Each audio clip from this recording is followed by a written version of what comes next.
In the Danish investor Copenhagen Infrastructure Partners. They're competing for the European onshore wind business of Ørsted, valued at about €1 billion, expecting bids this week. Bruno Cucinelli also in focus, confirming their revenue growth targets and giving us some other updates around the business. So we'll talk warm knitwear shortly. Guy? Of course.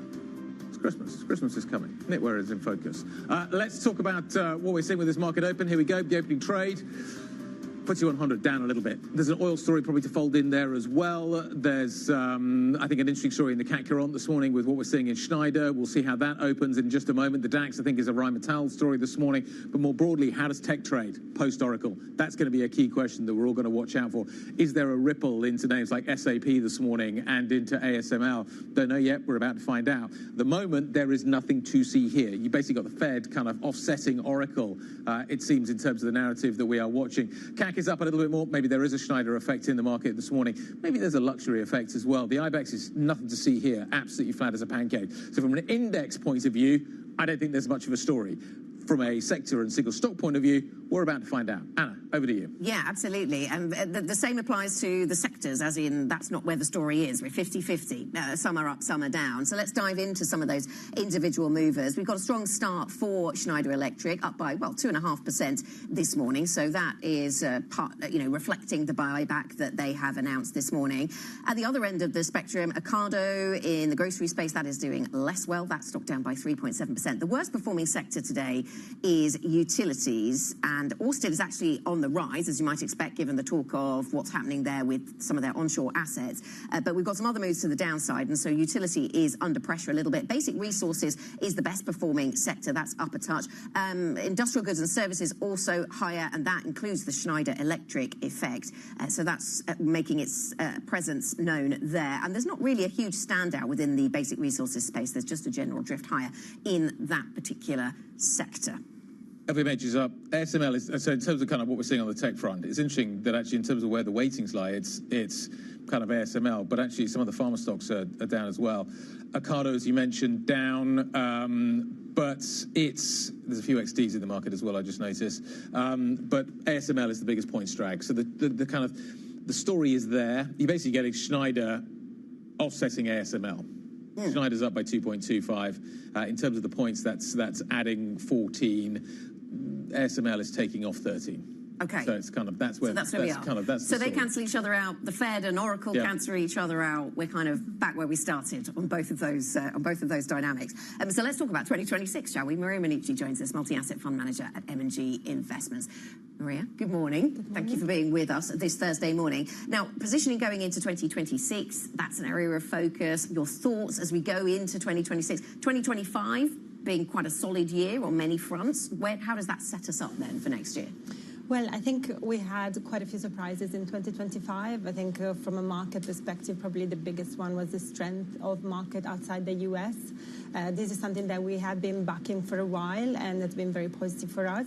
But we continue to believe that this trend will be a positive one in the year ahead. So we are overall pretty neutral in our equity exposure, but we're very selective on where we're taking the exposure.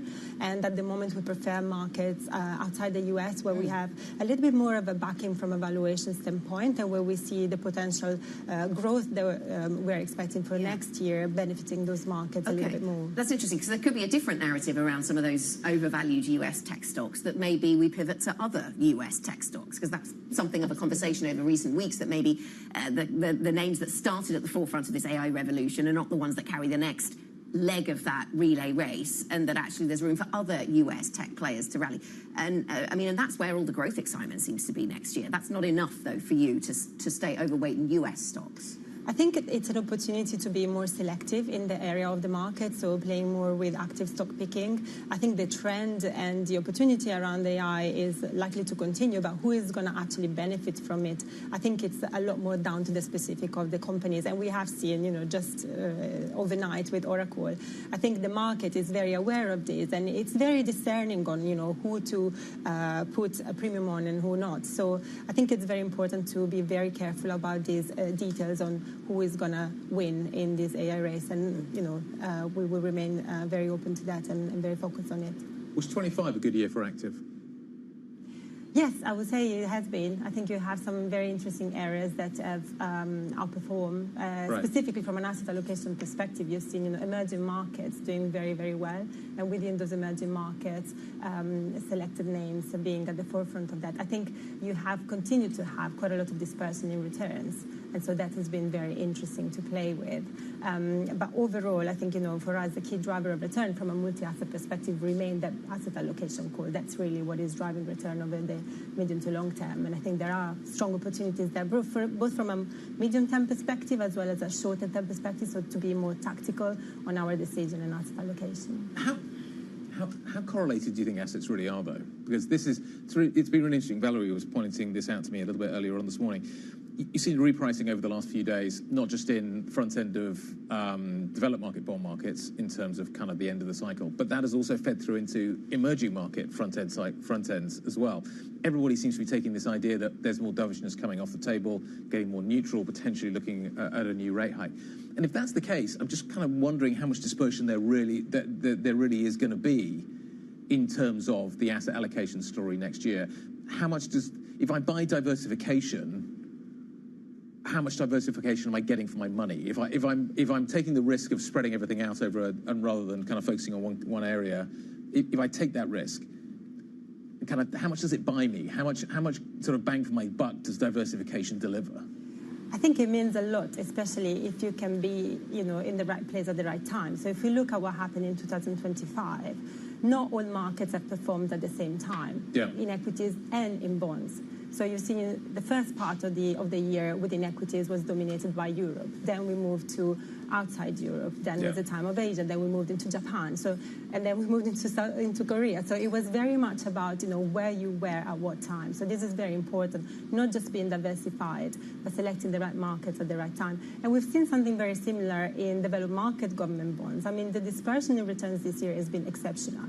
We have seen positive returns on treasuries over the years as yields have been coming down. We have seen, depending on how you traded within gilts, some very interesting returns. So for us, we've added in April, and then by the end of October, we were benefiting quite strongly from those positions. But in other places, like in the bonds, for example, you have seen continuous sell-off in yields over time. And even if, the April bounce in yields have provided some opportunities, you've continued to see yields moving higher throughout the year.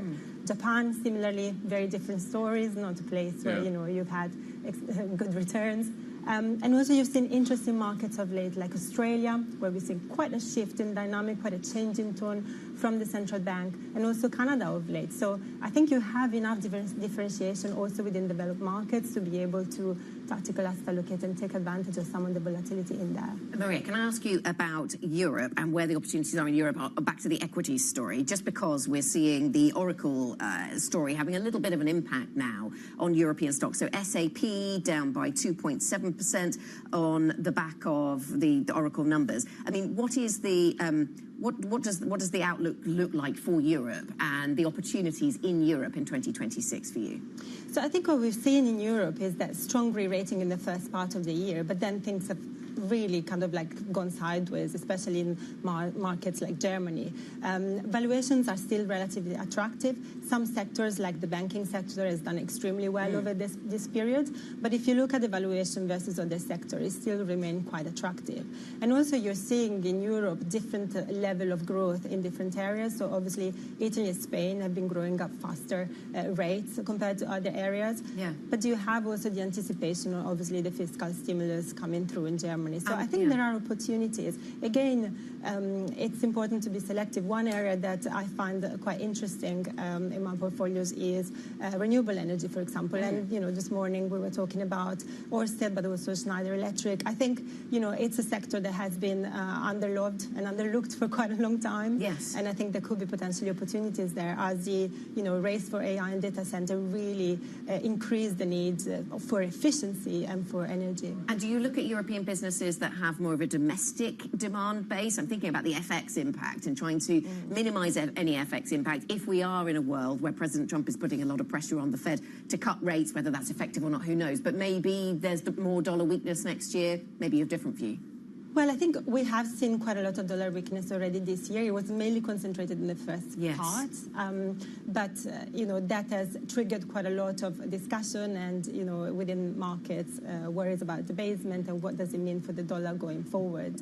I think, we could see further of that coming through if you have continued divergence in monetary policy. So with the ECB maintaining the current rate and the Fed continuing to cut rates into 2026, 2027. But I think, a lot of European companies that we look at are global in nature, and so they'll be able to diversify out of this potential risk. What are the risks for 26? What do you, when you talk to investors, what questions do they ask you? What do you think the biggest risks are? What do you think we should be focusing on as both our right and left tail risks for 26? So I think what happens every year is that, we as a market, we like to have an outlook and think about what things will look like that year. But the truth is that pretty much every year we get some pretty significant surprises on what that outcome really is.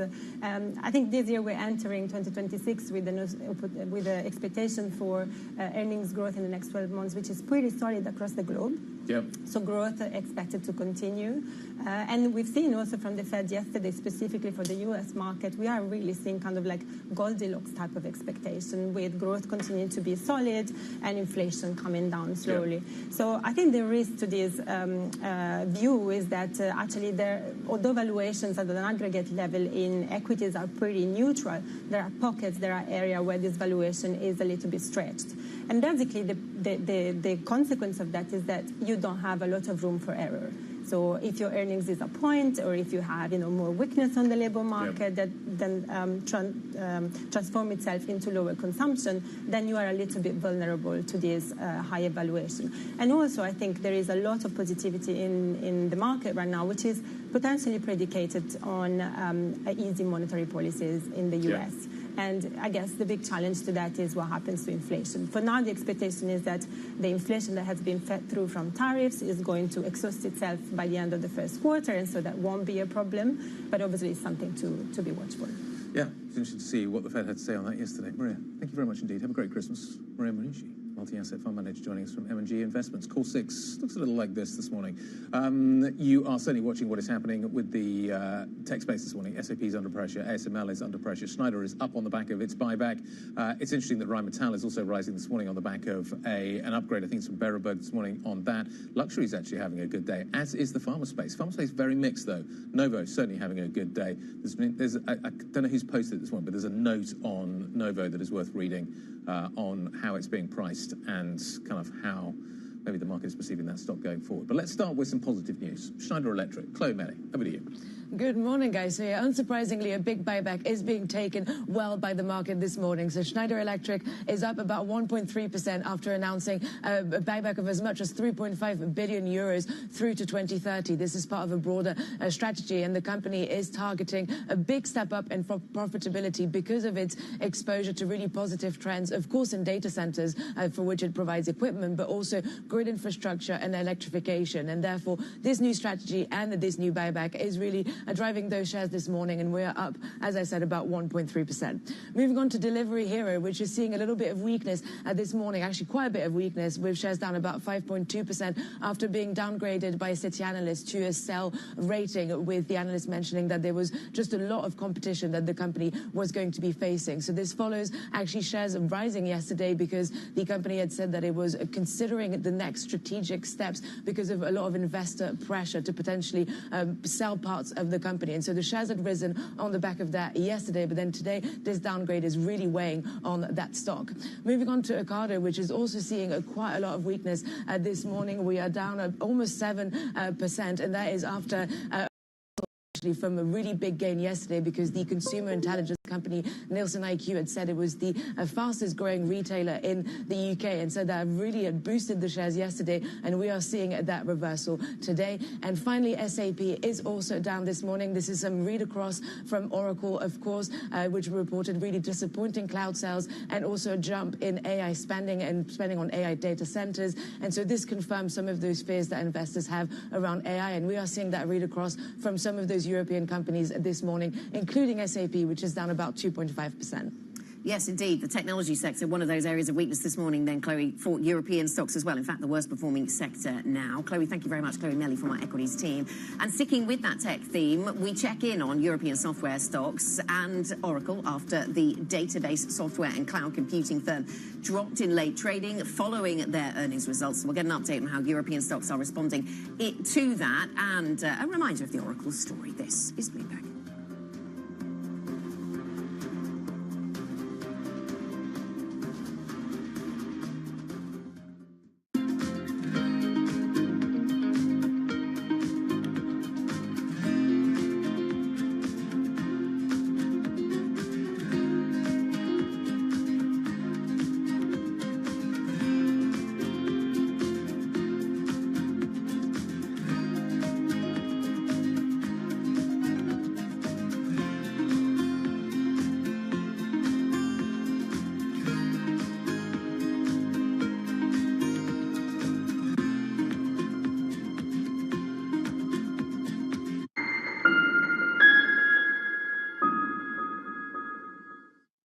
Africa, a region rife with potential for growth and opportunities, but not without its challenges.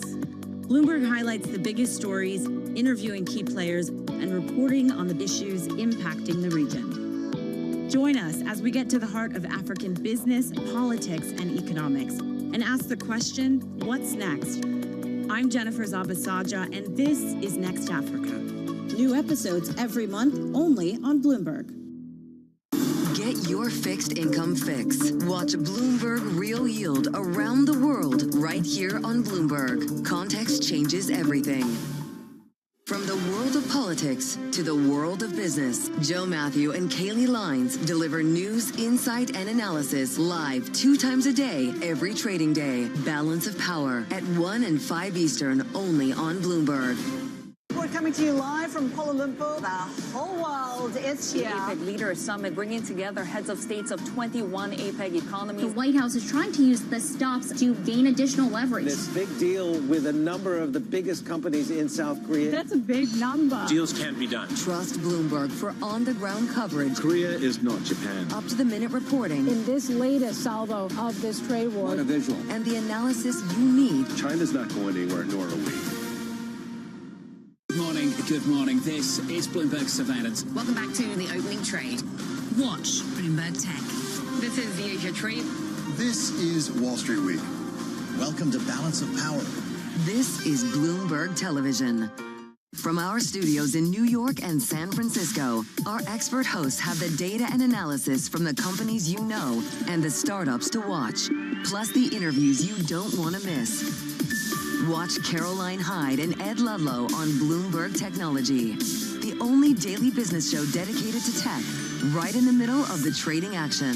Live every weekday, only on Bloomberg Television. Context changes everything. Bringing you up-to-the-minute political news whenever and wherever it happens. I'm Tyler Kendall in Washington, and this is Bloomberg.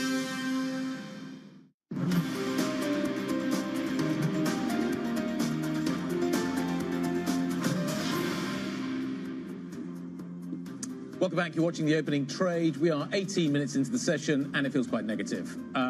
Tech is quite a big factor behind that. And normally you'd say, you know what, this morning we're going to be talking about the Fed. That'll be the story. It's not. SAP is the story. And ASML is the story. And the reason they're the story this morning is because of Oracle.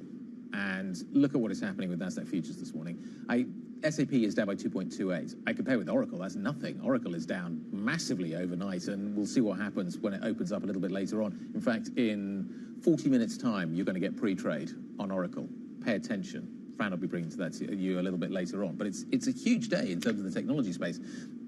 We thought we'd be talking about the Fed, but it's not. That's not the story. Matt Bloxham, senior analyst at Bloomberg Intelligence, joins us now to talk about all of this. I'm reading some really bleak notes this morning on Oracle. Is that the message that you got? What was the message you think that was delivered yesterday, and how seriously, how worried should we be about what's going on here? Yeah, I mean, obviously, I think that the big spook was not so much the kind of results themselves. You know, the revenue is a 1% miss. It's not much, but also on the margin, people are looking for better, not worse trends. The big spook was the CapEx guide, and a $15 billion increase in the CapEx guide for this year. So going from 35 billion to 50 billion, you know, kind of 40% plus increase. That spooked people, and I think it's because there is this mismatch between the revenue coming in, the spending on infrastructure to support that revenue, and how it's flowing through to margin and cash flow. And people are trying to figure out the business model, not just for Oracle, but for the whole AI sector. I think, look, yesterday, reading through the earnings transcript, management trying to do as much as they can to calm people's concerns about the cash burn, the credit risk, that this stuff's all going to kind of balance out. I think to some degree, there's too much complexity. They're saying, you know, we could sell stuff this way, we can do it that way. There's all sorts of options, and it helps us to manage our cash flow. I think people are lacking the clarity of, you know, this is our business model, this is how it works, and then you can do the numbers and make it add up. There's just so many different views on how it might add up, and I think that's one of the problems. Is there a ship that needs steadying here, Matt? Is that how it's being viewed? When you look at what's been happening to CDS recently, that's what comes to mind. Did they do enough to calm those jitters last night? I mean, the share price reaction suggests maybe not, but what was your thought? Yeah, no, I think definitely there is a bit of a ship that needs steadying, and it is this kind of balance between capital spending and the pace at which the revenue is coming in to match that pace of investment, and when it all starts to flow through to margins, and you know, linked to that. 10 billion of negative cash flow in the quarter, over $100 billion of debt outstanding. CDS, you know, close to kind of record highs for Oracle. I think, you know, it's nowhere near kind of real concern territory, but you know, it is a signal that the market is worried about how this is all going to play out in the midterm. There was a story. It came out of the information, I think, overnight. The site. Pinterest has saved 90% of the cost of using brand name AI by relying on open source models.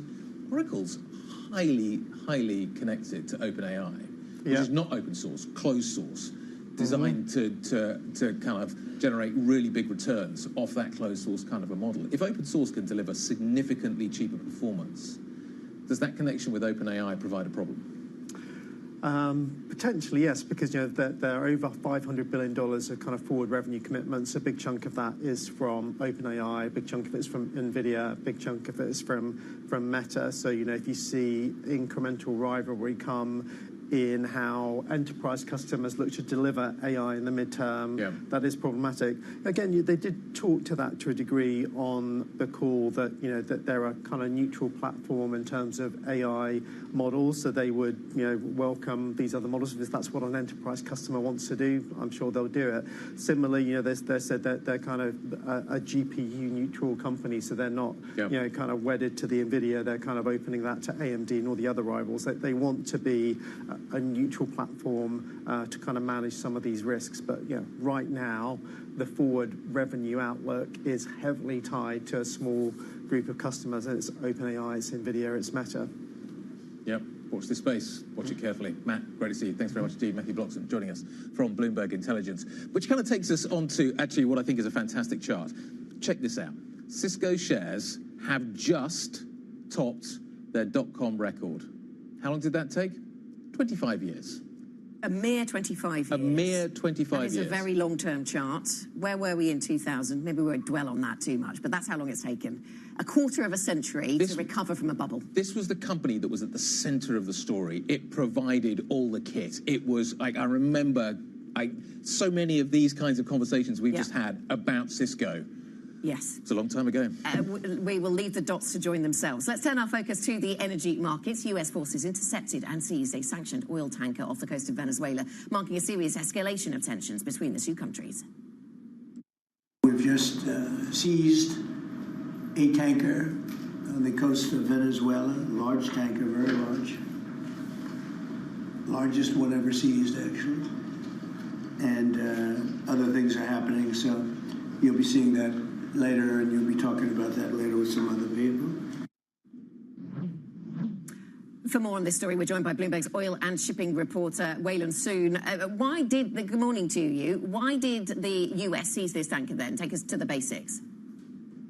I think what we don't know are the direct motivations for the US to seize this tanker, but we do know that the element of sanctioned oil is part of that.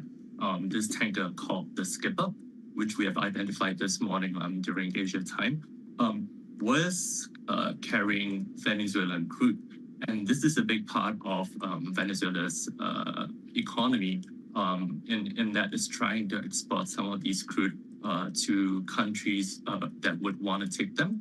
And a lot of that goes on these aging tankers that we often call as part of the dark fleet. To carry them using deceptive practices to those different economies around the world. And of course, as was seen in that video about President Donald Trump saying that they have seized the tanker, those are part of the considerations that the Trump administration has in trying to apply more pressure onto the Venezuelan country and economy, given that crude is such a big part of its economy and makeup. What does this mean for the crude market? It's fascinating that we saw a spike and then a drop. Right. So what we do know, as you pointed out, is that the reactions have been pretty measured so far. And how do we measure against what we are thinking about right now, right? Because what we see is the U.S. really leveraging on its power to exert military pressure on assets overseas. And what we see here is an OFAC-sanctioned tanker that technically that allows the Treasury Department to seize these tankers. But at the same time, this is a playbook that we've not seen before. We do hear of tankers getting seized by different governments over the years, but these were for more mundane reasons, such as financial payment issues and things like that. But this is really one of the more dramatic escalations in how Western governments are controlling how the dark fleet is operating around the world. Waitlist Soon, Bloomberg shipping reporter, thank you very much indeed for the update. Greatly appreciated. Up next, we're going to turn our attention to real estate. We're going to speak to the CEO of the Canary Wharf Group. This is Bloomberg.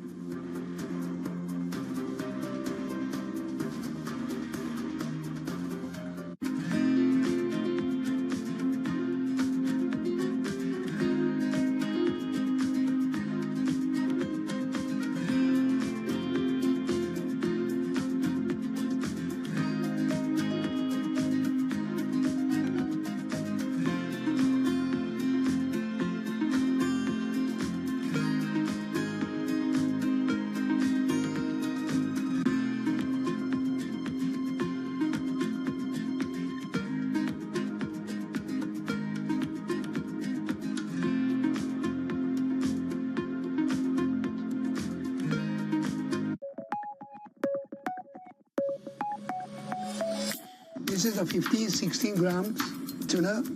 Then sushi is still a little bit warm. So take one, like a very, don't make it too tight.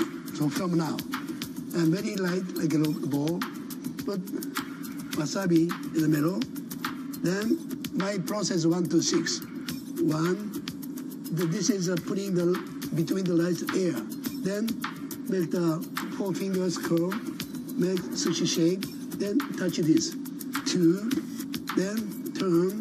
Now these 2 fingers tap the bottom. Make the sushi shape more beautiful. 3. Then I'm not looks like pushing, not pushing. 3, 4. Turn same way. 5 and 6. So this is 1 to 6.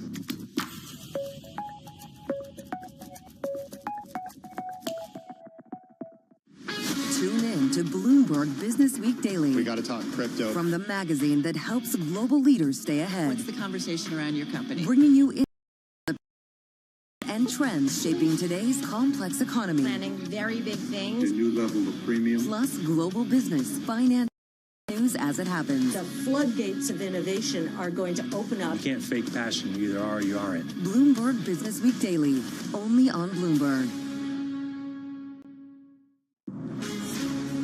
From the beating heart of global finance, economics, and politics, and wherever newsmakers are moving markets, Bloomberg brings you conversations that allow for deep discussions and important insights. What do you think the future is for inflation? Is this new normal? Are markets too optimistic? How do you worry about the things that are outside your control? How does the current fighting completely stop?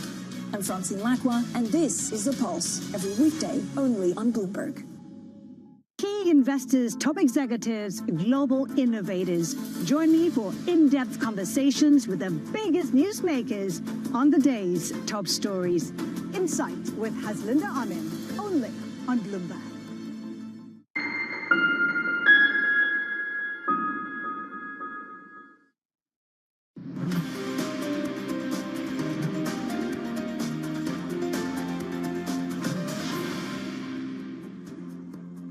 Welcome back. This is the opening trade Thursday morning, 30 minutes into today's session, and this is how it is shaping up right now. The FTSE 100 is unchanged, so we'll ignore that. But the CAC 40 up just a touch. Some interesting stories there, though. I mean, maybe there's a read across from Bruno Cucinelli, the Italian luxury company, that perhaps having an upward impact on some of the luxury names there. Schneider, of course, having an impact with its buyback, so that's part of the CAC story. The DAX story really reflecting the nervousness around Oracle. What does this mean for others in the cloud space?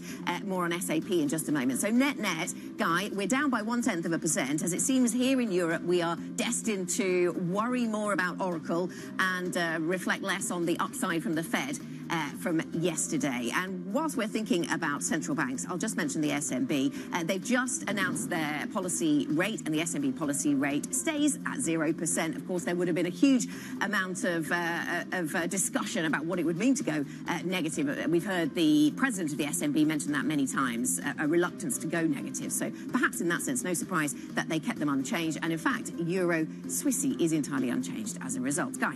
Yep. Inflation continues to be a problem, or disinflation.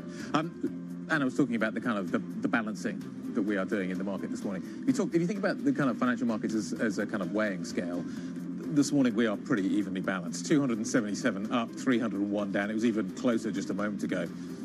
We're pretty evenly balanced. As Anna says, you've got the Fed on one hand, you've got Oracle on the other. Volume is pretty light, which is interesting as well, and continues to be quite light. Sort of, if you think about it, we must be sort of averaging lower over the last few days. In terms of where we're seeing some action this morning, upside, Schneider's buyback. That certainly helps, particularly on a day when actually tech stocks are under pressure. So Schneider is up by 2.44%. Novo Nordisk is also rising up by 1.34%. There's a really interesting story on the Bloomberg terminal. I thought it was a note. It's actually a Bloomberg story talking about how the market is effectively pricing Novo. Munich Re is up, new boss, new message. That seems to be going down quite well. It came out kind of last night, that story, but it's being priced into the market this morning. On the downside, tech dominates, unsurprisingly, given what we're seeing with Oracle. SAP is down by 2.2, ASML is down by 1.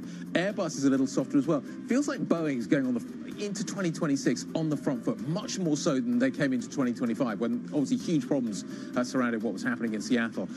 And it's interesting to see that we are definitely kind of feeling that maybe in some of the share price reactions we are seeing. So Airbus is down 1% this morning, Anna.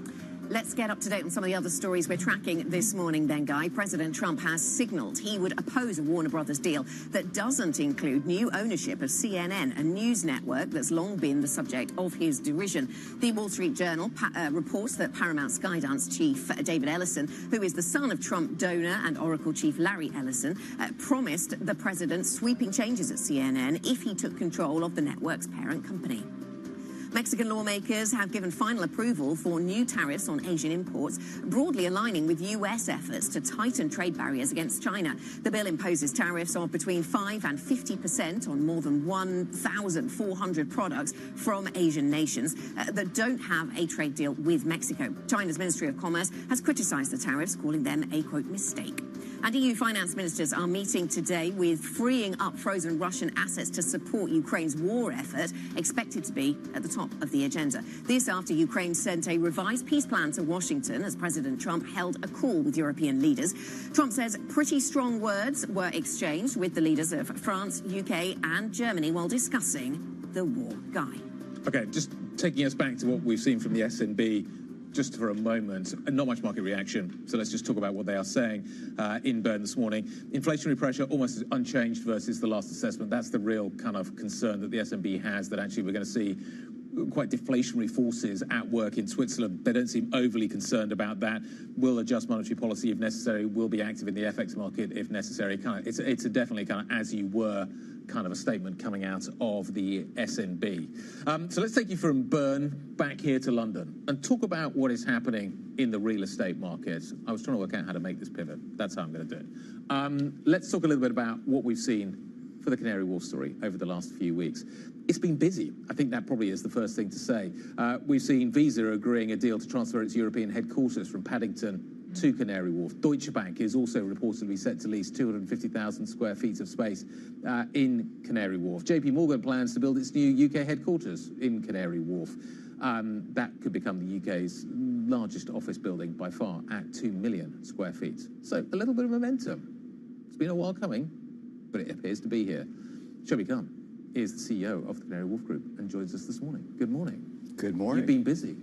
We have. Thanks for having me this morning. So why suddenly are we seeing this turn? Is it just 3 buses coming along at once? Is it suddenly you've got some positive news to talk about? Has something fundamentally changed? Is the message getting through? Just talk me through why we're suddenly seeing a whole load, a cluster of deals being announced. Sure. Well, I think this has been many years in the making. And I think what's really happened to get these announcements at the forefront, 2 main things. The Elizabeth line now is accepted, the convenience, the familiarity with that in terms of the footfall coming back.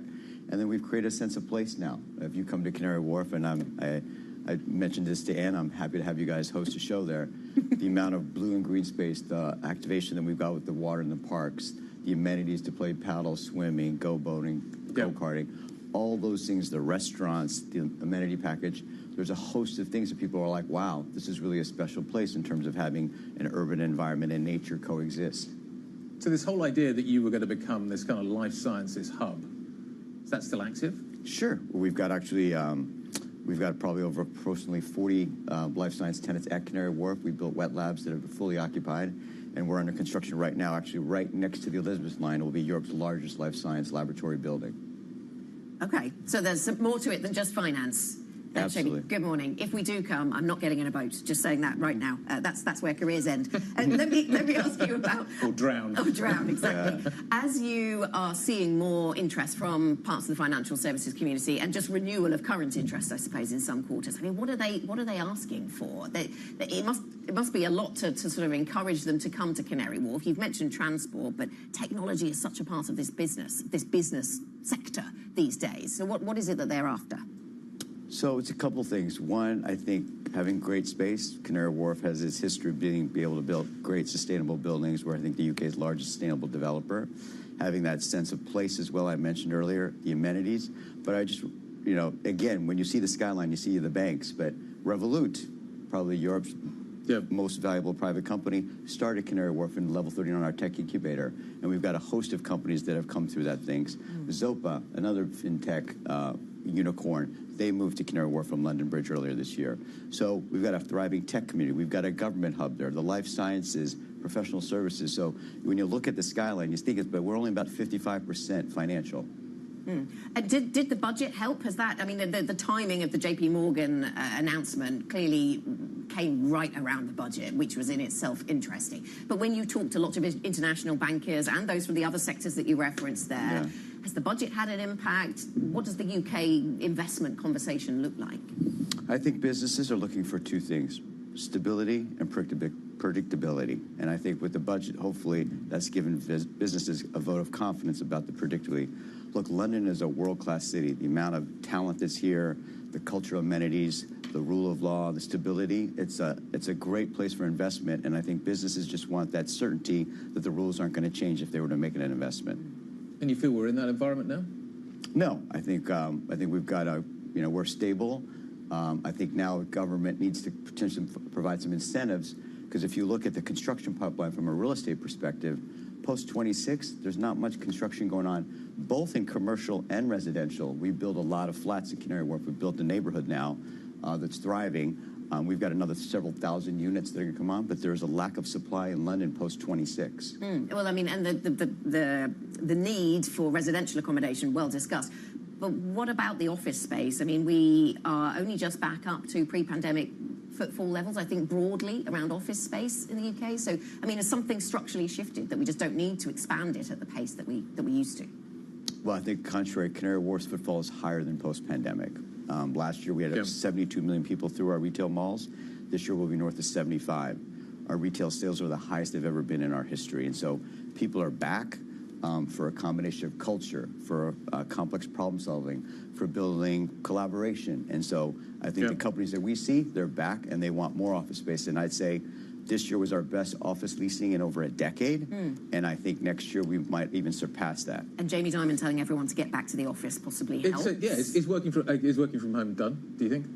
I do. I think, companies have realized they need to have people in the office. And so we can debate how many days that is, but people definitely, companies, the CEOs that I talk to, they want their people back. They want them to collaborate. They want them to help themselves. Is AI positive or negative, do you think, for office builders? I think it's positive. Why? I think companies are going to get more efficient and be able to do more tasks and be able to increase the efficiencies and increase their bottom line. Do they need more people to do that, though? I do. You're going to see a different type of data analytics that's going to be needed to help companies drive efficiencies and at the end of the day, grow the top line. Okay. And Shobi, what about the rates environment? Clearly never far from anybody's mind who operates within the real estate space. The rates environment, we are expecting another cut from the Bank of England, one next week, I think, and then next year maybe another, but not a huge amount of expectation of further cuts. Is that enough? It's not been a huge trough in rates for the real estate sector.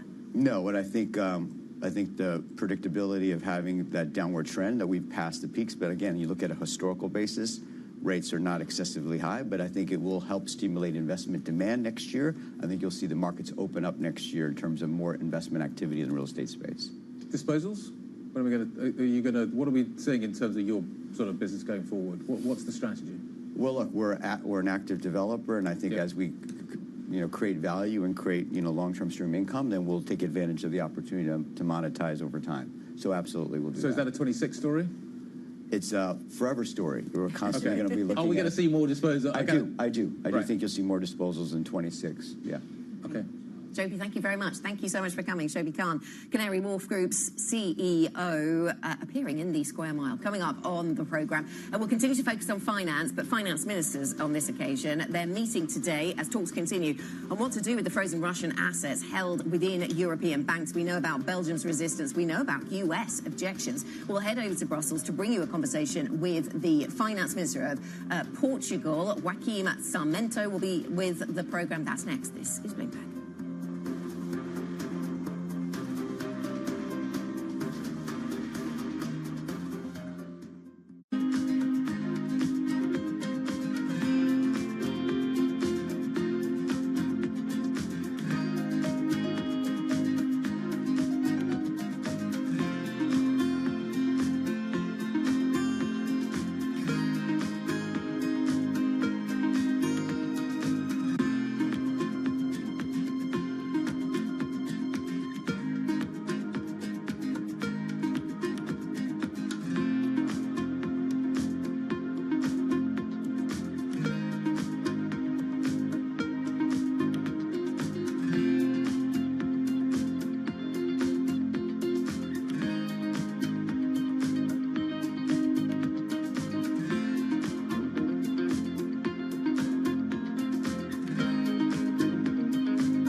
is not sitting around waiting for politics to dictate what's important here.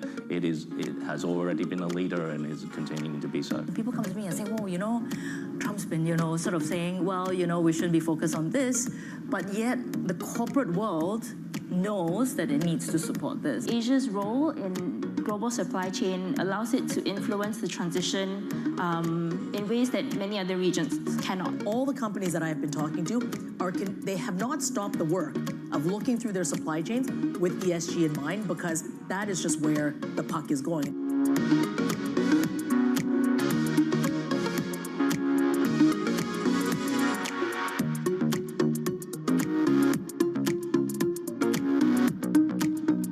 Our focus is really to understand what are the technologies that are part of our portfolio for the future and scaling those technologies so that we can meet our demand with clean energy.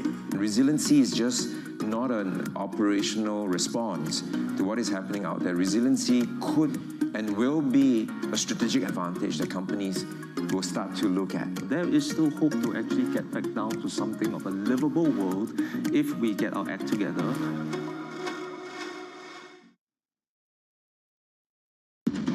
What is going to be the consequence for U.S. markets?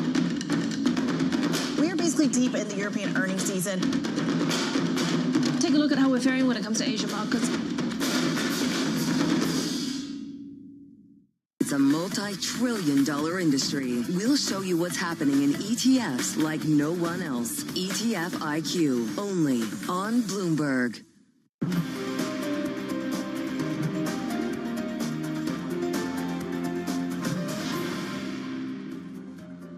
Welcome back to the opening trade. 45 minutes into a session here at Europe that is reflecting a little more of the Oracle story and a little bit less of the Fed than maybe we anticipated, but a pretty flat picture overall for European equity markets. Now, Eurogroup ministers are meeting today and broader European finance ministers meet tomorrow at a critical time for Ukraine. The question before Europe, will they or won't they tap frozen Russian assets held in Europe? Will they be able to overcome Belgian and US objections to doing so? To answer that question, let's head to Brussels now, where Bloomberg's chief Europe correspondent Oliver Crook is there with a guest. Ollie, good morning. Yeah, Anna, thank you so much. It's such a busy day today for the Eurogroup. They need to vote on a new president. They're also going to discuss the beginning of the process of finding a new vice governor for the ECB. But of course, the main sort of thing that they're going to be exchanging opinions on is what to do with these frozen Russian assets. And I'm very pleased to be joined by someone who will be sitting in the room, the finance minister of Portugal, Minister Sarmento. Thank you so much for joining us today. Thank you. I'd like to just start with the Russian assets, because this is really the question I think that we've had for weeks on end here. How do you see this resolving? Do you see a deal next week moving forward with this reparations zone for Ukraine? Well, it's absolutely fundamental to reach an agreement. Ukraine needs financial support. The next winter will be extremely difficult. The next times will be even more hard than they have been in the past years in terms of the war. And Europe needs to continue united in supporting Ukraine. And therefore, we have two solutions on the table, common debt or reparation loans. Both have advantage and some disadvantage, but I think at the end, one of them will be able to be approved, and Europe will continue to support Ukraine in their war effort. In your view, a failure to do this, I mean, I think that the Europeans will have a lot to answer for. If every week we hear from the importance of supporting Ukraine, and yet on something like this, which is really the last point of leverage that the Europeans have to get involved in this process that the United States is running, a failure to do this, in your mind, would mean what for Europe? And what does it tell us about European power? Well, there's something that Europe cannot accept is a loss of Ukraine and the victory for Putin. That would jeopardize completely our security, our sovereignty. And therefore, what Ukrainians have done in this almost 4 years of war is extraordinary, is heroic. We need to continue to give them support in terms of financial aid, in terms of military equipment. And therefore, we need to find a financial solution for something that is inevitable. We need to continue to support Ukraine. And the numbers we're talking on a year base, it represents no more than 0.5% of the EU GDP. So it's a large amount of money when we look around 100 billion euros a year, but still it's only 0.5% of our common GDP, and therefore it's affordable and it's absolutely necessary to continue this effort. And I'd like to get your reaction as well to the U.S. national security strategy that we saw come out last week. It falls just short of basically wanting to break up the European Union, but really is very advocating of parties within Europe that would really destabilize things. What is the appropriate response for Europeans in dealing with what we're seeing from the United States? Of course, this will have a read-through on the future economic growth of Europe and its stability. Well, just like it happened in the tariffs discussion during this year, Europe needs to find solutions to continue to have a partnership and agreements with the U.S. The relation between the two areas are fundamental. They are the two main economic areas. Europe has been lagging behind in terms of military capacity, but is recovering. Europe is still the largest market in the world, and it's fundamental for the two economies to continue to be integrated. So I think we need to continue on the table with the American administration, finding solutions for common problems. But obviously Europe needs to increase its role in terms of defense, in terms of the role of the euro, in terms of position in international stage, reindustrialization. But I think Europe is, if you look at the last 25 years, have been extraordinary in terms of the history of Europe. We have faced several different crises, and we have always able to overcome those crises and leave those crises stronger and stronger. And I'm thinking about the creation of the euro was a huge project. Then the increase of the European Union to east, then the financial crisis and sovereign debt crisis, the Brexit, the pandemics, the Ukraine, inflation. Every time Europe become more united, created new instruments and become stronger at the end of that crisis. And I'd like to also deal with some of the business that you'll be dealing with today at the Eurogroup meeting. I heard you speaking to my colleague Stephen Carroll, and that you would not divulge who Portugal will be voting for to run the Eurogroup in terms of the presidency. I will ask you about another discussion that begins today, which is the vice presidency of the ECB. This is something that you will begin to discuss today. Will Portugal throw its hat into the ring? You're the vice governor of the Bank of Portugal is a name that's come up quite a bit. Well, concerning the Eurogroup, there are two candidates from the EPP. The EPP said officially that there were three possible names on the table: my colleague from Belgium, my colleague from Greece, and myself. We decided that we have advocated that there should be a single candidate. It was not possible. We decided that Portugal would not run, to not divide even more the EPP. I will announce before the meeting who will Portugal support. Our former governor of the central bank is a possible name for the ECB, but there is no official confirmation. What we have been saying is, just like happened with Antonio Costa, which is from another political party opposite to the government, but was Prime Minister of Portugal for 8 years. He had our support to be the president of the European Council. We always support Portuguese to be on high positions in Europe. So if the opportunity appears, we will support any Portuguese for that position or any other position. And then something else, we very rarely cite our competitors on Bloomberg Television, but The Economist has said that Portugal was the #1 economy in terms of performance in 2025. I'd like to get for you what you think the sort of policy mix that made that possible, and critically, how do you continue that into next year? What policies are you putting forward to ensure that Portugal stays the #1 economy in the world? Well, basically our main drivers to increase productivity and competitiveness is attracting human capital, bringing young people, bringing talent people, bringing people to work in all sectors of our economy with regulation, migration, with tax incentives. Second, reduce bureaucracy and the cost of doing business. We are strongly reducing the time and the cost of any authorization that companies have to ask to public entities. simplifying our tax system and reducing our income and corporate tax, reforming our labor laws, and using our development bank to increase the scale and capitalization of our companies. Portugal had done an incredible job in the last years.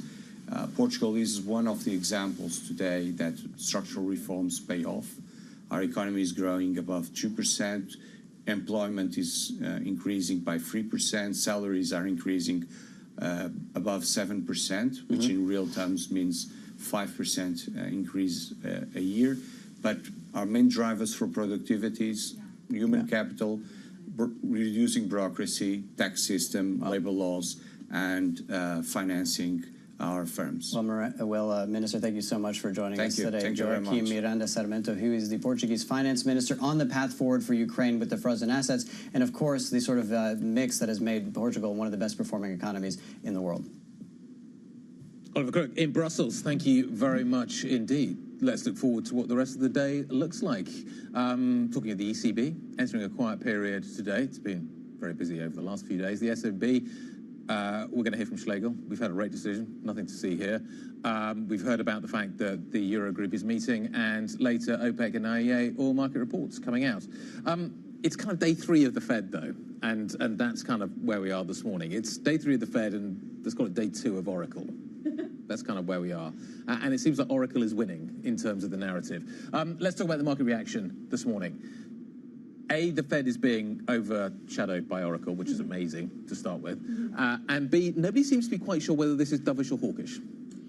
I mean, the more I think about it, the more I am more bullish on what Powell told us yesterday. Taking it all together, they're expanding the balance sheet. There was clear discussion about a productivity boom that isn't going to ignite inflation. And then wrap into all of that, we're going to get a new Fed chair come May. All of that together seems a very positive backdrop for risk assets. And then if you especially take the wider context of what's happened in the month of December, it seems like everywhere else in the globe where there were cuts priced in, there are no longer any more. We are still pricing in cuts for the U.S. economy, given this backdrop. I mean, the Fed just told us that they're penciling in a 2.3% real GDP growth for next year. That is on the very high side of trend growth for the U.S., and they're still cutting on the back of that. So it's really interesting that the room seemed to want to move to when does the hiking cycle start, and the more the U.S. economy follows through on those growth expectations, the louder that questioning gets. Well, possibly, Anna, but if this is a productivity-led AI boom, a jobless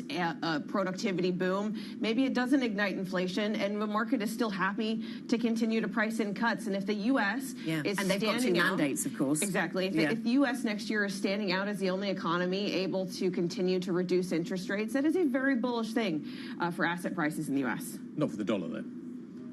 Was its worst day since September yesterday, yes. But most of that was the front-end move on the repo announcements. Okay. She knows. I know. Thank you very much to Valerie Seitel across the Fed story, across all of the market moves this morning. 8:56 here in London. Up next on the Pulse, Jimmy Wales of Wikipedia fame will be joining 9:30 a.m. London time. That's it for Opening Trade. This is Bloomberg.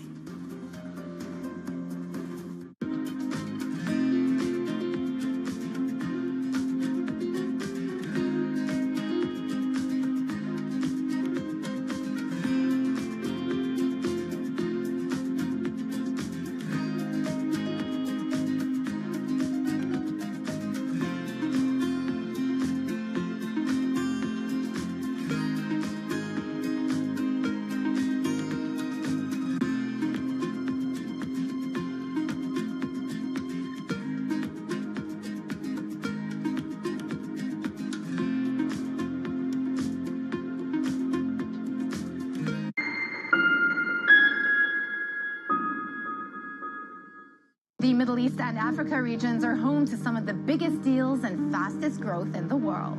Vibrant resources and high-yield investment opportunities abound. I'm Jumana Versace. Join me on Bloomberg Horizon's Middle East and Africa for the stories, newsmakers, and insights shaping the decisions of traders across this exciting region. You had heightened levels of volatility. There's still room to maneuver. We do see opportunities. It allows you to increase significantly your net income. Every trading day, only on Bloomberg.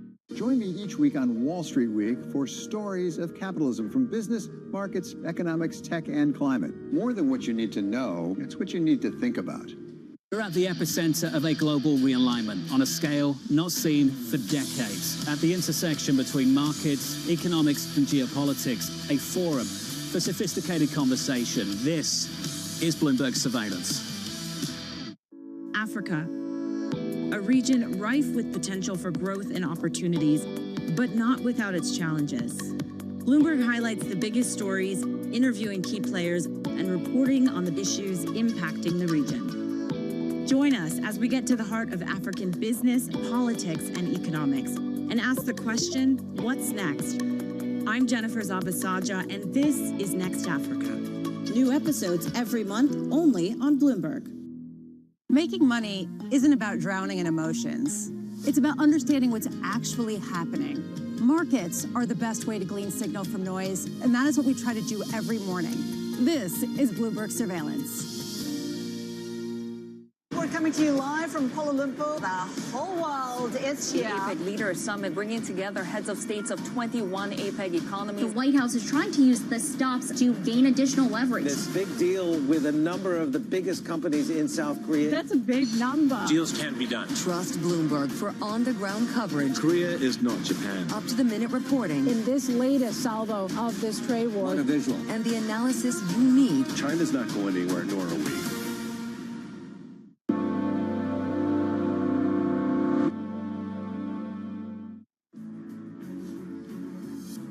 The U.S. Federal Reserve cuts for the third time in a row, but the split vote reflects growing division amongst policymakers. The U.S. seizes a sanctioned oil tanker off the coast of Venezuela in a serious escalation of tensions. Venezuela's leaders describe it as an act of piracy. And earnings from the AI bellwether Oracle disappoint, spending jumps while cloud sales actually fall short. You can see Oracle down 11%. Now, we do have some great guests coming up this morning, including the co-founder of Moderna and then the Wikipedia co-founder, Jimmy Wales. We speak to Jim O'Neill, and before that, we talk markets with Derek Halpenny. Now, very quickly, onto the markets. Look, a lot of the focus today will definitely be on Oracle shares, dropping more than 10% in extended trading. There's a bit of concern, again, about AI data centers and other equipment valuations. The equity rally that was spurred in the U.S. by this interest rate cut seemed to have unraveled pretty quickly because of these concerns regarding AI. I'm looking also as a sign of waning risk appetite. Bitcoin sliding more than 2%, approaching 90,000. And then we're also getting a couple of data points from the IEA. So Brent crude 61.42. Let's also take a look at the European markets map. Again, as we get into the holiday season, there will be less volumes on the table. Look, overall, I think Europe has really been following some of what we're seeing in the U.S., with Jay Powell yesterday suggesting that the Fed had now acted sufficiently to help stabilize the labor market, whilst at the same time leaving rates high enough to continue weighing on price pressures. Now, the only thing that's actually rising by a touch is the CAC 40 gaining some 0.2%. Also crossing the Bloomberg terminal, the International Oil Agency trimming its estimates for a global oil supply surplus for both this year and next year. It's the first cut since May and reflects strengthening demand and slowing output growth. Now, the IEA says oil supplies next year will exceed demand by 3.8 million barrels a day. That's down from 231,000 barrels a day from last month. For the conversations that matter and the insights you need, let's get started.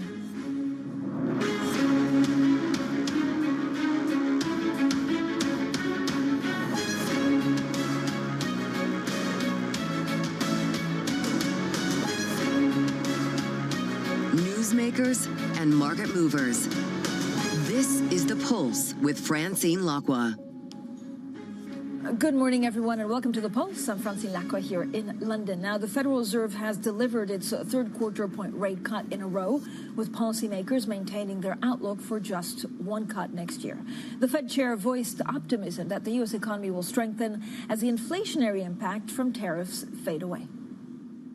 Today, the Federal Open Market Committee decided to lower our policy interest rate by a 0.25 percentage point. Available indicators suggest that economic activity has been expanding at a moderate pace. Consumer spending appears to have remained solid, and business fixed investment has continued to expand. there is no risk-free path for policy as we navigate this tension between our employment and inflation goals. As detailed in a statement released today by the Federal Reserve Bank of New York, reserve management purchases will amount to $40 billion in the first month and may remain elevated for a few months. So I don't think that a rate hike is anybody's base case at this point. Well, with us now is Derek Halpenny, Global Markets Head of Research at MUFG. Derek, it was exciting. I mean, if you look at the data points, it can kind of go either way, and you can see that nuance with the markets not being really quite sure if it was dovish or bearish. Yes, the FOMC is divided. Yeah. Inflation is sticky and the labour market is weak. And I think in that context, the markets were fully expecting that. 2 dissents in terms of, on the hawkish side, I think maybe the markets were braced for, maybe 3, so a little bit less there than maybe expected. And then when you look at the details of the breakdown of the dots, you still have 8 of the 19 looking for 2 cuts or more. So that's a pretty chunky size of the FOMC in that direction. Derek, has the FOMC ever been so divided?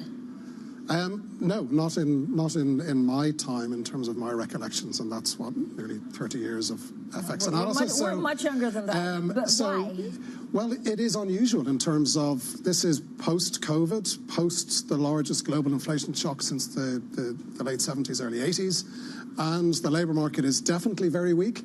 What I thought was interesting was this explicit estimate of the over-report in non-farm payrolls at 60,000. The 6-month running average is 59,000. So essentially there's been no jobs growth for 6 months. It would be very unusual, in my opinion, for the labour market just to suddenly pick up on its own. So I think the risks going forward is still that we see labour market weakness.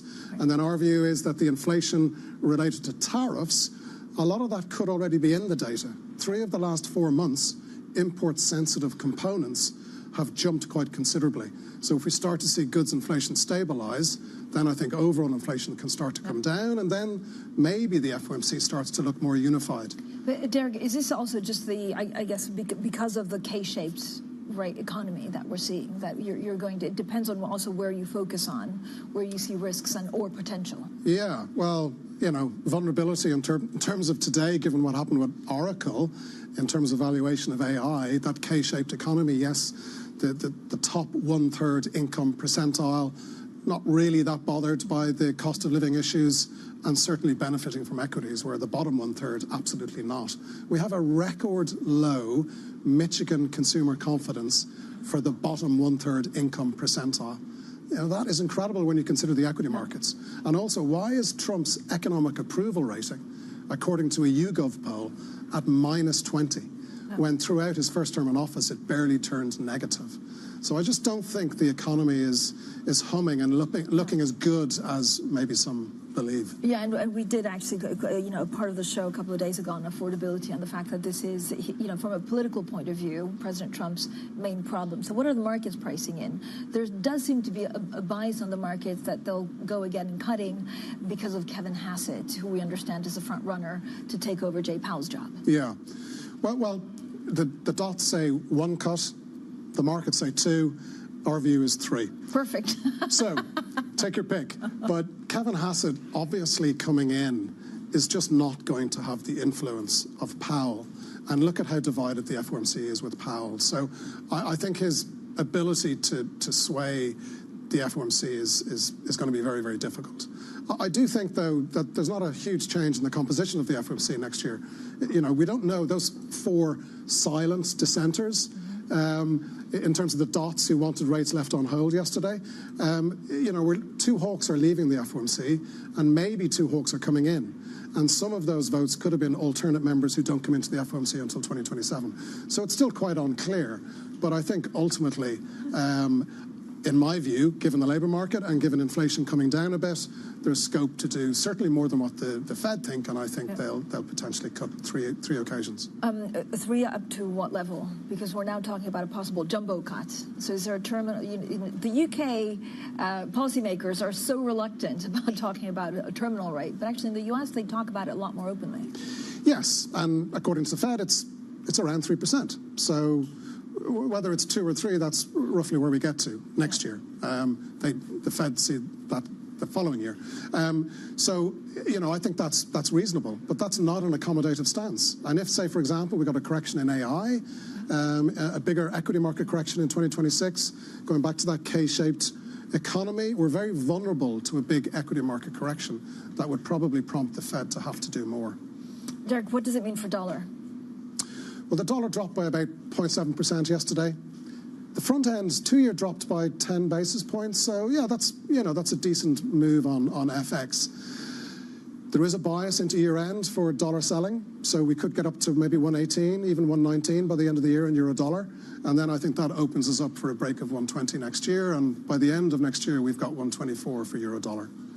Derek, I'm going to give you a curveball because I was quite surprised, and I know that he walked it back, but Sam Altman was talking about some of these big AI companies being almost systemic, right? Intimating that we could have a Lehman Brothers moment with, you know, that could need government intervention. Now, I know this is like maybe far-fetched, it's far off, but if there is something ugly in AI valuations, how does it translate into your world? Does it translate into your world?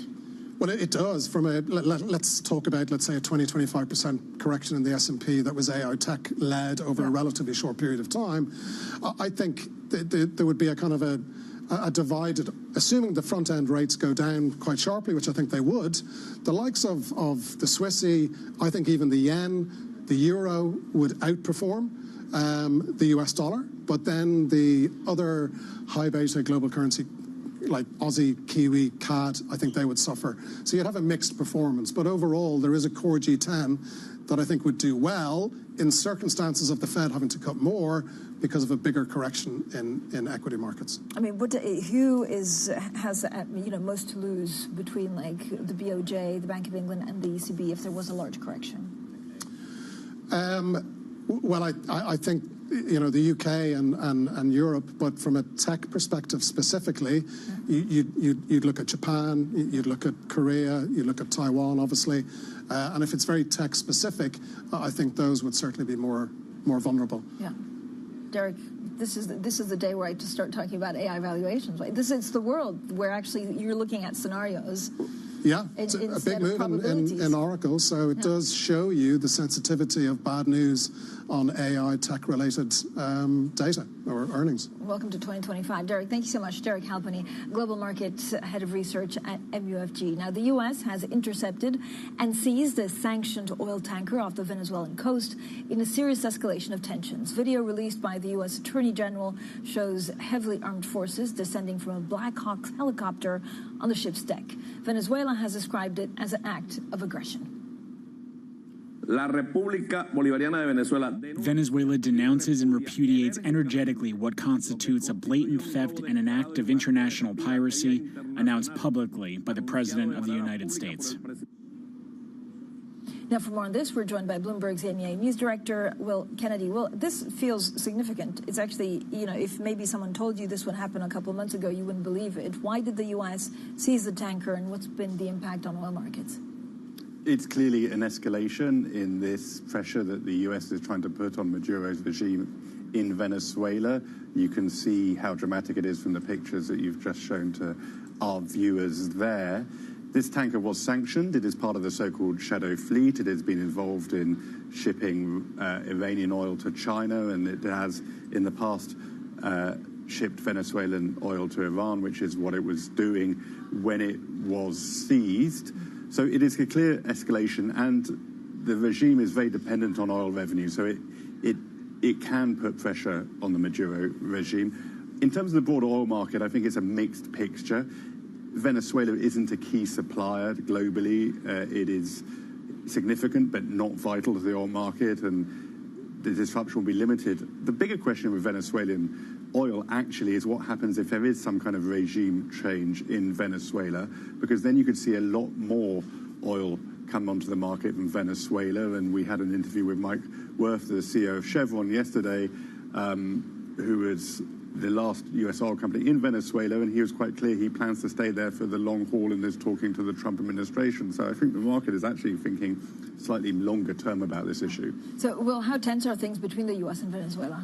Well, it's part of a bigger picture. We've seen U.S. warships go to the Caribbean, an aircraft carrier near to Venezuela.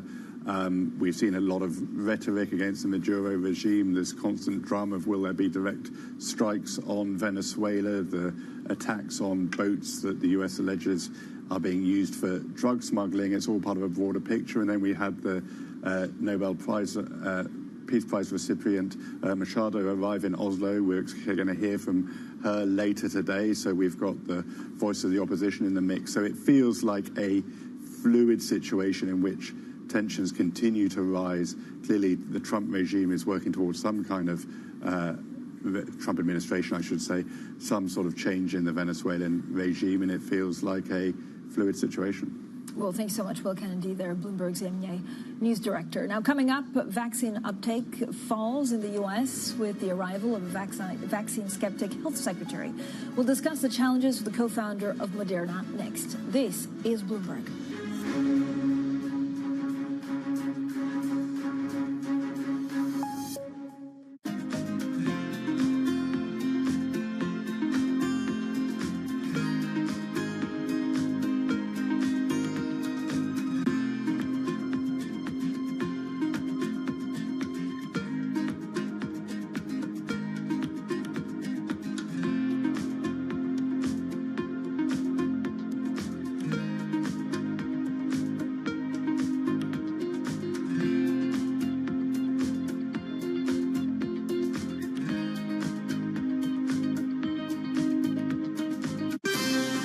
Bringing you up to them in the news whenever and wherever it happens. I'm Shevrian in Seoul, and this is Bloomberg. From our studios in New York and San Francisco, our expert hosts have the data and analysis from the companies you know and the startups to watch, plus the interviews you don't want to miss. Watch Caroline Hyde and Ed Ludlow on Bloomberg Technology, the only daily business show dedicated to tech, right in the middle of the trading action. Live every weekday, only on Bloomberg Television. Context changes everything. Tune in to Bloomberg Business Week Daily. We got to talk crypto. From the magazine that helps global leaders stay ahead. What's the conversation around your company? Bringing you insight on the people, companies, and trends shaping today's complex economy. Planning very big things. A new level of premium. Plus global business, finance, and tech news as it happens. The floodgates of innovation are going to open up. You can't fake passion. You either are or you aren't. Bloomberg Business Week Daily, only on Bloomberg. The countdown is on. Everything you need to get the edge at the end of the market day. Get ahead of tomorrow's trading with The Close. Weekdays on Bloomberg. Context changes everything. It's Jobs Day, and Bloomberg has the report under surveillance. How do we understand whether inflation is the bigger problem or whether it's the labor market? That is the key question, and it's going to be challenging. Tuesday, Jonathan, Lisa, Anne-Marie, and Mike will bring you crucial data and expert analysis at terminal speed. We've actually seen the most layoff announcements since 2009. The weakening is happening, but the overall structure is pretty sound. The November Jobs Report, Tuesday on Bloomberg.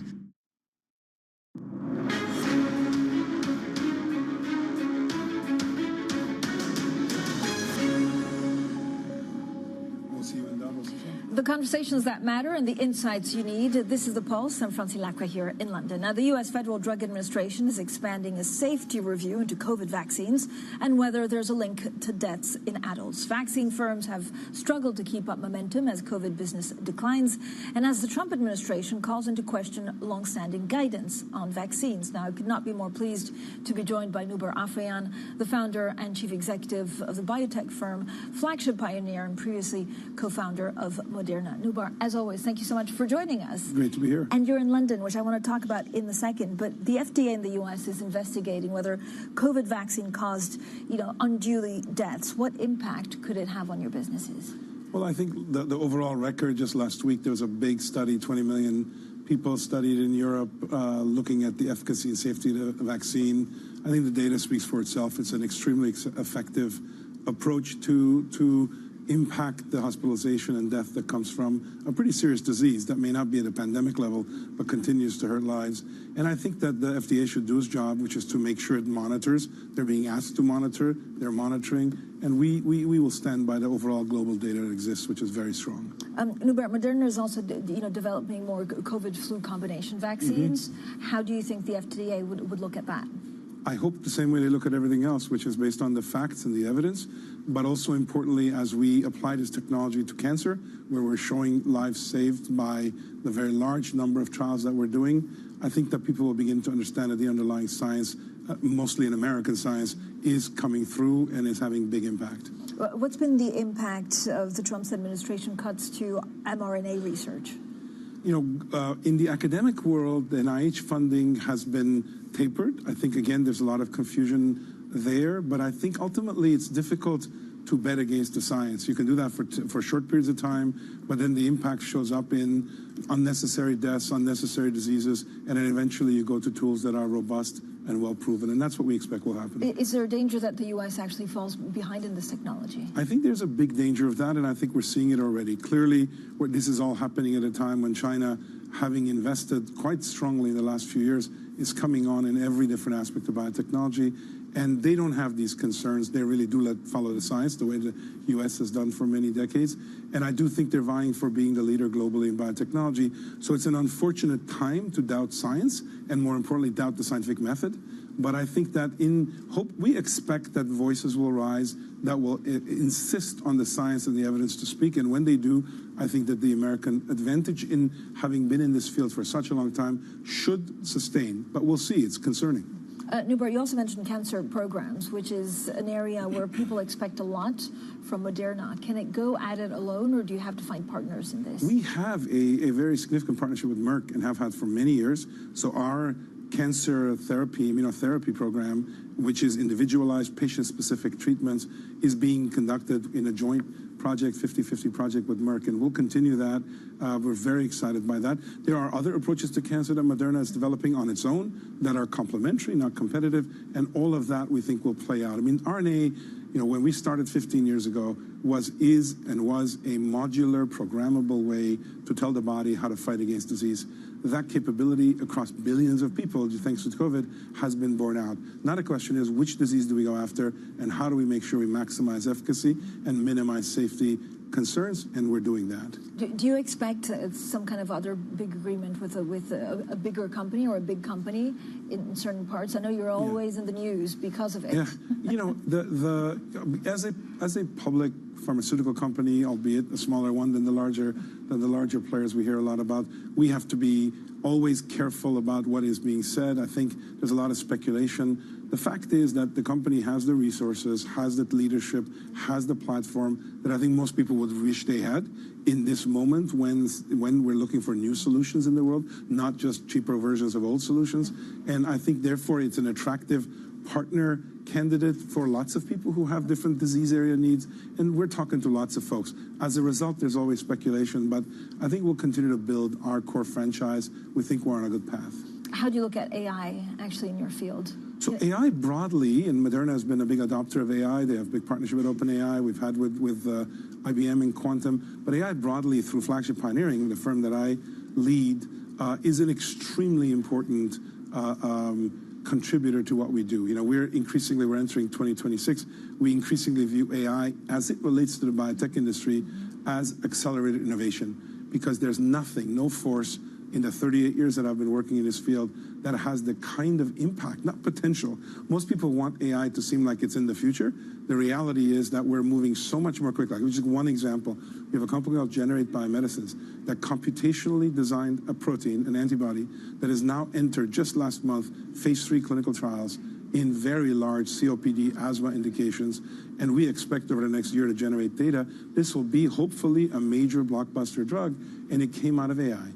And without it, we could not have gone through the millions of permutations it takes to find just the right kind of trade-off to get a very effective and long-lasting drug.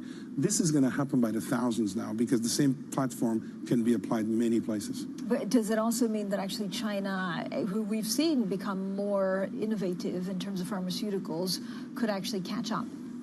Well, I think China has its own advantages in AI. They're working on smaller models, but distillation approaches. So I think China should be expected to be, we don't think of China as anything other than San Francisco or Boston or New York. In other words, it's not in some other kind of range of technology. They're playing at the cutting edge. Having said that, what we have, interestingly, is a long tradition of startups absolutely growing to become incumbents and transforming industries. They don't have that experience yet. It's a very recent phenomenon for them. They're a state-run entity by and large. So we need to double down on the unique advantage of the American innovation entrepreneurship ecosystem and really get a lot of the impediments out of the way to just let these companies compete. And while we're at it, I think Europe should follow that same lead. The competition will be the life form, the companies, the organizations that can most effectively use AI, use the knowledge from diseases to make a big impact. Wherever those exist, I think you're going to see them flourish. Are you investing more in the UK? So we're much more active in the UK. We're first creating a lot of bridges between our ecosystem of 45 companies that are in the Boston area into the UK. We've done that for the last 3 years. We're now significantly, potentially ramping up with partnerships with the UK government, with a number of big research institutions, the CRIC, the Cambridge, Oxford, etc. So we're very much kind of in the conversation of could there be potentially a £500 million pound type structure that could make a big impact here, particularly not in just investing, but also creating new companies in an institutional way and scaling them up. We have that capability in Boston. We've done this for 25 years, and we think it's time to look at it in 1 or 2 select locations. What do you see that's good in the UK? Because this is quite refreshing since the budget and actually since this government has been in place, not everyone's ready to say, look, I want to do business in the country. Honestly, I get asked this question a lot, and I'd say many things. I don't have to look very hard. The scientific base is there. That means that the talent is there. The innovation, inventions are there. The capital is there, but it seems to be ignoring the value created from science. This has been a knowledge-based economy here for quite a long time, and yet that seems to be, there's easier ways to make money than to bet on science. But science can make dramatic returns. So I think developing the skills, the experience, the confidence is what's been lacking, and I think we can bring that to bear. How do you see the talent pool of researchers? This is excellent. They're not being taken from a lot of the big tech companies?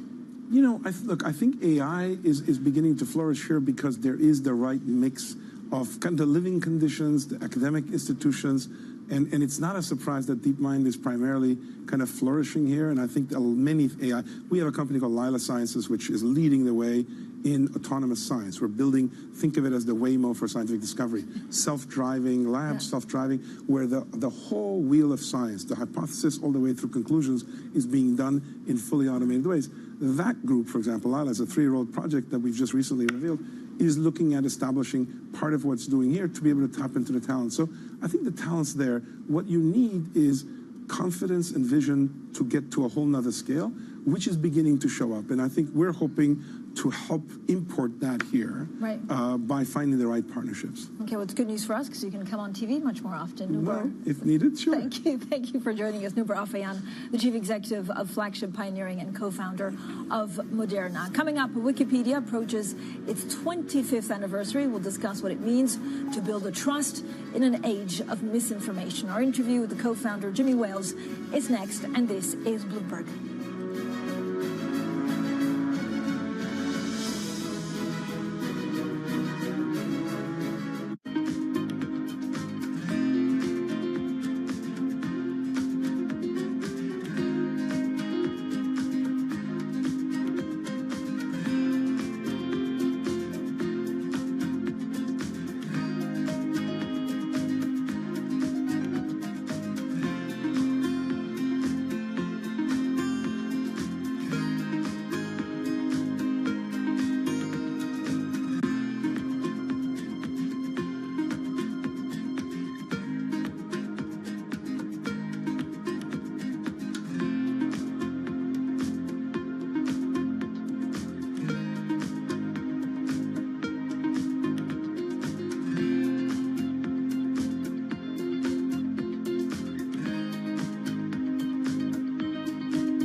Jason Kelly. And we're back with another season of The Deal. With athletes and entrepreneurs who are changing the game on and off the field. Jerry Jones. Some good-looking trophies. 1 and 1 is 3 in sports, not 2.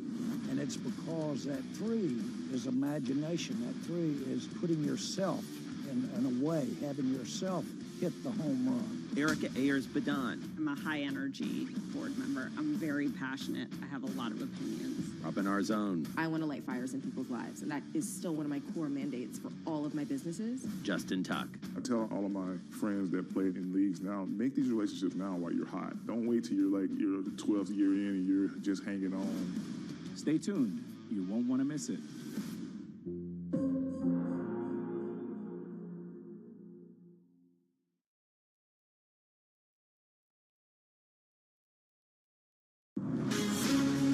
From the beating heart of global finance, economics, and politics, and wherever newsmakers are moving markets, Bloomberg brings you conversations that allow for deep discussions and important insights. What do you think the future is for inflation? Is this new normal? Are markets too optimistic? How do you worry about the things that are outside your control? How does the current fighting completely stop? I'm Francine Lacqua, and this is The Pulse, every weekday only on Bloomberg. Astonishing day for US technology. It's shaping the region's technology ecosystem. Asia's biggest tech news and innovation. Bringing you up-to-the-minute geopolitical news whenever and wherever it happens. I'm Stephen Engel at Japan's Akasaka Palace in Tokyo, and this is Bloomberg.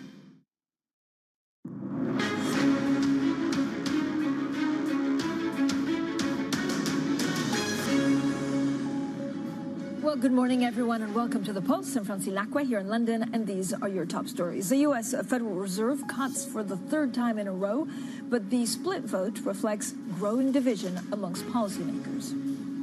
The U.S. seizes a sanctioned oil tanker off the coast of Venezuela in a serious escalation of tensions. Venezuela's leaders describe it as an act of piracy. Plus, Oracle slumps pre-market as earnings from the AI bellwether disappoint. So let's get more on that story. And Oracle's spending on infrastructure has jumped 40%, while cloud revenue fell short. Matt Bloxham, senior analyst for Bloomberg Intelligence, joins us now. Matt, good morning. So Oracle did bet heavily on cloud infrastructure, yet shares dropped. So what are investors weighing up? Yeah, they're trying to figure out this relationship between capital spending and revenue and profit coming into the business. And yeah, as you mentioned there, they surprised people yesterday with a 42% increase in their capital spending for this year, going from $35 billion to $50 billion. They say that's directly linked to customer demand, not making that operational in their data centers. But we're not seeing incremental revenue momentum, and so that's kind of what's making people scratch their heads a little bit. And obviously, this is a company that lost $10 billion of cash flow in the quarter. It's got over $100 billion of debt.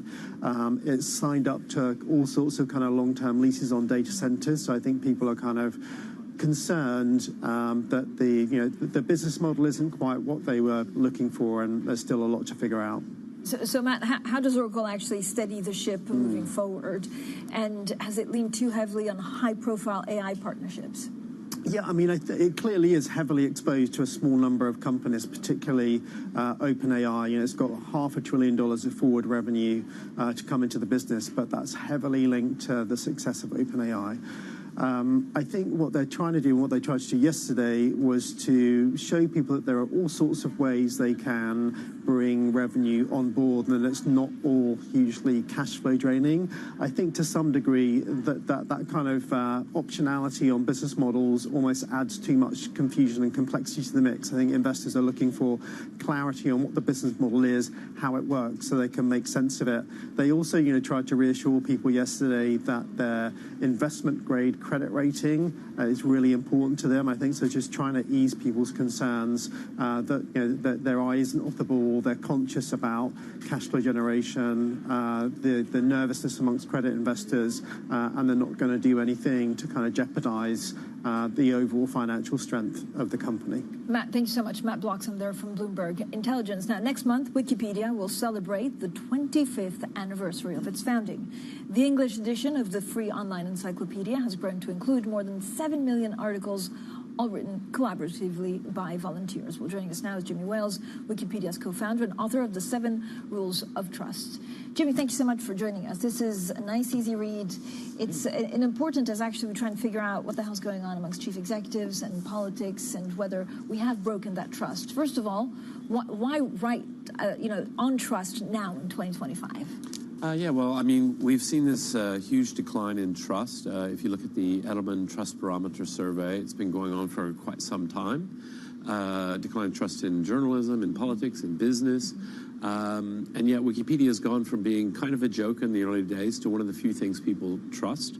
So I thought, let's share some of the lessons and let's see what we can do to move society back to a culture of trust and trustworthiness. Why do you think, actually, Wikipedia is doing so well in a time where there's so much misinformation and people don't tend to trust news sources? Yeah, I mean, I think it really has to do with transparency, openness. It has to do with having a good purpose. We keep the purpose of Wikipedia very, very simple: free, high-quality, neutral encyclopedia.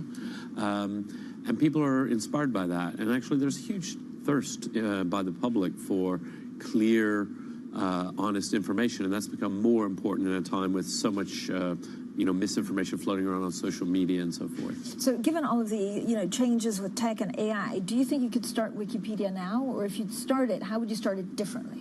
I do think so, because I'm a pathological optimist about human nature, and I think people have a desire to know and to share what they know.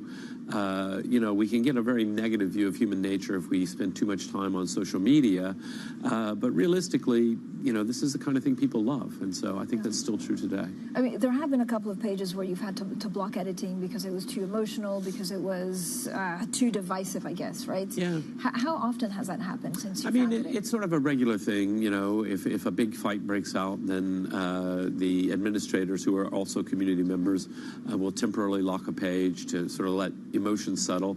And there's always something going on. There's always a bit of drama somewhere in Wikipedia, of course. But we have this real sense that we should be civil to each other. That's one of the 7 rules of trust is, be civil, be kind to other people. No personal attacks is one of the fundamental rules of Wikipedia. Of course, we're humans, so it can get rough and tumble sometimes, but we really do believe in that. We're not a wide open free speech forum. We're an effort to make something fun. Your 7 rules of trust are, they couldn't be clearer. They also couldn't be more simple. It's kind of stuff that we want to teach our kids. It's, be positive about people, make it personal, create a clear purpose, be trusting, be civil, be independent, be clear. Like, why do you feel we need to go to these basics? Well, I think it's as with everything. If you're in a business that's had some kind of a crisis of trust, and it can happen to the best of businesses, something goes wrong, you've lost the trust of your customers, your partners, I think you need to take a trust inventory. You need to go back to these basics and just think through, like, okay, what do we need to do differently? What are the things that we should internalize with our staff, with each other, to try to rebuild trust? Because you can rebuild trust. Do you worry about AI and the impact this could have on encyclopedias or news? I worry. I'm excited. It's a big change, and there's so much going on. Certainly, I think there's huge opportunities in AI, but there's also all these risks that everybody talks about. And so we're taking a very cautious approach. We're very human-centric. We're a community first. But we're also looking at, okay, how could AI help the community? What are the ways that the community might use AI to help us spot errors, to, sort of whatever it might be, Yeah. So how do you think Wikipedia will change in 5-10 years? Does it become bigger? Does it become smaller?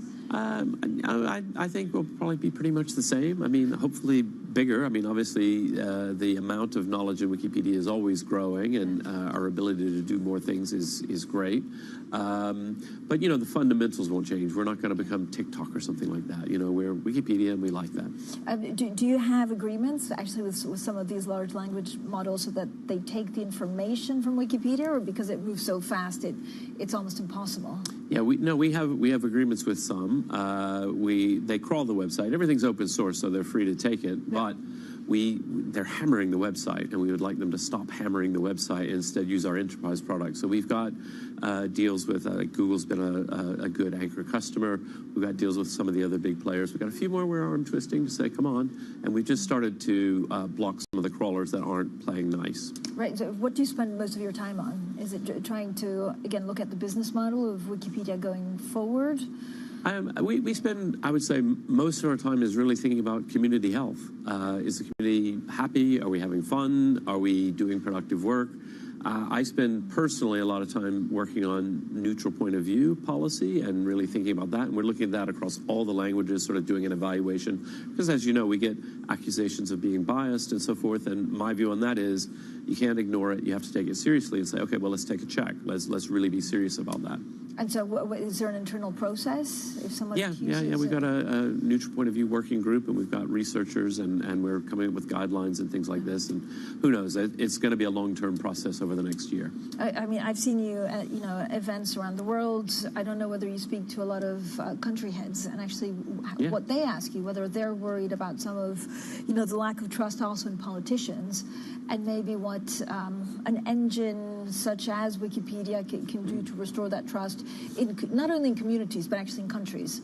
Yeah, no, I mean, I think it's something that we have to look at fundamentally throughout society. A lot of politicians are quite rightly worried about the loss of trust in the process of democracy and politics. Obviously, some of those politicians are actively undermining that trust for their own purposes. So, what I'm saying to voters is we should really care about trustworthiness almost more than we care about policy in many cases. But what's the difference, when you look at trustworthiness, what about divisiveness? Oh, yeah. I mean... Is it one and the same? They're very closely related, obviously. I mean, the toxicity of certain debates is also a product of that lack of trust. When we saw the government shut down in the U.S., the longest one ever, part of it was they couldn't come to any kind of compromise where they could make a deal because they didn't trust the other side to live up to the terms of the deal. So, okay, well, we need bipartisan work to actually get the functioning of government done. And if you think the other side is completely crazy and not trustworthy, it's really hard to work together. And so we really need to get back to building and rebuilding the trust. Why has there been a fundamental shift in actually not believing or not trusting the other side? I think there's a lot of reasons. I mean, one that I point to that's a really hard problem is the decline of local journalism has been really problematic. People used to have local reporters, and they would see stories reported and things they could see and touch and so forth. And that's declined all around the world, which now means most of the news is about famous people in far-off places, and you don't have that same personal connection to it. I'd love to figure out how can we get back to good, strong local journalism. And then, of course, one of the things that we have seen is that the decline in trust has been largely, due to social media, due to clickbait headlines and all of that. I'm really excited about the rise of subscription models again, that instead of just having to get the clicks today to get people on your site, you actually build trust with your reader over time, and they're happy to pay you for that. Yeah, is there concern, though, under the subscription model that you only see what you want to see, that it kind of reinforces what you're thinking? Maybe not, except for I think there's a big demand for people to actually see both sides of a story. A lot of the free stuff actually ends up being very one-sided because you're just trying to appeal to one audience. I think if somebody's going to pay you, they kind of want the whole story. Jimmy, so good to speak to you. Thank you so much for coming on. Jimmy Wales, Wikipedia co-founder and author of The 7 Rules of Trust. It's a short book, so it's a great read, and it's short. The chief executive of the chip equipment maker, ASML, believes the huge investments being made in AI infrastructure are justified. ASML is Europe's most valuable company and a crucial pillar of the global AI supply chain, selling cutting-edge gear to customers such as NVIDIA, Apple, and TSMC. Speaking last month, Christophe Fouquet told Bloomberg Tech Europe there is logic behind the massive spending by the likes of OpenAI. I think the investment makes sense overall, because you cannot play in AI without investing in hyperscaler. And there may be even a few cycles of investment, because the investment today is down on certain chips. The chips in 2-3 years from now, if you look at NVIDIA announcement, they will be a lot more powerful. And people may be tempted again in 2027 to invest again in hyperscaler to make use of those chips. So you have different cycle. And you have a bit of a harm race, because if you don't invest today, you're out. And you can watch more of that exclusive interview with the ASML CEO tomorrow on the next episode of Bloomberg Tech Europe. That's at 6:30 a.m. UK time on Bloomberg. Ukraine has sent a revised peace plan to Washington as President Trump held a call with European leaders. Now, Trump says pretty strong words were exchanged with the leaders of France, the UK, Germany as well while discussing the war. Bloomberg's Chief Europe correspondent Oliver Crook joins us now from Brussels. Ollie, can you walk us through what exactly happened yesterday? There was a huge amount of activity yesterday for Ukraine, Francine. There was that call, obviously, between European leaders and Donald Trump. And at the same time, we understand that that sort of document, that 20-point plan, that's really the foundation for any kind of peace proposal between Russia and Ukraine, got some edits from the Europeans, got some edits from the Ukrainians, and is now sitting with the White House for the review of the President Trump and the rest of the negotiating team and the United States. We also understand that there was a discussion between Volodymyr Zelensky, this is a conference call, and a number of high-ranking Ukrainian officials, Scott Bessent, the U.S. Treasury Secretary, Jared Kushner, who appears to be in every single meeting potentially that's happening on Ukraine and every other subject, and also, of course, Larry Fink, the CEO of BlackRock, and that was to deal with the potential and the eventual reconstruction of Ukraine. And Volodymyr Zelensky called that meeting, he considered that the first meeting of the group that will work on a document concerning reconstruction and economic recovery in Ukraine. So, Francine, that's two documents. There's the main 20-point plan, there's a reconstruction document, but there's also a third document, Francine, that we understand, and that is all about security guarantees. And I've got to say, this has got to be probably one of the most challenging issues still outstanding within the situation, the negotiations for Ukraine and Russia. What is the security architecture that will guarantee Ukrainian sovereignty into the future, that will guarantee that Russia will not invade? That is one of the stickiest points, and that is the third document. We do not have a great deal of clarity of where that rests, but we are waiting now any kind of response from the Trump administration, how they sort of read these additions that the Europeans have put, and of course the reaction from Moscow we still have not heard. So we also have the European finance ministers meeting today. What can we expect there? Yeah, I think for them, there's going to be a number of issues they have to talk about. They have to elect the new Eurogroup president. That's one of the issues they're going to talk about. They're going to kick off the search for the next VP at the ECB. So a number of the different issues they're going to be handling. But I think the main issue is dealing with the architecture and the framework and exchanging views on what to do with these Russian assets. This, of course, is one of the key issues for the Ukrainians going forward. They could theoretically, the EU, unlock 90 billion euros worth of reparations loans that would go to Ukraine. That would fund Ukraine's war effort and their budget for the next 2 years. 2/3 of the funding would be represented by that 90 billion euros. But Francine, despite what we hear from European leaders that they're close to a deal, that they should sign off on one next year, we do not have that confidence yet from the Belgians. I spoke with the Portuguese finance minister a little bit earlier today, and he says that yes, the frozen assets are one of the issues on the table, but there was not total confidence that this is going to get passed within the next 10 days. So I think it'll be absolutely crucial to hear what finance ministers have to say about the Russian assets and how they see this resolving themselves. As you know, we've been speaking to Volodymyr Zelensky when I sat down with him a couple of weeks ago. He says on the Russian assets and to get the funding for the war that this is a matter of survival for Ukraine. It is a matter of survival for their war effort and absolutely crucial. Will the Europeans deliver? That, Francine, is the perennial question. Ollie, thanks so much. Bloomberg's Chief Europe correspondent Oliver Crook. Now, coming up, the UK Chancellor defends her budget, which was described as uninspiring and disappointing by our next guest. We'll talk about all of that with Jim O'Neill. He's next, and this is Bloomberg.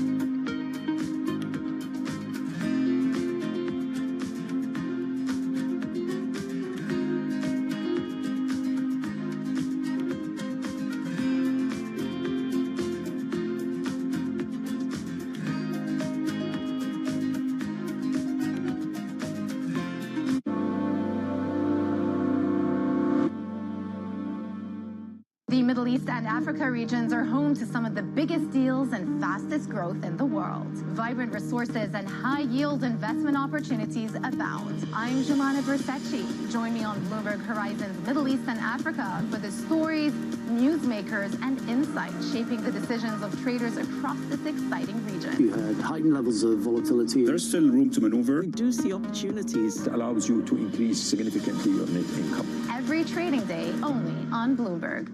From the world of politics to the world of business, Joe Matthew and Kaylee Lines deliver news, insight, and analysis live 2 times a day, every trading day. Balance of Power at 1 and 5 Eastern, only on Bloomberg. Africa, a region rife with potential for growth and opportunities, but not without its challenges. Bloomberg highlights the biggest stories, interviewing key players, and reporting on the issues impacting the region. Join us as we get to the heart of African business, politics, and economics, and ask the question, what's next? I'm Jennifer Zabasaja, and this is Next Africa. New episodes every month, only on Bloomberg.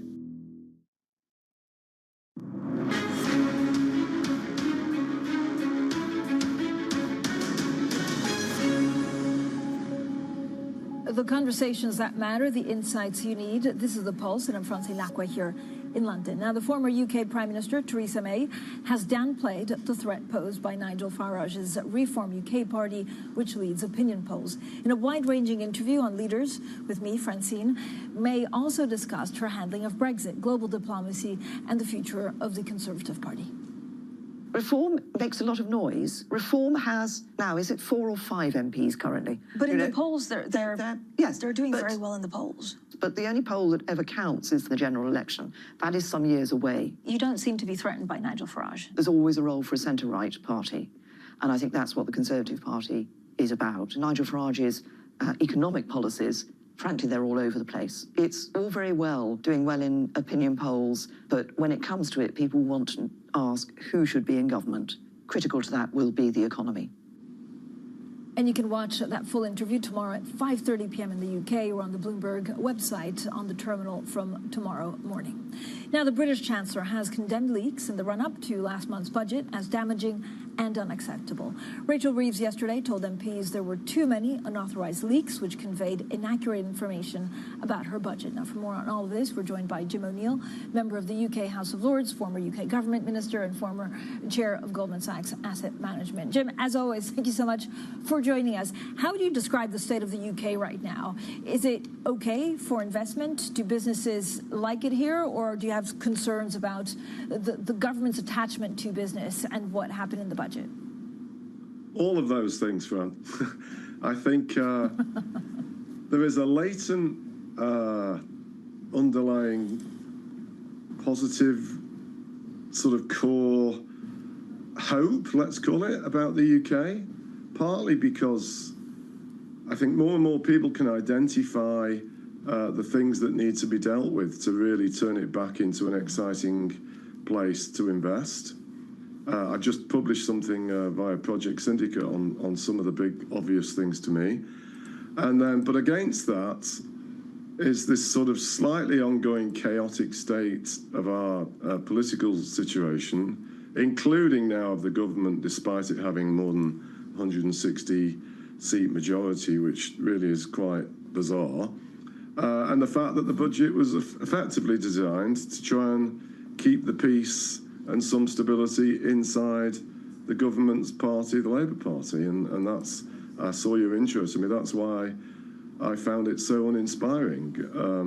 You know, for a government that is so far behind in the opinion polls, and it's pretty obvious as to why that is the case, and given that it is so still early on in their parliament, you know, I would have thought the time for much bolder choices to make sure the OBR and the forecasting community want to get more optimistic. They should be doing it now. Right. So what would you do that's much more bolder? Is it kickstarting growth? Is it an industrial plan? I mean, it's those things and more. So, you know, before the Angela Rayner thing started, you know, I was, turns out to have been quite naively pretty optimistic that something of substance was going to happen on, proper big picture property tax reform.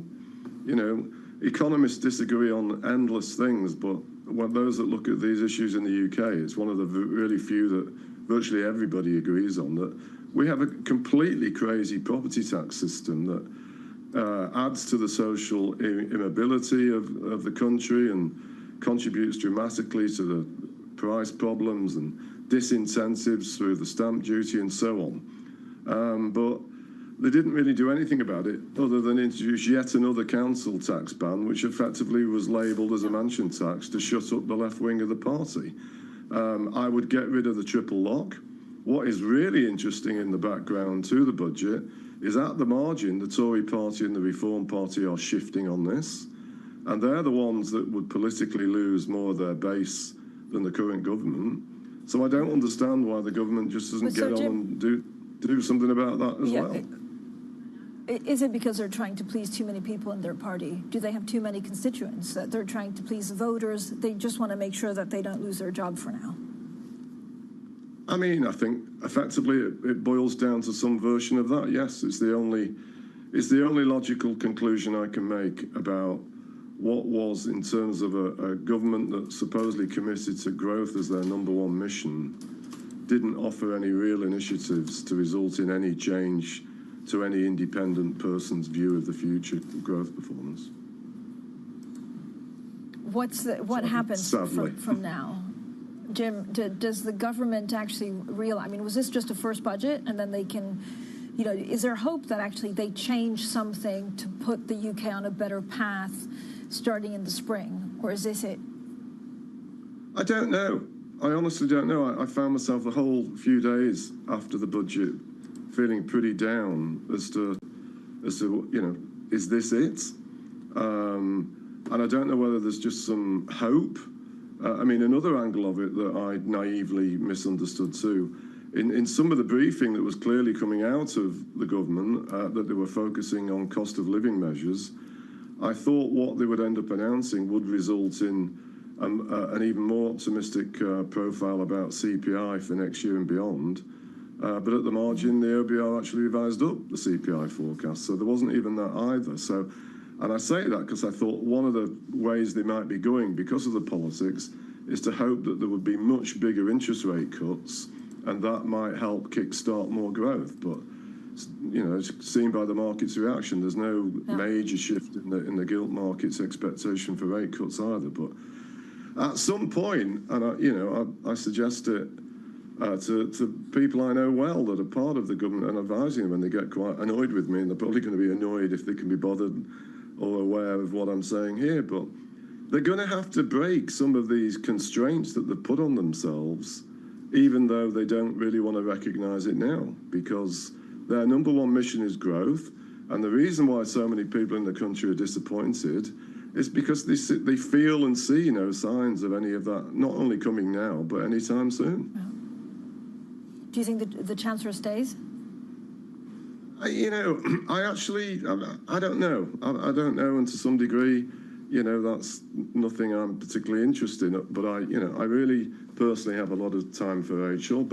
And I suspect she's being constrained by number 10's issues with managing their own party. But I'm an independent peer. I like to think much bigger than that. I'm interested in the interests of the country. And again, in this piece I wrote in the Project Syndicate, there are, despite our endless disappointments with whichever government we seem to have, there are one or two big picture things starting to slowly improve. I often talk to you about the remarkably improving situation in Greater Manchester and parts of the north. I'll say it again because a lot of people don't get it. Greater Manchester is growing at 3 times the rate of London. And the stuff that's gone on with devolution that's important for that. And we have some big changes. We're going to talk more about that, Jim. Okay. Thank you so much. Jim O'Neill there, House of Lords. Good morning. This is Bloomberg Surveillance. Welcome back to the opening trade. Watch Bloomberg Tech. This is the Asia Trade. This is Wall Street Week. Welcome to Balance of Power. This is Bloomberg Television.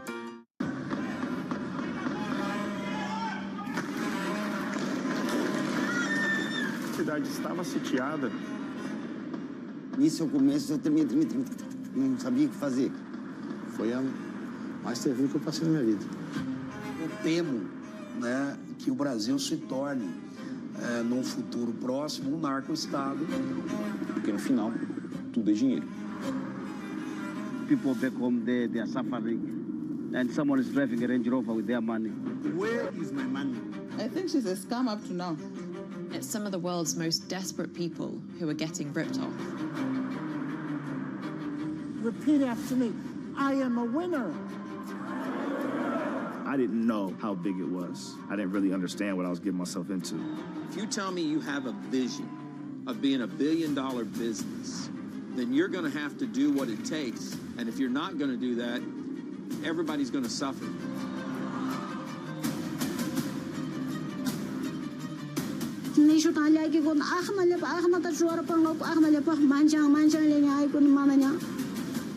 Una batalla a muerte. Money can do a lot of good. It can really transform people's lives, but it can also hurt them.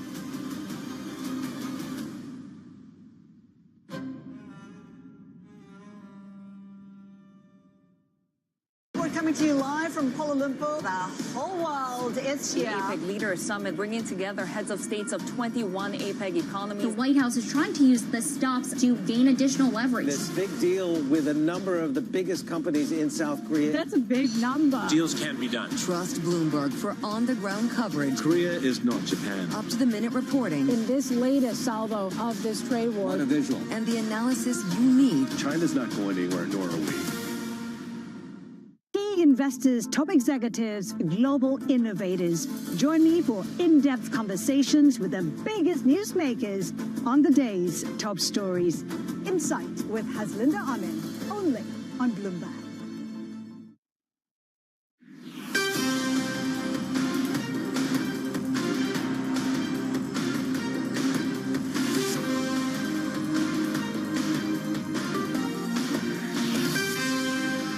It's 5 a.m. in New York City. Good morning. I'm Bonnie Quinn with your Bloomberg Brief. Here's what you need to know. A House divided. Chair Powell marshals a consensus for 25 basis points of a cut over reticence from voters and non-voters, potentially foreshadowing a difficult 2026 for monetary policy. Oracle's naughty quarter. A Santa Claus rally in the air after Oracle ruins the cross-asset party. And captured. U.S. forces seized a sanctioned oil tanker off the coast of Venezuela. Venezuela calling the action blatant theft and an act of piracy. So let's look at these futures. They are pointed lower, in fact, quite strongly lower. This, though, must take into account the fact that Oracle very much disappointed after the bell, and it's down more than 11% in pre-market trading. After the 25 basis point decision, as markets were digesting it, we did see a rally, and the S&P 500 closed up 0.7%. We're close to records everywhere, really, including the Russell 2000. Small caps really got a nice boost from that 25 basis point cut. But there is a lot to parse in the statement and in the differing views. Next year, the median dot is for just one cut. Meanwhile, Chair Powell did highlight some difficulties in the labour market. So let's look at the bond universe, because we did see some bull steepening. The shorter end coming down. We're at 353 now. The longer end pretty much staying where it was, 478.88. We have a lot to get through. We're going to be speaking with Marvin Lowe of State Street in just a few minutes. But first, let's get to those individual equity movers, because clearly they are having an impact on this market and what may now not be a Santa Claus rally. We'll see. Let's get over to London and Valerie Teitel. Good morning, Bonnie. Let's start with a check on Oracle after earnings that are igniting more worries about how much money they are spending. Oracle shares down 11.4% after their results showed a near 40% rise in CapEx spending alongside a cash burn of $10 billion in the previous quarter, getting investors anxious on whether Oracle is going to receive this return on investment quick enough in order to fund that $100 billion worth of debt that is now in Oracle's name. Sticking with the tech sector, let's check on the wider names in the neo-cloud industry, because we are on a back foot when it comes to CoreWeave and Nebius. CoreWeave down over 3%, Nebius down nearly 2%, and NVIDIA, really the giant of this AI trade, also suffering some losses, down 1.8% so far in pre-market. Lastly, let's check on a Chinese e-commerce giant that runs Temu, that is PDD, the owner of Temu. Shares are in the red, down 1.6%. Some interesting reporting that a fist fight broke out in between Chinese regulators and some employees last week, and this is igniting some worries of more regulatory scrutiny on the highly competitive e-commerce space in China. Bonnie? Wow, fistfights in the regulatory sphere. Who would have thunk it? Valerie, thank you so much. Valerie Tytel there. Coming up this hour, we look at the post-Fed market setup with Marvin Lowe of Straight Street. So let's stay with the Fed now and Chair Powell balancing the Fed's dual mandate. Available indicators suggest that economic activity has been expanding at a moderate pace. Consumer spending appears to have remained solid, and business fixed investment has continued to expand. There is no risk-free path for policy as we navigate this tension between our employment and inflation goals. A reasonable base case is that the effects of tariffs on inflation will be relatively short-lived, effectively a one-time shift in the price level. But with downside risks to employment having risen in recent months, the balance of risks has shifted. This further normalization of our policy stance should help stabilize the labor market while allowing inflation to resume its downward trend toward 2% once the effects of tariffs have passed through. Stocks did rise on the decision, with the S&P 500 posting its biggest gain on a Fed decision day since March. Bloomberg's Van Ram joins us now for more. So a lot of what the Fed chair said there, Van, said before. He talked about balance of risks. He talked about maybe just protecting the labor market ever so slightly, effectively an insurance cut in some ways. So if the economy is doing fine, then why isn't risk sentiment doing fine? Well, I think risk sentiment may not be doing fine because of what happened with our Oracle. And there's quite a bit of froth in the markets, and that has got to come off, and the markets will be increasingly volatile at these higher levels. Now, going back to the Fed, Bonnie, I think that, what was a surprise was, why is the Fed still thinking that they need to cut rates at least once in 2026?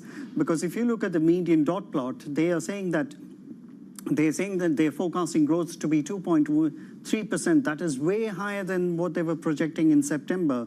So the Fed kind of believes in this narrative that AI is going to boost productivity growth, which is not unreasonable. So if you're expecting growth of 2.3%, and inflation to be sticky, and we know that core PCE has averaged 2.8% this year, where really is the room to cut rates? So it was a bit of a dovish read, which is why I think that the markets will cotton on to that. There will be short-term profit-taking in the markets because, as I said, there's plenty of money left on the table. There will be increasingly the temptation to take some of it away. But I think that the secular move in the markets is one in stocks is going to be higher for longer. Yeah, I mean, this could be one of the last exit points, as one of our MLive posts points out today, before the year end for stock investors. But Van, I do want to ask you, do we definitively have a dovish Fed now? It is only one cut priced in median forecast-wise for next year, and there are some on the Fed that think that should be more, as many as 3, for example. I think the 3 is going to be a bit too contrived. You've got core PCE running at 2.8%. And with real growth of 2.3%, that puts the nominal rate, Fed funds rate, somewhere around 450, in the vicinity of 450 to 5, which is where we are now, 450 on the lower end of the Fed's rate. So there is no real room to cut rates. But if the Fed is going to be, if the next Fed chair is going to be dovish, and we know that is written into his job description. So I think if the Fed is going to be dovish, I think the markets will punish the Fed by pushing the long-end rates much higher. And if you look at the 2-year yield, Bonnie, it hasn't gone below 4.5%, even though the Fed has been cutting rates. So I think that, the markets are sending out a message to the Fed that, look, you can have your Fed rate where you want, but ultimately it's for the markets to dispose what the real case is. Yeah, Van, thank you so much. That is Bloomberg's Van Ram there. Well, as Van mentioned, shares of Oracle continuing to drop in the pre-market after reporting a rise in AI spending and disappointing cloud sales. They fell short of analyst estimates. Joining us now is Matt Bloxham of Bloomberg Intelligence. So obviously $15 billion more than it had forecast going to be spent on CapEx. related to AI. As Sebastian Boyd put it, traders are just losing faith in the future cash flows of AI investment. Does that remain the case? Is there anything that can be done to sort of change investors' minds?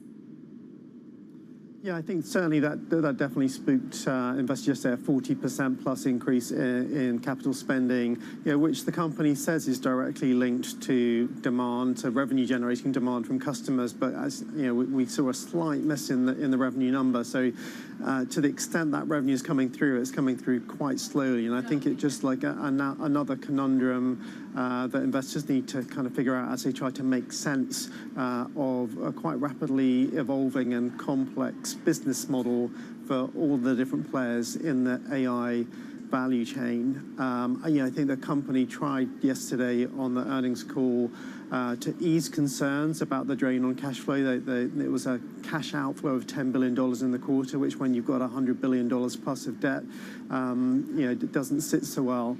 And they talked about a number of different business models and ways they can kind of bring demand into the data centers without having to pay for all that capacity up front. I think that's just added even more complexity to the jigsaw investors trying to put together. And I think people would rather see just a kind of fairly straightforward, simple, here is our business model, this is how it works, which would allow it much easier to make sense. And that's not where we're at right now. But Matt, the company did say that it'll have to raise less cash than expected. I thought that's what traders and investors were worried about, the cash raising portion of this whole investment. But if it has to raise less, then what's the problem? I think it's because they talked about this issue that for the kind of fiscal 27 or essentially calendar 2026 that analysts are penciling in around $100 billion of incremental spend and maybe beyond that, just kind of build out this kind of capacity play. And they said, it's likely to be somewhat lower than that. I think the issue is, the print was that in the very near term, CapEx is going to be sharply higher than expected. And I think that's kind of where investor attention is more focused. All right, Matt Bloxham, thank you so much for the context this morning. That's Matt Bloxham of Bloomberg Intelligence. Now to other top stories trending on the terminal this morning. Mexico has approved new tariffs on Asian imports, broadly aligning with U.S. efforts to tighten trade barriers against China. The bill imposes tariffs of between 5% and 50% on more than 1,400 products from Asian nations that don't have a trade deal with Mexico. They'll take effect next year.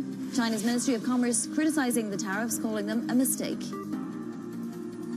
Venezuelan opposition leader Maria Corina Machado finally appeared in Oslo in the early hours of Thursday morning.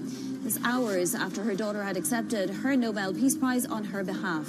The Nobel Institute said that Machado underwent, quote, a journey in a situation of extreme danger to reach the Norwegian capital from a place of hiding in Venezuela. JP Morgan is set to open a new branch in India after nearly a decade in a city near Mumbai. The bank has received in principle approval from the Reserve Bank of India to establish its fourth branch. Foreign banks have been expanding in India, lured by its rapid economic expansion, strong credit demand, and deepening corporate activity. Coming up, escalating tensions. The U.S. seizes a sanctioned oil tanker off the coast of Venezuela. More on that next. This is Bloomberg.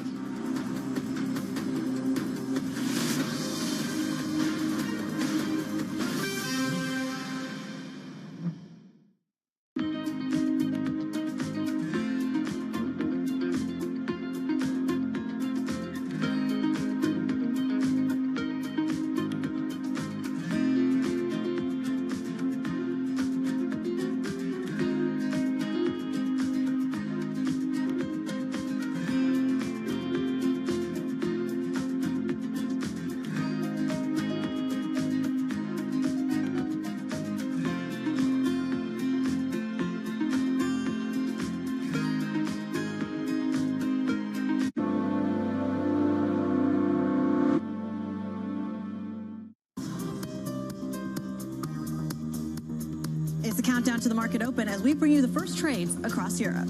We'll debate the most important stories and what will drive the big investment decisions throughout the morning. I'm Guy Johnson. I'm Kriti Gupta. And I'm Anna Edwards. Join us every weekday morning for the opening trade, live at 7 a.m. here in London. Only on Bloomberg. Context changes everything.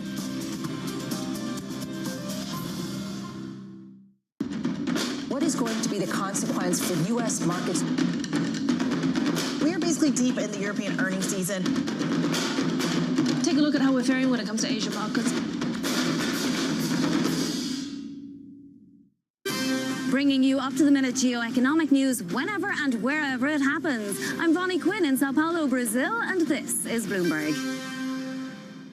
Morning, this is Bloomberg Daybreak Europe. I'm Tom McKenzie in London. These are the stories that set your agenda. Taking you from the U.S. market's close to the overnight session in Asia, we'll walk you through what you need to know to kickstart Europe's trading day. Live from our European headquarters, we bring you the day's top market-moving stories, unmatched expert analysis, and on-the-ground reporting from across the continent. Tune in to Daybreak Europe, only on Bloomberg Television. Context changes everything.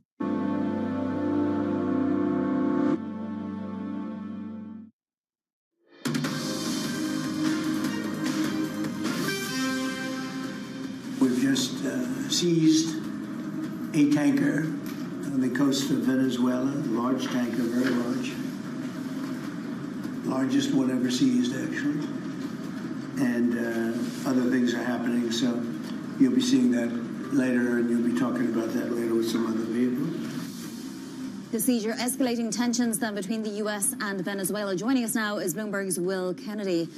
Will, this isn't a game of battleship. I mean, these are sovereign assets that the U.S. is taking out. Even if these are narco-trafficking vessels, does the U.S. have the right to do this?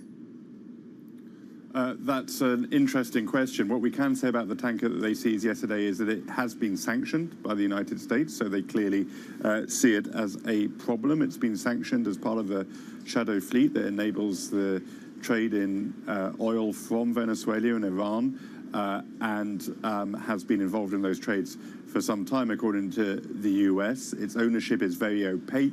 It's registered in Guyana. It's owned by Nigerian nameplate companies. But the US sees it as part of this shadow fleet. So it feels like it has the right to do this, and this is a legitimate way for it to put pressure on the Venezuelan regime. Whether international lawyers would say it the same way is an interesting question. Yeah, and I love how, you know, it's meant to be about drugs, but it ends up about oil. Chevron CEO Mike Wirth spoke to Bloomberg before the announcement about the company's presence in the country. Let's just have a listen. I don't know what the president's intentions are. We've been in Venezuela for the last 100 years. Our presence there, we believe, is important for the local economy, the regional economy, the people of Venezuela. The Venezuelan oil is sought after by U.S. refiners, and we operate there in full compliance with all U.S. law and sanctions. We're in discussions with the administration to ensure that we stay in compliance. I mean, what does this escalation mean for big U.S. oil companies? The president said yesterday he guesses we're going to keep the 2 million barrels that were on that ship. Yeah, it's a really interesting question. In the short term, obviously, this tension could disrupt oil trades, but especially if, as you say, the U.S. acts in similar ways again. But Venezuela is a relatively small supplier to the global market these days. Its exports are a fraction of what they used to be 20 years ago, at less than 1 million barrels a day or so, less than 1% of global supply. So it will be pretty marginal in the near term. I think the bigger picture was alluded to in your conversation with Mike Wirth there, which is if there is some kind of change in Venezuela, if there is a regime or an accommodation which is more aligned with U.S. interests, the U.S. clearly would see that as an opportunity to increase exports from Venezuela, lift sanctions, allow more investment, perhaps allow more U.S. oil companies to operate. And so in the medium to longer term, this crisis may bring us to a place which is actually relatively bearish for the oil market. So there's a real nuance between the short and the medium term there, Vonnie, I think. Yeah, that is fascinating. Will, thank you so much, bringing amazing context there to the story. Bloomberg's Will Kennedy. Coming up, House lawmakers moving to pressure Defense Secretary Pete Hegseth to release the evidence for that boat strike. More on that and a look at what else is making headlines in your front page news next. This is Bloomberg.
The key issue right now for us in the diamond space is the declared divestment of Anglo from DBS. And as you know, Anglo holds 85% stake in DBS. Botswana, the government of the Republic of Botswana holds 15. We are resolute now, and we've communicated a firm intention to increase our stake in DBS to a controlling stake. We have lined up a number of potential collaborators with us, if I may put it that way. We have targeted funders, we have parties, we have the Oman Sovereign Wealth Fund, we have others who are willing and ready.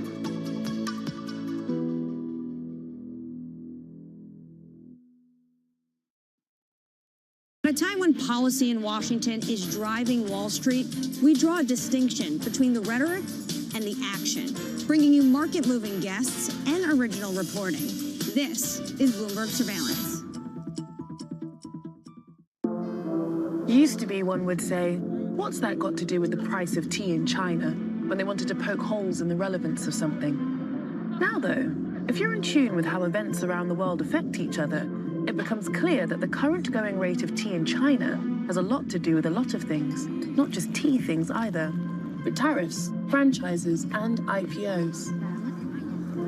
How much?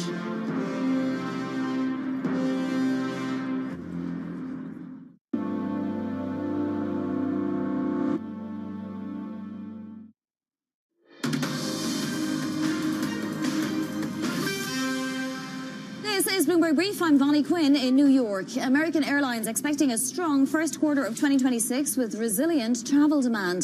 Bloomberg's Lisa Abramowitz spoke exclusively with United CEO Robert Issom. You'll see us open up more secondary cities in Europe. You'll just see us do more flying into the hubs of some of our partner carriers. And international will probably outgrow what we do from a domestic perspective, but the two are connected. And, I'm really pleased with our domestic operation. We're going to always have the best domestic network. And, you go back, a number of years and domestic, outperformed international. And we're going to be ready for domestic doing well and international doing well, premium doing well, and really pleased with where we're at. You've been working on upgrading the entire fleet, and that's something that's been really important for you, especially as you get some of these premium offerings in place. How much have some of the slowdowns, supply chain issues at Boeing and Airbus hampered that ability to really retrofit some of the fleet? Well, where we stand today, we have the youngest fleet in the industry. We made a tremendous investment from about 2014 to about 2020. And we brought on well over $30 billion of new aircraft. So we have the youngest fleet in the business right now.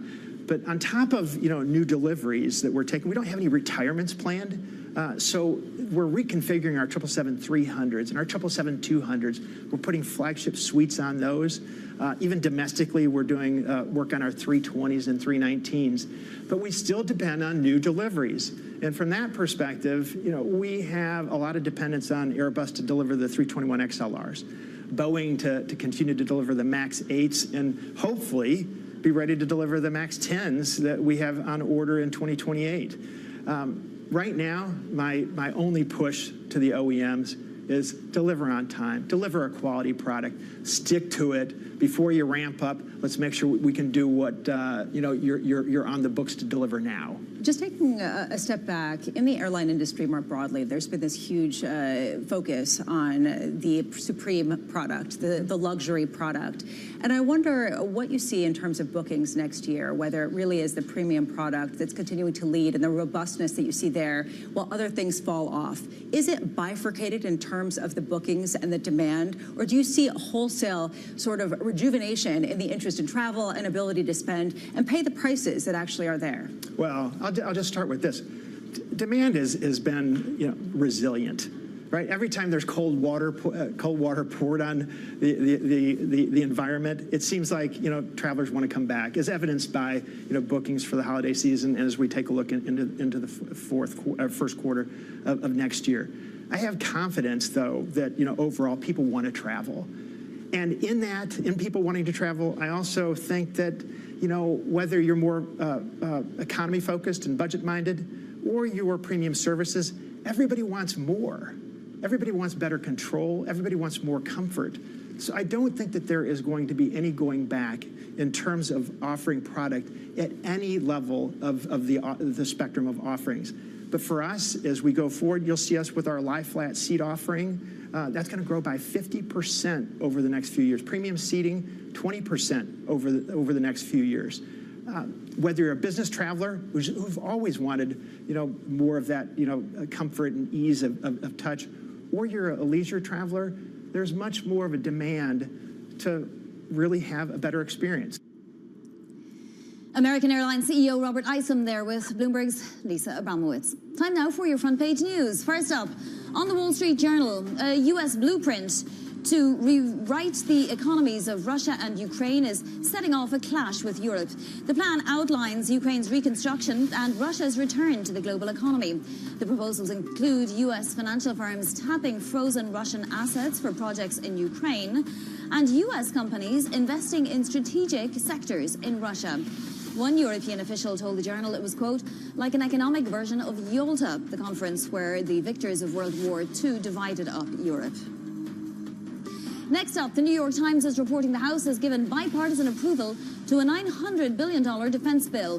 The bill would codify much of President Trump's national security agenda, but seeks to curb his move to withdraw from Europe and mandate more Pentagon consultation with Congress. It goes to the Senate next, which is expected to approve it overwhelmingly. And finally, on the Washington Post front page, the House passing that defense bill once again. Included in the bill, says the Post, pressure on Defense Secretary Pete Hegseth to release evidence of that military boat strike that killed 2 survivors of an initial strike on their alleged drug smuggling vessel. The legislation would withhold 25% of Hegseth's travel budget until he discloses all his orders authorizing military attacks and releasing unedited video of those operations. The legislation compels the Defense Department to consult with lawmakers before withdrawing U.S. troops from Europe or South Korea and before restructuring America's vast military commands around the world. All right, let's take a look at these markets. Post-Fed day, it was the day we were all waiting for. Now I guess the markets are going to look ahead to next week and the economic data, the huge raft of economic data that we're going to get. So, futures are pointing lower, primarily because Oracle is dragging everything down. That result after the bell caused that stock to drop 11% post-market and pre-market. We do have the dollar index unchanged and the 10-year yield pretty unchanged, but we have front-end yields coming down just a little bit and some bull steepening going on. So AI jitters dragging equities down, but we'll also speak with the Fed with Marvin Loeb, State Street, next.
When I visited Fernandez at IMAX's headquarters outside Toronto, we went to the facility where IMAX designs and maintains its cameras.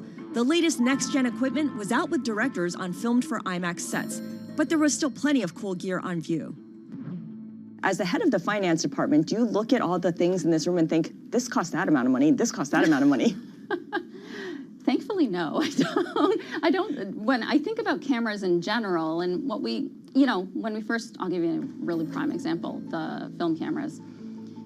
When you thought about it, okay, are we building 2? Are we building 4? Are you building 8, right? And that's where I start to think about, well, what makes the most sense from a return perspective? Because yes, Nolan wants the cameras, but how many other filmmakers out there use the film cameras? The lens that I look at it through is essentially how many do we build and in what way? Because the one thing is we are going to invest to build it right and to build it for longevity.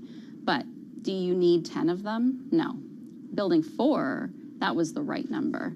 And do we potentially want to build a couple more? Maybe a couple more, but I don't think we need 10 because they won't always be in use all the time. I imagine that at different points you need to tell people no. What's that process like for you? Oh yeah, it's a key role in the CFO position. It is a word that most people are used to, and yet they still think you're not going to say it. We're at the epicenter of a global realignment on a scale not seen for decades. At the intersection between markets, economics, and geopolitics, a forum for sophisticated conversation. This is Bloomberg Surveillance. It's a multi-trillion-dollar industry. We'll show you what's happening in ETFs like no one else. ETF IQ, only on Bloomberg.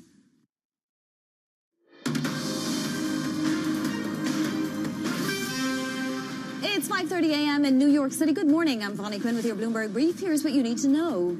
A House divided. Chair Powell marshals a consensus for 25 basis points of a cut over reticence from voters and non-voters, potentially foreshadowing a difficult 2026 for monetary policy.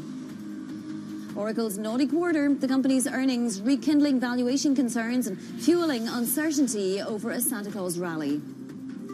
And captured. U.S. forces seize a sanctioned oil tanker off the coast of Venezuela. Venezuela calling the action blatant theft and an act of piracy. Let's take a look at those markets then. It is a very red picture, with the exception maybe of Russell 2000 futures. We definitely saw small caps rally to a record yesterday after that Fed decision, which was expected, but nevertheless it came. S&P futures and NASDAQ futures potentially being colored by the Oracle earnings. Oracle itself down more than 11% pre-market. Because they did rally into the close yesterday. The S&P was up 0.7%. The NASDAQ 100 was up a full 1%. So we are still very, very close to those records. It all really depends on the AI trade. And of course, that data next week, we get a plethora of it.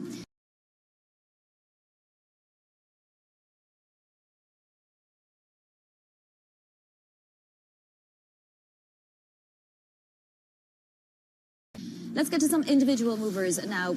Pre-market here in the United States. We'll go to London and Valerie Titel. Good morning, Vonnie.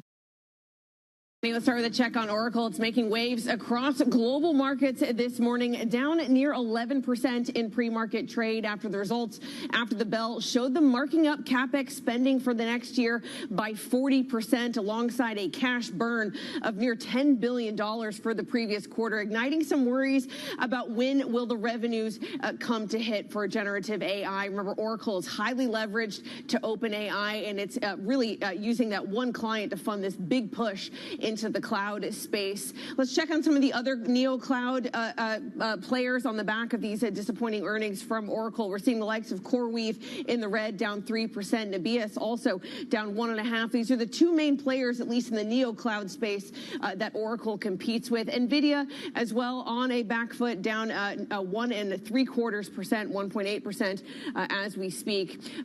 Next, let's turn to Temu. This is the Chinese e-commerce giant run by this company called PDD Holdings. The shares are down 2%, Vonnie. There's been some reporting that Chinese regulators got into fistfights with employees last week. Those regulators were investigating some reports of fraudulent deliveries. Now, this is just increasing investors' concern over a wider regulatory crackdown on the highly competitive e-commerce space in China, with PDD Holdings, that's the owner of Temu, down 2%. That is literally an incredible story, Valerie. Thank you so much, Valerie Titel there.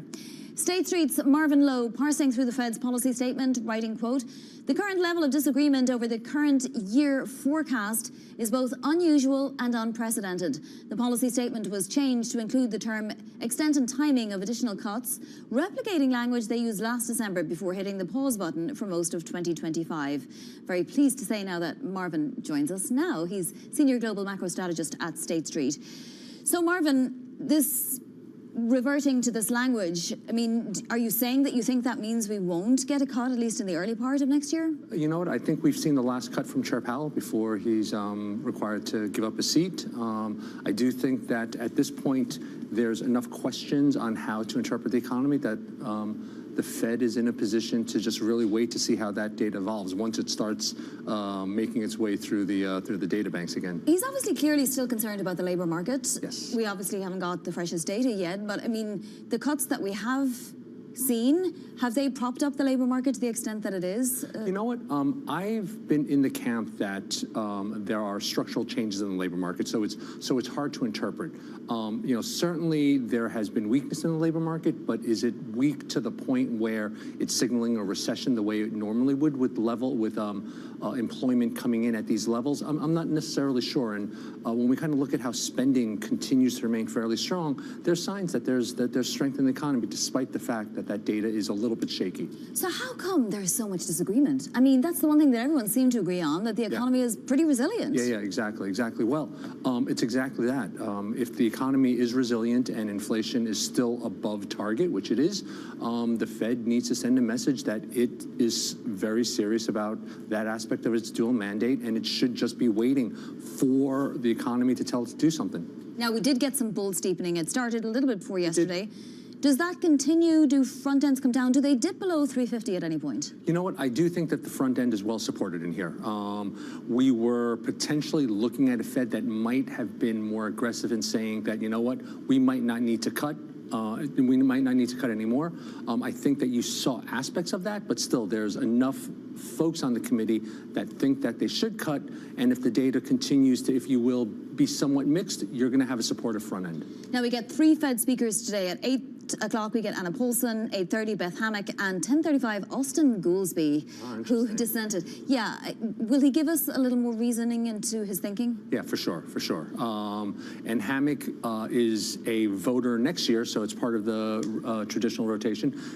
We view her, a lot in the market view her as being somewhat more hawkish also. So I think we're going to hear a lot of the thought that went between the actual dissents in the policy statement, as well as maybe some of the quieter protests that people are saying that came out within the dots. Exactly. Now, we spoke to Ellen Mead yesterday. She said we're at a pivot point here with dissents. In other words, we're going into a period where it's not going to be that unusual to have several dissents. It's never really been the case before that you have more than one or a couple of dissents. I mean, this time around, it was pretty hectic in there. Yeah. It's fun to watch as an analyst, I'll be honest with you. I think it really does speak to the fact that the economy is moving very far away from what had been this 10 to 15 years of post-GFC financial repression. And if you come from the view that, yes, the economy is really changing itself structurally, we're going to get more dissents, but also the path of rates, which the market wants to embrace as quite clear, in my mind, is not necessarily as clear. You know, the market is definitely grabbing on the fact that cuts are still in the curve, that they will step up to the plate to cut, but it could be some wild times before we really understand. Why is the median dot for one cut when we know that the next Fed chair is going to be even more dovish than what's become a dovish Fed? Yeah, well, it speaks to the division within the Fed. You know, kind of how we got to that one dot is wider now than it was in September. There are certainly some aggressive views from Stephen Marin in particular. Others joined him in thinking that there were cuts, but then we've got a cadre of folks that think that we shouldn't do anything, and some folks that think that we should actually hike. So that gives you a pretty wide spectrum, and we really haven't needed to deal with that at the FOMC level, you know, for quite some time. What are you looking for next week? And to that point, what would we have to see in order for the market to undergo another repricing before the end of the year? Yeah, you know what? I guess if the job market starts to show stability, the way some of jobs data has been mixed for sure. JOLTS data this week showed that, you know, there are signs of stability. If we do get continued signs of stability, views that the jobs market can function at this level because we've got structural changes in it, and then we get the pricing data. If the pricing data starts to show tariffs in a way that we expected earlier this year, and we continue to see potential wage pressure within that, it does put the Fed in a bit of a conundrum, and you have more footing for the hawks to say that we should be pretty patient. Could it possibly be the case that the tariff pass-through is happening right now, has happened, that we're seeing it in whatever data we're getting, or are we still in for a shock on that? You know what? It certainly is possible. It's been a very, very long journey. We expected to see prices higher probably 3 to 4 months ago. Some of the data that we collect within our online scraping tools shows that the pricing pressure is still making its way onto the shelves. And we should continue to expect some upward pressure going into the first quarter of next year. Yeah, I mean, in that scenario, you would think inflation would rise again, and will it pass through to services too? Yeah, exactly, and that's where you need to be cautious about the two-way risk that Powell really winds up talking about. I have to ask you about the liquidity pressure, the $40 billion worth of bond buying. Anything that we should be concerned about there? You know what? I think that, to me, it signals that the Fed is willing to step in when funding is a concern. There had been discussions that they would let kind of some of the volatility continue because it shows a functioning money market aspect. Kind of having said that, they stepped in earlier. I didn't expect them to be as aggressive at this point in the cycle. It does take away one of the risks that I think the market was concerned about going into the beginning of next year. Just have to ask you a very brief question on Oracle. I mean, how much of an existential threat to this market rally is this trade as opposed to the Fed trade? You know what? I don't think it's an existential threat. Oracle certainly from a macro perspective was one of the more concerning names, if you will, just because of the way their bonds were trading. They were definitely lower in the kind of the credit profile. But it does speak to just how powerful that AI trade is in overall valuation. So if we hear more stories like this, that volatility will continue. All right, Marvin, it's always a pleasure to speak with you, particularly in studio. Thank you for making the trip. That is Marvin Lowe at State Street. Now to other top stories trending on the terminal this morning. Mexico has approved new tariffs on Asian imports, broadly aligning with U.S. efforts to tighten trade barriers against China. The bill imposes tariffs of between 5% and 50% on more than 1,400 products from Asian nations that don't have a trade deal with Mexico. They'll take effect next year. China's Ministry of Commerce criticizing the tariffs, calling them a mistake. Casualties are mounting from renewed border clashes between Thailand and Cambodia as U.S. President Donald Trump says a phone call he plans to make should quell the situation. The two countries have been exchanging fire along the disputed frontier since Sunday. The flare-up marks the most serious fighting since July and puts pressure on Trump's peace deal. Volkswagen is considering offering EVs with range extender technology in Europe and the US. These range extenders could be added to its sports utility vehicles and sedans. The technology is popular in China, but not yet widely available in Western markets. Coming up, US-Venezuela tensions escalating. More on that seized oil tanker off the coast of Venezuela next. This is Bloomberg.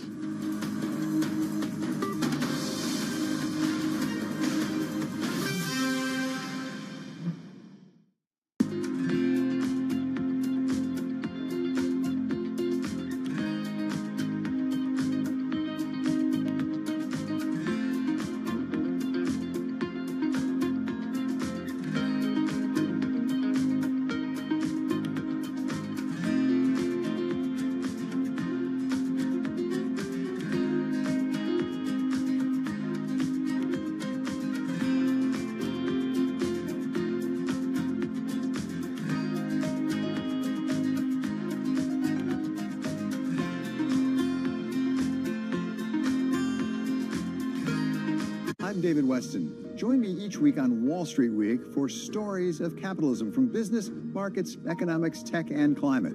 We go on the road for a look at what lies behind the headlines of today and what will likely be the headlines tomorrow. We need more transparency. Oil and gas is still important. They said every citizen should be investing in the market. Accelerate progress in all fields of science. Watch Wall Street Week right here on Bloomberg. More than what you need to know, it's what you need to think about.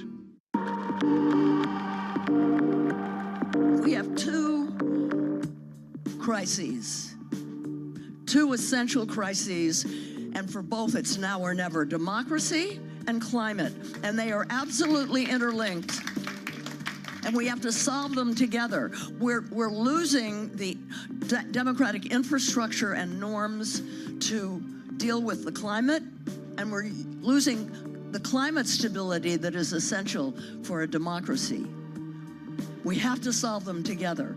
We've never faced a threat like this to our democracy at a time when it's a perfect storm, at a time when we're being told by climate scientists, some of you may be in this room, that we have to cut our emissions, fossil fuel emissions, in half in 5 years now.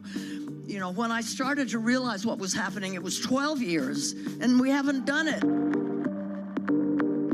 Know how the market day started. Find out how it finishes. Public markets to private markets. From the micro to the macro. Covering retail, entertainment, the business of sports. The supply chains, trade policy, how it all is impacting the U.S. equity market as we drive to the closing bell at 4 p.m. A holistic approach to covering financial markets. If it matters to your life, we're covering it. I'm Katie Greifeld. And I'm Romaine Bostic, and this is The Close. Live every weekday. Only on Bloomberg. Context changes everything.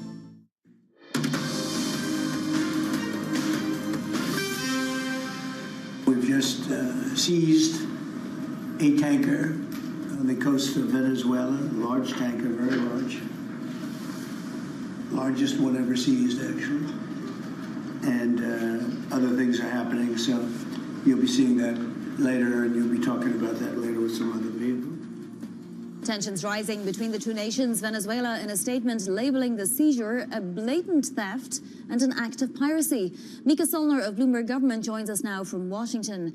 So, Mika, how is this playing in Washington, D.C.? Is there any appetite for this kind of behavior to continue?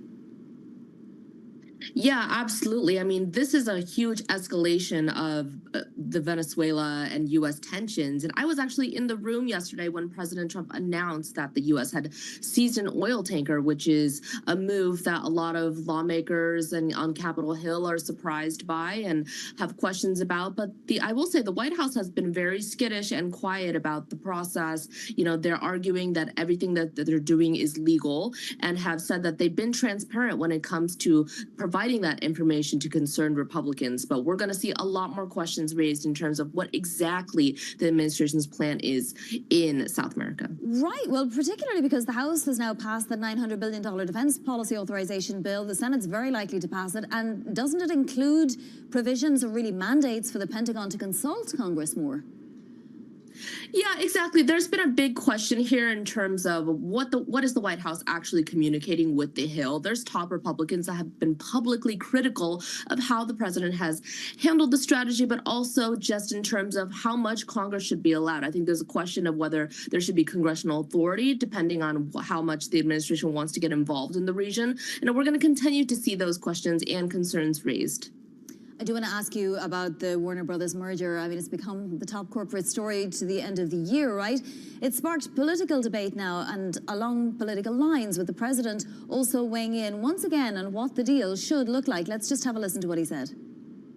I think any deal should be guaranteed and certain that CNN is part of it, or sold separately. But I don't think the people that are running that company right now and running CNN, which is a very dishonest group of people, I don't think that should be allowed to continue. I mean, it's such a head-scratcher in many ways, because I thought he hated and had absolutely no respect for CNN, but suddenly he has the opinion that it needs to go to the buyer. Can you explain, Mika?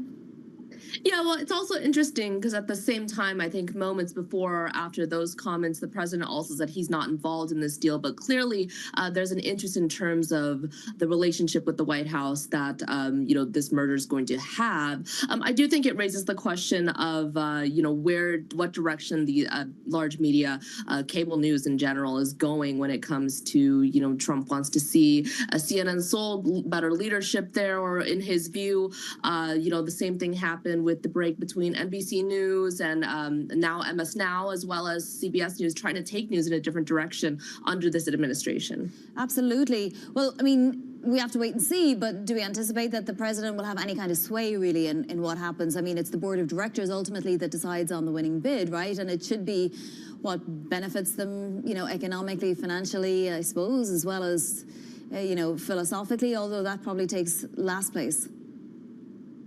Yeah, I think that the president is a businessman at heart, so I think that he clearly has extreme interest in this and what's going on.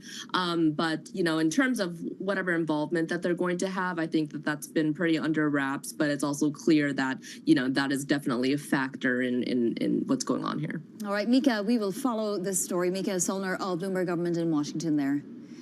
Shares of Oracle extending their double-digit losses. The company announcing a rise in AI spending, disappointing cloud sales as well. Those fell short of analyst estimates. Joining us now is Matt Bloxham of Bloomberg Intelligence. Does Oracle deserve this ding, Matt? Should it not be upping its spending? Well, I think that that's a kind of mixed debate on that, and I think what we're seeing yesterday, the scale of the capex surprise, so more than 40% increase, $15 billion more spending this year, taking it to $50 billion, and it's the balance of that against the time it's taking for the revenue associated with that investment to come through. We saw a slight miss on the top line in yesterday's numbers, about 1%, no change to the full year revenue guidance. And they're talking about a kind of multi-billion-dollar increase to their 2027 expectations to reflect that demand. But I think that kind of time lag between the spending and the revenue coming through is what's unsettling investors. It's not seeming to unsettle analysts on Wall Street, though. I mean, unless we start getting a whole rake of revisions to price targets, because their price targets are so much higher than where Oracle is trading at right now. Who's more right, the market or the analysts?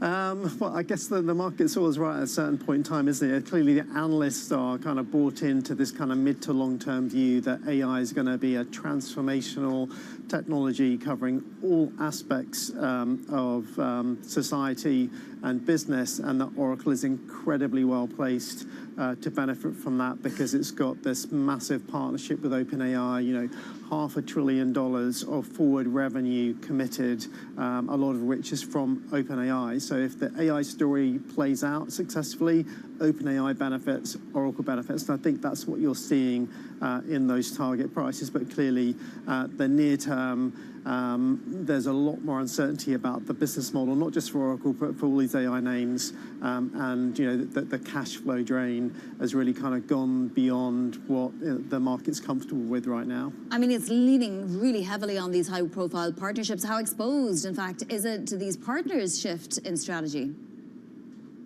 Yeah, very exposed. But I think they did talk yesterday about trying to kind of manage that risk. That they position themselves as a neutral platform in terms of the large language model providers they work with. If you're a customer, you can get access to a whole range of different models, not just OpenAI. And similarly, on the kind of technology side, they've had a long and successful partnership with NVIDIA.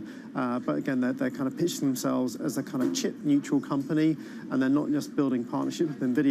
They're building partnerships with AMD and Google, so that they've got a full diversity of technology available to their customers. All right, Matt Bloxham, fantastic as always. That's Matt Bloxham of Bloomberg Intelligence. I do want to bring you these headlines. The EU is weighing a conditional 5-year delay to its ban on combustion engines. So it looks like that ban on combustion engines might now have to wait for another 5 years. Shares of several car makers, including Volkswagen, are up on the news. It does seem to be the direction of travel now that countries are delaying their bans or they're cutting back on the use of internal combustion engines. Once again, that would be a 5-year reprieve. Now, the EU does still say it aims for zero emissions in new passenger cars by 2035. Coming up, Fed Speak returns, plus earnings in your day ahead. This is Bloomberg.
It's the world's second largest economy with a growing influence in global affairs. Bloomberg The China Show brings you the unmatched expertise you need to keep track of breaking news, in-depth market analysis, and the most influential newsmakers in and around China. We need to do more to engage the market more. We're risk on. I think we caught a little sweet spot. Massive savings right now. It's already a different game. Bloomberg The China Show.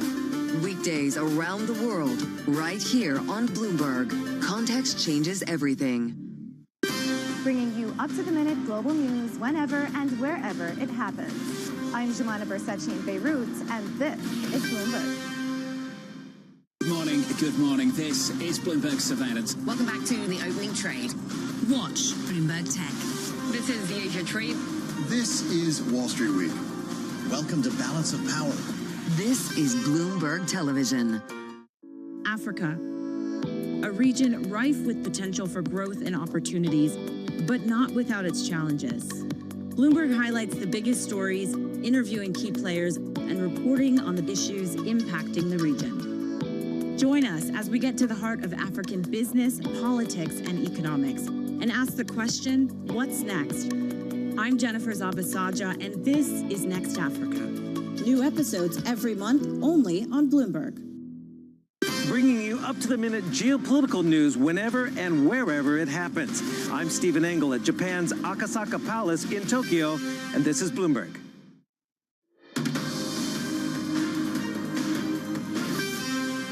This is Bloomberg Brief. I'm Bonnie Quinn in New York. Now a look at what's ahead today. U.S. initial jobless claims, well, they come out at 8:30 Eastern. Plus, we get Fed speak throughout the day. We're going to hear from Paulson, Hammock, and Goolsbee. And then more earnings, Broadcom and Costco, both reporting after the market close.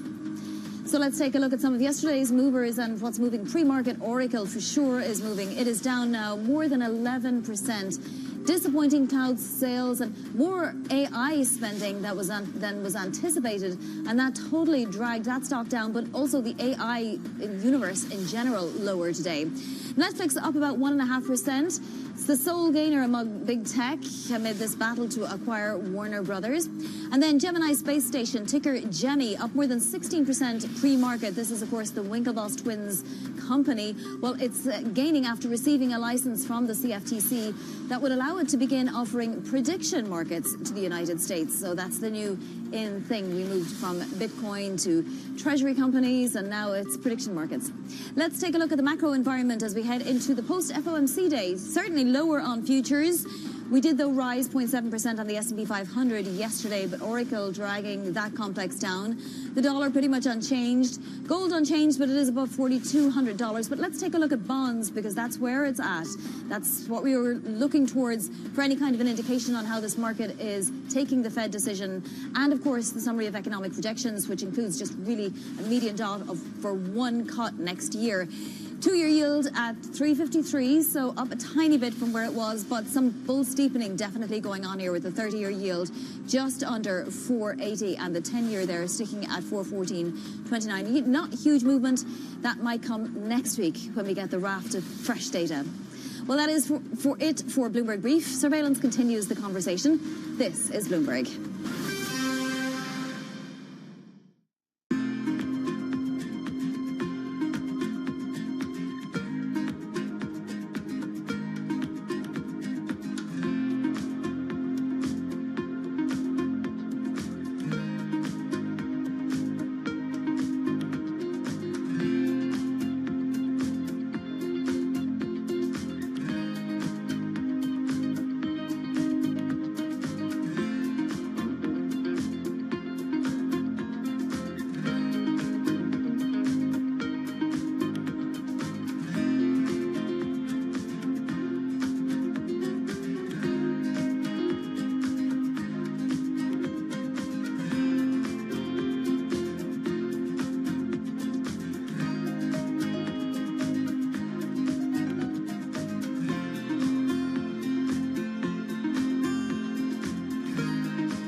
Say that there's maybe a little bit of a bubble in AI. When you have companies with market caps of $5 trillion You don't see any bubble there at all? Whenever we have an acceleration in technology and people get excited about it, you have significant capital formation around new companies that are trying to capitalize on that opportunity. And, you know, we've seen this before through history, and you're seeing it now.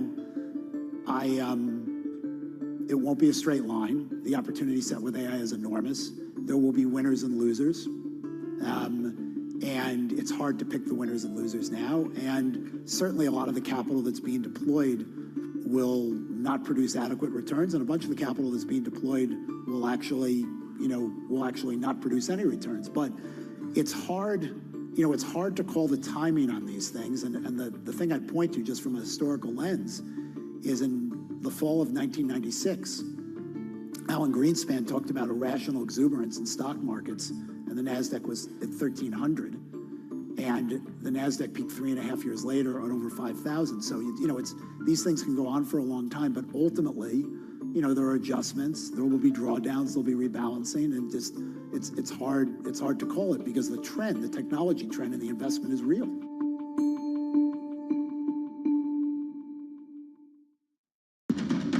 Astonishing day for US technology. It's shaping the region's technology ecosystem. Asia's biggest tech news and innovation.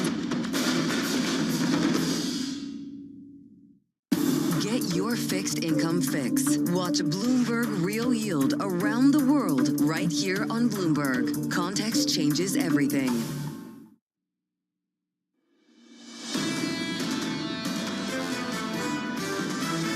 Today, the Federal Open Market Committee decided to lower our policy interest rate by 1/4 percentage point. Nowhere near as bad as the market feared. But they really want to tell us that the base case is a hold for January. The first takeaway is the pause is in. I think you could see some more rate cuts in the back part of next year. This is Bloomberg Surveillance with Jonathan Farrow, Lisa Abramowitz, and Anne-Marie Hordern.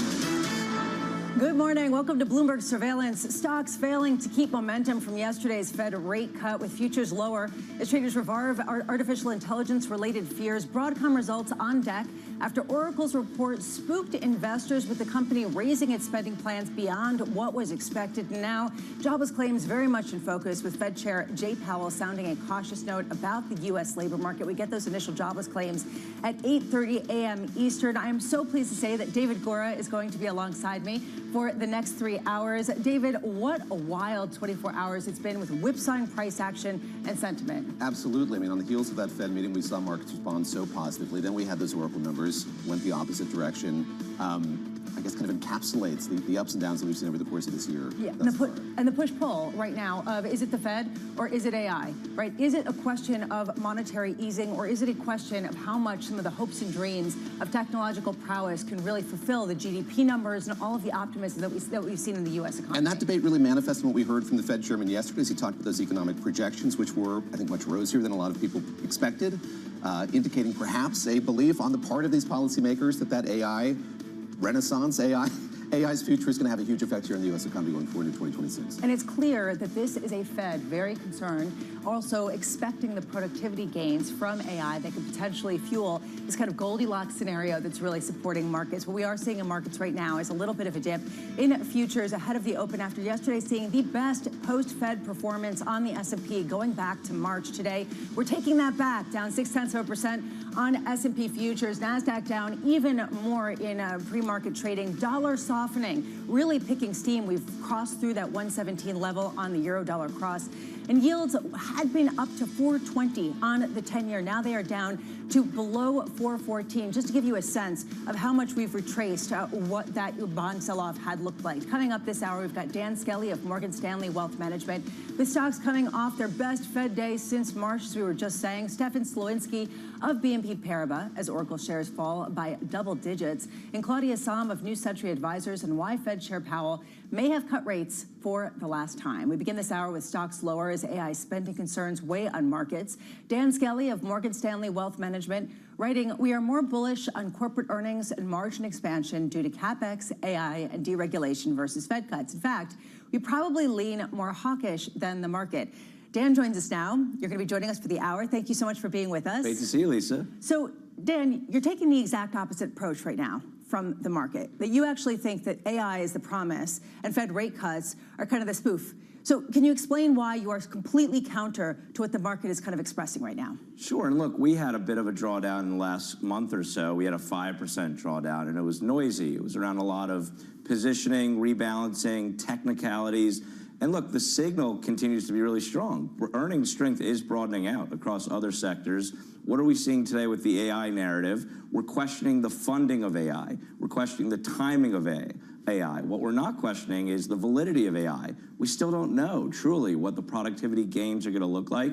And frankly, that story and that uncertainty is going to continue with us for some time to come. And frankly, I think that's the opposite of what a bubble looks like. If everyone was euphoric about AI, I'd be more concerned. We'll get into bubble talk in just a second. Let's start with Inevitable. Fed. It is inevitable. It's sort of this question of what is a bubble? Are there different kinds of bubbles? How big is the bubble? The different bubbles of time that are I mean, really, the amount of bubble talk that I've seen over the past 24 hours has knocked your socks off. I'm just wondering from your perspective from the Fed side, how much the Fed is looking at AI productivity gains as a reason to cut rates, right? Is the Fed leveraged to AI just as much as the rest of the market? Well, I think the labor market weakening is not really coming from economic weakening. It's coming from a shift in intentional immigration policy. It may be, yes, coming from the entry-level automation of some work because of AI, which is positive for earnings, to your point. So I think the Fed is basically acknowledging for the first time more vocally per Powell's comments that productivity is coming, and so they want to be more concerned if the labor market takes a bigger dip.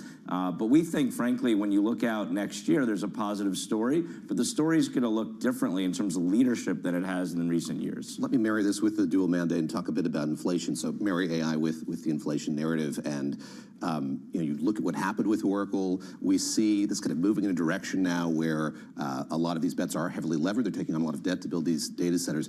What does that tell you about the calculus the Fed is going through right now, thinking about how inflationary they might be going forward? Well, I think one of the most interesting takeaways from yesterday, David, is there is less and less consensus within the Fed. I think looking out at the dot plot over the last couple of months, everyone had predicted cuts, and now you're looking at 3 potential hikes from the dot plot. So, you know, when we think about the Fed's calculus, they're going to continue to focus on all the things they look at. But at the end of the day, and back to Lisa's earlier point, we would just highlight again, there's a paradigm shift going on in the economy where more and more spending and more control or attribution of the economy is coming from rate inelastic sources, be it services and high-end consumers, and there's a lot of kind of intersection there, and AI spending, which is coming mostly from companies who can spend whatever they want. And so the rate picture, we think, doesn't figure as much in maybe to the fundamental picture as much. Let's talk a bit about uncertainty. So the Fed chair used the usual boilerplate as he presented these dot plot forecasts. You know, they don't represent the opinion of the committee. They could change, et cetera, et cetera. There is so much uncertainty just on a policy variant. There's so much uncertainty about personnel as well. Sure. Is there, when you look at those dots, do you have less credence in them than you would otherwise? Or what do they tell us? They tell us even less than usual. I think they tell us less than usual. I think that the changing nature of the debate within the Fed itself is telling us there's going to be uncertainty.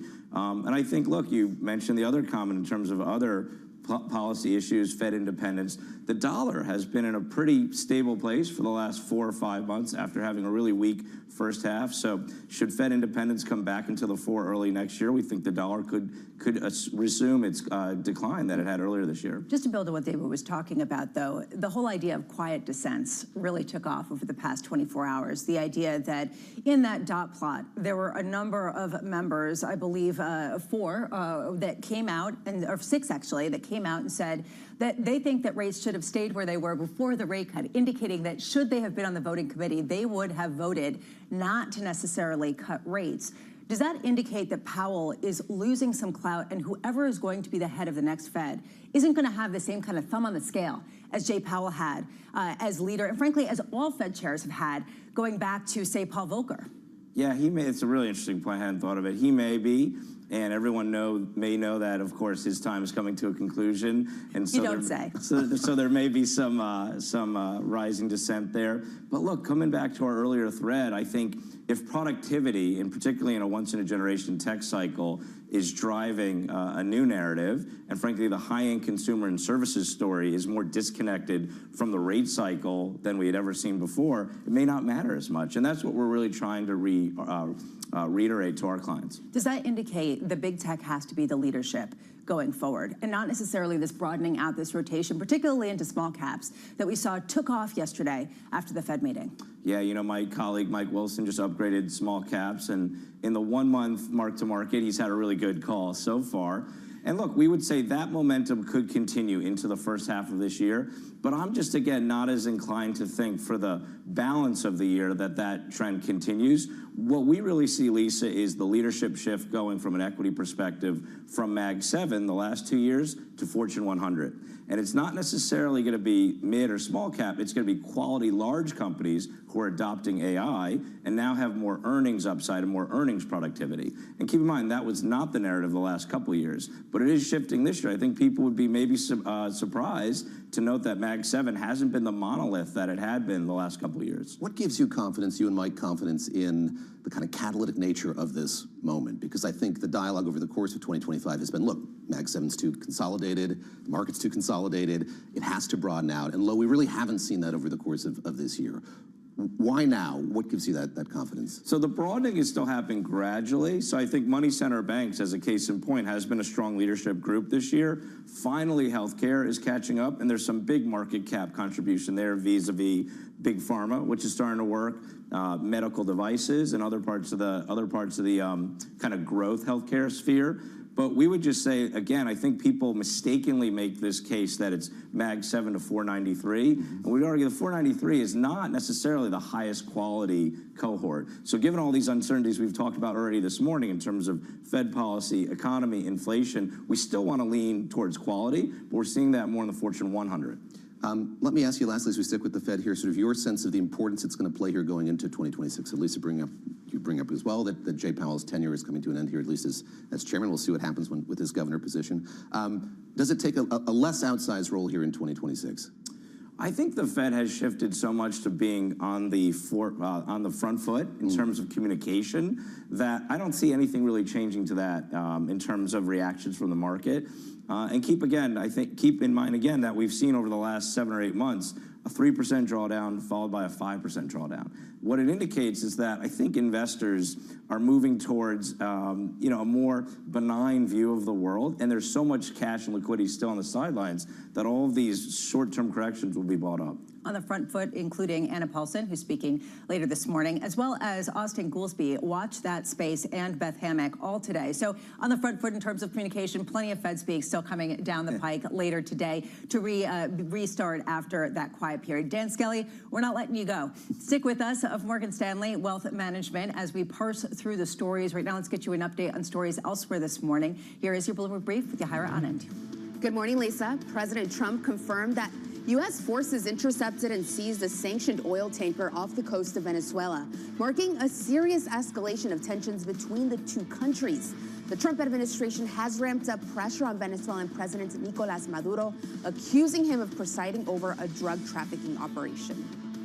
Meanwhile, President Trump continuing to criticize Fed Chair Jay Powell after yesterday's rate decision, the president saying the 25 basis point cut could have at least been doubled. The president's comments coming as he interviews candidates to replace Powell. Trump saying he is looking for somebody that will be honest with interest rates and that his view is that the rate should be much lower. And Oracle shares are dropping nearly 11% in the pre-market. The software maker reporting a jump in spending on AI data centers and other equipment, but investors are concerned those investments are taking longer to translate into cloud revenue as cloud sales in the fiscal second quarter fell just short of analyst estimates. That's your Bloomberg Brief. Lisa? Thank you so much, Yahira. David, doesn't it feel like at this point Oracle is just a proxy for OpenAI and Sam Altman, and essentially he's just pulling the strings, and if he's not doing great, then Oracle's not going to do great either? Eager to talk about this more over the course of these next few hours, but yes, it does feel like it is a proxy in that way and sort of highlights the kind of circular story that we've been talking about during recent months. Ongoing circular financing. The other circular discussion is geopolitically, and what is the next hotspot? Up next, escalations with Venezuela. We've just seized a tanker on the coast of Venezuela, large tanker, very large. Largest one ever seized, actually. Bloomberg's Tyler Kendall joins us next from New York. This is Bloomberg Surveillance.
Why do the biggest names in business choose Bloomberg Television? That's a great question. Very good question. Interesting question. Good question. Great question. I so appreciate that question. You certainly ask interesting questions. Bloomberg Television. Top experts, great questions. Technology is embedded in every aspect of our lives. And laying the foundation for the future. From finance to defense, AI to entertainment. And from the road to the stars. Bloomberg brings you the latest stories of the people and companies pushing the tech sector to new frontiers. And the politics that shape global tech markets. I'm Caroline Hyde in New York. And I'm Ed Ludlow in San Francisco. Watch Bloomberg Tech every weekday. Only on Bloomberg Television. From the world of politics to the world of business, Joe Matthew and Kaylee Lines deliver news, insight, and analysis live 2 times a day, every trading day. Balance of Power at 1 and 5 Eastern, only on Bloomberg.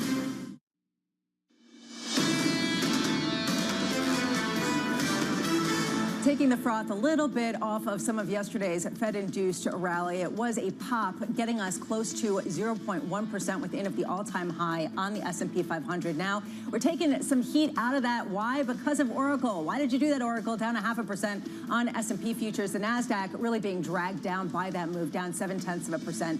The Russell 2000 doing better. This is expected because when you take a look at 2s, 10s, and 30s, you could see why futures are a little changed on that small cap index. You could see yields significantly lower than where we began yesterday with, particularly on the front end of the yield curve. We saw almost 8 basis points of a decline yesterday alone. We build on that 3.54% on the 2-year, a more muted kind of a gain on the longer end. And this really goes to that yield curve steepening that we've seen, with the 30-year still in and around 4.8%. Meanwhile, a real focus on geopolitics with discussions about a possible conflict brewing in the Americas. Under surveillance this morning, escalations with Venezuela.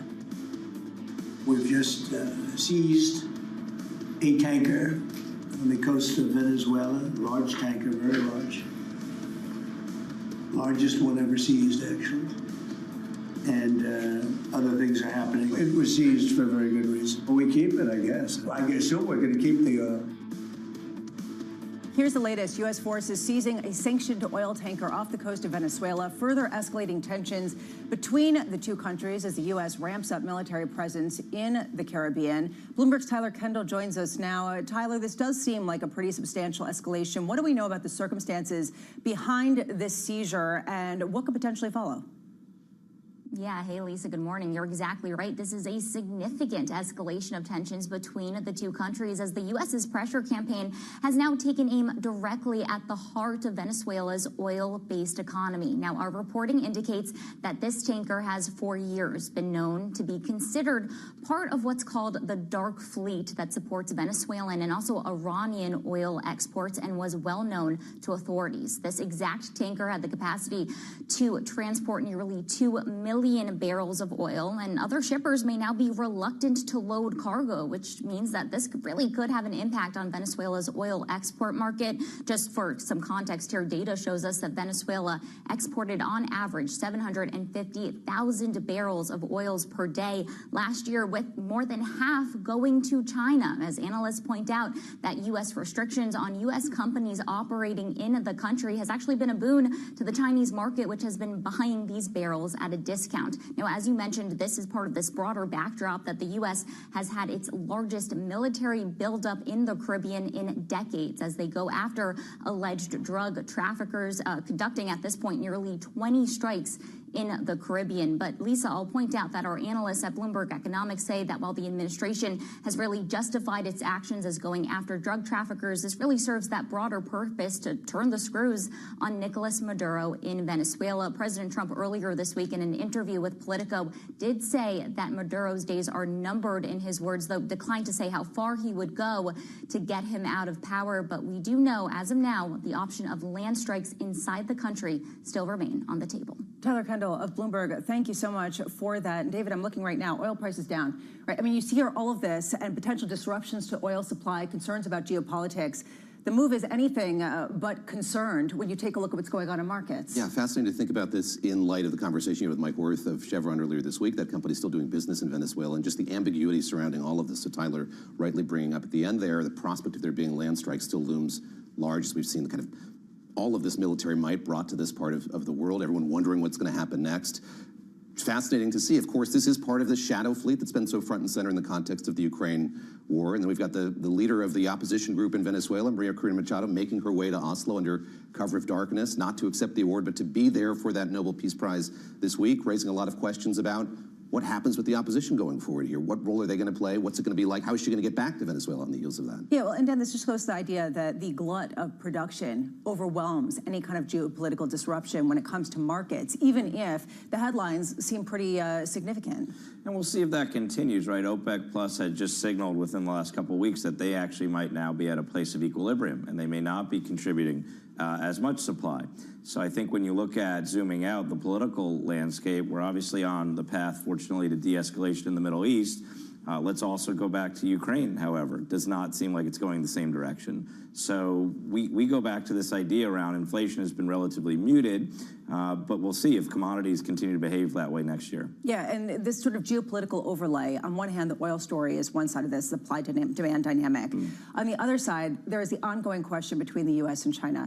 And when it comes to artificial intelligence, NVIDIA yesterday refuting reports that its top-of-the-line Blackwell chips were smuggled into China. This coming just days after President Trump gave the green light for the company to sell its less advanced H200 chips in the country. Anna Ashton of Ashton Analytics joins us now. Anna, great to have your insights on this. What did you make of the back and forth, the accusations about DeepSeek, the response that they couldn't have possibly used enough chips under the cover to actually be that successful? Where is the reality here? I mean, I think that the reality is that we just don't know where China is in its advancements, but we do know that the restrictions that have been in place, I mean, what Jensen Huang has argued, there's a lot of weight that should be given to that the restrictions in place have only sped China's efforts to catch up with the United States in terms of advanced chip technology, and that technology is definitely getting better. There's a funny thing at play here, Anna, and that is there is a clear need on China's part to have these types of chips. And yet what's ambiguous or we don't know is what the demand is. And I go back to the last time NVIDIA reported earnings. We heard from Jensen Huang, and he said they're kind of using as their base case here that China's not buying any of it. Have this development over the course of the last week. The U.S. is going to allow the export of these chips, yet the demand part of this still is unknown. And I wonder sort of what you make of that and sort of how you're seeing the interest on China's part in these chips going forward. Well, what's interesting is that when Trump announced that the previous deal that never actually came to fruition, that would have allowed more chips from NVIDIA to go to China, not H200 chips, but that deal, China responded to by warning companies not to buy NVIDIA's chips, talking about potential backdoors, et cetera. So there's clearly pressure from the Chinese government on major Chinese tech companies not to rely on American chips. And that is because the Chinese government wants to incentivize the companies to develop their own technology. At the same time, you know, the recent smuggling accusations, Operation Gatekeeper, those show that, you know, the demand for advanced chips is certainly still there.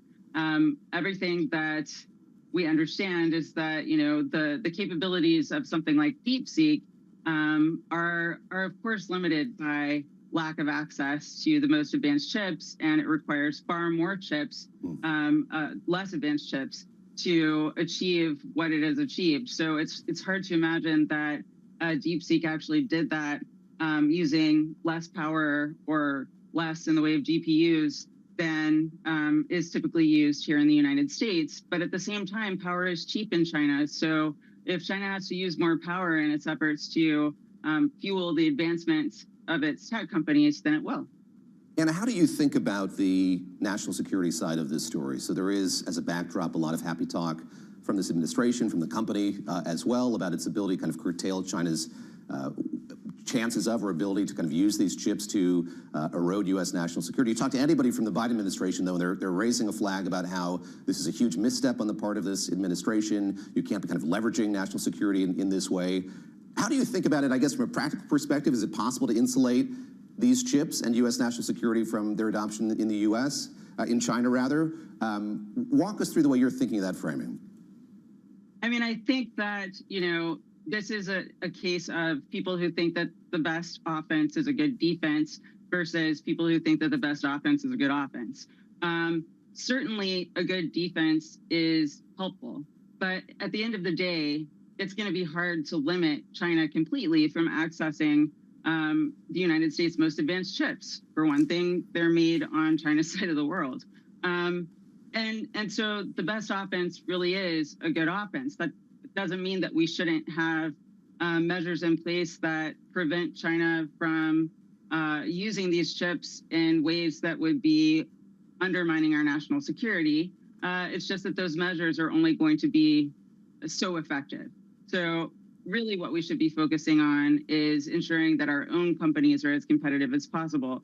One argument there is that sales to China help our companies be as competitive as possible because the revenue that is generated from a market that big allows for more R&D and development. But the counter argument to that is that, you know, China is already limiting those sales, and ultimately, as China does catch up in terms of advancing its own technology, those sales are going to drop off. So, And Ashton of Ashton Analytics, thank you so much for those insights. I'm just wondering, Dan, from your perspective, how much are you looking at the sort of geopolitics of the U.S. versus China in the chip sector in an investment thesis way? Yeah, it's a massive underlying theme for us. We've talked about this from Morgan Stanley's research lens, too, in terms of this multipolar shift. And this has been going on in terms of trade and tariffs and reshoring as well. I guess just thinking about Anna's comments, zooming out, to follow on to something David said, ultimately, longer term, who's going to use which partner? If the U.S. and China have two separate models, is China ever going to be relied upon in terms of the security questions around their technology? Well, we're going to pick up that conversation exactly coming up next with Stefan Slowinski of BNP Paribas with Oracle concerns front and center, plus Yahira Anand with your morning movers. This is Bloomberg.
Have you ever thought about, or would you make a movie for a streaming service? Would you make a Netflix movie? Man, that's a great question.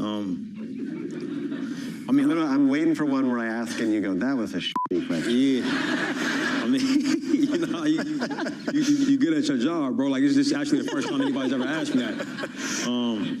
You know, I'm not here to say what I would and wouldn't do in the future. You know, but the theatrical experience is one that means a great deal to me. It means a great deal to us.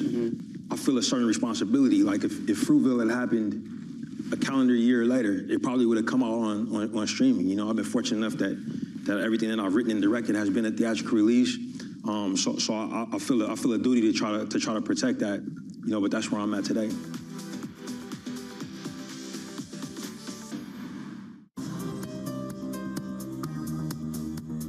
It's the countdown to the market open as we bring you the first trades across Europe. We'll debate the most important stories and what will drive the big investment decisions throughout the morning. I'm Guy Johnson. I'm Kriti Gupta.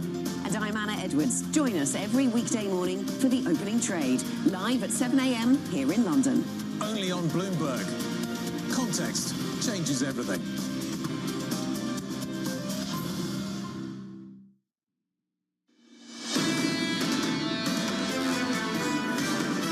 Yesterday, markets got exactly what they wanted from the Federal Reserve. Not only did you get a 25 basis point rate cut, you also got indications that this Fed was not nearly as hawkish as some people had feared. There was a huge pop in equities. You saw it close out. S&P close to the all-time highs. Then Oracle reported, and everything went the other direction. S&P futures lower by about 0.5%. You're seeing dollar weakness continue, 117 on the euro-dollar cross, and yields significantly lower, particularly on the front end. Even on the long end, though, 10-year yields lower by about a basis point to 4.13%. 3 hours away from the cash open, here are your morning movers with Yahira Anand. Yahira. Hi, Lisa. Oracle's disappointing results are rippling through the AI trade this morning. Oracle said that it plans to spend an extra $15 billion in CapEx in the fiscal year to fund its AI projects with the likes of OpenAI and others. But the returns just aren't showing up fast enough for investors. And that is why we are seeing other big AI spenders like NVIDIA and Meta getting hit this morning. NVIDIA down nearly 2% now in the pre-market. Meanwhile, we move on to Gemini. This is the company run by the Winklevoss twins. Shares are surging 16% in the pre-market after regulators cleared the firm to launch a derivatives exchange, a move that would allow the company to enter the red-hot prediction market, which, as we know, is currently dominated by Kalshi and Polymarket. And we end on PDD. Shares are falling 2.2% in the pre-market. This is the company behind Temu, and shares are falling on our reporting that fistfights broke out last week between Chinese regulators and employees at its Shanghai factory. While we don't know why the altercations started, we do know that the audit was tied to alleged fraudulent activity, which is stoking fears of increased government oversight over PDD, which has made major gains here in the U.S. with its Temu app. Lisa? Thank you so much, Yahira. I'm still stuck on the Gemini space station that I assumed was them taking off, but instead is prediction markets. Yeah. Okay, there we go. Space station is not exactly the International Space Station. On our radar this morning, not that. Oracle shares sinking after the company reported disappointing cloud sales and a massive jump in spending for AI data centers. Investors worrying the high cost of its building out of its infrastructure is taking too long to turn profit. Those shares lower about 11% in pre-market trading. Dan, do you think some of these concerns over the debt-fueled aspect of the AI build-out are overblown, or do you think that it truly is a reason to stay away from certain pockets of the credit market? I think it's more of the latter, and I think it's entirely healthy, right? When we think about the last 2 years, most of the cloud names were funding AI spend from cash flow. So the market is, we think, appropriate and correct to start questioning some of the extension of leverage. That having been said, the most important catalyst is still yet to come, which is back to what we were discussing earlier. When does the Fortune 100 start to actually announce earnings monetization? And that hasn't really happened yet. So it's really hard to question the entire cycle until you have that particular dynamic. Which is a reason why I think a lot of people are looking to Broadcom and are looking at, in particular, OpenAI to see whether that part of the cycle really is the sort of weak hand, right? I mean, this is sort of the question with circular financing. Are there weak hands embedded there that could potentially cause systemic risk? Yeah, circular financing now becoming kind of elliptical, I think, Dan, as I think about sort of the way in which this is playing out. And I'm curious, as you think about this and you look at the investor agitation that we've seen over the last, not 24 hours, but a little less than that, what your sense of timing is. So there's clearly a desire here to see some proof in the pudding.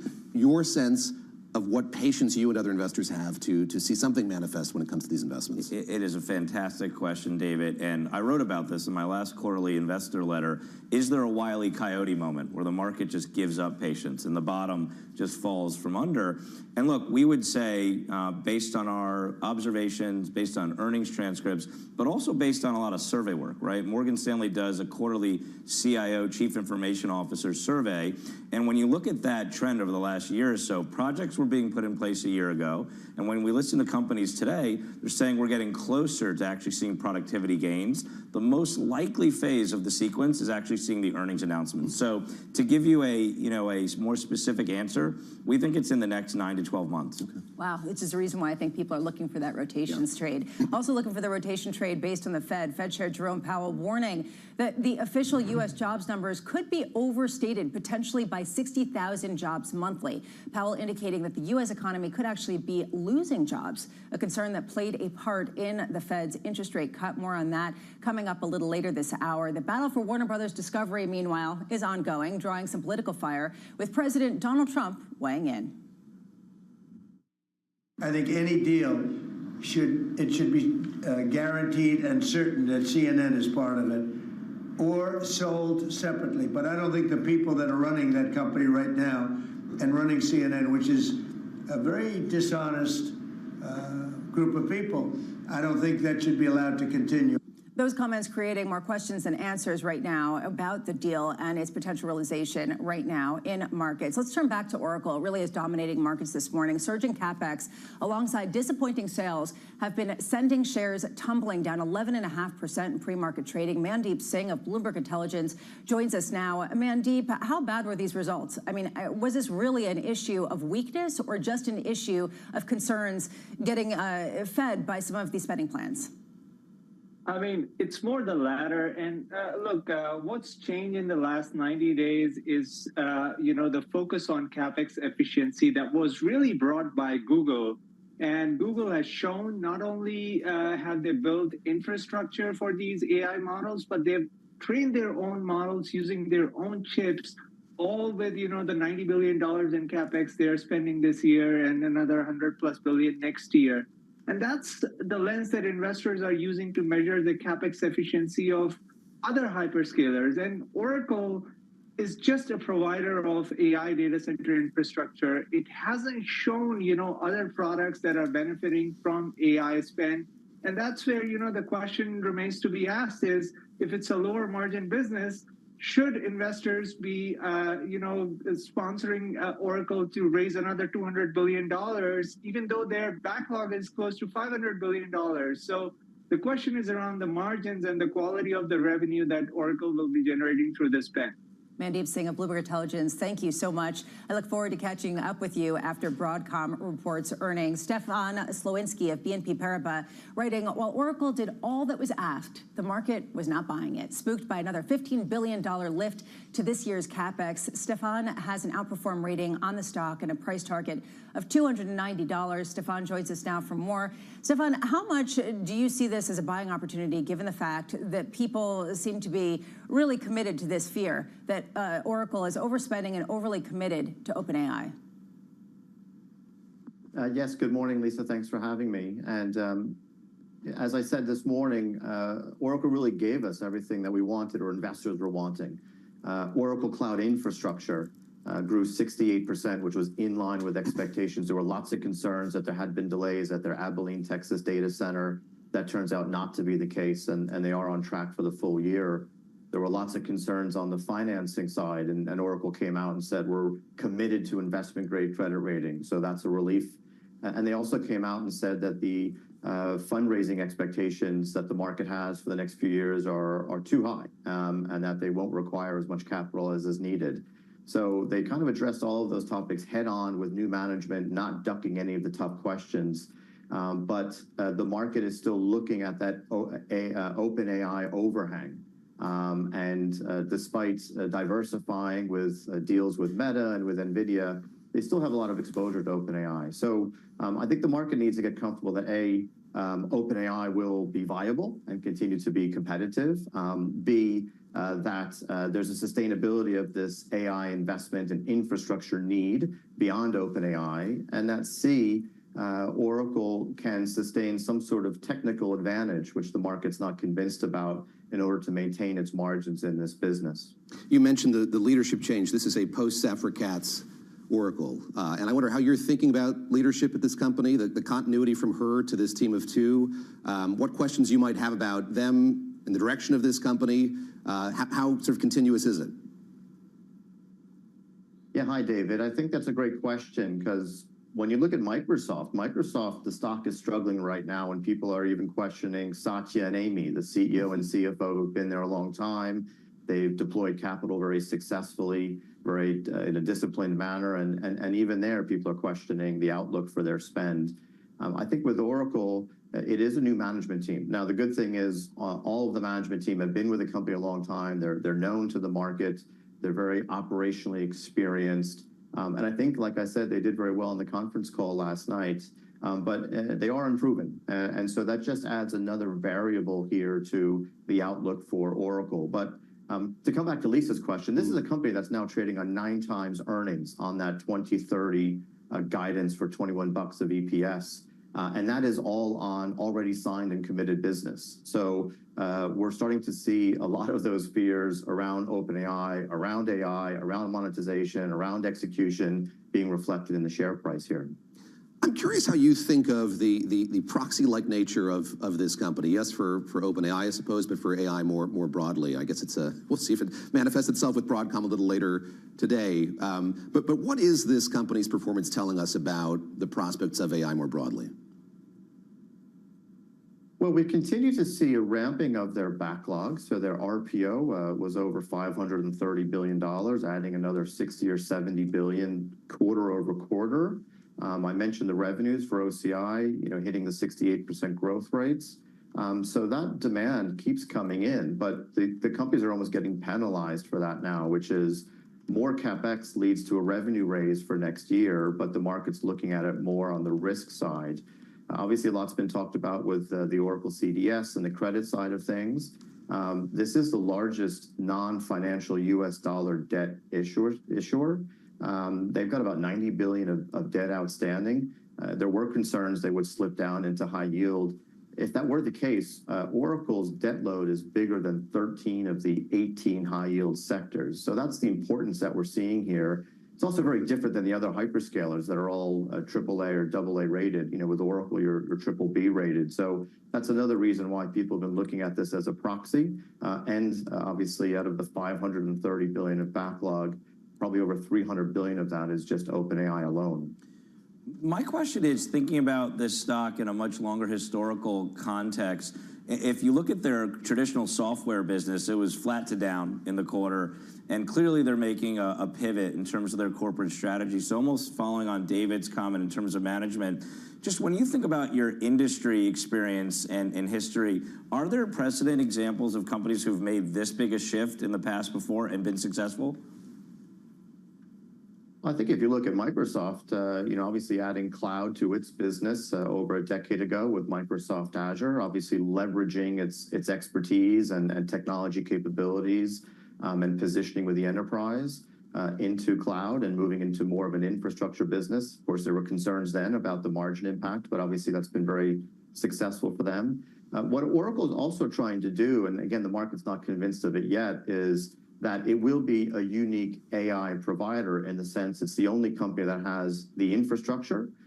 It has the software infrastructure as well in terms of the database, and it also provides applications. And so what Oracle is also trying to tell the market is most corporate data still sits within the Oracle database, And now with Oracle Cloud Infrastructure, its data center and infrastructure business, you can put that on top of that data in your Oracle databases, use whatever model you want, and build new AI applications on top. So they're saying this is not just going to be a sort of a renting a GPU cluster business. This will be more of a software business over time, leveraging all of those assets that they have. But for now, the market's focused on the spending, as we probably have negative free cash flows here, at least for the next 3 years. Stefan Slowinski of BNP Paribas, thank you so much for those insights. And Dan, I would turn the question back to you.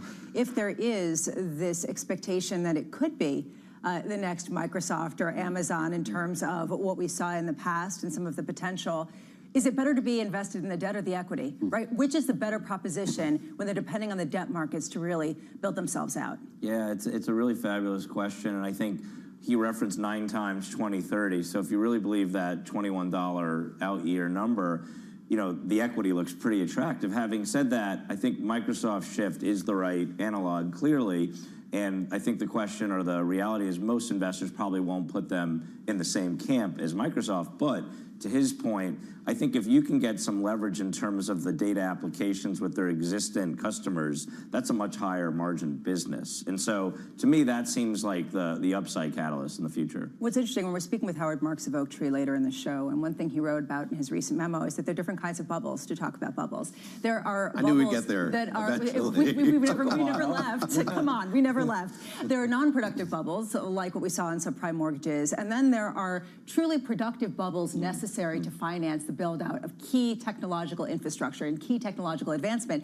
Those bubbles are more positive and can actually be invested in a more significant way. I mean, how much do you get the sense people are parsing through this and saying, okay, it could be frothy, but at a certain point, we're okay with that because the promise is significant? You were doing a lot of anatomy of bubbles at the top of the show, so let me pick up on that. You mentioned froth. I mean, I think about the way these bubbles are connected, and I think that's what gives me pause as I think about this. So yes, you could have kind of a bubble circumstance in which some pop and others don't, but the fact that they're all touching one another strikes me as a problem here potentially. No doubt, and so I think that's why we've been saying to stay diversified and keep some hedges on in your asset allocation. So agreed with you there, David. I think the other thing I would just say, however, is the policy tailwinds are still out there. And we've focused almost exclusively on monetary topics this morning. Let's not forget fiscal policy should be a tailwind going into next year, perhaps not coincidentally ahead of a midterm cycle. So who knows what tariff revenue is left after the Supreme Court makes its decision. But we've also been hearing about tariff dividends as another potential backstop. Yeah, well, tariff, schmeriff, deficit, schmeficit, that's sort of what we're going to be talking about coming up in just a little bit. Right now, let's get you an update on stories elsewhere this morning. Here is your Bloomberg Brief with Yahira Anand. Yahira. Hi, Lisa. Speaking of tariffs, Mexico has approved new tariffs on a wide range of Asian imports, a move that further aligns the country with U.S. efforts to tighten trade barriers against China. The levies will go into effect next year, and according to the legislation, Chinese cars will face among the steepest tariffs at 50%. Meanwhile, while the rest of the world prepares for the end of a rate-cutting cycle, China is teeing up the start of one. The country's economic policymakers have pledged to adopt supportive monetary and fiscal policy to lift weakening momentum, planning to, quote, flexibly and efficiently use interest rate and reserve requirement cuts to ensure sufficient liquidity. And a change in the C-suite at Coca-Cola. The beverage giant says CEO James Quincy is stepping down and will be replaced at the end of March by Henrique Braun, the company's chief operating officer. Quincy assumed the CEO role in May of 2017, and under his management, as you can see, Coke shares rose more than 60%. That's your Bloomberg Brief. Lisa. Thank you so much, Yahira. Up next, a fractured Fed.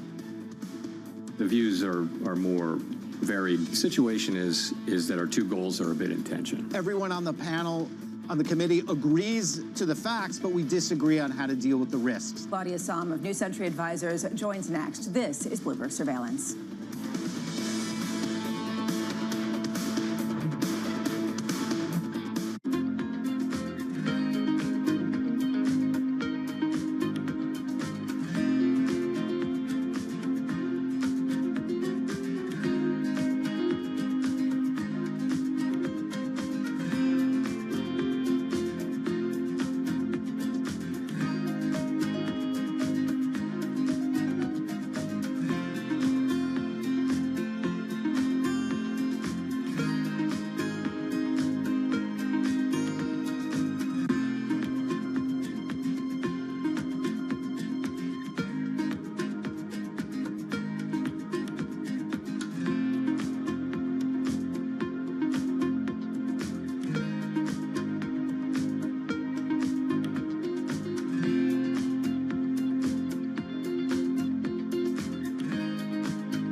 I just wondered if any of you had a perspective of the reason to, put some of that capital into women's sports. It's going to create you the fastest return. You will have so much success. If you look at the growth metrics of women's football, selfishly, in this country at the moment, it's phenomenal. We are the fastest growing sport on the planet.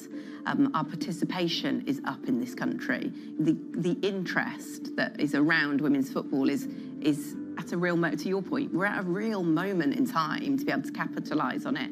And if I was an investor looking to come into football in this country at the moment, I'd certainly be considering women's, because I don't have to invest an astronomical amount to become the best in the world, to really be put on the global stage, to be winning Champions League. Whereas if I wanted to do that in men's football in Europe, that's going to cost me a lot of money.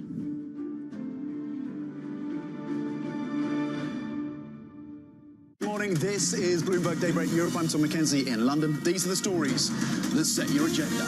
Taking you from the U.S. market's close to the overnight session in Asia, we'll walk you through what you need to know to kickstart Europe's trading day. Live from our European headquarters, we bring you the day's top market-moving stories, unmatched expert analysis, and on-the-ground reporting from across the continent. Tune in to Daybreak Europe, only on Bloomberg Television. Context changes everything. Key investors, top executives, global innovators. Join me for in-depth conversations with the biggest newsmakers on the day's top stories.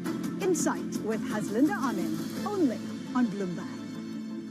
U.S. jobs numbers are released. Bloomberg has the report under surveillance with crucial data and expert analysis at terminal speed. Nobody covers Jobs Day like Bloomberg.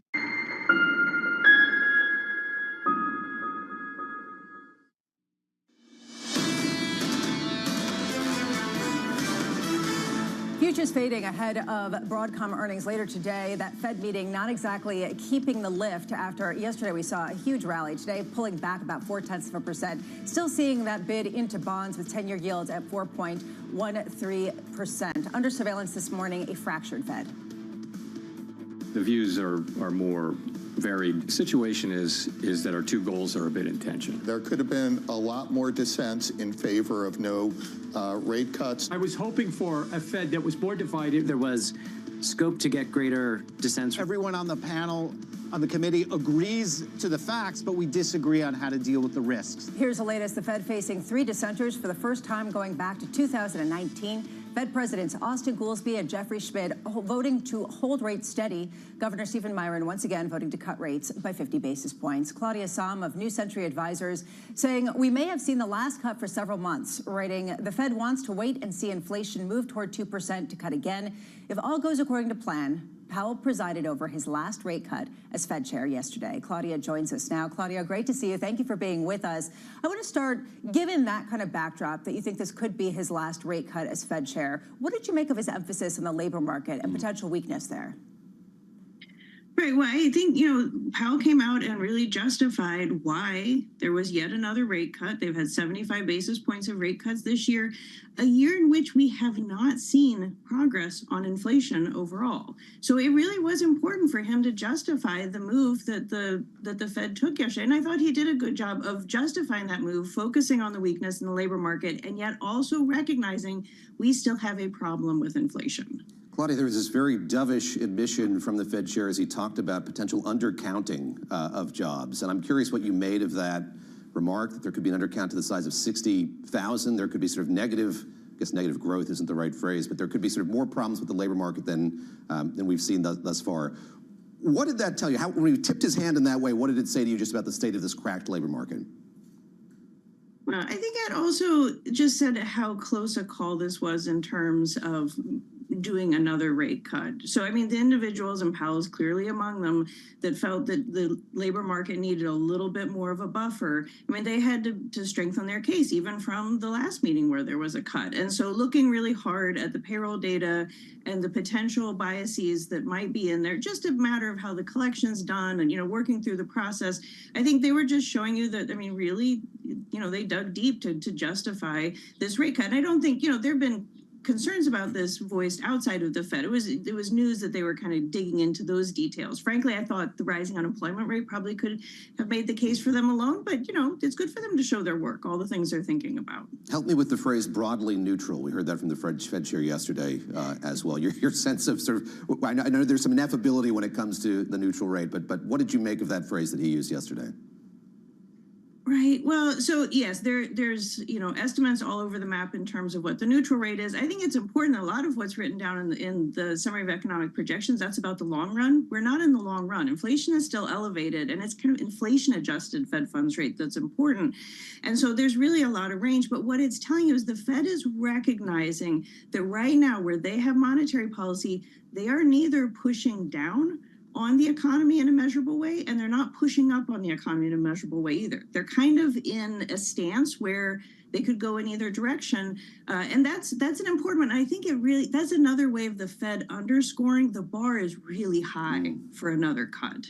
Claudia, I want to just touch on a minute the intention versus the potential outcomes. And when I look at the world post-COVID in particular, given asset reflation, given massive spending on AI, it seems to me that like all the drivers of the economy today are rate insensitive. They're rate inelastic. When I think about the intention of this goal of this rate cut, it's perhaps to get other parts of the economy, other parts of the consumer cohort stimulated, but I'm not necessarily sure that's going to be the actual outcome. What is the risk of more inflation coming out of this particular initiative, and then does that hurt people more than intended?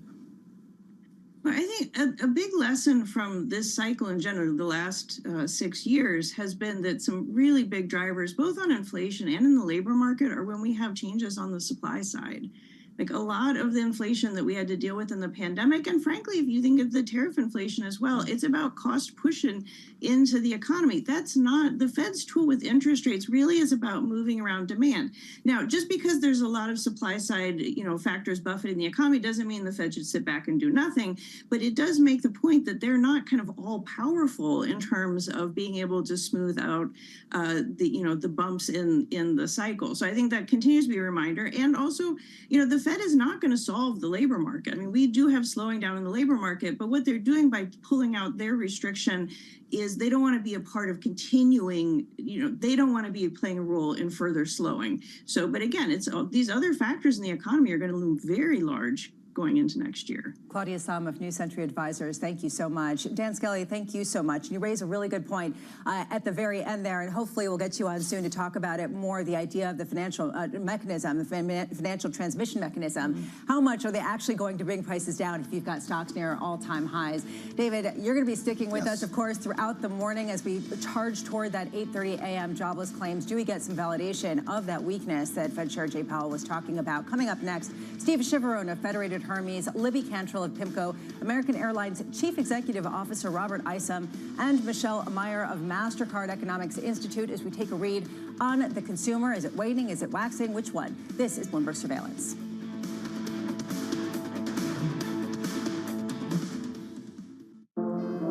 Used to be, one would say, what's that got to do with the price of tea in China, when they wanted to poke holes in the relevance of something? Now, though, if you're in tune with how events around the world affect each other, it becomes clear that the current going rate of tea in China has a lot to do with a lot of things, not just tea things either, but tariffs, franchises, and IPOs. How much?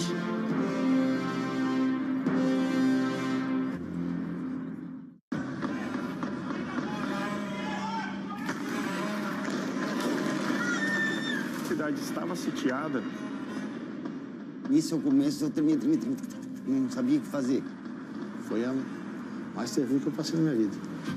Eu temo, que o Brasil se torne, num futuro próximo, um narco-estado. Porque no final, tudo é dinheiro. People back home, they are suffering, and someone is driving a Range Rover with their money. Where is my money? I think she's a scam up to now. It's some of the world's most desperate people who are getting ripped off. Repeat after me.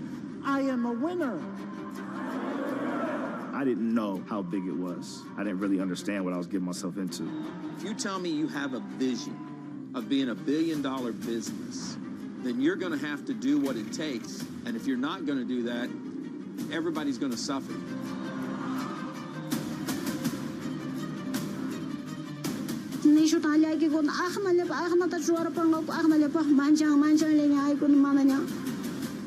Una batalla a muerte. Money can do a lot of good. It can really transform people's lives, but it can also hurt them.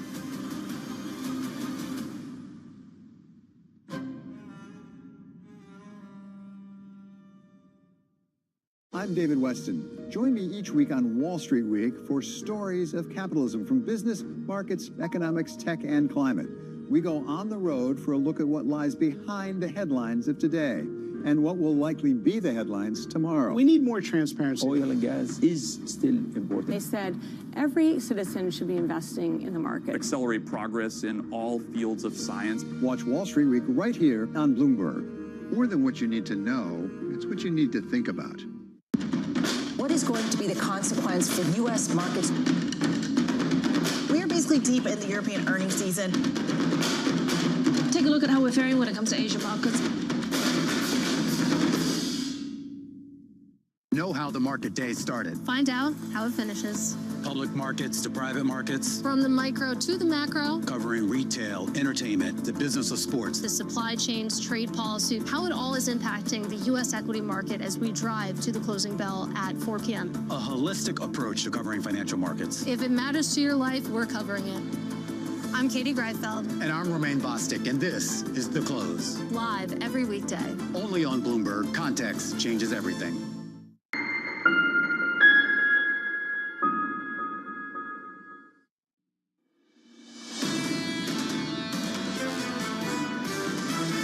This notion that the market can still travel higher without the AI trade leading, we're a bit skeptical about that. We are, let's just say, we're waving the yellow flag. We're being cautious. Any company that wants to keep a competitive edge needs AI. Everyone's looking at how to incorporate this into their process. Next year, I think, is really going to be the year of the AI adopter. This is Bloomberg Surveillance with Jonathan Farrow, Lisa Abramowitz, and Anne-Marie Hordern.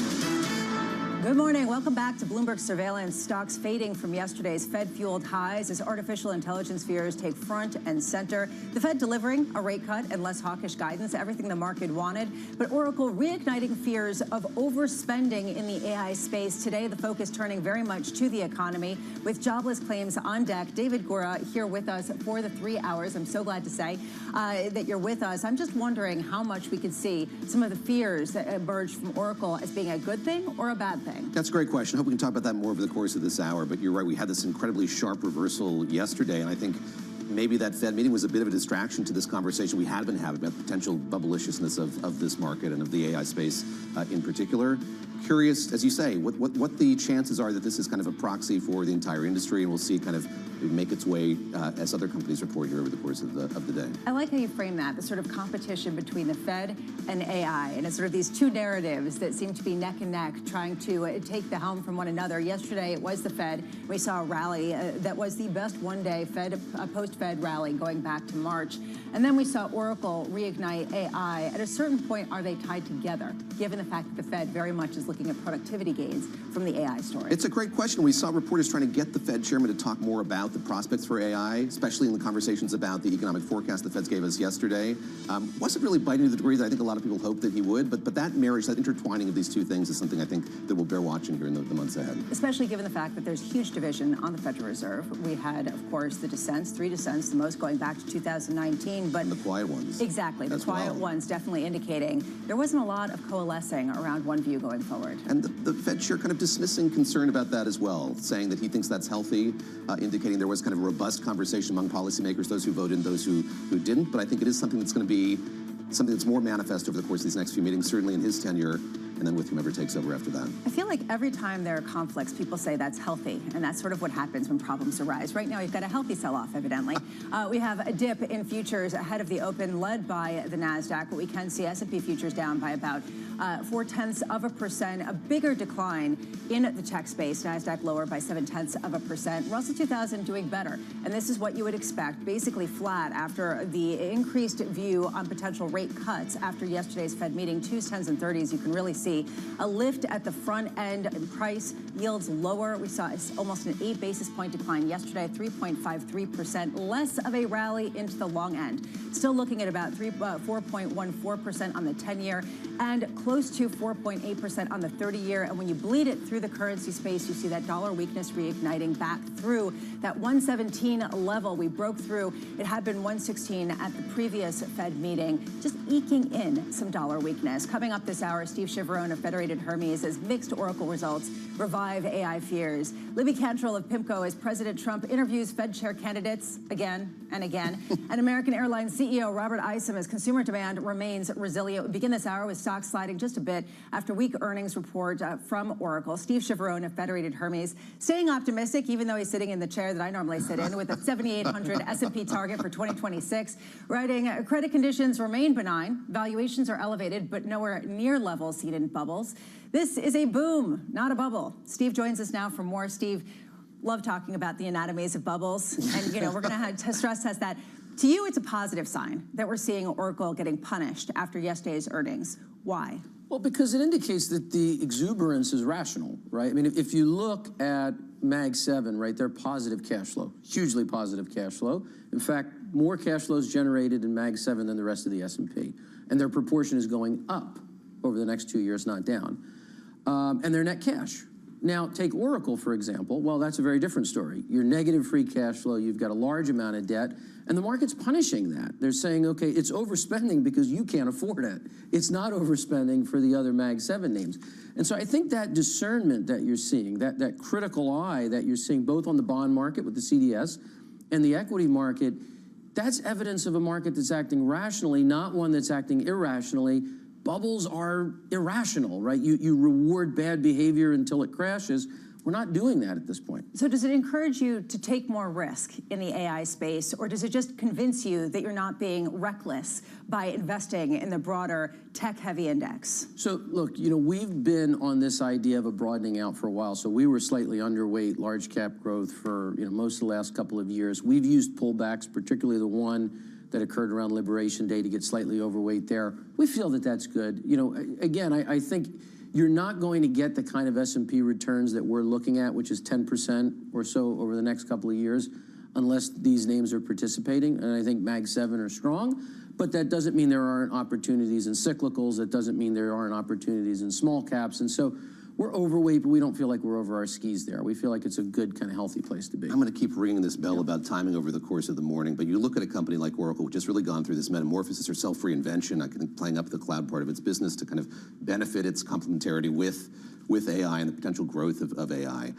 How do you think about timing? So you talk about the lack of free cash flow, the amount of money that they're pouring into this, the debt that they're putting into it. What kind of patience do you think people should have as this begins to evolve and grow? Again, I think you have to think about Oracle and its particular issues in the rest of the Mag 7. Remember, the rest of the Mag 7 had businesses and have businesses that were doing extraordinarily well and generating records amount of free cash flow before ChatGPT was ever launched. And so, okay, let's say that they were overinvesting and had to pull back. What are you left with? Even better free cash flow generation from 7 great business models. Oracle, on the other hand, was struggling, right? It had a software business that wasn't reaccelerating. So if AI doesn't pay out, where does that really leave them? And I think that that's the difference. Again, we saw this, and you see it with companies like Apple, you see it with some of the other names in the Mag 7. There's just good underlying businesses there which allow you to be very patient and say, okay, if AI revenues don't come for 1.5 years or 2 years, well, I'm still making a ton of money on the legacy business. For Oracle, I don't think that's the case. So again, I think it is that discerning, though, David, that indicates a healthy market, not one that's irrational. Let me move from the mega caps to small caps. Lisa put up the Russell 2000. It did have a huge bump on the heels of that Fed meeting. It was up by 1.3%, and there's been this roiling narrative: when are small caps going to take off? How do you look at those companies in particular? What's going to be the catalyst that's going to make the move and sort of stay higher? So I'm going to defy the bearish chair here, the bear if you chair. will. and say, one, I would not be surprised at all if the market finished higher today. And small caps are one of the reasons why. You see that they're leading in the pre-market here. They led yesterday. In fact, if you look at since Liberation Day, they've kind of kept pace with large cap growth. And it's the first time, and it's been very quiet and maybe underreported, that you've seen small caps have a sustained rally now for 8 months. And I think the big news for them yesterday was the purchases on the short end of the curve. And I know it's not QE, and I know the official line and all that, but small caps have high variable rate debt that's tied to the short rate. You're buying bonds on the short end of the curve. You take that short rate down. We've seen the yield curve steepen a little bit with short rates falling more, and that provides relief. So I think you've got an economy, and the Fed recognized this yesterday. You have an economy that's reaccelerating a little bit. They had to raise their GDP estimates, and you've got rates that are lower now. I know they only have one cut in there for next year, but it's going to be more than one.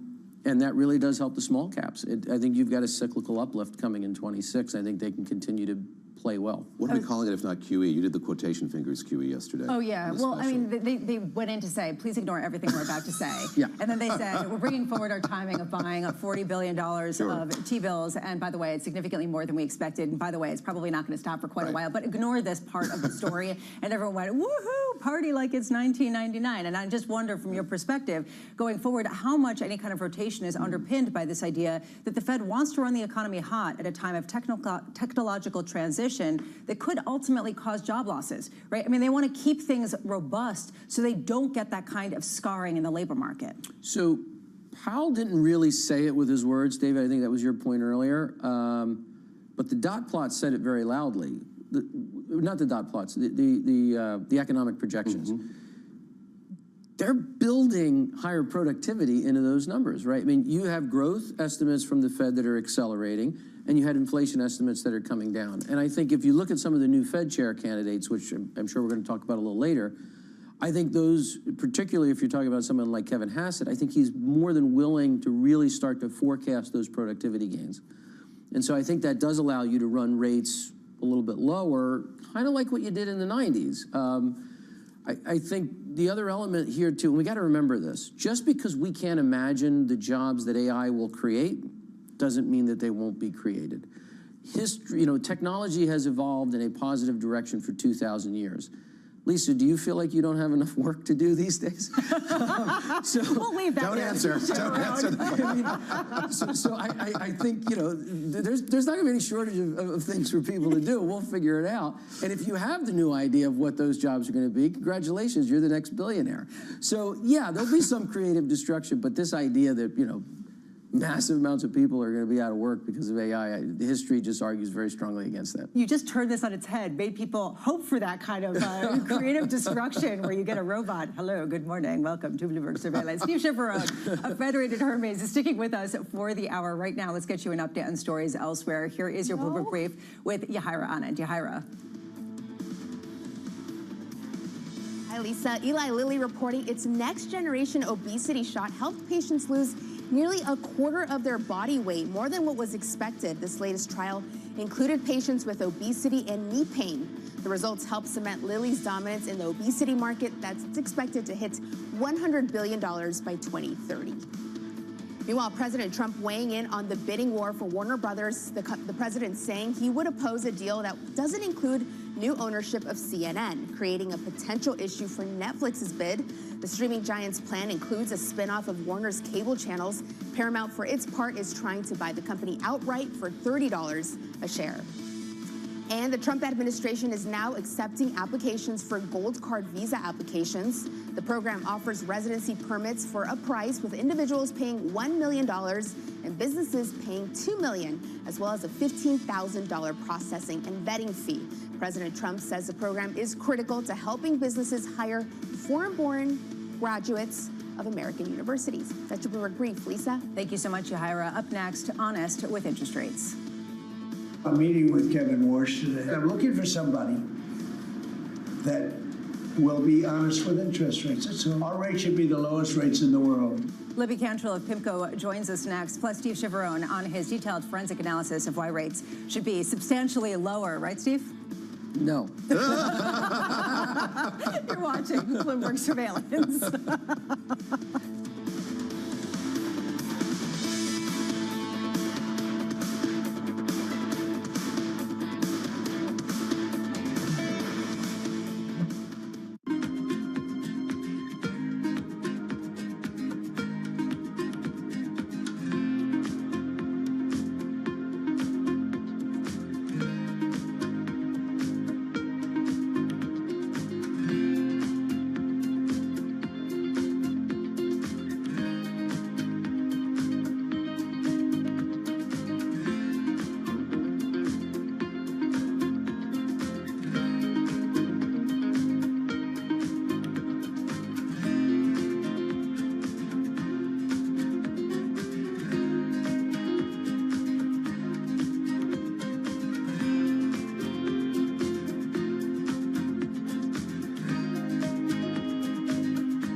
At a time when policy in Washington is driving Wall Street, we draw a distinction between the rhetoric and the action, bringing you market-moving guests and original reporting.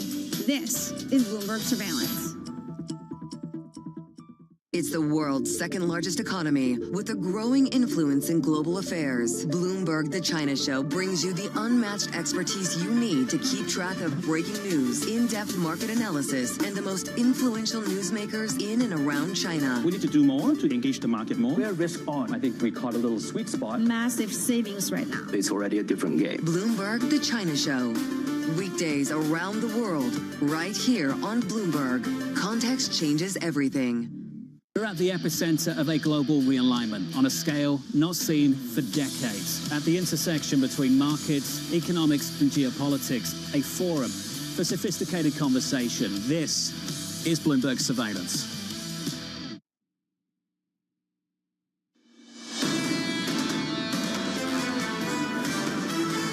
What a round trip it's been over the past 24 hours. Some trepidation heading into the Fed meeting, then jubilation that you got a rate cut and some more dovish commentary. And then Oracle slapped that down with an expectation of more spending without commensurate revenue increases, now down 0.4% on S&P futures. Dollar weaker, but just slightly. 117 on the euro-dollar cross. The bid into bonds is real. It is concentrated at the front end of the yield curve. You're seeing a steepening, even though yesterday you saw an 8 basis point decline in the 2-year. On the 10-year, it was just a couple of basis points. Continuing that bid today, 4.13%. Under surveillance this morning, honest with interest rates. Well, I'm meeting with Kevin Warsh today, so I'm meeting with him. I sort of have a very good idea what I'm looking for.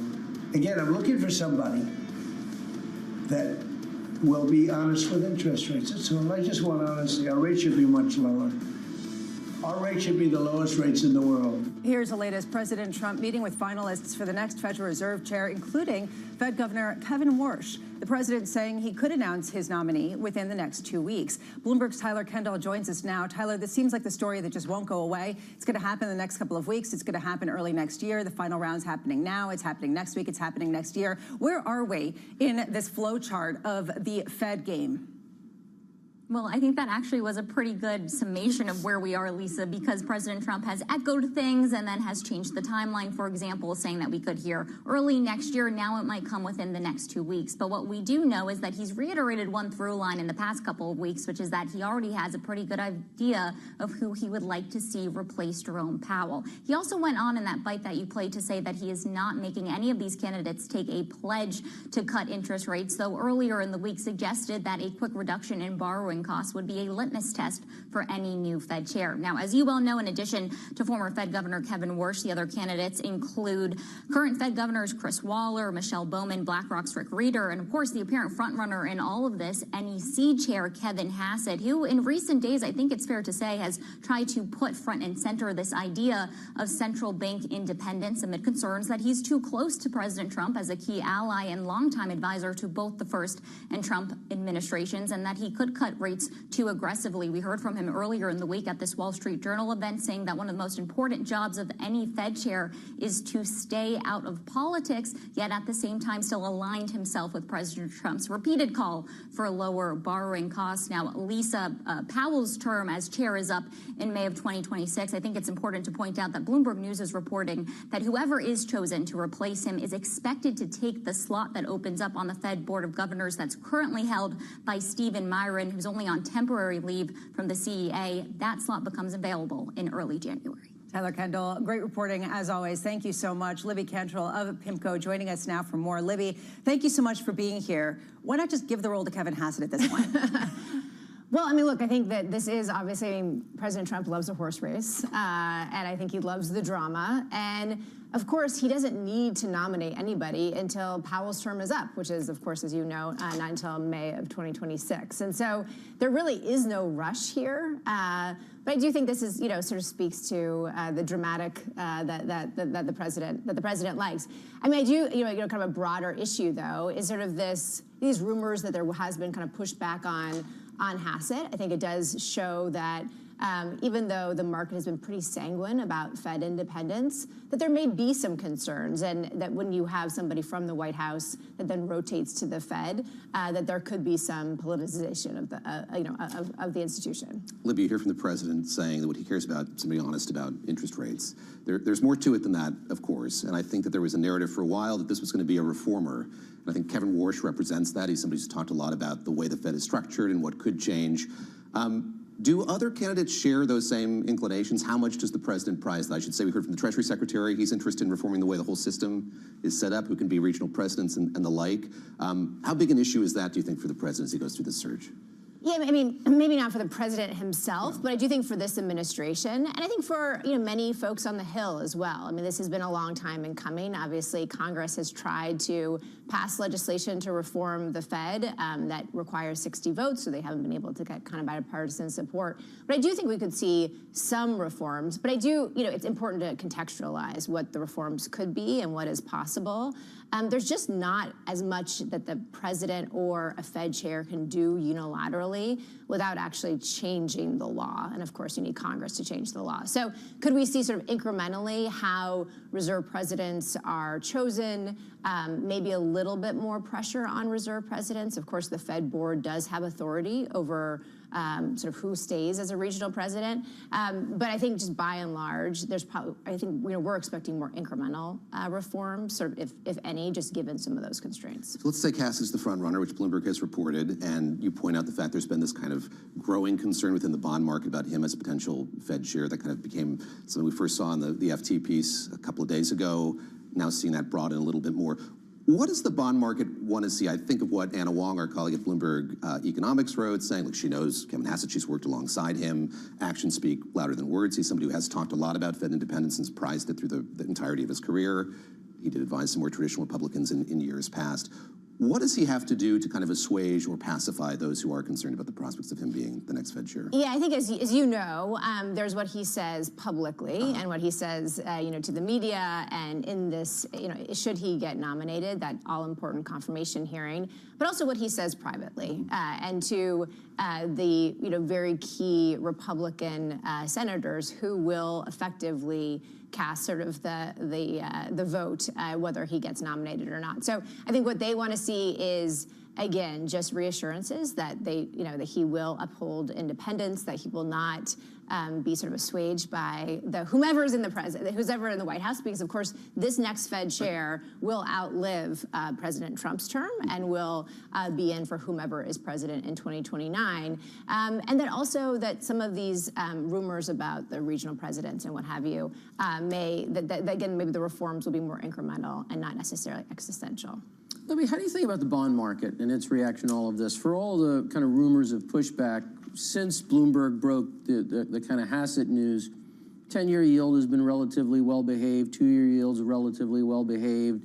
I think, the WIRP is still pricing in kind of a 3% terminal rate. It seems like the bond market is taking the kind of measure of Hassett and saying it's not a really significant shift in policy, and bond market seems relatively comfortable. How do you react to that? Yeah, I think to what I just said earlier, I mean, I do think the bond market has been relatively sanguine about this, just about, in general, this fear about Fed independence. And I think that, maybe underscores two things. One is that oftentimes the market doesn't believe anything until they actually see it, and so they're not going to necessarily just trade on speculation or on rumor. And of course, we don't even have a Fed chair nominee yet. It's all just been kind of this, of course, the drama. But I also think the number two is that the market understands some of these guardrails that are in place, and that while the chair, of course, is very important, the chair is not kind of almighty in terms of changing monetary policy, and that, of course, it is the majority of, as you know, the FOMC, 12 members, not just the 7 Fed, board governors, and then also, not to overstate this sort of confirmation process, but something I, maybe to their chagrin, always reinforce to our investment committee is that this advice and consent role that the U.S. Senate plays is very important. And actually, if you just look at the number of nominees that this president has had to withdraw, it's really unprecedented. And it's all kind of been back channeling and private, but that sort of speaks to the fact that they have not had the votes in the Senate to confirm those nominees. So I think if somebody were to be nominated who would be sort of too political, who would really compromise the independence of the Fed, I think the bond market is reassured that the Senate would push back. This goes to a bigger question, and I was glad that you went there, about how much Republicans are starting to push back on President Trump after some of the recent elections and some of the recent losses on the part of certain Republican candidates. Do you get the sense that there is a greater constraining of some of the more extreme policies by Congress as a result of some of the recent elections? I do. I think the political runway for this president is absolutely shortening. But I would also say that this is very consistent with history. If you look at Biden's administration, the Democrats, of course, had both the House and the Senate in his first 2 years. And they basically allowed Biden to do whatever he kind of wanted to do, right? To really advance his policy agenda that first year. However, as you got closer to the midterms, as you had some of these sort of off-cycle elections, the Democrats really did start pushing back on President Biden. I think that's the corollary here, the kind of the parallel, is that, Republicans have been pushing back on the president sort of privately, but I think we expected them to do that more, more publicly. But again, this is not necessarily President Trump specific. This is kind of just the political cycle in Washington. Libby Cantrell of PIMCO, wonderful to see you as always. Steve, I'd ask you then, does that constrain how many hopes and dreams there are for fiscal stimulus come early next year? No, I mean, I think you might see a little bit more of an impetus after these kind of off-cycle elections. I think you're probably seeing Republicans getting a little bit nervous in the House and Senate and wanting to positively impact the economic lives of folks that are pretty frustrated. So I think you could see another impetus there. And then I'd say on the whole Hassett thing, I think we're trying to make a little bit more out of it than there is. I mean, Work with us here, Steve. Well, I mean, Lisa, he's a mainstream candidate. I think he's the second most cited, sell-side economist since Milton Friedman. He was AEI. It's not like he's from some, off-the-wall place. And I think the market has demonstrated, at least so far, relative comfort. So, I'm sure these interviews are important. As always, things can change, but I think this is just legitimizing him at this point. Well, that's the reason why I think a lot of people think it's a trial balloon, continually being put out to see how the market responds. Coming up, we have an exclusive one-on-one interview with American Airlines CEO Robert Isom, a true read on the consumer. Going forward, the bookings are strong. Plus, Yahira Anand with your morning movers. Shares of Broadcom taking a hit ahead of their earnings as AI bubble fears continue to grow. More analysis of bubbles coming up.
Africa, a region rife with potential for growth and opportunities, but not without its challenges.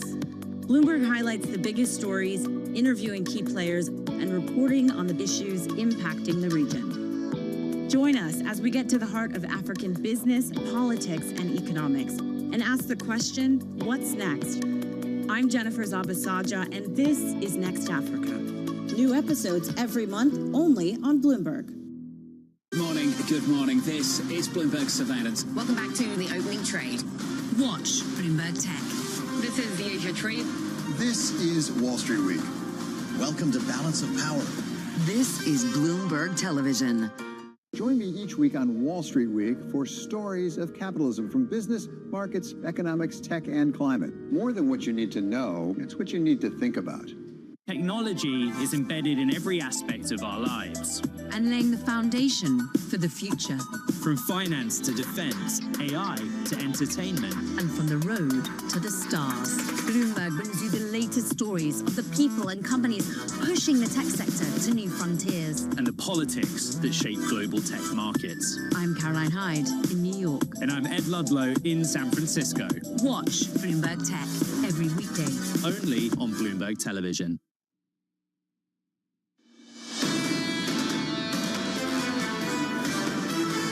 Back from some of the earlier lows, seeing a bit of a bid as the day grows older. As Steve was saying earlier, maybe we will end the day in the green with some of the naysayers of big tech getting pulled back. Right now we're seeing about a 0.25% decline on the S&P, a bit into bonds, a bit of dollar weakness. And even with everything going on with Venezuela, oil prices, crude traded on the NYMEX down 1.1%, 2 hours away from the cash open. Here are your morning movers with Yahira Anand. Yahira. Hi, Lisa. Oracle's disappointing results hitting the AI trade this morning. Oracle says it plans to add another $15 billion in spending through 2026, bringing CapEx to $50 billion. And that is stoking fears among investors because they think the returns are just not showing up fast enough. And that is why we are seeing shares of NVIDIA and Meta, big AI spenders, lower this morning. And Oracle's results don't bode well for Broadcom, which reports after the bell today. Those shares are down 1.4%. Meanwhile, moving on to Gemini Space Station. No, this is not a space company, as you said, Lisa. This is a crypto firm run by the Winklevoss twins, and shares are surging 14% in the pre-market after regulators cleared the firm to launch a derivatives exchange, opening the door to potentially it entering the red-hot prediction market, already dominated by the likes of Kalshi and Polymarket. And we end on Eli Lilly. Those shares are up nearly 2% on some news this morning that its next generation obesity shot topped expectations, helping patients shed nearly a quarter of their body weight and drastically reducing knee pain. Lilly says that some patients lost so much weight that they actually dropped out of the trial. Lisa? Thank you so much, Yahira. I'm thinking about what a surveillance space station would do. It could create some sort of new technology that could generate a space-like feeling after doing it for too long. I think that could be good. Anyway, moving on. On our radar this morning, Oracle reporting a jump in spending on data centers, reviving AI bubble fears among investors. The company's fiscal second quarter cloud sales and its infrastructure both falling short of estimates. Those shares building on losses, even with the rest of the index climbing back down more than 12%. Meanwhile, U.S. forces intercepting and seizing a sanctioned oil tanker off the coast of Venezuela. The action may make it harder for Venezuela to export its crude. What happens to the oil on that ship? Well, we keep it, I guess. Where does it go? What port does it go to? Well, you have to follow the tanker. You know, you're a good newsman, just follow the tanker. Venezuela calling the seizure a, quote, blatant theft and an act of piracy. Meanwhile, President Trump slamming Fed Chair Jay Powell over the FOMC decision to lower interest rates by 25 basis points. The head of the Federal Reserve is a stiff. He did a rather, I would say, a rather small number that could have been doubled, at least doubled. The president saying a decision on Powell's replacement could come within the next 2 weeks. We do want to turn to airlines. Carriers are gearing up for what is expected to be a record-breaking holiday travel season. I sat down with the American Airlines CEO, Robert Isom, to talk about consumer demand. Take a listen. We're really pleased with how we see the Christmas and New Year holidays shaping up, and even more so as we take a look out into the first quarter of 2026. You know, the government shutdown, it had a dampening effect on demand, but I really like what I've seen in terms of bookings post that, and we're ready. You know, an airline is a big, complex operation, and it takes people and equipment and, you know, systems to all be working. We've double, triple checked, and I'm so proud of our team. They're ready. So we've heard from Delta, we've heard from United, we've heard from a number of other airlines about the hit to revenues in the fourth quarter as a result of the government shutdown. I don't believe that American has come out with anything like that. Do you have some sort of estimate of what type of revenue was lost due to the cancellations during the government shutdown? Well, it's just been a month ago that we were talking about our third quarter earnings and talking about what we were envisioning for the fourth quarter, and really optimistic about bookings that had happened. And at the time, we were, you know, in the midst of government shutdown, but the impact was fairly light. You know, at the time, we were saying less than $1 million, you know, per day. But as things developed, and then we got to the mandated pullbacks, look, there was an impact, and it was substantial. And it not only was it for the day of travel and the cancellations that might have happened or the disruptions, but it was also for the bookings that would have happened during that period. And so there was a dampening effect during the period. Again, the good news is that as soon as we get out of that disruption, as soon as we get to really having an airline system that people have confidence in, they come back to travel. And so that's what gives me great optimism for the holidays and as we look into the first quarter. I have to be honest, when I talk to people in the industry, the sense of palpable frustration that this is sort of the hot potato in any kind of negotiation is really notable, especially heading into potentially another government shutdown in January. Is there anything you could do to get ahead of it? Well, I don't like that. Aviation is critical infrastructure to the country. And I think everybody in the administration, everybody in the House and Senate realize that. We have to do the things to keep critical infrastructure running. And while it's commercial aviation, I'd also say, you know, other, you know, really important industries, drones and eVTOLs and anything that's taking into account air mobility depends on air traffic control. And we can't use it, you know, really as a battleground. So I'm confident that our politicians will get together and figure out a way. It starts with protecting our air traffic controllers. Nobody should be asked to come to work and not be paid. And nobody should be used as a pawn in a political negotiation. So I'm really hopeful that by the time we get into January, this will be long behind us. In the meantime, the airline industry is incredibly competitive, as you know. And we've heard Delta and United talk about their premium offering, talk about increasing their revenue. United in particular, Scott Kirby has come out and said that United and Delta are kind of taking off and apart from American Airlines. How are you fighting back, given that that's the backdrop that you have? Wouldn't they like to be so? It's absolutely not. It's absolutely not true. And as a matter of fact, you take a look at American Airlines history. We're the ones that developed the frequent flyer programs and airport lounges and, you know, the hub and spoke system and global distribution systems. There's just an ethos of innovation at American Airlines. And really the investments that we've made over the last decade are all set to come about and be ready for where customers want to go. So I was flying back from London over the weekend in our new flagship suite on our 787-9P. And, you know, I can tell you that hands down, that is the best product among any of the network carriers in terms of experience. This year, we've announced the opening of the new Philadelphia flagship lounge. We've got a Miami flagship and a Charlotte flagship coming. Nobody has more premium quality lounges than American Airlines.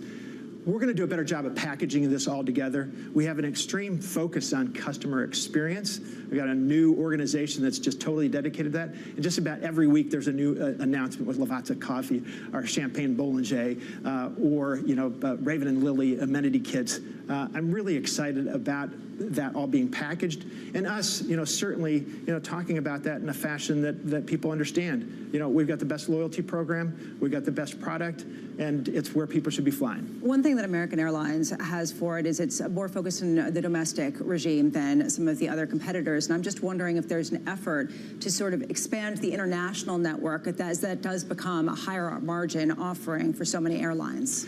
Well, that's right. And this year, that exposure to the domestic region, it had an adverse impact on us. We didn't have as much international exposure. International did very well over the course of the year. Domestic, not so much so. We had uncertainty, the accident with 5342. So there was a lot of things that we had to overcome, and we've done that. But I feel really good about where we're headed. And when it comes to international, we're ready. So not only are the 7879Ps delivering, but tomorrow we got a big announcement on our 321 XLR aircraft, and those are coming out as well. So you'll see us open up more secondary cities in Europe. You'll just see us do more flying into the hubs of some of our partner carriers.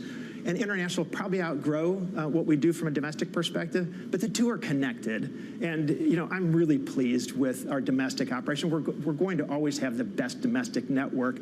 And you go back a number of years, and domestic outperformed international. And we're going to be ready for domestic doing well and international doing well, premium doing well, and really pleased with where we're at. You've been working on upgrading the entire fleet, and that's something that's been really important for you, especially as you get some of these premium offerings in place. How much have some of the slowdowns, supply chain issues at Boeing and Airbus hampered that ability to really retrofit some of the fleet? Well, where we stand today, we have the youngest fleet in the industry. We made a tremendous investment from about 2014 to about 2020. And we brought on well over $30 billion of new aircraft. So we have the youngest fleet in the business right now.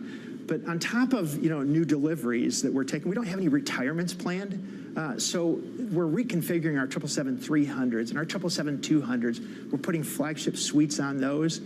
Even domestically, we're doing work on our 320s and 319s. But we still depend on new deliveries. And from that perspective, we have a lot of dependence on Airbus to deliver the 321 XLRs, Boeing to continue to deliver the MAX 8s, and hopefully be ready to deliver the MAX 10s that we have on order in 2028.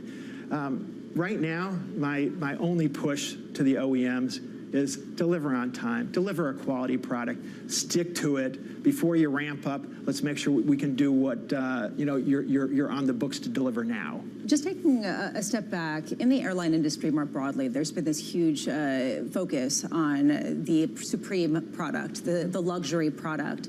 And I wonder what you see in terms of bookings next year, whether it really is the premium product that's continuing to lead and the robustness that you see there while other things fall off. Is it bifurcated in terms of the bookings and the demand, or do you see a wholesale sort of rejuvenation in the interest in travel and ability to spend and pay the prices that actually are there? Well, I'll just start with this.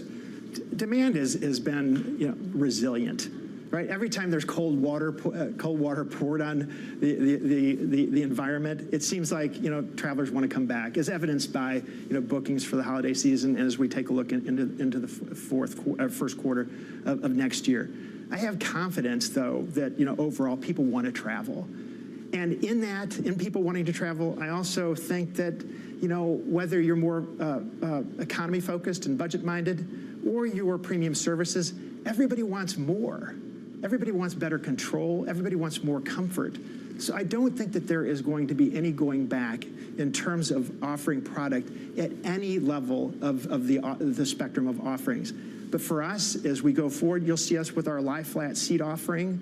That's going to grow by 50% over the next few years. Premium seating, 20% over the next few years. Whether you're a business traveler who've always wanted, more of that, comfort and ease of touch, or you're a leisure traveler, there's much more of a demand to really have a better experience, and we're going to meet them there, no matter how you take it. That was American Airlines CEO Robert Isom, and we were really looking at the consumer at a time where that's a huge question going forward. Steve Chiaverone's still with us. And Steve, I want to get your take on the consumer. We've heard kind of mixed messages, Dollar Tree, Dollar General doing better. At the same time, how much are we seeing any kind of revival in consumer spending led by the top end continuing, or is this broad-based? Is this also happening in the lower income cohorts? No, I think this might end up being the big contrarian call of 26, actually, is a rejuvenation of the consumer and consumer-related stocks. You look through, rates are lower, which takes some borrowing costs off. Starting in January, and people forget because the bill passed last July, but starting in January, you have about $150 billion annually in stimulus hitting, and it really hits that middle consumer, right? That $100,000 earner, maybe it's a policeman, maybe it's a fireman who's making $100,000, but now all of a sudden that overtime isn't taxed. Plus, on this travel, leisure, and kind of entertainment business, you have an Olympics, you have the World Cup, and you have America 250. You put all of that together on what's already been a pretty strong Black Friday season here. And I think you've got a story of a consumer that awakens again next year, and you're seeing it in the airline data, especially after people are feeling that pent-up demand after the kind of government shutdown, which delayed air travel. So I think the consumer is the contrarian call next year. I think relief is coming. I think there's a lot of bad news that's already baked in, and I think you're going to see a surprise here to the upside. David, are you flying a lot for fun? Not a lot for fun. I mean, I still don't find it that fun to fly, especially if it's for personal travel. But I am curious, we talk a lot about the K-shaped economy in an observational way.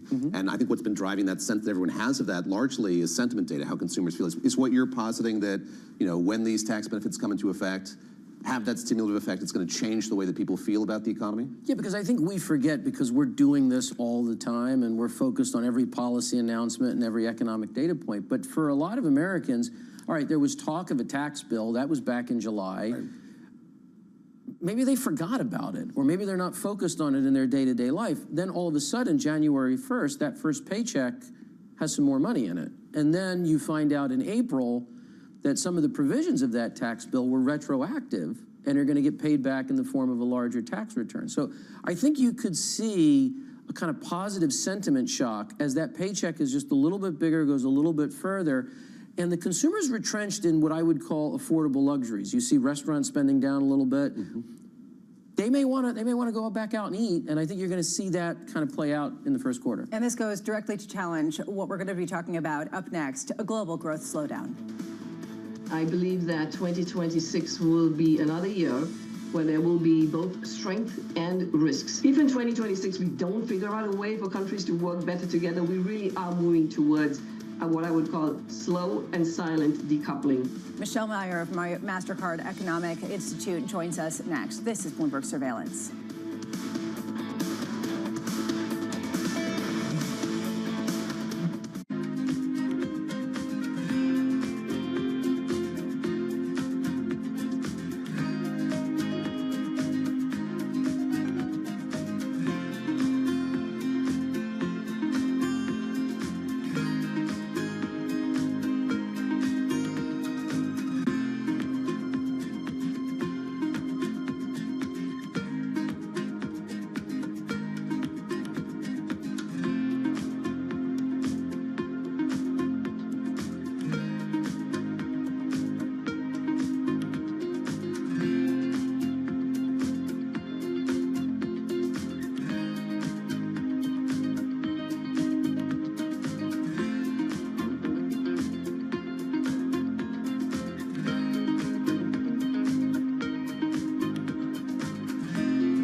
The key issue right now for us in the diamond space is the declared divestment of Anglo from GBS. And as you know, Anglo holds 85% stake in GBS.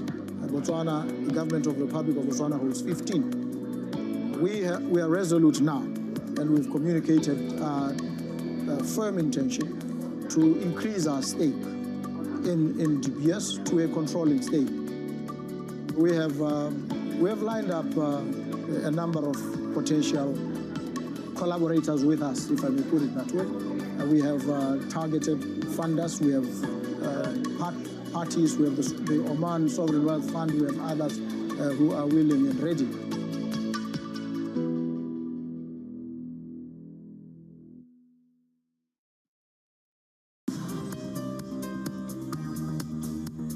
It's the countdown to the market open as we bring you the first trades across Europe. We'll debate the most important stories and what will drive the big investment decisions throughout the morning. I'm Guy Johnson. I'm Kriti Gupta. And I'm Anna Edwards. Join us every weekday morning for the opening trade, live at 7 a.m. here in London. Only on Bloomberg. Context changes everything.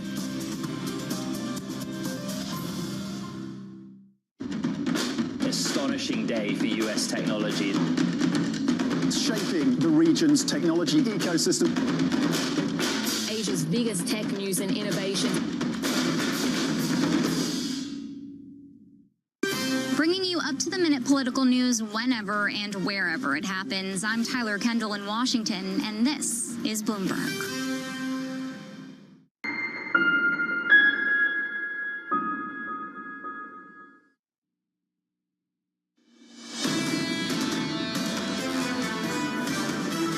You can't keep a good market down. That's essentially the takeaway from equity futures. Actually have moved way off some of the earlier lows. They had been down about 0.5% on the S&P. Now we're seeing futures off just about by 0.3%. You're seeing that ongoing dollar weakness, and the bid into bonds is strong, and it's strengthening throughout the morning. 2 basis points of a decline on the 10-year, 4.12%. The rally really has been at the front end, but still there is a participation along the curve. Under surveillance this morning, a global growth slowdown maybe. I believe that 2026 will be another year where there will be both strength and risks. Strength from the fact that we still have the AI capital expenditure that's happening. You have governments around the world that are also doing much more fiscal spending. If in 2026 we don't figure out a way for countries to work better together, we really are moving towards what I would call slow and silent decoupling. Here's the latest. Investors looking ahead to next year's growth as the impact from tariffs and tech advancements take shape. The team at MasterCard's Economic Institute predicting moderate global GDP growth at 3.1% in 2026. A key dynamic is continued trade realignment between the U.S. and China. Joining us now is Michelle Meyer. And Michelle, wonderful to see you as always. Yeah. I would love to get your take on what Steve Shiveron was just talking about, which is that he thinks the stealth story is the recovery and acceleration in the consumer in 2026. Are you seeing that in any of the data that you're collecting? Yeah, I would say it's probably not a stealth story, it's a reality. And I think it has been the reality that the consumer has been extraordinarily engaged. You just heard it from Robert Isom in the interview you aired that consumers are still traveling. You are still seeing the embrace of discretionary spending in addition to the necessities. So it's consumers that, you know, again, it's going to vary depending on the income cohort. It's a big part of the narrative that it's not even. It never is even, frankly. But you have consumer spending that is still running at a healthy clip. For the holiday shopping season, we're looking for a mid 3% pace for holiday sales. Black Friday came in. With our data, we saw a 4.1% increase in spending on Black Friday. How much is this inflationary? How much is this because simply the prices were higher, not necessarily more items were ticketed?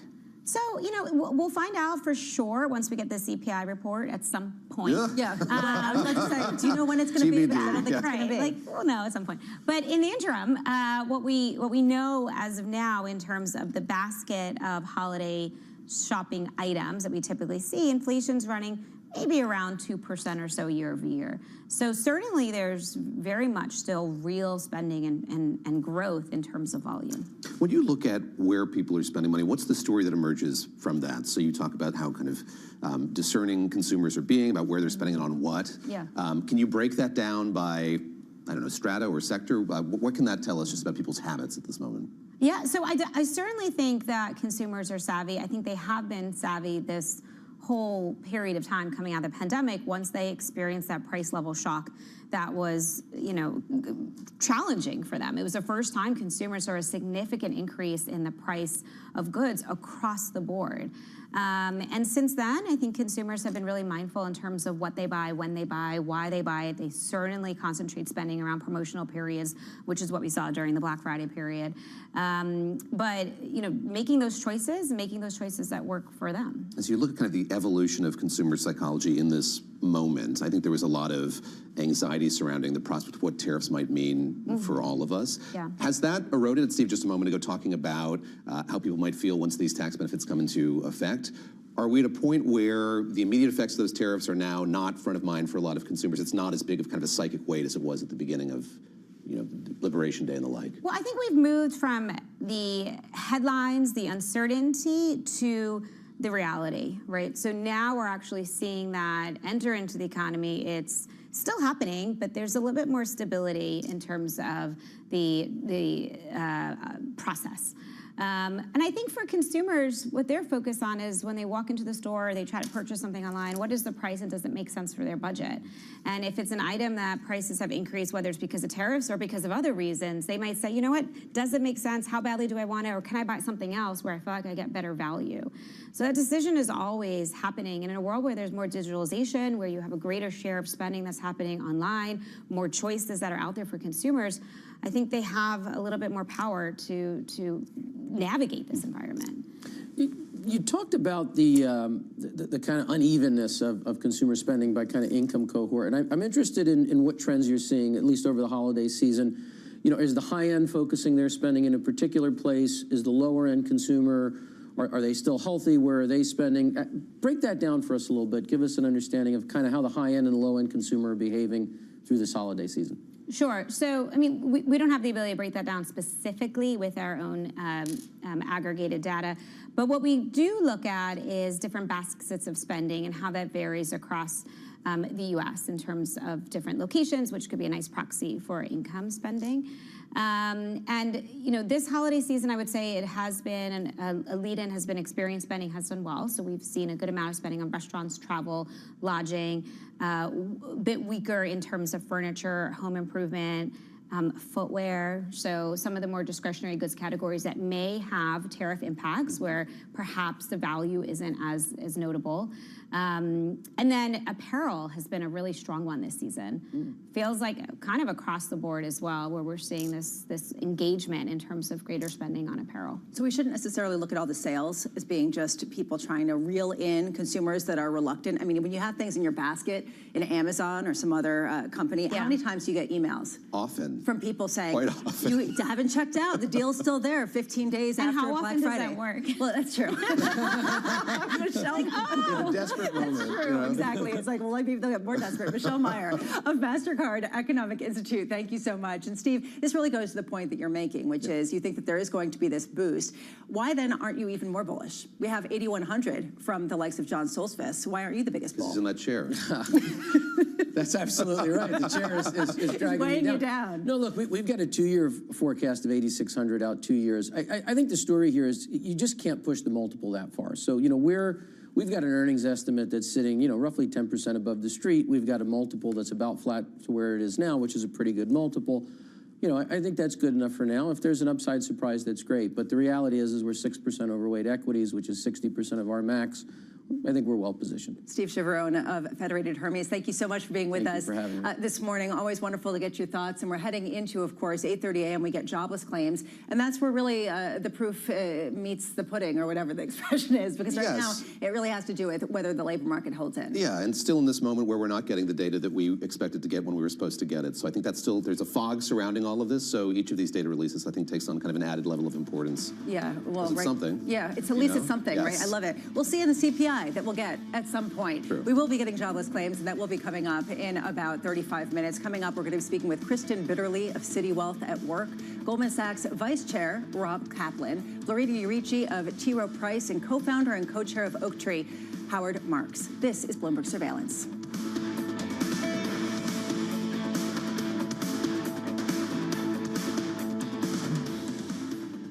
The game here is understanding. These digital assets have the ability to change the payment landscape of the world, and we need to be ready. We, the regulators, the world needs to be ready for a new wave of technology. Stablecoins are almost entirely used in the mechanisms of trading cryptocurrencies. What we saw is the opportunity for digital assets broadly, stablecoins in particular, to be used as a medium of exchange outside of the crypto world, what is today the fiat currency world. At some point, I think these digital asset wallets will be big enough and people will be comfortable enough using them. I think we'll have a flip from conventional payment mechanisms into stablecoin-based mechanisms. Does that mean banks such as yourselves issuing stablecoin? We could. We are issuing Hong Kong dollar stablecoins today. We're in a sandbox for tokenized bank deposits in Hong Kong. We're effectively issuing tokens related to trade finance in Singapore. So it's all on the table, but we're always going to tie it back to what our clients want and need. Because if we don't get that one right, the rest doesn't matter. The market capitalization of both type of instruments, crypto and digital assets, are both very low. Stablecoins today have $20 billion of flows a day. It's less than 1% of the flows of the payment system in the world. But because they have the ability to be very helpful in use cases, particularly in retail to begin with, but then potentially on the wholesale side, I think we will see a lot more of that. Morning, this is Bloomberg Daybreak Europe. I'm Tom Mackenzie in London. These are the stories that set your agenda.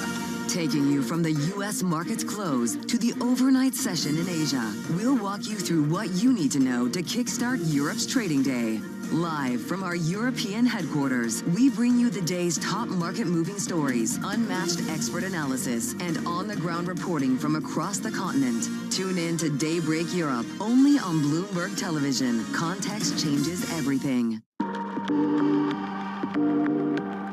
We have two crises, two essential crises, and for both it's now or never: democracy and climate, and they are absolutely interlinked, and we have to solve them together. We're losing the democratic infrastructure and norms to deal with the climate, and we're losing the climate stability that is essential for a democracy.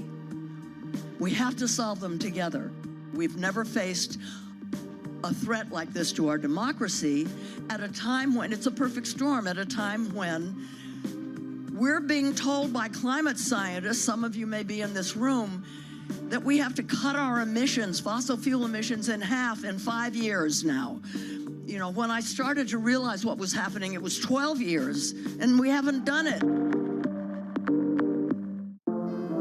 Used to be, one would say, what's that got to do with the price of tea in China, when they wanted to poke holes in the relevance of something?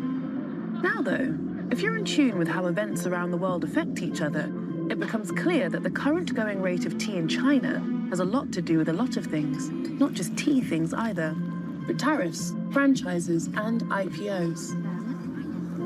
How much?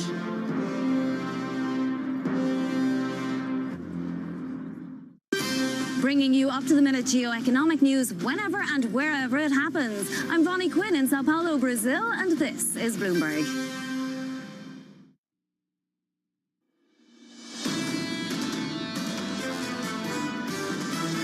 Today, the Federal Open Market Committee decided to lower our policy interest rate by a 1/4 percentage point. Nowhere near as bad as the market feared. But they really want to tell us that the base case is a hold for January. The first takeaway is the pause is in. I think you could see some more rate cuts in the back part of next year. This is Bloomberg Surveillance with Jonathan Farrow, Lisa Abramowitz, and Anne-Marie Hordern. Good morning. Welcome back to Bloomberg Surveillance. Stocks fading from yesterday's Fed-fueled highs with AI fears front and centers, but climbing back from some of the earlier losses. The Fed delivering a rate cut and less hawkish guidance. That's the good news. Oracle, however, reigniting fears of overspending in the AI sphere. Today, the focus turning very much to the economy with jobless claims on deck. David Gura with us here. And David, to me, this really is the question. At what point does the economy meet some of the optimism that we're seeing in equities, barring maybe Oracle and some of what we saw yesterday? Yeah, and I think these jobless claims numbers taking on a bit of an outsized role here in light of what the Fed chairman said yesterday, this kind of notion that maybe there's been an undercounting of jobs, overcounting rather of jobs in this country, what that could mean if we're seeing negative growth in the labor market. I think making people once again recognize the fact that, yes, there's this dual mandate, but the Fed is in this very tricky position here of having to operate somewhat blindly at a time when there are real concerns with what's going on in the labor market. I think it's interesting what Steve Chiverone said, and I think we should sit on it for a minute, when he said it's a good thing that we're seeing Oracle punished for spending more at a time where its revenues are not keeping pace. This shows discernment in a market that really defies the calls for an all-out irrational exuberance that you typically see at the top of a cycle.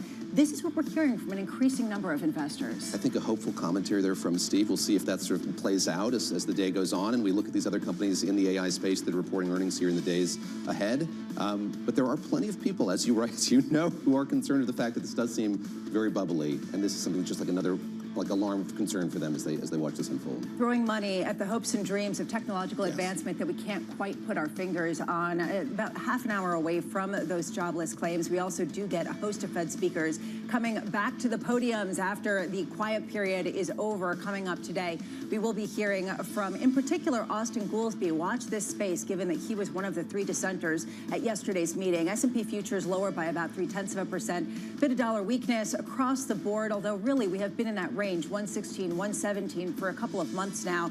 And that lift into bond prices, yields lower, continuing, although fading some of the earlier move. 10-year yields now barely lower at 4.14. Coming up this hour, Kristen Bitterly of Citi, as stocks fail to maintain post-Fed gains, former Dallas Fed President Robert Kaplan on the growing dissent within the central bank. And Oaktree Capital Management co-chair Howard Marks raising concerns about an AI bubble. We begin this hour with the latest stock rally on pause. Kristen Bitterly of Citi Wealth at Work writing, we could continue to see some volatility around sentiment, but lower policy rates and more accommodative liquidity settings will aid cyclical tailwinds. Kristen joins us now, and Kristen, this seems to be building on exactly what we were talking about with Steve, the idea that the real upside surprise for next year will come from the consumer that's been hanging in there, but is poised to accelerate. Yeah, that was very interesting what he was saying about the consumer, that could be like the dark horse essentially for next year. But I think you have to take a step back and look at the tailwinds that we're going to have. So the macro tailwinds are certainly there. So when we look at a more accommodative Fed, when we look at the fact that they're injecting more liquidity into the system, that should be a tailwind. We then look at the policy changes and what that means for the consumer. That will also inject additional liquidity. And then I think finally we don't like to talk about this anymore, but the whole tariff thing, at first it was tariff overload, then it was like we're ignoring it, and now I think it's just not as bad as everyone feared, and the direction of travel is actually better than what people had expected. So what does that mean ultimately for the consumer and for corporate earnings is actually net positive. This points to a really optimistic view for equities. Does it point to an optimistic view for bonds, given that there is an inflationary tilt here? There's a question, can you have your cake and eat it too, with more stimulus on fiscal, more stimulus on monetary, without commensurate inflation picking up? I think that's the tricky part. So when we look at what, we hear this all the time, that many people are saying that this is the moment now to extend duration. I don't think that's the case. And certainly our team at Citi Wealth is saying, in terms of duration, I think we need to be relatively conservative. So you're not hanging out super short end of the curve. You're hanging out somewhere between like 5 to 6 years. But I think anyone who's extending duration, you see that volatility on the 10-year, and it's very hard to make that argument that that's where you're really going to place capital.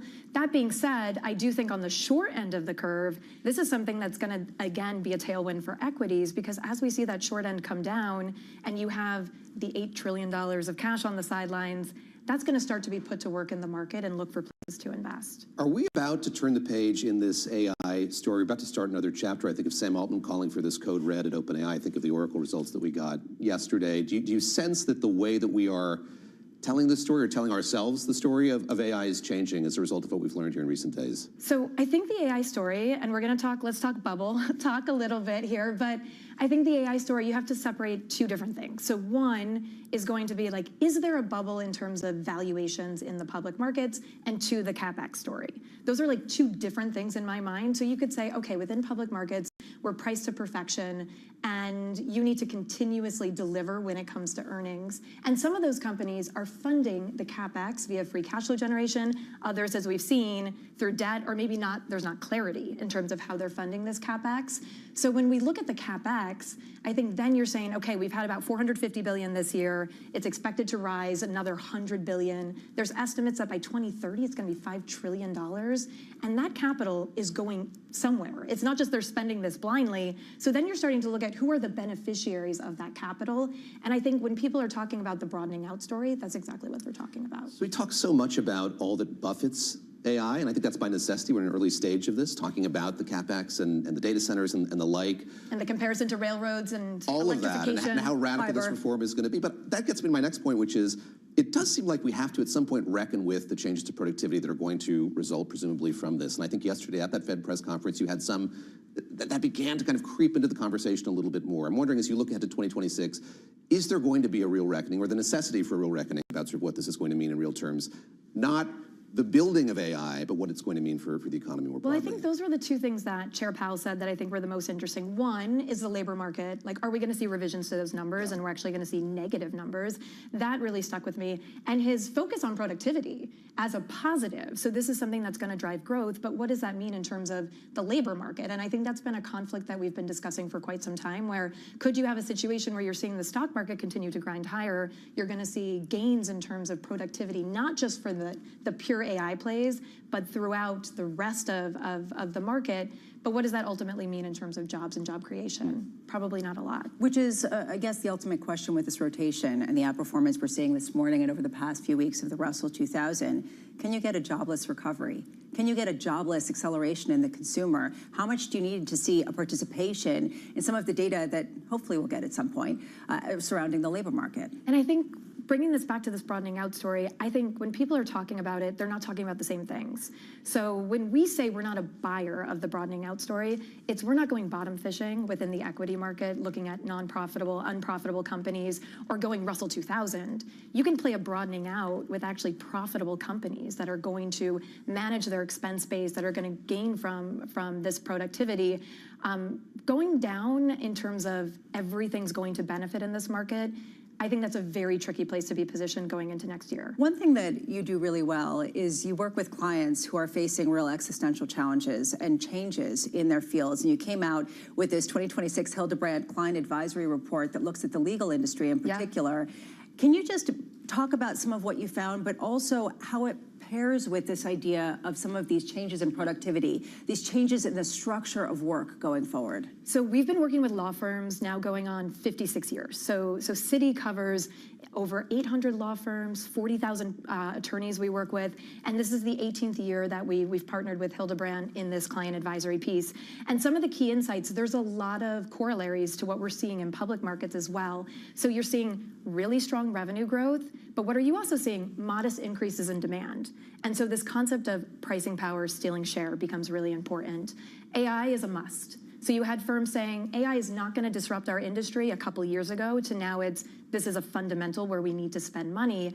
I think an interesting thing bringing this to the labor market is what used to be a pyramid type labor force within the legal industry is now becoming a cylinder. Because how can you charge for associate level work when we know Gen AI can do that summarization, when we know, so you're going to see some disruption in terms of how you bill, how you hire.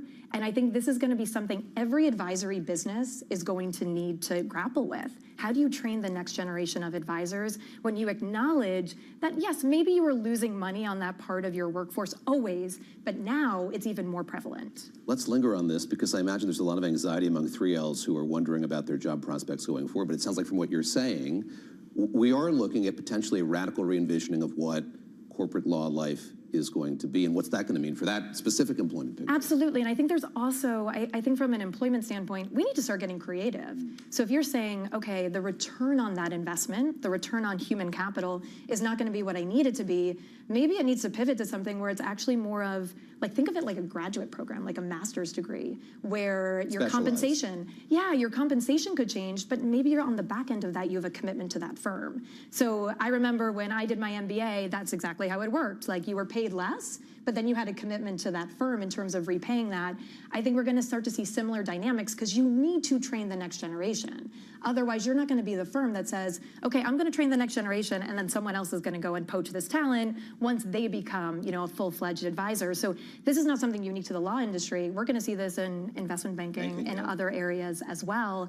And I think it all points to large versus small. If we kind of pull this thread a little bit more, large versus small, what do we think we're going to see? Because of the cost of AI, because of the cost of all of these services that you consume, if you're a smaller firm, that's much harder to do versus a larger firm, which points to M&A consolidation. Which we have continued to see throughout the year, and we've continued to see the likes of Walmart pull away from some of the smaller retailers. Krista Bitterly of Citi, you're going to be sticking with us, I'm very pleased to say. Let's get you an update on stories elsewhere this morning. Here is your Bloomberg Brief with Yahaira Anand. Yahaira.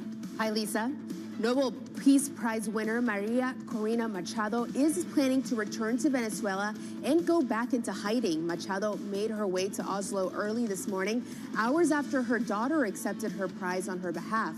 She declined to comment on her journey, saying it would put her helpers at risk, but saying she would one day be able to tell the story of her experience.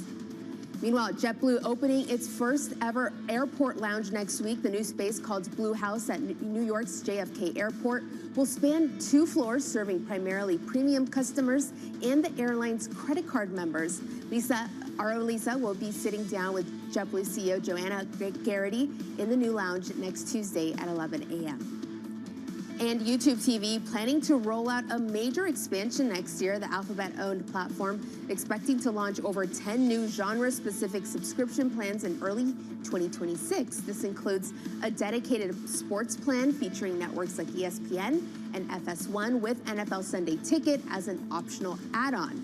The company has yet to release a pricing plan for the new subscriptions. That's your Bloomberg Brief. Lisa? Thank you so much, Yahira. Bundling, unbundling, bundling, unbundling. I feel like... Cable all over again. I mean, exactly, right? Netflix, maybe not. I don't know. Is it YouTube or is it competing with the likes of Warner Brothers? Up next, the morning calls, plus former Dallas Fed President Robert Kaplan on the growing dissent within the central bank. That's next. This is Bloomberg Surveillance.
Why do the biggest names in business choose Bloomberg Television? That's a great question. It's a very good question. Interesting question. Good question. Great question. I so appreciate that question. You certainly ask interesting questions. Bloomberg Television. Top experts, great questions. I'm David Weston. Join me each week on Wall Street Week for stories of capitalism from business, markets, economics, tech, and climate. We go on the road for a look at what lies behind the headlines of today and what will likely be the headlines tomorrow. We need more transparency. Oil and gas is still important. They said every citizen should be investing in the market. Accelerate progress in all fields of science. Watch Wall Street Week right here on Bloomberg. More than what you need to know, it's what you need to think about. From the world of politics to the world of business, Joe Matthew and Kaylee Lines deliver news, insight, and analysis live 2 times a day, every trading day. Balance of Power at 1 and 5 Eastern, only on Bloomberg.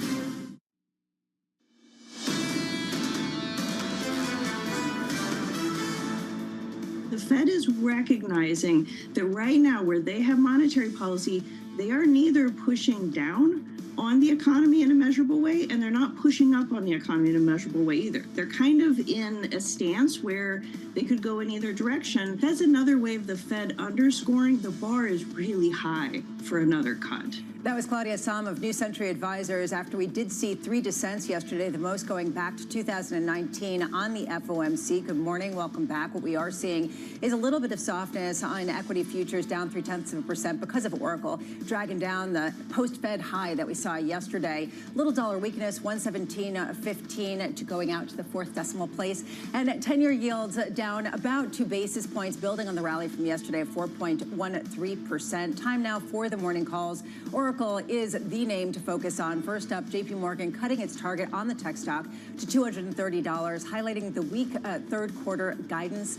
Meanwhile, Bank of America lowering its target to $300, citing an investment curve issue. And finally, BMO cutting its target to $270, calling second quarter revenue lackluster. All of these kind of negative calls explaining why the shares are lower by 13% ahead of the open. Turning to the Federal Reserve, the central bank delivering its third consecutive rate cut and maintaining its outlook for just one cut coming next year. Robert Kaplan, the vice chair of Goldman Sachs and former Dallas Fed president, joins us now for more. Rob, thank you so much for being here. Good to be here. So the big story really is dissents, and how much is this going to be a fractured Fed going into 2026? You think maybe we're overplaying that? Maybe, I think so. There's a reason that there was a lot of debate going into the December meeting. They're now at what I would estimate the neutral nominal rate. There's some people on the committee, I might have been one of them, who would have said if inflation's running above target and GDP is going to firm into next year because of tax benefits, et cetera, you want to be a little above neutral. But they've made a decision, and that they've gone ahead and cut. I think from here, I don't think you're going to see as many dissents, and here's why. I think there's pretty good consensus that if they're going to move further from here, you either need to see a weakening in labor, which I think is unlikely, or a improvement in inflation. But I think there's pretty good consensus now. There's a lot of debate, and I understand why, on whether they should have cut in December, but that's behind us now. From here, I think you'll see them be pretty conventional, and I would guess if there's a dissent here or there, it'll be episodic. I think they got pretty good consensus now. Even with any new leadership on the Federal Reserve? Well, so I'm talking between now and May. Okay, but there's a lot of daylight. So in May, here will be the change in May. And so then this was what will make it. And I think this Fed is going to be reluctant to anticipate disinflationary improvements. They're going to want to see inflation improvements before they move again. I think in May, you'll see a new Fed chair be more inclined to anticipate improvements in inflation, either due to AI or Chinese manufacturing overcapacity. It depends on who's around the table. I think some members will be less inclined to want to anticipate that, but I think that's the direction of the new Fed, is going to be more inclined to anticipate inflation improvements. So I was struck by a couple of things yesterday, and I have a more sort of dovish read on the Fed, and I think that was what the market was picking up in the immediate aftermath. Maybe they're incorrect to do so, but a focus on downside surprises to the labor market, indicating job losses of 60,000 to the 40,000 gains that we had been seeing reported. And then this focus on productivity, the idea that you could have your cake and eat it too, with more robust GDP without inflation on the flip side. Why do you think that's not going to necessarily gain the mainframe of the Fed and allow them to cut much more aggressively going into 2026? So the two things that jumped out at me from the Fed forecast, the summary of economic projections, is the firming in GDP they see going into next year. So that tells you if unemployment is weaker, it's not going to be cyclical. It's going to be a structural issue. I don't think that's the role of the Fed, to deal with structural. People looking for jobs don't want the jobs that are open. I think they should be focused more on cyclical. They're projecting a firming. The other thing that struck me is their inflation forecast pretty benign. They show an improvement down to the mid-twos. So if that's the case, that's how they get room for another cut. Because if the neutral rate right now is 3.5, 3 3/4, if inflation improved another 25 basis points, I think they'll think neutral's 3 1/4, 3.5. It all makes sense to me. I would call this now a more balanced Fed from here to May, not so dovish, more balanced. I think you need to see movement either, again, in jobs or inflation for them to move.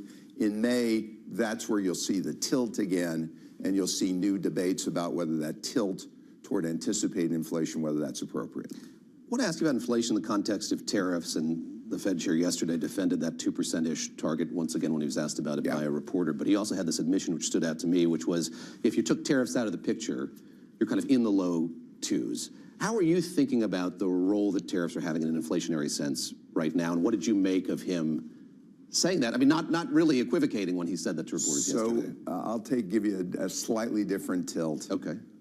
Goods up to 2025 have been disinflating. Goods have not been the inflation problem in the United States. Services have been the inflation problem. They're running in the mid-threes. They're still running in the mid-threes. Tariffs have temporarily interrupted the goods disinflation. So I agree, goods won't be the problem over the horizon. But services are still sicky. We're very tight on the labor force. And so I think what they're going to be looking for and what I'll look for is services stay sticky in the mid-3s.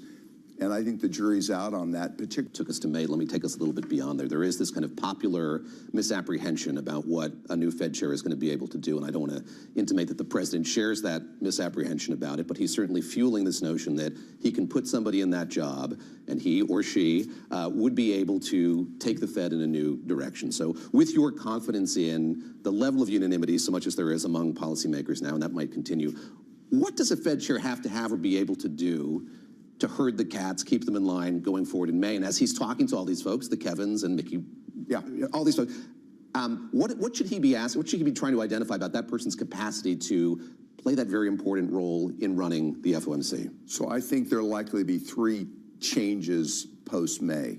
And I would say, number one, I don't think the goal of the new Fed chair should be to minimize dissents.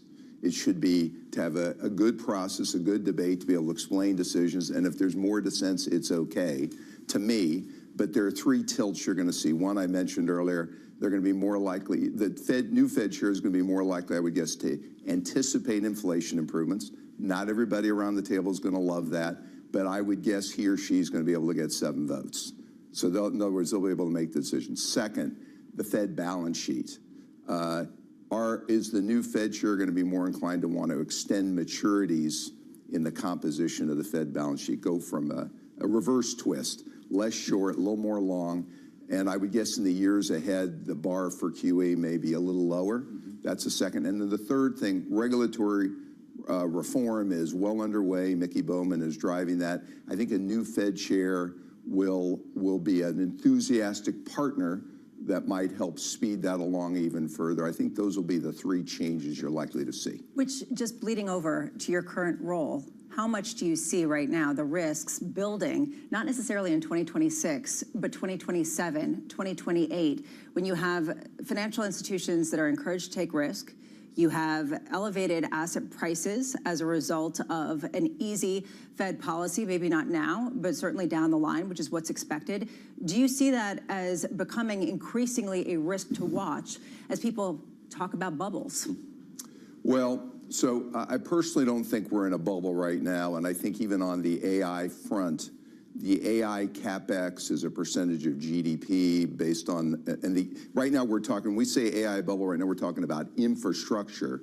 I think if you look at the infrastructure spend, I think based on a percentage of GDP, based on the cash flow of the companies doing it, it's not, someday it will get overdone. It's not overdone yet. And remember, the big opportunity in AI is not the infrastructure for the economy, it's the adoption. And I would argue we're in the early innings on the adoption that should help drive, we hope, a 0.5 percentage point jump in productivity growth as part of GDP and will drive margin improvement. I would argue we're in the first couple of 3 innings of it.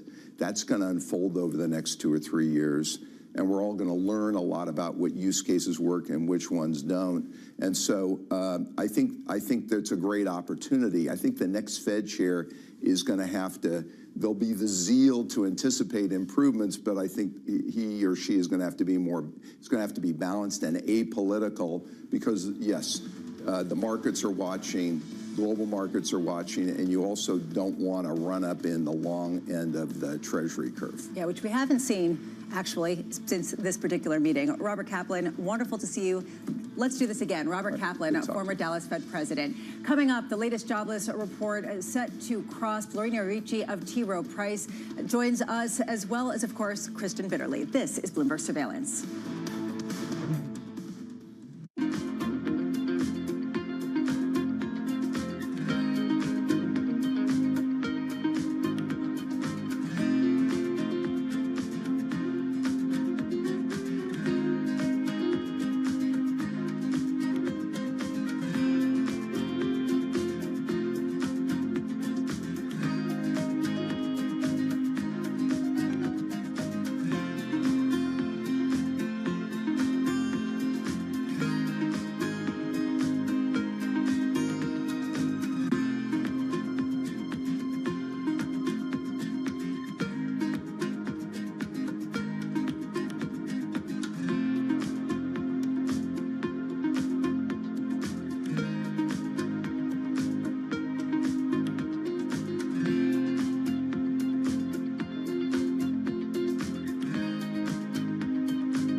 know how the market day started. Find out how it finishes. Public markets to private markets. From the micro to the macro. Covering retail, entertainment, the business of sports. The supply chains, trade policy, how it all is impacting the U.S. equity market as we drive to the closing bell at 4 p.m. A holistic approach to covering financial markets. If it matters to your life, we're covering it. I'm Katie Greifeld. And I'm Romaine Bostic, and this is The Close. Live every weekday. Only on Bloomberg. Context changes everything. Key investors, top executives, global innovators. Join me for in-depth conversations with the biggest newsmakers on the day's top stories. Insight with Haslinda Amin, only on Bloomberg. It's a multi-trillion-dollar industry. We'll show you what's happening in ETFs like no one else. ETF IQ, only on Bloomberg. It's the world's second largest economy with a growing influence in global affairs. Bloomberg The China Show brings you the unmatched expertise you need to keep track of breaking news, in-depth market analysis, and the most influential newsmakers in and around China. We need to do more to engage the market more. We're risk on. I think we caught a little sweet spot. Massive savings right now. It's already a different game. Bloomberg The China Show. Weekdays around the world, right here on Bloomberg. Context changes everything.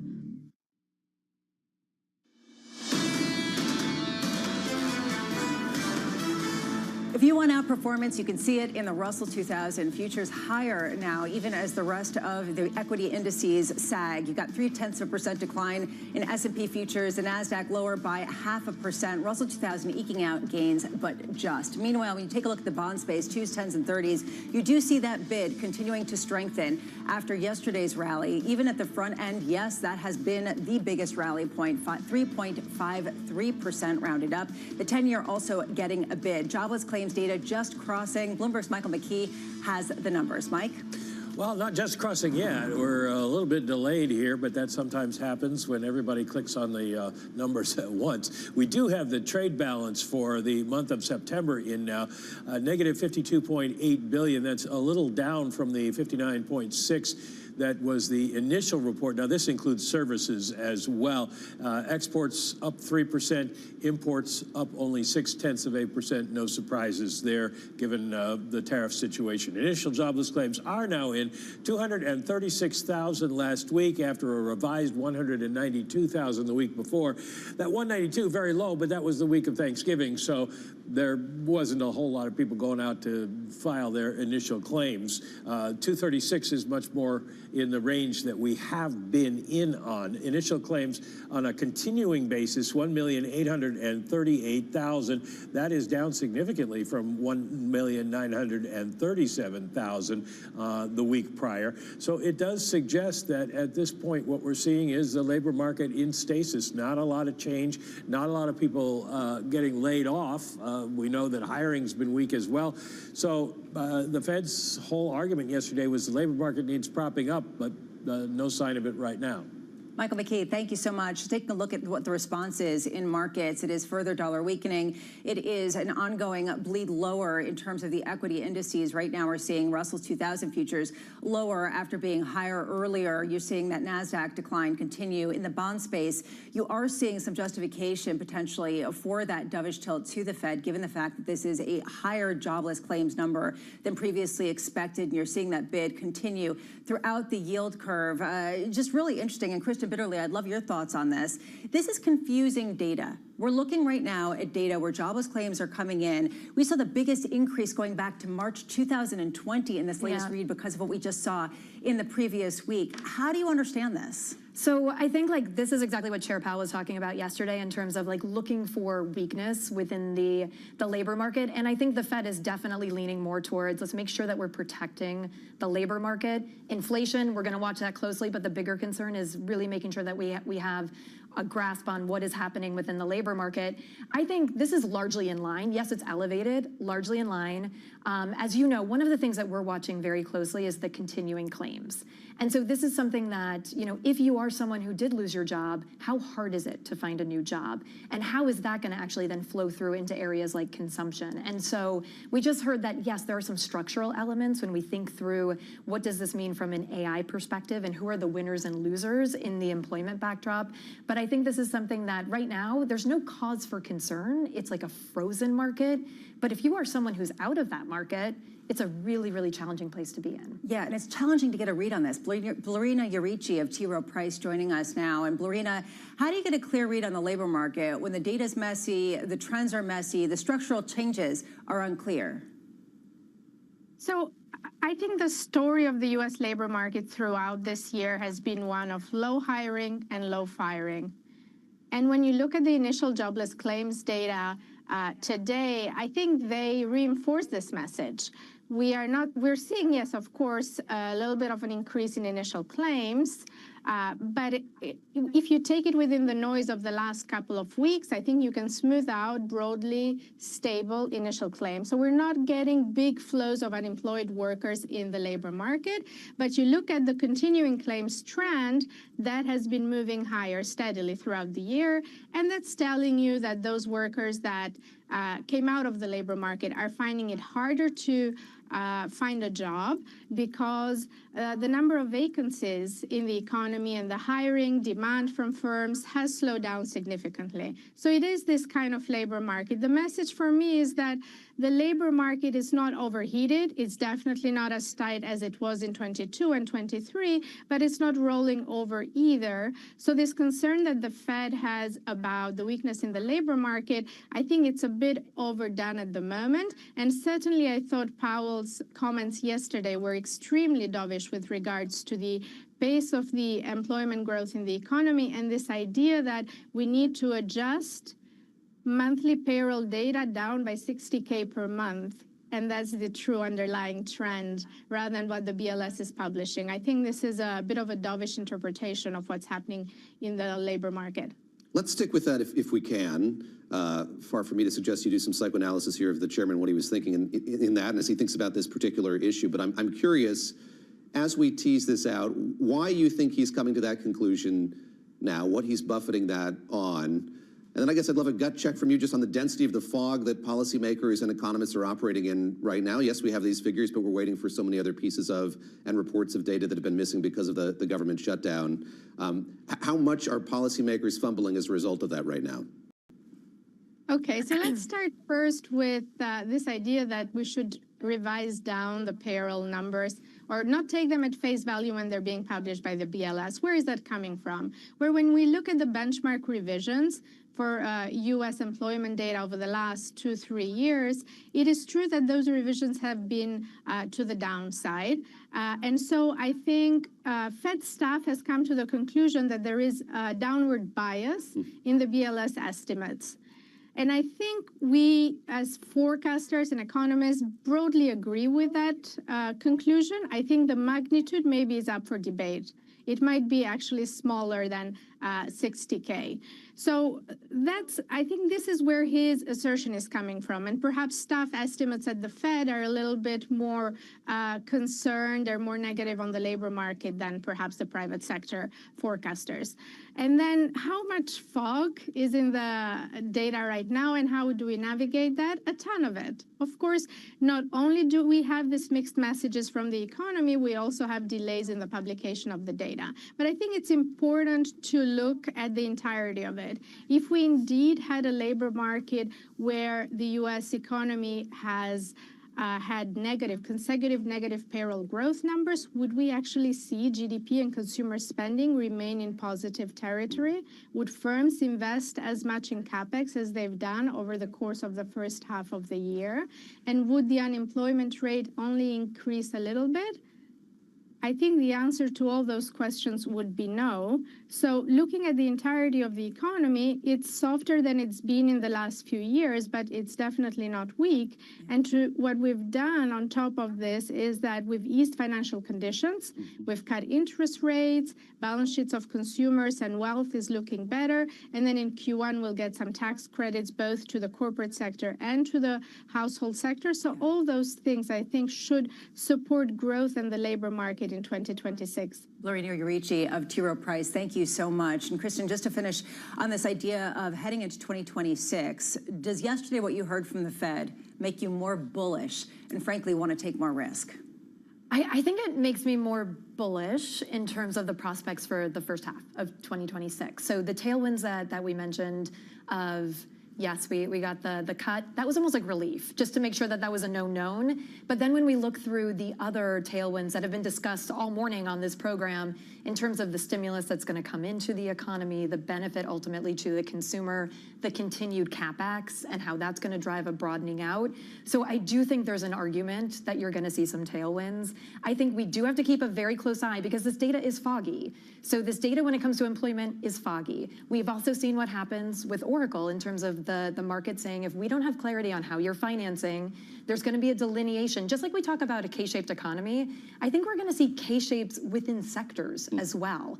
I don't think this is something where it's going to be everything is going to go up simultaneously. We're going to see some volatility. And just like we have even with financials this year, you've seen some big money center banks do very, very well, but the regionals haven't performed as well. So I think that's going to be the challenge going into 2026. Kristen Bitterly of Citi Wealth, you are wonderful. Thank you so much for being here. Look forward to the next time that you're on. Right now, let's get you an update on stories elsewhere. Here is your Bloomberg Brief with Yahira Anand. Yahira. Hi, Lisa. Recapping that data we just got, U.S. jobless claims ticked up last week, rising to 236,000, which came in above expectations of 220,000. That's an increase of 44,000 from the week prior and marks the biggest jump since 2020.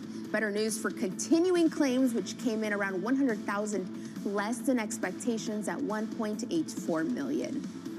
Meanwhile, the United Nations is no longer providing paper towels in restrooms at its headquarters. The move is a result of the UN's funding woes and is expected to save the organization $100,000 per year. The U.S. typically funds 22% of the UN's regular budget, but has yet to pay the more than $800 million it owes for this year, as well as some arrears for previous years.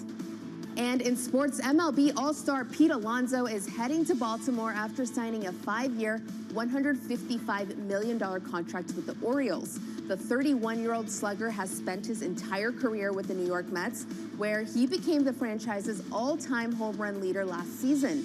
It's the second day in a row the Mets lost a star player following pitcher Edwin Diaz's departure to the Dodgers. Sorry, Lisa. Yeah. To Bloomberg Brief. No kidding.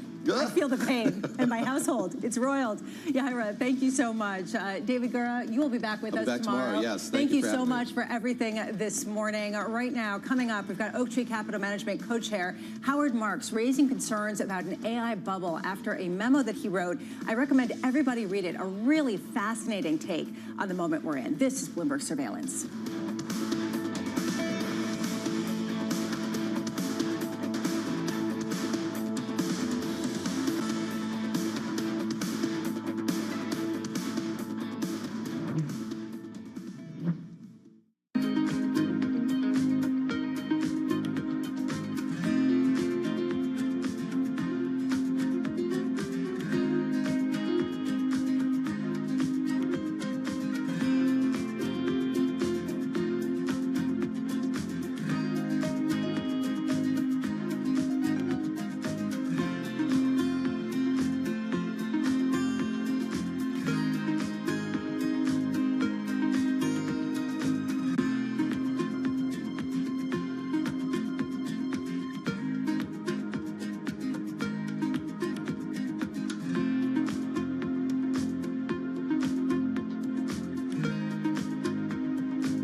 Have you ever thought about, or would you make a movie for a streaming service? Would you make a Netflix movie? Man, that's a great question.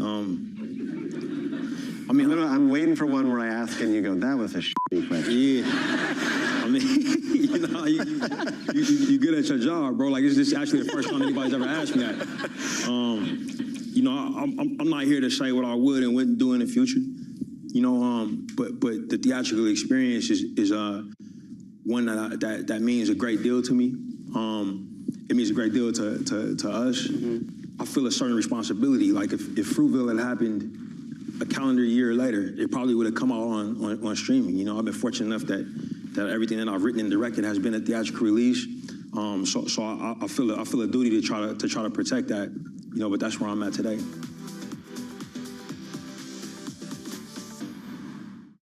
Africa, a region rife with potential for growth and opportunities, but not without its challenges. Bloomberg highlights the biggest stories, interviewing key players, and reporting on the issues impacting the region. Join us as we get to the heart of African business, politics, and economics, and ask the question, what's next? I'm Jennifer Zabasaja, and this is Next Africa. New episodes every month, only on Bloomberg. What is going to be the consequence for U.S. markets? We are basically deep in the European earnings season. Take a look at how we're faring when it comes to Asian markets. Bringing you up-to-the-minute global news whenever and wherever it happens. I'm Jumana Bersachi in Beirut, and this is Bloomberg.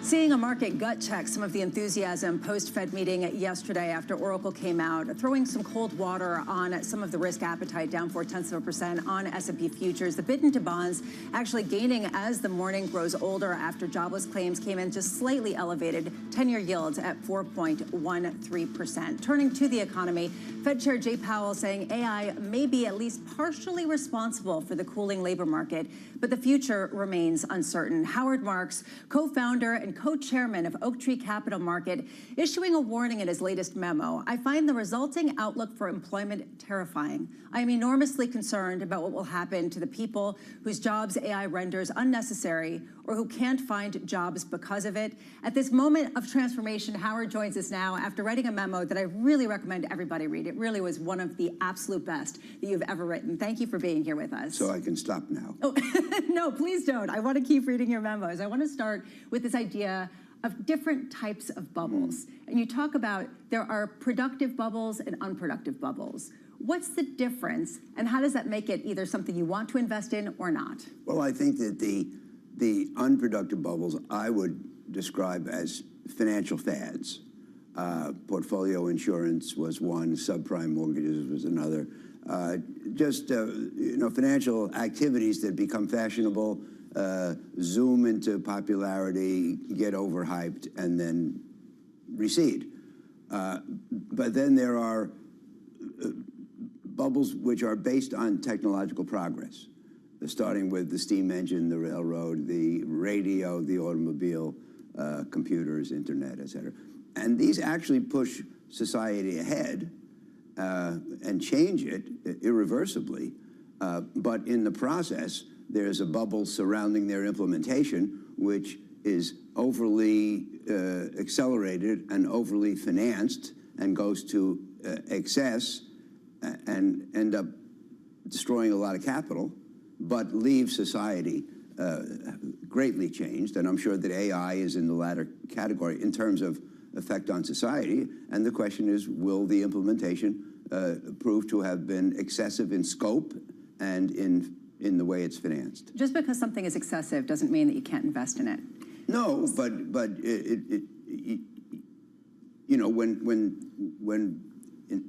when investors hate everything and won't touch it with a 10-foot pole, chances are it's going to be on sale because nobody has pushed up the price. In fact, their disinterest has pushed down the price. But when everybody likes something, is excited about something, chances are it may be overhyped and overpriced. So you just have to be careful. So that's where we are right now. You said you can invest and you can participate, but you just have to be careful. What does being careful look like? Does it mean focusing more on debt versus equities, more on equities versus debt, more on small companies versus big ones? What does that look like? Well, what I say in the memo is that it's okay to lend for activities, even if they're uncertain, but not if the outcomes are purely conjectural. I mean, in order to be a smart lender, you have to have good visibility on the extent to which the thing is likely to repay interest and principal. If it's just purely conjectural, it's not. You shouldn't be a lender. And in fact, I think the memo says that where that's the case, you should actually, if you want to participate, you should be in the equity, so at least you get the upside.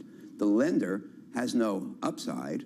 You make a 9% loan, all you're going to get is 9%, no matter how well the thing does. You certainly shouldn't do that in activities that have a high probability of not paying off at all, because then you have unlimited downside and limited upside. That's absolutely the wrong combination. So you think right now, in some circumstances, the equity might actually be a better option than the debt because of that potential upside? Yes, exactly, because the point is that if you go into some startup which has let's say a small possibility of a raging success, you wouldn't lend to it because you have a high probability of losing all your money and no probability of participating in the success. That's a bad trade. So you always talk about this risk-reward pendulum, the risk and fear, the sort of fear and greed pendulum right now. And yesterday we saw Oracle come out and talk about having to borrow more money, having to spend more, and people are selling off the shares. Does this make you feel good? Does this make you feel like there actually is some discretion? Well, yeah. Well, I think that it's Buffett says, the less prudence with which others conduct our affairs, the greater the prudence with which we must conduct our own affairs. So when other people are acting imprudently and mindlessly and carefree, we should be worried. When other people are showing appropriate concern, that's a positive sign that the market is applying some discipline. Some of the greatest moments that I've seen, some of the greatest signals of danger in the markets have been when people were not applying any prudence at all, like in 2006, for example. So if people are reacting harshly to aggressive, possibly risk indicating activities, yes, that's a healthy sign, and this market seems healthier than the 2000 market to me. How concerned are you that we get a Federal Reserve that's more accommodative for a variety of reasons that leads to even more risk-taking? This idea that not only did the Fed cut rates, indicated more rate cuts, but also is adding to its balance sheet in a way that could potentially prop up demand. Well, I was thinking about this when I was waiting to see you today. Most of the people listening to this program, including me and you, are interested in the free markets, and we think free markets should set the prices of things. The Fed manipulations are a form of price controls. They control the price of money, and if the Fed puts money artificially cheap, then it induces behavior like risk-taking. It forces people into riskier activities because the returns on safe activities are so low. It tends to reinforce the view that there's a Fed put, that if there's a problem, the Fed will solve it, and that contributes to risky behavior. These are all bad things. And, I believe that the Fed should be passive most of the time and only come to the rescue if the market is, if the economy is seriously overheated and tending towards hyperinflation, or seriously underactive and not creating jobs. I don't think that's the case right now. I don't think there's and you can see in the divided open market committee that there's a difference of opinion. So I don't think that action on the part of the Fed is compelling right now. And, there are people who think that rates should be a lot lower than they are today. I just don't see the merit in that. Right now, going forward, I remember back in 2015, 2016, 2017, when rates were incredibly low, you were saying people just need to lower their expectations for returns. Right. Because ultimately, you have to look at the risk-free rate, and you don't want to reach too much at a time where people are greedy. Right. Where are we right now in terms of what types of returns people ought to expect based on the current income rates?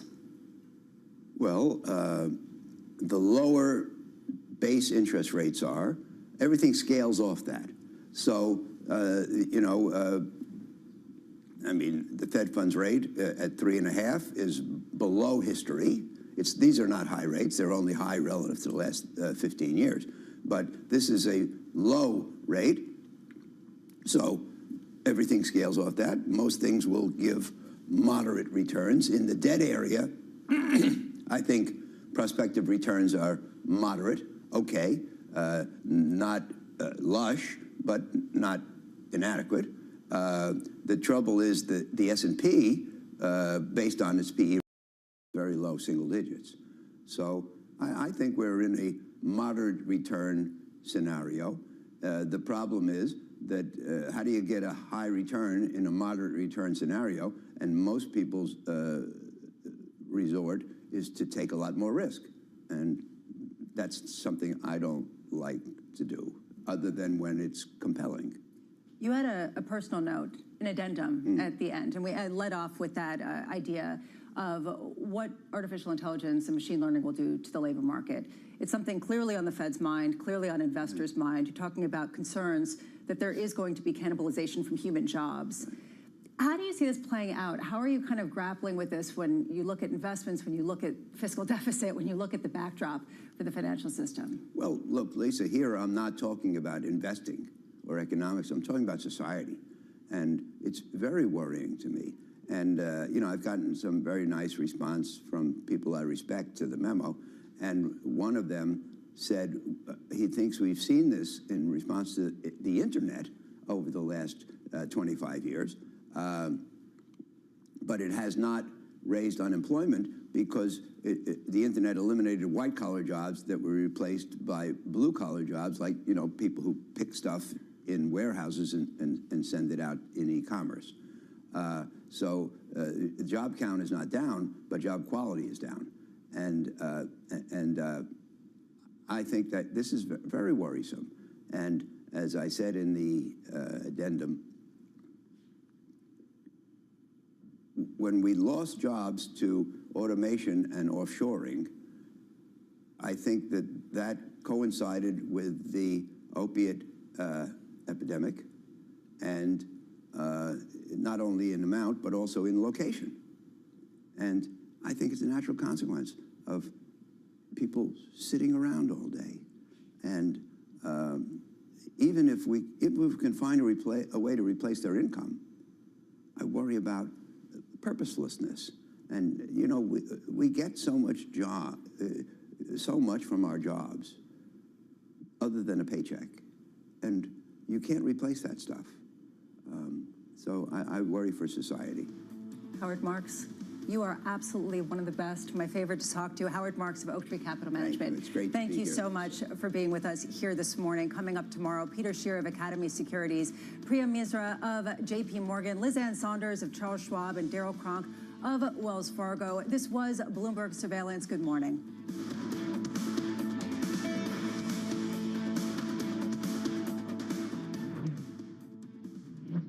Technology is embedded in every aspect of our lives. And laying the foundation for the future. From finance to defense, AI to entertainment. And from the road to the stars. Bloomberg brings you the latest stories of the people and companies pushing the tech sector to new frontiers. And the politics that shape global tech markets. I'm Caroline Hyde in New York. And I'm Ed Ludlow in San Francisco. Watch Bloomberg Tech every weekday. Only on Bloomberg Television. When I visited Fernandez at IMAX's headquarters outside Toronto, we went to the facility where IMAX designs and maintains its cameras. The latest next-gen equipment was out with directors on filmed for IMAX sets, but there was still plenty of cool gear on view. As the head of the finance department, do you look at all the things in this room and think, this costs that amount of money, this costs that amount of money? Thankfully, no, I don't. When I think about cameras in general and what we, when we first, I'll give you a really prime example, the film cameras. When you thought about it, okay, are we building 2? Are we building 4? Are you building 8, right? And that's where I start to think about, well, what makes the most sense from a return perspective? Because yes, Nolan wants the cameras, but how many other filmmakers out there use the film cameras? The lens that I look at it through is essentially, how many do we build and in what way? Because the one thing is we are going to invest to build it right and to build it for longevity. But Do you need 10 of them? No. Building 4, that was the right number. And do we potentially want to build a couple more? Maybe a couple more, but I don't think we need 10 because they won't always be in use all the time. I imagine that at different points you need to tell people no. What's that process like for you? Oh yeah, it's a key role in the CFO position. It is a word that most people are used to, and yet they still think you're not going to say it.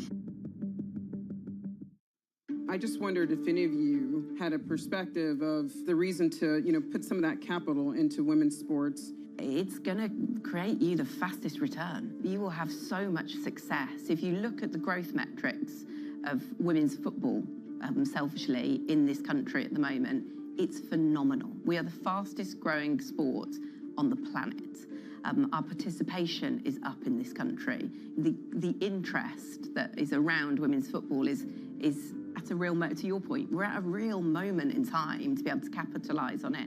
And if I was an investor looking to come into football in this country at the moment, I'd certainly be considering women's, because I don't have to invest an astronomical amount to become the best in the world, to really be put on the global stage, to be winning Champions League. Whereas if I wanted to do that in men's football in Europe, that's going to cost me a lot of money.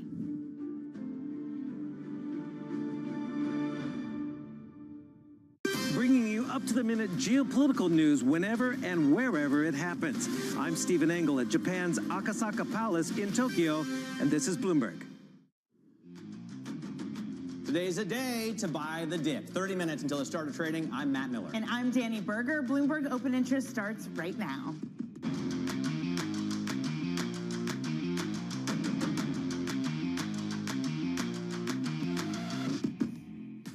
Cloudy outlook today. Oracle's results reignite concerns over tech valuations and the AI CapEx spend. Meanwhile, Lilly gets a boost. A study shows that its experimental obesity shot may be the most potent weight loss medicine yet. And growing dissent at the Fed hints at trouble in 2026 when a new chair may find consensus even harder to marshal. It's the push and pull. What's more important for this market? Is it the Fed? Is it Oracle earnings? At least for this morning, Oracle matters, really dragging at least tech stocks down with it. They're off 13% in the pre-market, so it had disappointing cloud sales, a jump in data center spending, all of that adding to concerns that you're spending more. I think their figure was, what, $50 billion, and they're not having the revenue to back it up. Yeah, exactly. They're apparently the bellwether of this AI debt and spend boom. We're going to be talking a lot about Oracle today. Eli Lilly's next obesity shot helped people lose 23% of body weight in a late-stage study. And a lot of people quit the study because they were losing too much weight. So Eli Lilly shares right now up 1%. And if you look at, I'm sure at some point today we're going to look at Eli Lilly versus Novo Nordisk. It's just shocking how badly the pioneer in weight loss drugs has done. Yeah, it's true. The competition really is on for them. We have a lot to discuss in AI, and we begin with that with Bloomberg Tech co-host Caroline Hyde. Caroline, some Disney breaking headlines, which maybe we can get to in a moment around AI. But first, let's start with Oracle. And maybe the big disappointment. I mean, shares are down a pretty hefty amount in the pre-market this morning. Yeah, is Oracle more important than the Fed? It suddenly feels as though that AI anxiety, but the debt load anxiety is coming back to the fore. But this is a company that is going to be having such a significant amount of debt. $50 billion of capital expenditure is what they're now signaling for the fiscal full year. $50 billion is basically 3/4 of their entire annual revenue. So if you're thinking and worrying about Meta, they only have about 1/3 of their capex is attuned versus their revenue. This is a company that has $100 billion of debt. They say they're committed to keeping an investment grade, but more broadly, their credit default swaps, the cost of insuring their debt right now is spiking to the highest we've seen since 2009. They have a huge backlog. The order backlog is absolutely extraordinary, more than $500 billion. How much is real? And many are wondering, you've got too much focus and exposure to just OpenAI, which has $300 billion worth of those orders. How much is becoming real revenue today? But revenue looked good. We saw cloud perform particularly well, up more than 30%. You saw the fact that their infrastructure part is growing whopping almost 70%.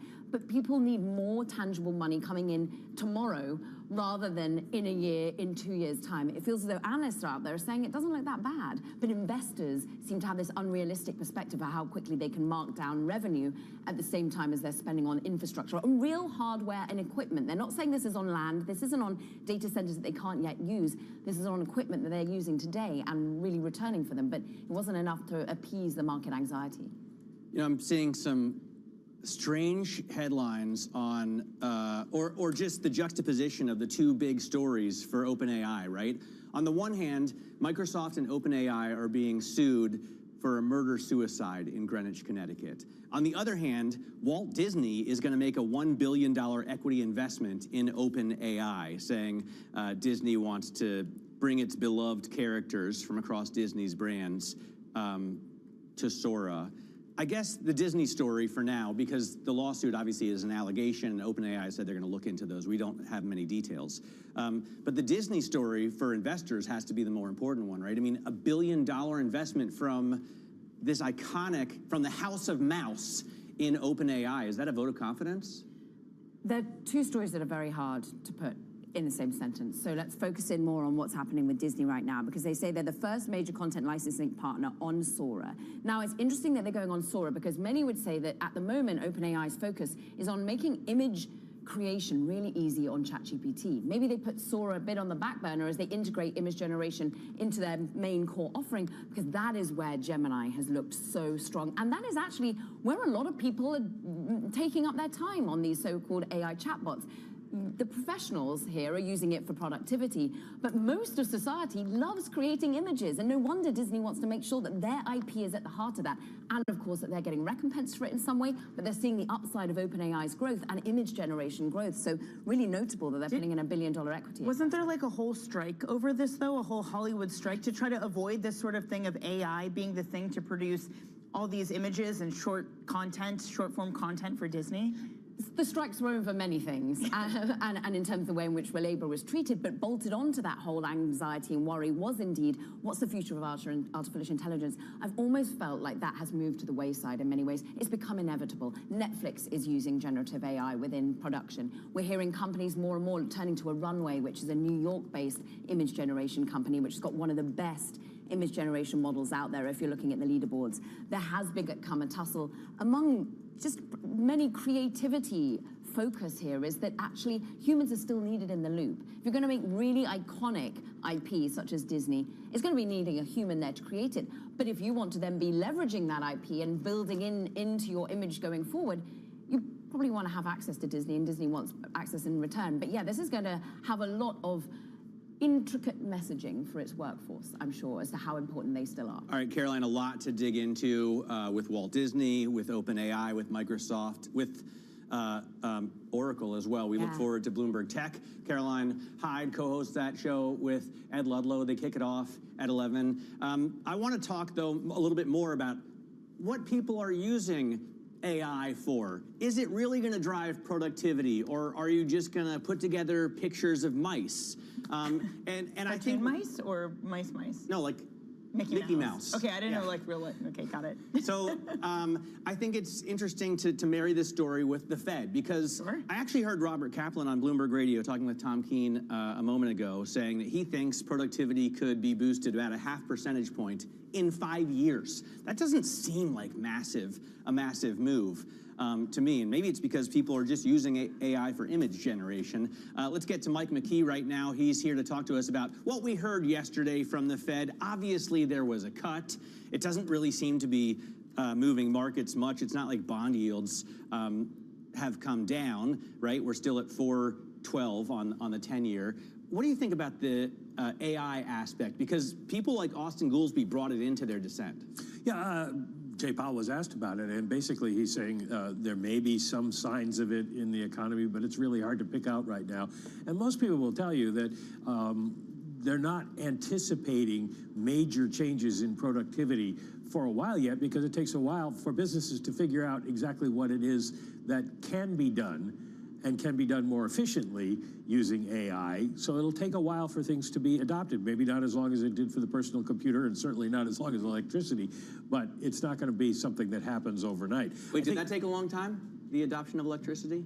In terms of having a big impact on society, is about 50 years. Wow. So, I mean, aren't even 50 yet, so you can't Let's even conceive of that time period. If we take a step back, Mike, and just the overall Fed decision, because the big broadcast or the big takeaway for many was the dissents.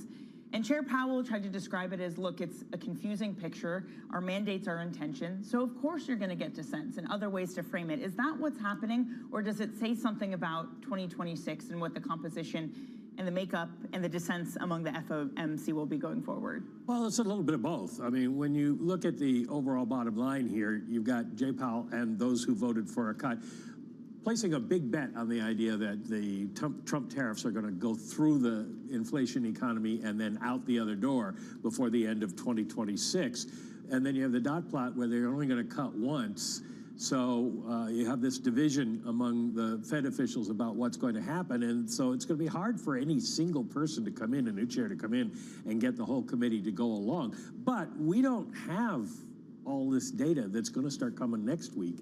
And so I would say this has a very short shelf life, this meeting, because everything's going to change, and we're going to get all kinds of new views on the economy and what's going to happen. All right. Yeah, Mike, thank you very much. Should be interesting to see how it shakes up next year. Michael McKee on the latest Fed decision. Elsewhere, in the next generation obesity shot by Eli Lilly helped patients lose almost a quarter of their body weight in a recent study. The drug was so effective that some patients dropped out of the study because they lost so much weight. Bloomberg Health reporter Madison Muller joins us to explain. Madison, just how big of a step up is this in progress for these weight loss medications?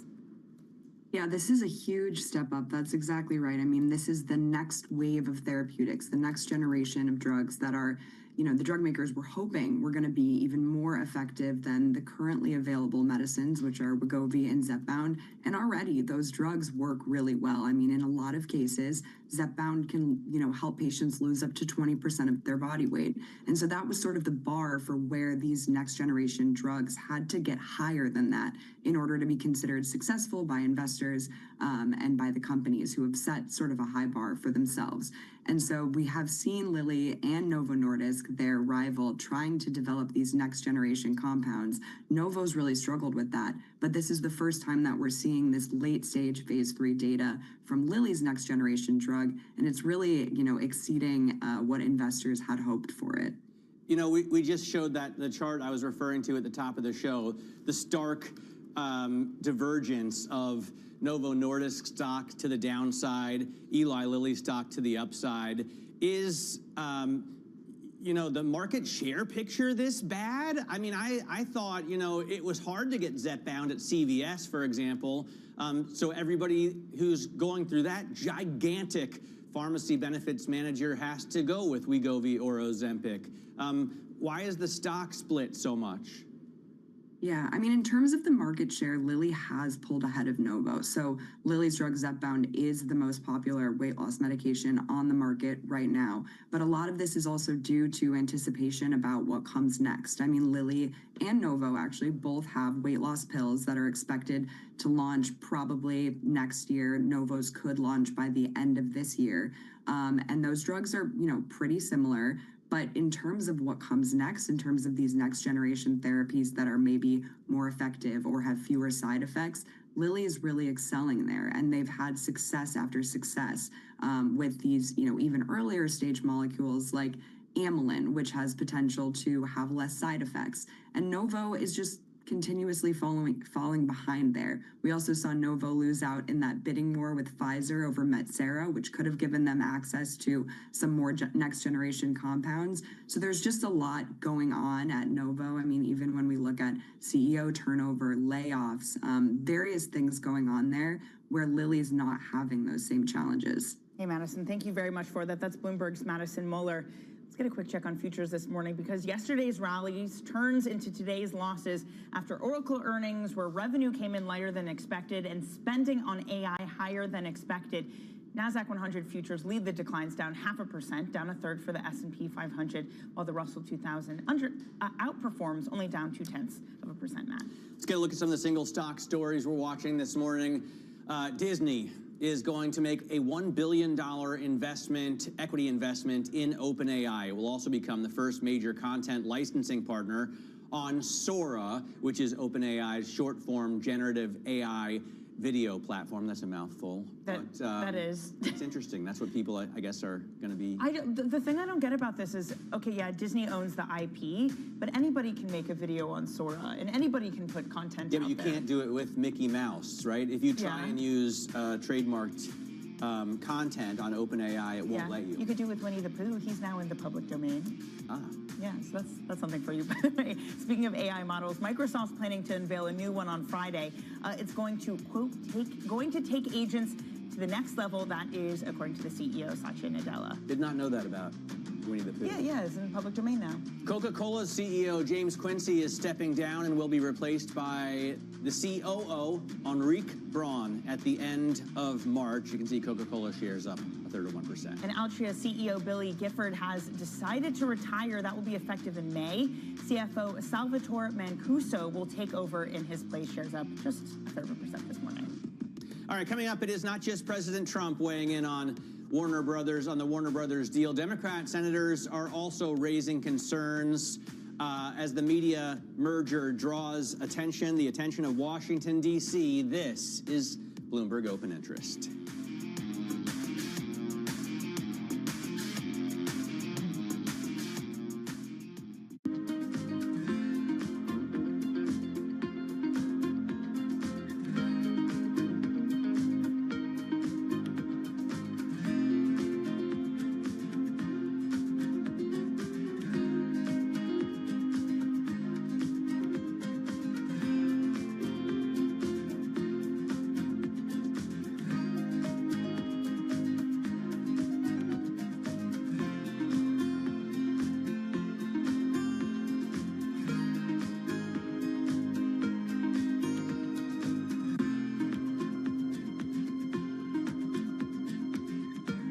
Africa, a region rife with potential for growth and opportunities, but not without its challenges.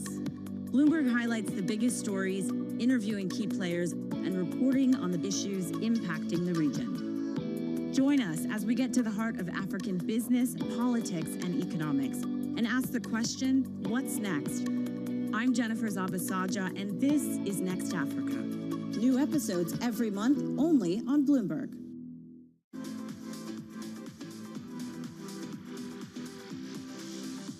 The phone is, what's great about it is it's a well-developed gaming ecosystem, right? So it, folks know to find games there, but it's also a highly competitive gaming ecosystem. So it's developed, this gives you both that upside and the downside. But what's exciting is that now we are moving beyond the phone to the TV. So I mentioned like one of the big gaming areas we're going after. One of the big gaming areas we're going after now is social gaming experiences that will show up on your TV. So we are now announcing, we're going to announce here actually, that we're going to have these social party games that you can play on your TV with your phone as the controller. And it's things like, recognizable games like Boggle, you got Pictionary, we've got a Lego party game. We, basically are going to like unleash this with a bunch of creators, and they're going to go figure out stuff that we didn't even imagine that they can do with that interactivity. Bringing you up-to-the-minute geopolitical news whenever and wherever it happens. I'm Stephen Engel at Japan's Akasaka Palace in Tokyo, and this is Bloomberg. Middle East and Africa. Vibrant resources and high-yield investment opportunities abound. Join me on Horizons Middle East and Africa for the stories, newsmakers, and insight from this exciting region. Now weekdays, only on Bloomberg.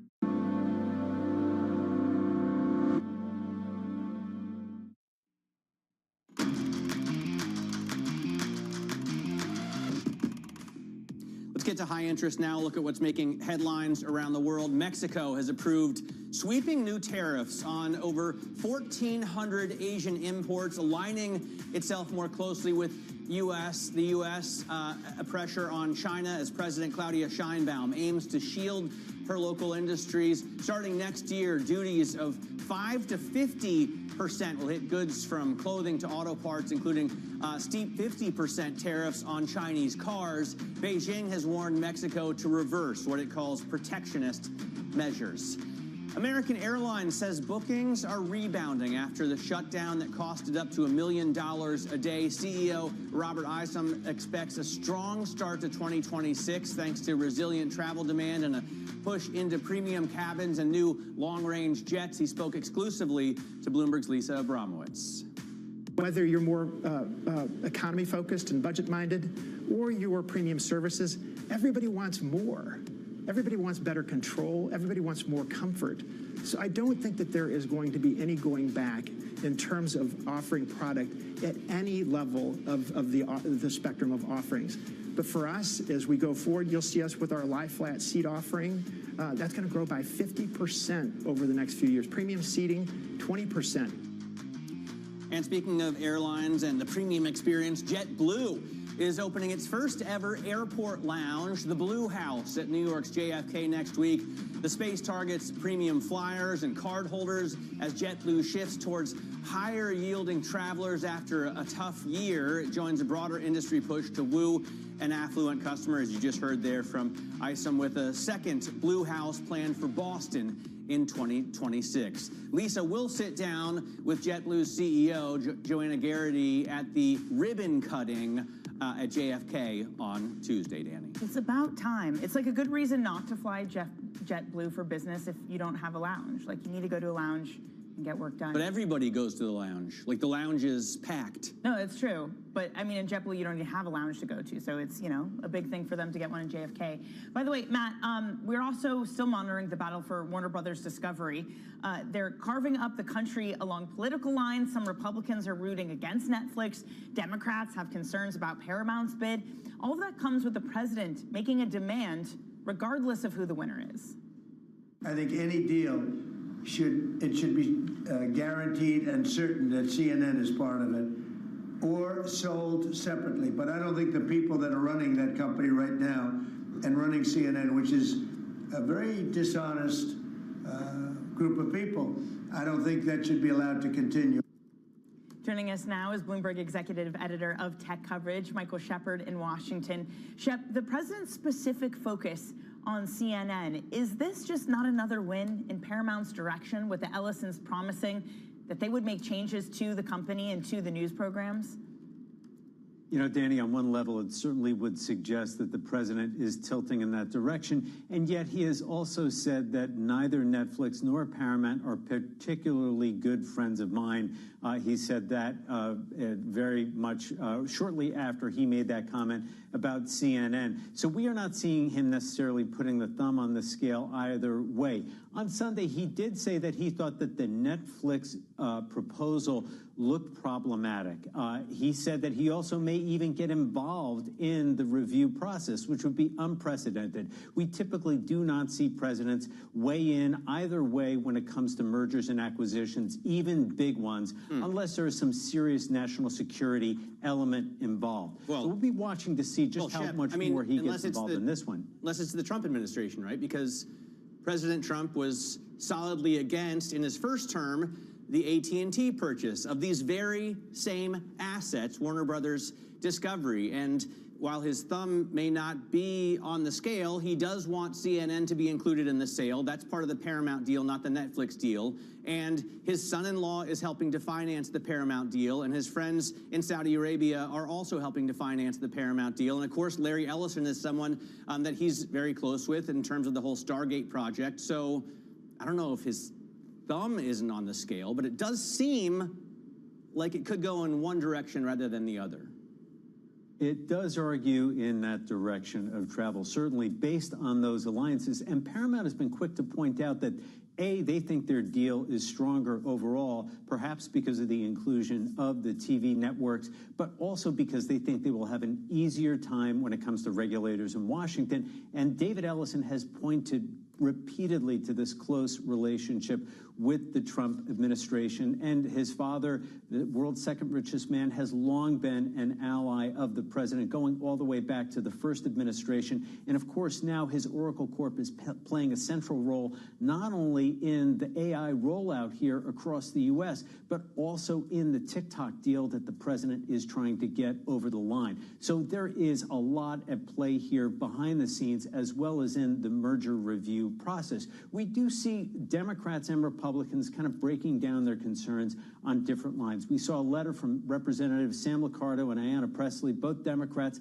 expressing concern about the influx of Mideast money on the Paramount side. And then we saw Darrell Issa of California, a Republican, expressing concern in a letter to Pam Bondi that, hey, this Netflix tie-up really might concentrate the streaming market. And that's something we've talked about in this space before, that would really join Netflix as the #1 streaming provider, with HBO Max the #4, and perhaps create a market concentration. And that is something that the president also has singled out, saying they may have a problem when it comes to market share. So we'll want to be seeing how this breaks down. If you ask Elizabeth Warren, though, she'd be happy with neither deal. She sees Paramount as an antitrust five-alarm fire and the Netflix deal as a monopoly nightmare. So let's see how this plays out. We'll have it for probably another year or so. Yeah, what a saga, literally from any angle you slice it. Shep, thank you so much. That's Michael Shepard. On the latest on the Paramount Warner Brothers Discovery Netflix deal, you're watching Bloomberg TV.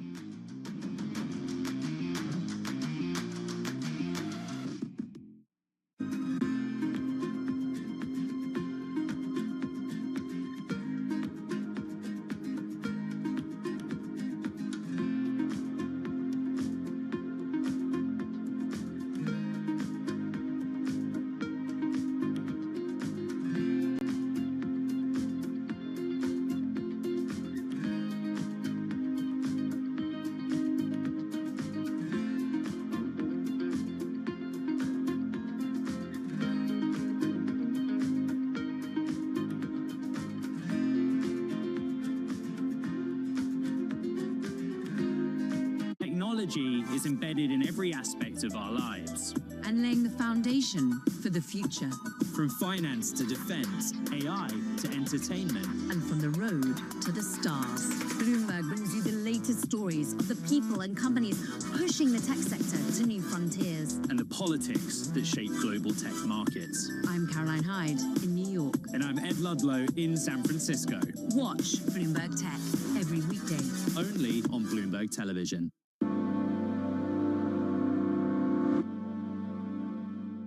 U.S. jobs numbers are released. Bloomberg has the report under surveillance with crucial data and expert analysis at terminal speed. Nobody covers Jobs Day like Bloomberg. From the world of politics to the world of business, Joe Matthew and Kaylee Lines deliver news, insight, and analysis live 2 times a day, every trading day. Balance of Power at 1 and 5 Eastern, only on Bloomberg. Used to be, one would say, what's that got to do with the price of tea in China, when they wanted to poke holes in the relevance of something? Now, though, if you're in tune with how events around the world affect each other, it becomes clear that the current going rate of tea in China has a lot to do with a lot of things, not just tea things either, but tariffs, franchises, and IPOs. How much?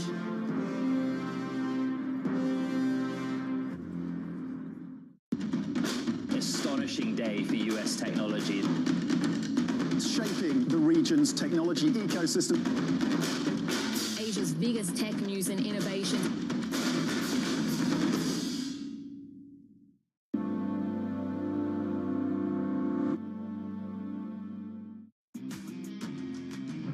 Check on futures ahead of the opening bell. We're looking at losses. Remember, we closed up yesterday, so breaking the streak, but we're back down after Oracle earnings. Coming up, Morgan Stanley's Jitanya Kandari joins us in studio to talk tech volatility and how tariffs are reshaping the U.S. economy. This is Bloomberg Open Interest.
When I visited Fernandez at IMAX's headquarters outside Toronto, we went to the facility where IMAX designs and maintains its cameras.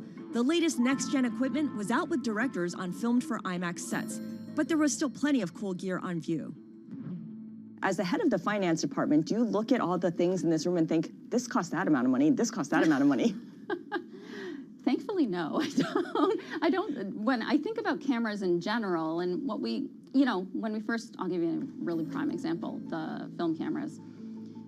When you thought about it, okay, are we building 2? Are we building 4? Are you building 8, right? And that's where I start to think about, well, what makes the most sense from a return perspective? Because yes, Nolan wants the cameras, but how many other filmmakers out there use the film cameras? The lens that I look at it through is essentially, how many do we build and in what way? Because the one thing is we are going to invest to build it right and to build it for longevity. But do you need 10 of them? No. Building 4, that was the right number.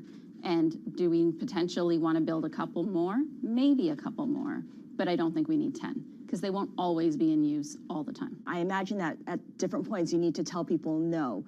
What's that process like for you? Oh yeah, it's a key role in the CFO position. It is a word that most people are used to, and yet they still think you're not going to say it. What is going to be the consequence for U.S. markets? We are basically deep in the European earnings season. Take a look at how we're faring when it comes to Asian markets. The world's business and financial news whenever and wherever it happens. I'm Michael McKee at Mount Everest, and this is Bloomberg.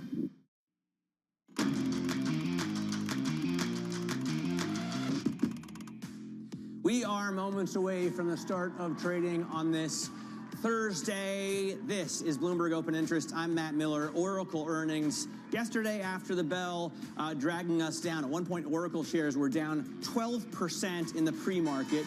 However, that has brought in dip buyers. And the question is, if it can move Oracle higher, can dip buyers move the rest of the market up as well? Of course, we did have a Fed meeting, and a lot of what are being called silent dissents may worry people in terms of cuts. Opening bell at the New York Stock Exchange, the CEO of Time Magazine, they're ringing the bell. They've been a pretty frequent guest at the New York Stock Exchange in this administration. Love the red coats. Down at the NASDAQ marketplace, we have Luxema Imaging ringing the opening bell, and the CEO, who you can see right here front and center, is going to join us on Bloomberg Open Interest in just about 1 hour's time. So stick with us for that. In terms of the stocks to watch, you know what? My eyes deceived me. Oh, because Oracle was up yesterday. I saw yesterday's cash trade in Oracle with a green arrow, and that made me think, wow, the dip buyers are coming in, but they're not. Yeah, but that also reminded me, I want to talk about this at some point. There's a really interesting AQR study that dip buying actually doesn't work. It doesn't work as just buying and holding because stocks have momentum. So if you're in Oracle and you're down like 15%, odds are it's going to keep going down. So dip buying isn't the best strategy. So, okay, to recap Oracle, earnings were disappointed, cloud sales weren't as great, and on top of that, a huge jump in their data center spending, $50 billion, 15 more than had originally been announced in September. All of that adds to concerns that it's going to take longer to see returns on its AI bets. In other AI-related things, Disney is also making a $1 billion equity investment in OpenAI. It's going to become the first major content licensing partner on Sora, so those shares up 1%, Matt.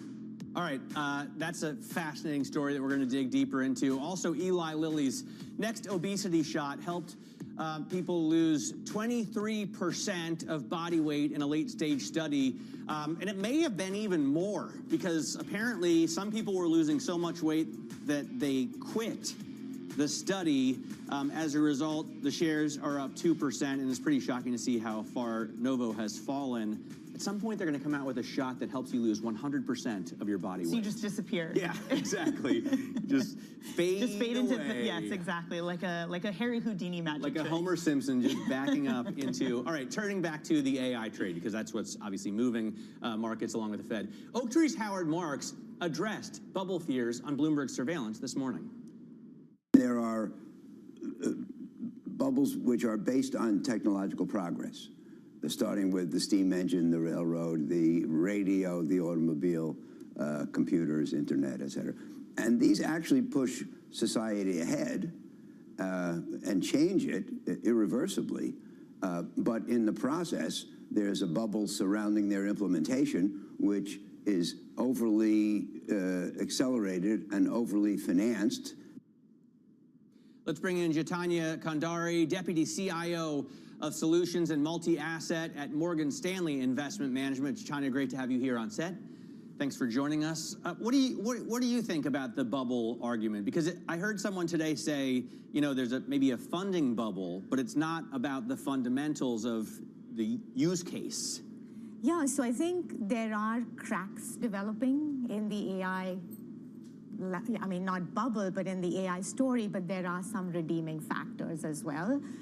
The cracks are clearly, as Oracle has demonstrated, you know, the funding, the circular funding, and I think most importantly, the adoption versus the monetization. Is that moving in sync, right? OpenAI has recently said that less than 10% of their actual users are subscribers. So where is that monetization going to come from? So I think those are some of the questions. In terms of the redeeming factors, let's remember AI is a sovereign focus for many countries. There will be momentum and push behind it. There are earnings. Some players are going to emerge successful. But I think we really need to start discerning between the infrastructure, the platform companies, and the application layer, and who in that value chain will be the winners from here. What about within those, what asset class you play this through? Howard Marks, when he was speaking with Lisa earlier, said that equity might be better than debt. We've seen concerns around the debt, be it in private credit, be it the CDS. I mean, usually you'd think debt, it's safer, you're higher up in the capital chain, maybe that's where you should play. Is there an element that maybe this time around the equity makes more sense to own than the debt portion of some of these companies? I would agree, but I think, you know, a structural theme, it needs the confirmation test from multi-asset, right? You really need to be able to play it through the different assets. So yes, private equity is one very important area because a lot of that growth venture kind of investment biology, like I think from code to sell, that's the next frontier. You can now program biology, right? Compared to the past where you could, software programmers could just code. So all of that innovation is also happening in the private space, especially in companies that are growing ground up from AI, where they have no legacy infrastructure, legacy workflows, but there is a lot happening even in the private space. So yes, equity looks great, but even on the credit side, great fundamentals. You really need to be discerning at this stage of the cycle. Last month, I turned 52. Great. And thank you. Happy belated. And I got a number of gifts, packages sent to me from Germany and from the UK that were either returned to sender or that the post office in that country said, don't even bother because it won't get through. If this is happening to me, I can imagine that it's happening across the economy, right? Maybe not at the enterprise level, but in terms of packages being shipped to the US. Do we have a problem? I think we have an issue with the current tariff policy. Firstly, the world is organized by sectors, and the current policy is targeting countries. So I feel that's like a disconnect, right? You take an EV battery, lithium from Australia, refined in China, nickel from Indonesia, processed in Nevada, finally. I mean, there are multiple global routes that a particular product takes, and we're trying to target a single country in that chain. So it'll just expose critical dependencies, bring costs up. And I think what US is missing is that a large part of the US imports are intermediate goods, 50% almost. Why do we need these intermediate goods? Because our manufacturing stock is depleted. So if you want to really start bringing manufacturing back in the US, you need the capital stock, which equals these intermediate goods, and you're taxing them. So it's a tax on domestic production. So I think that's the issue. And just to kind of add another layer of complexity is US imports highly complex goods, machinery, electronics, pharmaceuticals, auto parts. They're not easily onshoreable or reshoreable. You really, and on the contrary, we export very simple goods like natural gas and soybeans, which can be substituted by other countries, like Brazil is buying, like China is buying soybeans from Brazil now. So I think there's a flaw in the overall tariff policy framework, and we will hit many hiccups like this till there's realization, which is always already happening with all the backtracking that we are seeing with different sectors. Jitanya, you need to come back because we're out of time, but this is so interesting. We could spend like a whole hour talking about this. Thank you so much for joining. That's Jitanya Kandari of Morgan Stanley. A quick check on your equity market this morning. You can see there small caps doing better, but how is the S&P doing? It is not. It is down 0.33%. Financials are doing pretty well today. Visa at the top. MasterCard, Visa got an upgrade today. JP Morgan, Eli Lilly also having a good day. We pointed out that their current or their latest weight loss medication, 23% of body weight, zapped, disappeared. People stopped taking it because they were losing too much weight. To the downside, Oracle, even though it's one of the biggest losers, down 14.5% after their earnings disappointed. They're spending more. It's NVIDIA that's dragging the overall index down just because of its heft, its weight. Broadcom also down 2.3%. We're going to get earnings from them. Can they turn things around? Can it save the narrative?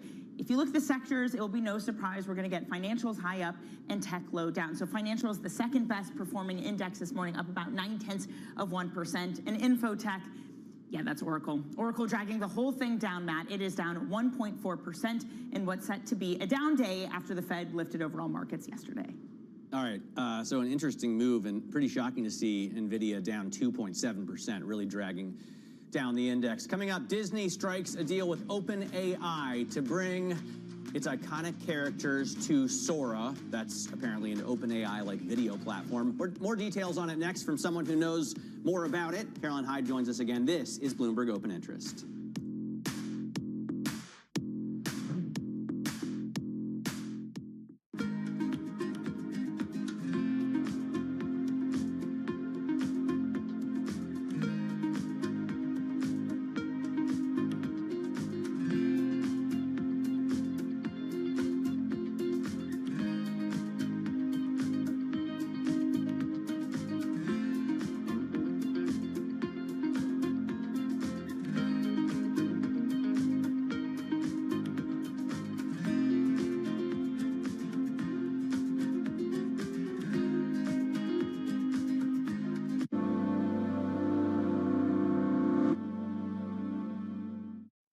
I just wondered if any of you had a perspective of the reason to, put some of that capital into women's sports. It's going to create you the fastest return. You will have so much success. If you look at the growth metrics of women's football, selfishly, in this country at the moment, it's phenomenal. We are the fastest growing sport on the planet.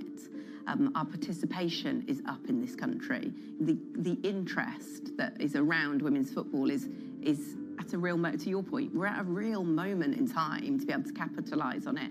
And if I was an investor looking to come into football in this country at the moment, I'd certainly be considering women's, because I don't have to invest an astronomical amount to become the best in the world, to really be put on the global stage, to be winning Champions League. Whereas if I wanted to do that in men's football in Europe, that's going to cost me a lot of money.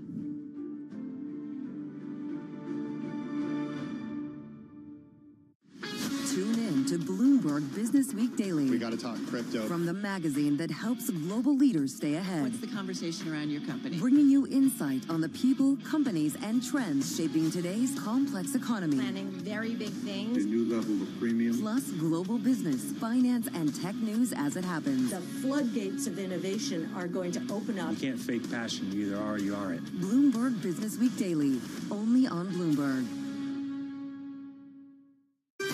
Bringing you up-to-the-minute geoeconomic news whenever and wherever it happens. I'm Vonnie Quinn in Sao Paulo, Brazil, and this is Bloomberg. Why do the biggest names in business choose Bloomberg Television?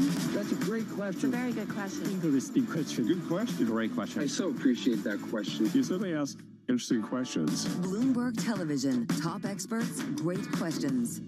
Know how the market day started. Find out how it finishes. Public markets to private markets. From the micro to the macro. Covering retail retail, entertainment, the business of sports. The supply chains, trade policy, how it all is impacting the U.S. equity market as we drive to the closing bell at 4 p.m. A holistic approach to covering financial markets. If it matters to your life, we're covering it. I'm Katie Greifeld. And I'm Romaine Bostic, and this is The Close. Live every weekday. Only on Bloomberg. Context changes everything.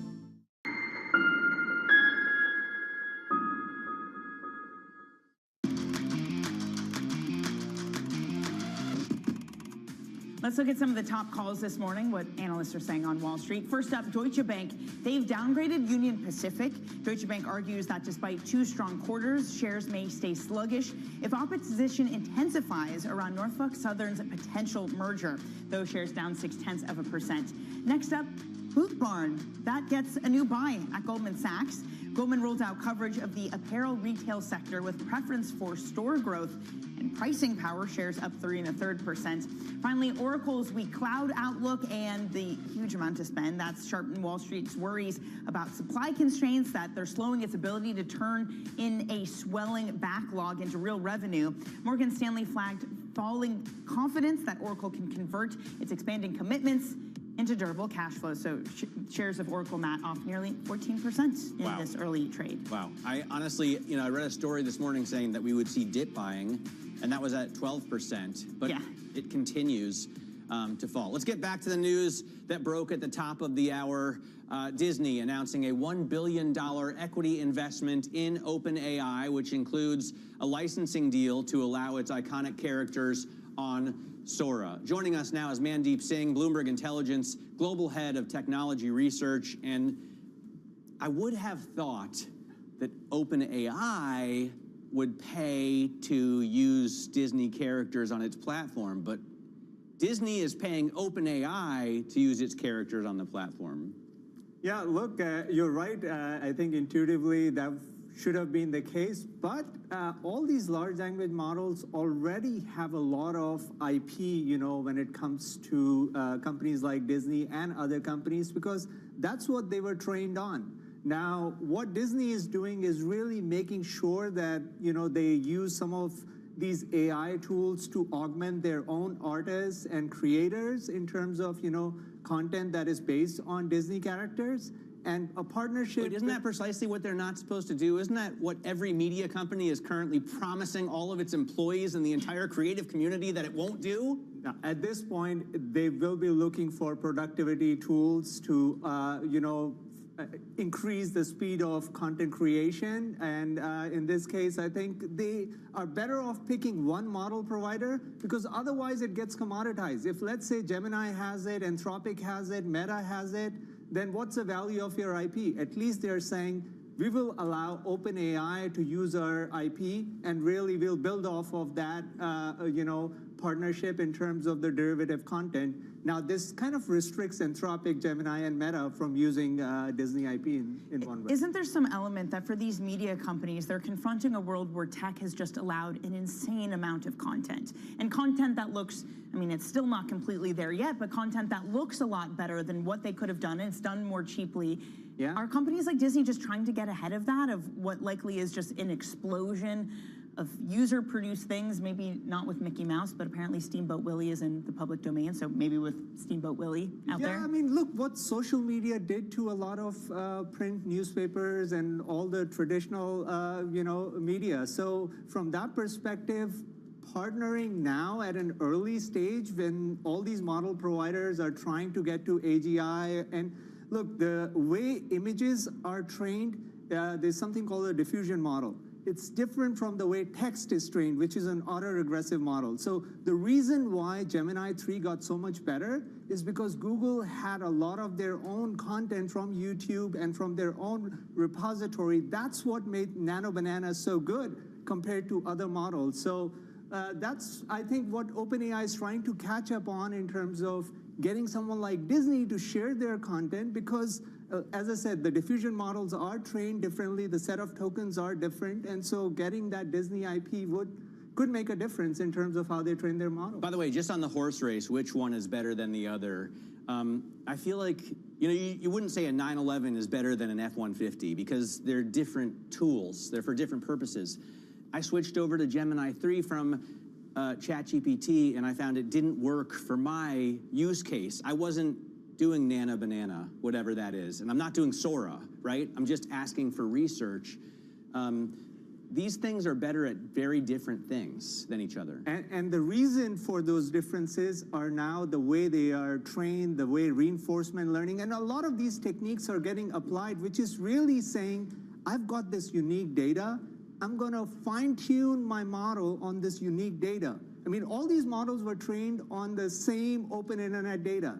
Then how did they keep building their differentiation? And Anthropic is a good case in point where they really doubled down on the coding agent use case. Well, they focused a lot on code generation, and they kept fine-tuning their model on that, and now everyone is trying to catch up to them on coding agent.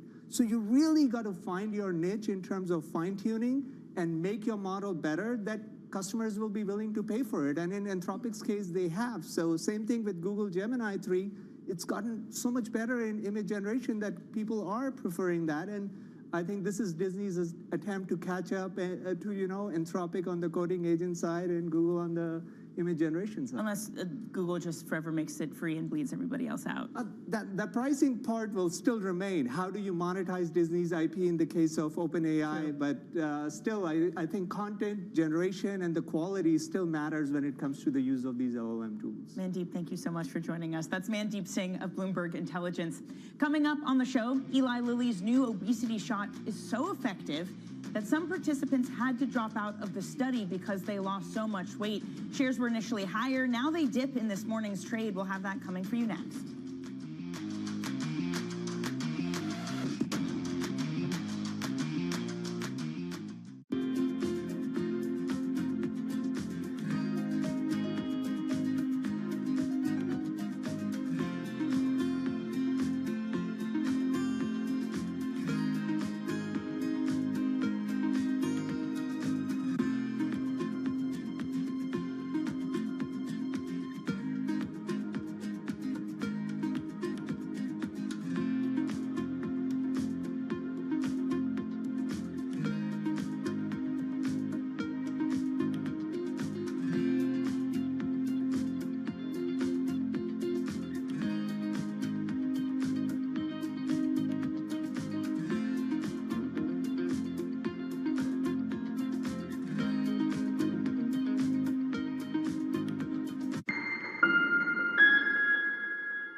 Join me each week on Wall Street Week for stories of capitalism from business, markets, economics, tech, and climate. More than what you need to know, it's what you need to think about.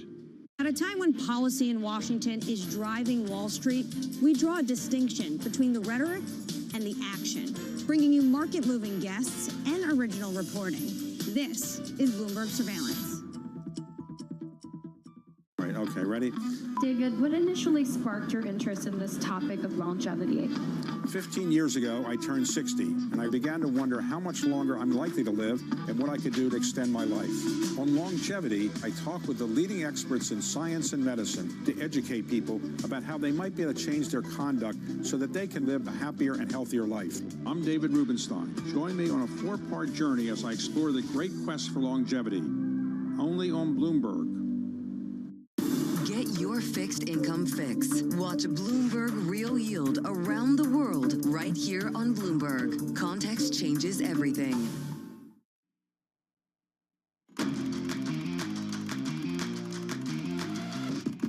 This is Bloomberg Open Interest. I'm Matt Miller. Quick check on what's going on in the stock market. We have the S&P 500 now down 0.6%, erasing almost all of what we gained yesterday at the close.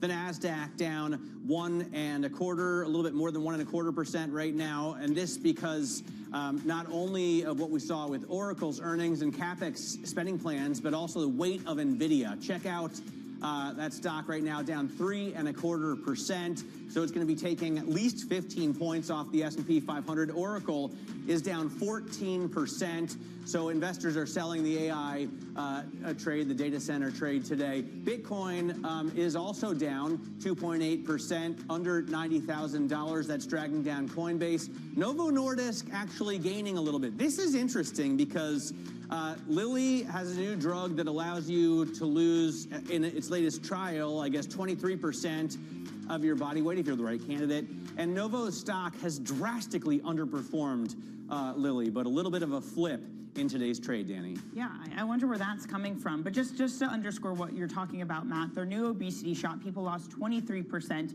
of weight in a recent study. It was so good that people dropped out of that study. Bloomberg Intelligence senior pharmaceutical analyst Sam Fazeli joins us. And Sam, what we're looking at is what Matt was talking about. The underperformance of Novo Nordisk is so bad. It is back at 2021 levels after losing 50% this year. It's essentially trading at where it was before the whole weight loss craze. The success of Eli Lilly and the advancement of their medicine, surely things just continue to get worse for Novo. Yeah, I mean, the point is, though, that you look at this valuation that Novo has reached, and I think we talked about this a couple of weeks ago, too, that folks are beginning to say, you know, there are some analysts returning around saying maybe this is it. Maybe, as I think we saw some article today, that everything, all the excitement about obesity is kind of being wiped out of Novo Nordisk. So, but on the other hand, Lilly keeps coming up with these data sets that I have to say today's is a pretty good data set, and we can talk about that in a minute. Let's talk about it right now. How's the data set look? Yeah, so, excuse me. The nuances here are that this is in a very obese population, right? So I think Lilly's view is that we've got a drug here that's going to have a big punch. It's got 3 actives in it, right? Not just like Zepbound that's got 2 mechanisms, it's 3. We're going to have such a big punch, and of course they've shown that we're going to go for the very heavy patients, 35, BMIs of 35. So these are patients who also are suffering in this trial from osteoarthritis, and osteoarthritis. And what it's showing here is that if you started at such a high weight with this triple action, if you like, triple G is called, you do get the weight loss that brings you down. But of course, when you start with an average weight of 200 kilos, 175 kilos or whatever, you have more to lose. And that's what we're seeing here. Sam, what about the battle for not a shot, but for a pill you could take? Where does that stand, and does whoever get that to market first ultimately win out? Yeah, so we've had some data from Structured Therapeutics earlier this week. Pfizer did a deal with a Chinese biotech, Yao Pharma, just a couple of days ago for an oral pill. So a lot of people are still trying to get these truly oral drugs, not just reformulated versions of the same molecules that we're using today. And that's where the next action is going to be. But I'm still convinced that a easy to take once-a-week drug, which is what Zepbound and Wegovy are, is not really that much of a hurdle for patients. As we can see, people are taking it. More issue is manufacturing. Can you make enough of it? Got a letter, a note, I should say, from a trader, just asking plainly, is it safe? You know, all this stuff. We don't know what the ramifications will be in 10 or 20 years, right? No, but you do know what ramifications of having a BMI of 35 is. That you know for a fact, right? Yeah. You're not going to survive very long with that. You're going to have all kinds of complications. So you're going to have to trade the risk-benefit, as usual with any pharmaceutical. Yep. Sam, great having you on the program. Really appreciate it. Sam Fazeli runs Bloomberg Intelligence for us out of Europe and the healthcare coverage there as well. Coming up in the next hour, BlackRock's Tom Becker walks us through the flows into riskier sectors of the market, and we dive deep into credit with SVP's Victor Kosla, plus the CEO of a company that IPO'd today, Luxema Imaging. This is Bloomberg Open Interest.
Nobu-san, would you say, when you look at your career, that the pivotal moment was actually that meeting with Robert De Niro? It took him 4 years to convince you to open a restaurant near him. You eventually did, and that started a partnership that has lasted through the decade. You know, I met him 1988 after my first restaurant opened.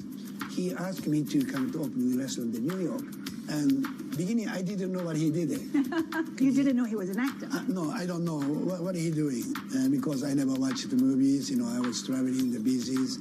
But of course, after, you know, people, hey, Nobu, so you must know him. And then I understand. How is he as a partner? He's, for me, and a great partner. He understands to my concept. He supports me 100%. But he's a very smart people. Sometimes, so strange idea, but it's good idea. So, example, Nobu Hotels, idea come from him. He said, hey, Nobu, so we have a lot of new restaurants coming in somebody's hotel. For him, doesn't make any sense. Then we start Nobu Hotel in Las Vegas 11 years ago. Now it's a big success. So next step is the residence.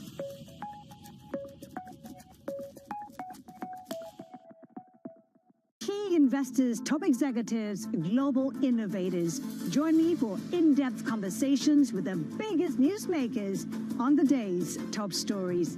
Insight with Haslinda Amin, only on Bloomberg. Bringing you up-to-the-minute news whenever and wherever it happens. I'm Haslinda Amin in Bangkok. This is Bloomberg.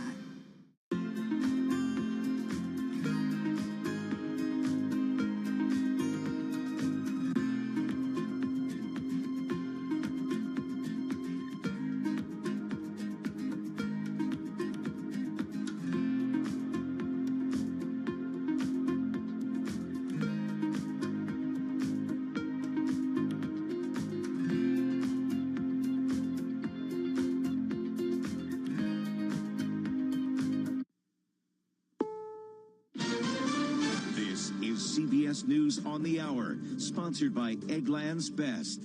I'm Deborah Rodriguez. We begin on Capitol Hill, where the Senate is set to vote next hour on an issue at the heart of this fall's government shutdown, health care.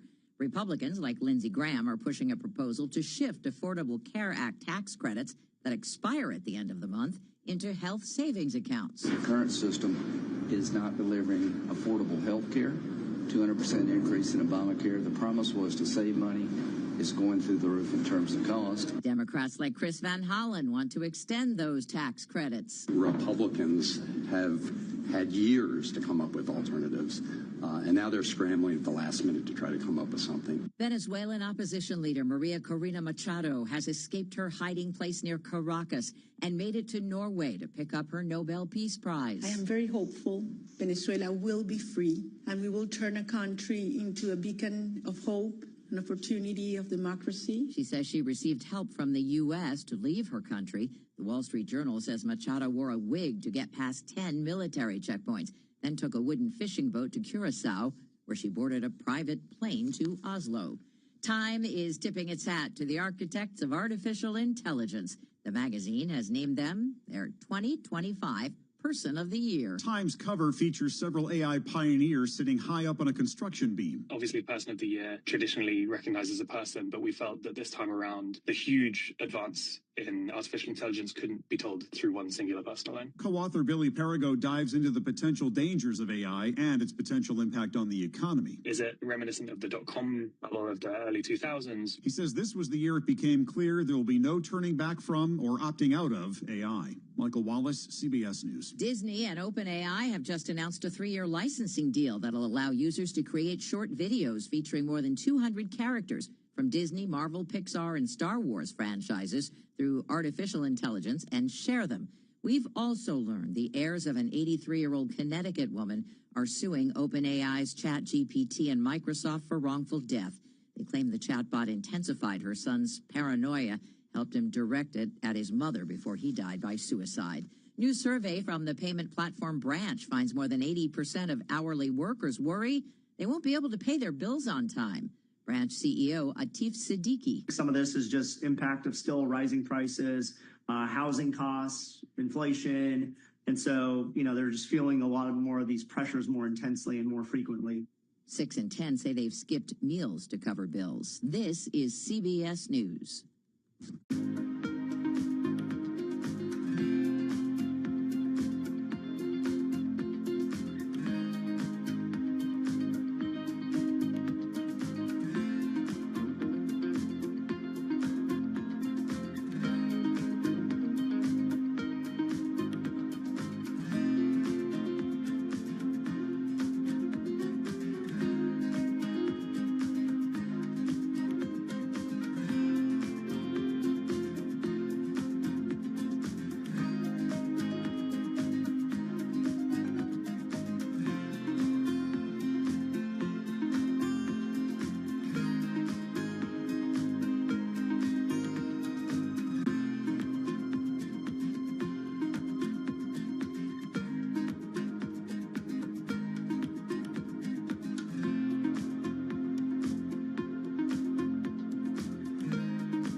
Turns out the last words of an unlucky royal were smuggled out of 16th century England. Not the letter you'll likely ever have to write to your brother-in-law. I am to be executed like a criminal at 8 in the morning. Mary, Queen of Scots, writing to her brother-in-law, Francis King Henry III, in 1587 on the eve of her beheading at the orders of her cousin, Queen Elizabeth I. Historian Philippa Gregory calls it invaluable. It talks of her personal feelings, which Tudor women and Tudor people don't generally tend to put in writing, but her emotion just burns through this. Now, for the first time in a generation, the letter will go on display in Perth, Scotland, so modern-day Brits can read the words of this doomed queen. Vicky Barker, CBS News, London. Guess who's headed back to Panem? Our tribute, Peter Millar as Katniss Everdeen. Hollywood Reporter says Jennifer Lawrence and Josh Hutcherson will reprise their roles in the upcoming sequel, Sunrise on the Reaping. Deborah Rodriguez, CBS News. This is Bloomberg Intelligence with Scarlett Fu and Paul Sweeney. How do you think the Fed is looking at tariffs, the uncertainty of tariffs? Let's take a look at the sectors and how they perform. A lot of investors getting whipsawed every day by news events. Breaking market headlines and corporate news from across the globe. Could we see a market disruption, a market event? Are people just too exuberant out there? You see some so-called low-quality stocks driving this short-term rally. Bloomberg Intelligence with Scarlett Fu and Paul Sweeney on Bloomberg Radio, YouTube, and Bloomberg Originals. Good Thursday morning from the Bloomberg Interactive Broker Studio. We are streaming live on the internet as well. So head over to youtube.com and search Bloomberg Podcast, and that's where you'll find us. Scarlett Fu out today. Not to worry, Isabel Lee in for the next 2 hours. Isabel Lee from Bloomberg News. She covers all the markets there for us. She's going to be co-hosting with me for the next couple hours. I got a lot coming up here, a lot of earnings, talk about a lot of technology stories. We'll kick it off strong with Anurag Rana, Bloomberg Intelligence technology analyst. I want to ask him about this Oracle story. What does it mean? Oracle had some disappointing numbers. They're racking up their CapEx, really hitting Oracle and some of the other AI names and tech names. So we'll get a sense of what's going on there. Geetha Ranganathan, she covers the media stocks for Bloomberg Intelligence. We'll get the latest on that big M&A trade in the M&A space with Warner Brothers Discovery. Mira Pandit's going to join us. She's an executive director, global market strategist at JP Morgan Asset Management. Get her thoughts on what we heard from the Fed yesterday, and is that changing her outlook for the market? And Dennis Lockhart, former Atlanta Fed president, we'll get his thoughts on what he heard from the Fed yesterday. Fed Chairman Jay Powell with some dovish comments on what one could argue from the dot plots was kind of a hawkish cut there. So we got a lot coming up in the next 2 hours. Let's kick it all off. John Tucker with a Bloomberg Business Flash. All right, guys, and this Bloomberg Business Flash being brought to you by IBKR. Will the average global temperature in 2025 be greater than 2.45 degrees Fahrenheit above the 20th century average? At IBKR forecast trader, the S was recently at 6%. Start predicting today at ibkr.com/forecast. The last trading day for this contract, January 9th of 2026. Well, let's start with Oracle, worst performing stock right now. The S&P 500 down 14.4%. The cloud sales did increase. Revenue in the infrastructure business did gain 68%. but that was a little shy of what the street was actually looking for.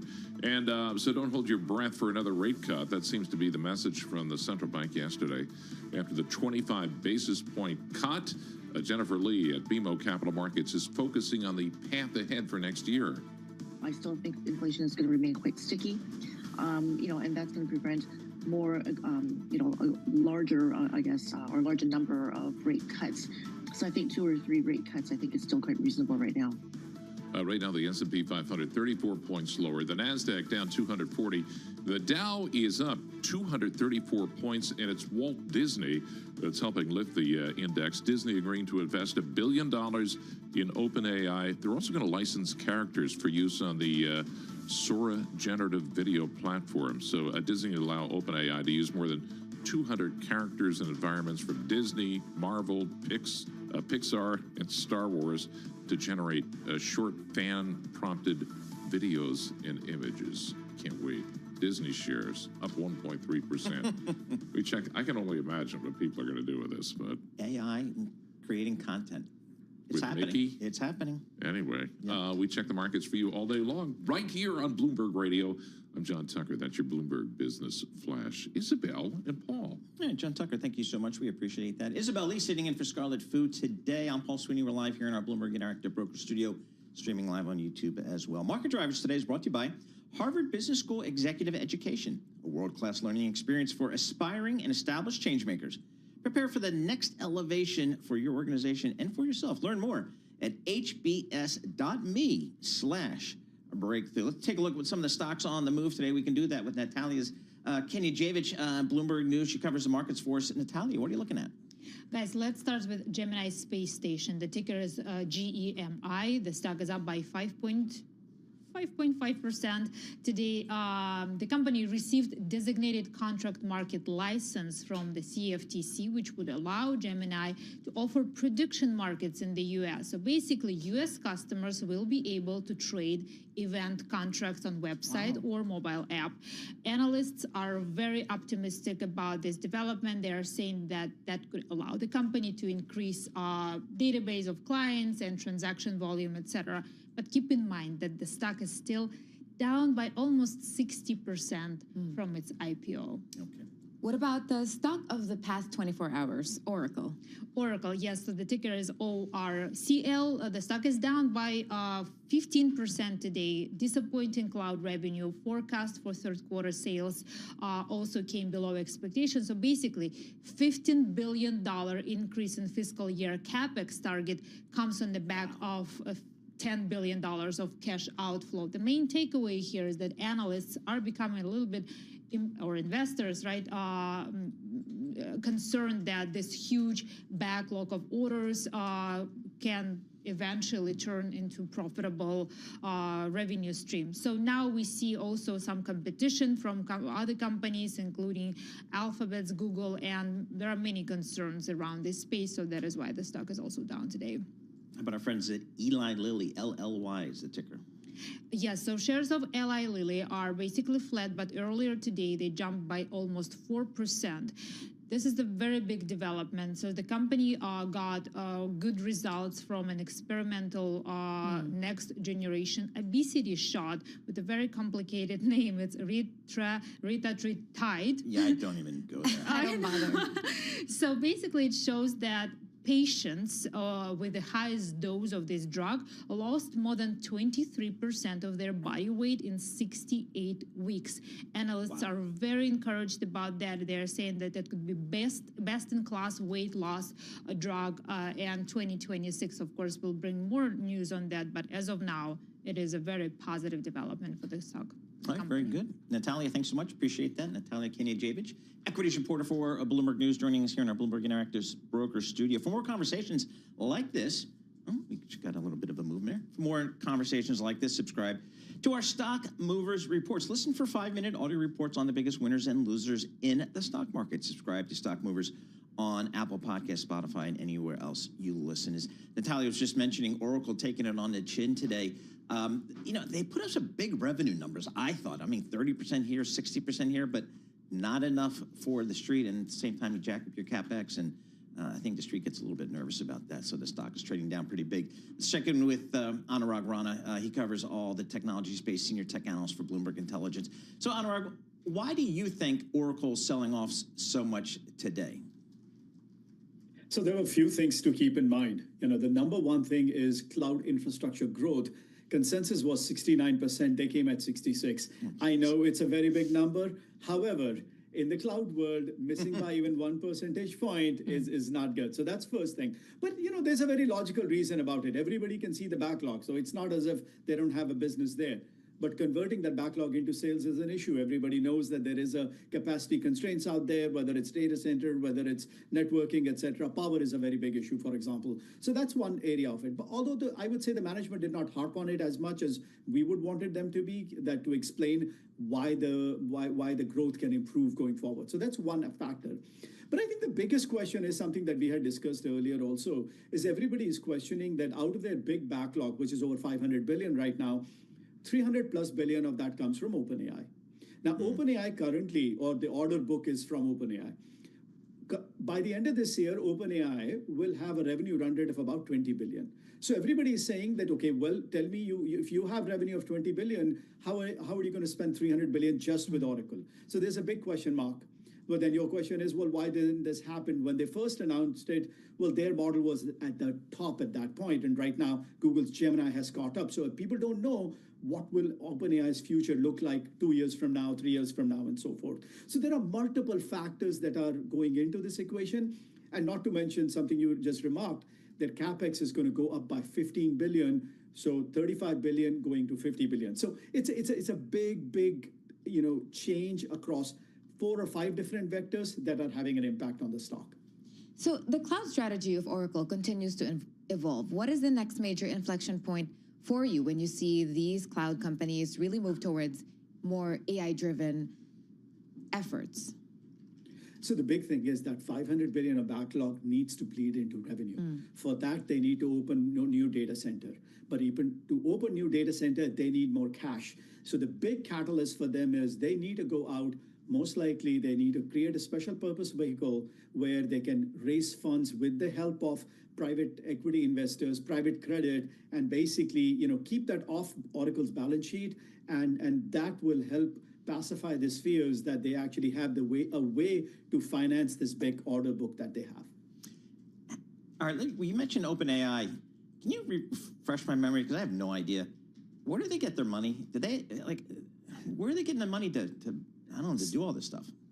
So the single biggest is the consumer app right now. That's where most of the money is coming in because, if you want the best model, you're going to pay $20 a month. I mean, you can get the free version of it, but that's one area. They have over 900 million users right now, but only a small portion of them are paying customers. So that's one.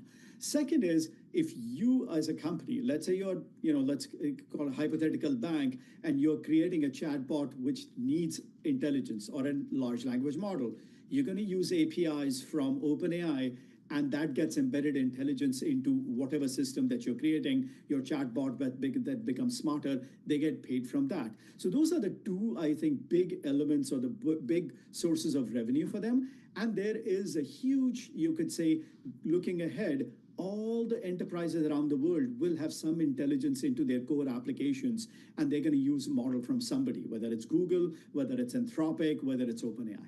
How are you thinking of the leadership in this company? How will the company's direction be affected down the line? I think they really need to talk a little bit about their expansion plans. I think this concept of, he went out and talked about, I'm going to spend $1 trillion in data centers. Then he went to the government and said, well, is there a backstop to this?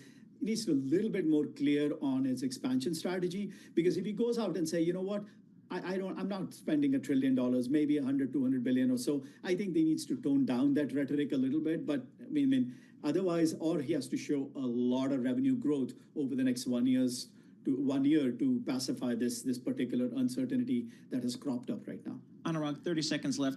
Does this Oracle news kind of highlight the risk of some of these circular deals? See, I think it's not so much the circular deal when it comes to the entire space, but there is a question mark between what OpenAI is doing along with Oracle and NVIDIA. So it's this three people for this particular aspect of it that people are questioning whether this is going to lead any issues.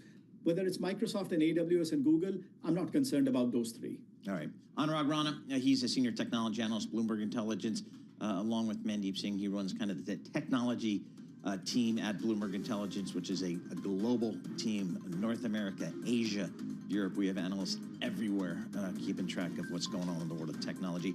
S&P down 24 points. The Dow up 300 points. That's 0.6%. But the NASDAQ down 194 points, 0.8%. 10-year Treasury yields, they're coming in about 3 basis points, 4.11%. We're going to have more coming up. This is Bloomberg. Good morning.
Markets, headlines, and breaking news 24 hours a day at Bloomberg.com, Bloomberg Television, and the Bloomberg Business app. This is a Bloomberg Business Flash.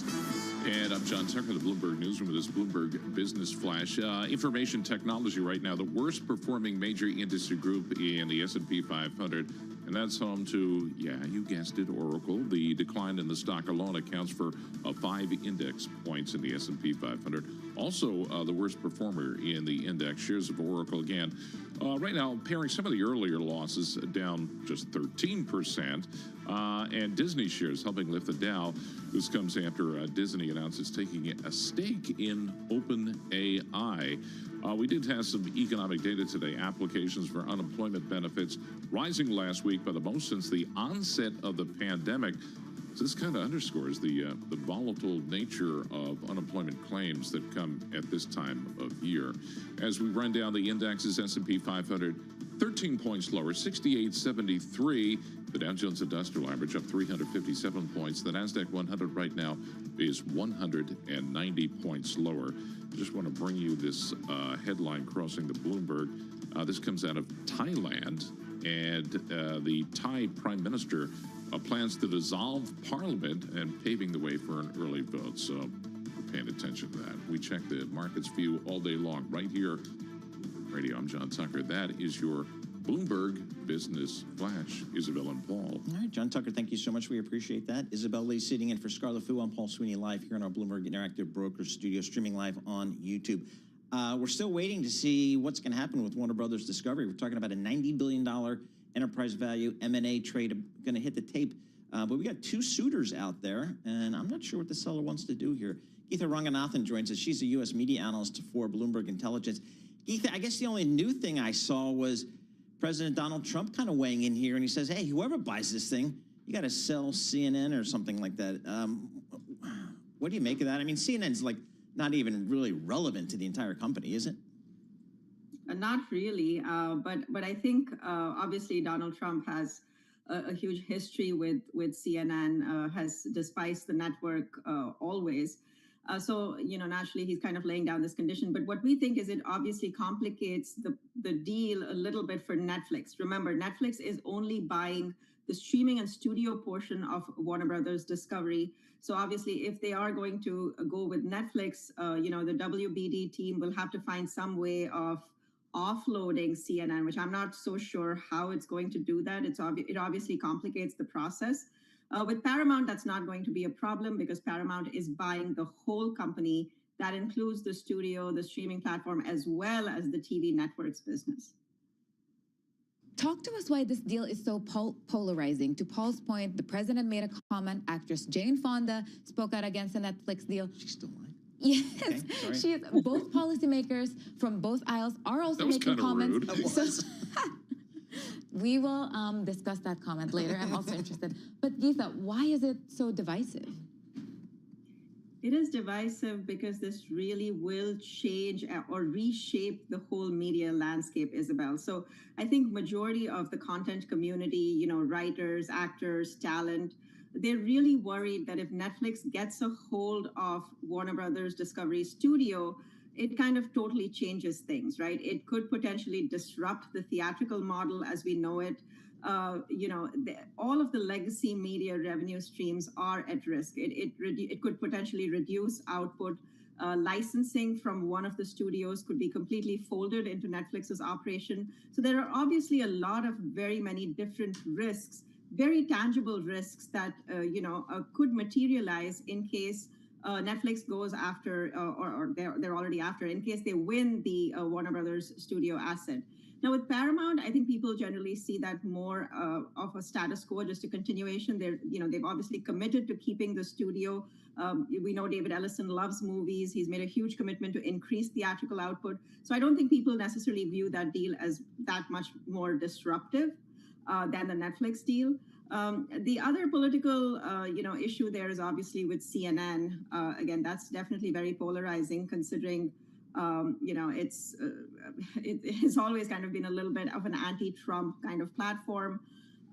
Again, everybody has a view on this deal from many different angles, I would say, Isabel. Hey, Geetha, I've been reading some of the research from your colleague, Stephen Flynn, is a credit analyst for Bloomberg Intelligence. Looking at the media companies from the credit perspective, man, if Paramount wins this thing, they're going to have a lot of debt on their balance sheet, like a lot. Is that the equity folks, are they concerned about that? So the way that Paramount has really framed this whole argument, Paul, is they're talking about a lot of synergies. Okay, so they're talking about $16 billion in EBITDA. So remember, next year, Paramount Skydance standalone is going to generate about $3 to $3.5 billion in EBITDA. if they do succeed in getting Warner Brothers Discovery, they are promising about $16 billion in EBITDA. So we're talking almost, taking this fivefold, which is why this deal is so transformative. So yes, they might have about $80 to $90 billion in debt, but their whole argument is that we can support it, just kind of given the amount of EBITDA that we're going to be generating. Free cash flow conversion from EBITDA is going to also be robust. So that's their whole argument. Of course, I'm not so sure the street is necessarily convinced because those synergy targets could be pretty aggressive. All right, Geetha, thanks so much. Appreciate the update here on this pending monster M&A trade in the media space. We'll stay on top of that, as will Geetha Ranganathan. She is the media analyst for Bloomberg Intelligence, puts out a lot of phenomenal research on the media space, including on this transaction. You can check out all her work, BIGO, and that's where you'll find it here. Let's get back to these markets here. I got the S&P down 9. I got the Dow up 430. Go figure. The NASDAQ down 140. Go figure. Who knows what's going on out there? Mira Pendit, she gets paid to do this stuff. She's an executive director, global market strategist, JP Morgan Asset Management. She's in the Bloomberg Interactive Broker Studio with us today, but she otherwise resides at the new JP Morgan headquarters on Park Avenue, which, folks, if you get to the city anytime soon, it's like 48th Street, something like that, 47th Street, I don't know, on Park Avenue. It is awesome. Great new addition to the Manhattan skyline. Mira, I don't know. I mean, fixed income folks, they made high single-digit returns so far this year. S&P folks, they made 15, 16% this year. Tech folks in the NASDAQ made 21% this year. Where do we go next year? I think we can see some of the trends that have already been prevailing in markets continue into 2026. So when we think about our outlook, it's the AI lift and the economic drift. I think what you're seeing this morning is that the AI lift is a little bit shakier after some earnings reports, but the economic drift is actually lifting a little bit higher as a countervailing force yesterday when we heard from the Fed with a pretty sanguine outlook on both inflation and jobs. So when we think about a pretty favorable macro backdrop and a pretty favorable policy backdrop overall, we still have a lot of opportunities in the market. Within equities, we like large cap. We still lean into quality. There is this broadening out in the AI theme from just tech to industrials and utilities that we've seen underway. In the non-AI space, areas like financials had really amazing profits this recent earnings season. Then you look outside of the U.S., you had huge multiple expansion and some dollar benefit to international stocks. But if we go into next year, we do see some earnings runway. We're focused on Asia in particular as it relates to AI, corporate reform that we're seeing in Japan, Korea, now Singapore, and then this continued fiscal push in areas like Europe. And then you mentioned in the bond market, look up and down duration, look across different sectors. You've seen equity-like returns in many parts of the bond market this year. And in the absence of a recession next year, high-quality credit, municipals, even some of those local currency bonds outside of the U.S., given that weaker dollar, all still look like they could be pretty attractive opportunities. What about alternatives? In your outlook, you talked about 60-40 plus, and it seems like you really have decided that alternatives should have a room in an investor's portfolio. Absolutely. We think about enhancing some of the outcomes we're already looking for around alpha, income, diversification. You look at this AI trade, and in the public markets, it is a very concentrated trade among a small number of names. And yet a lot of the headline makers and a lot of the innovators are existing in the private markets. So that's where we see opportunities in areas like private equity, venture capital, and the regulatory environment has lent itself to a better climate for private equity and deals getting done. So you see more of that M&A as well. You see that they're benefiting from rates coming down a bit.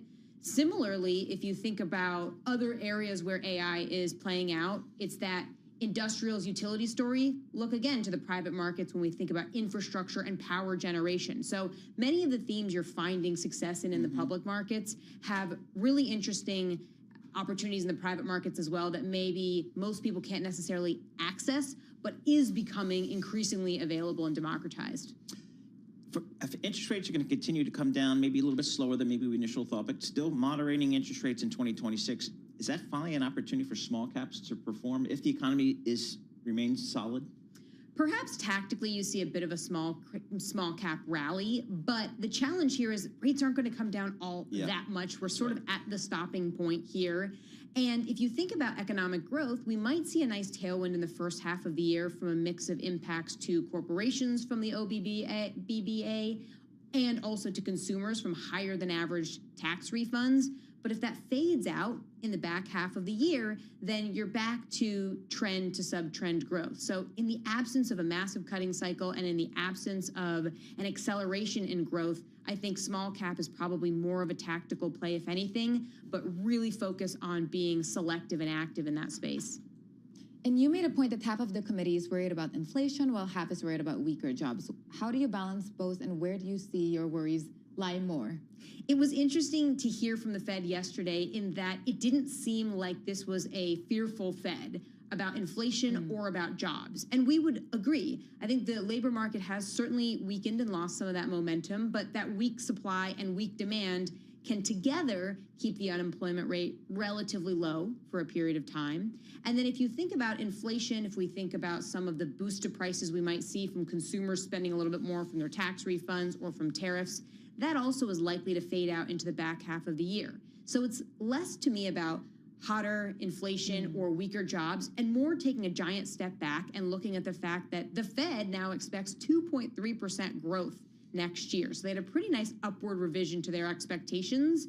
And if you also look at their expectations in terms of their summary of economic projections, they do not expect to get to 2.0 inflation until 2028. So 8 years into this, and that's still going to be something that they're working towards. So high growth, high inflation, perhaps we're already at a neutral point, and that's why it's likely that the Fed is indeed pretty well positioned from here on out. About 30 seconds left here. On the international side, developed markets versus emerging markets, how do you guys think about it?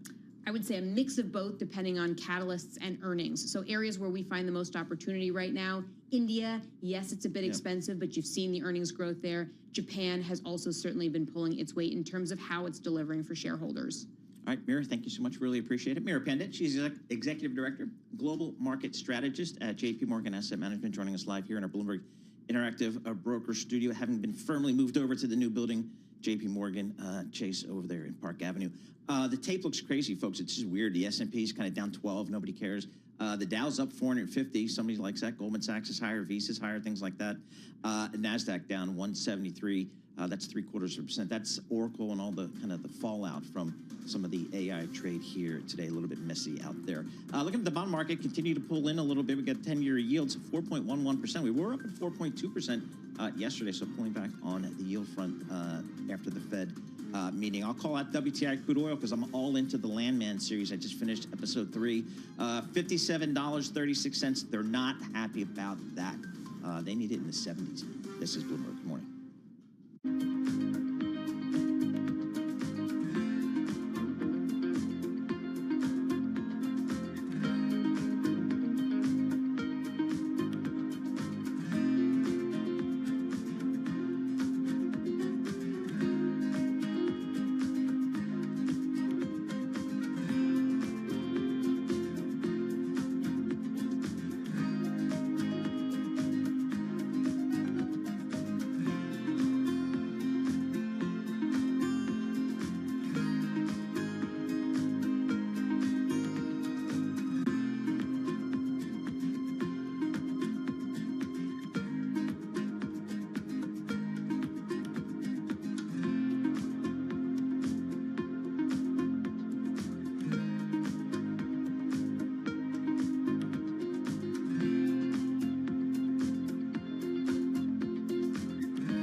markets, headlines, and breaking news 24 hours a day at Bloomberg.com, Bloomberg Television, and the Bloomberg Business app. This is a Bloomberg Business Flash.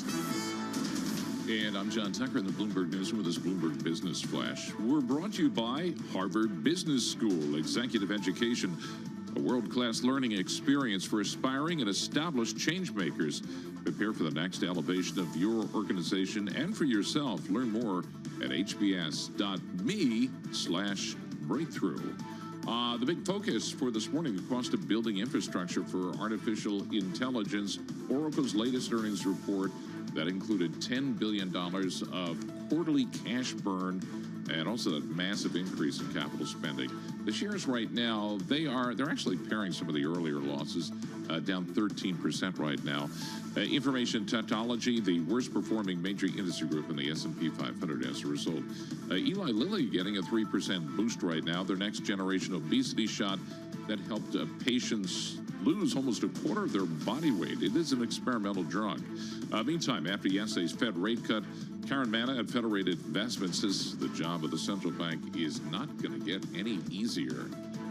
With yesterday's comments and then with the number of dissents, both those of the voters and those that chose to do so by showing a higher dot on the dot plot, we can see that it is a tougher path going forward.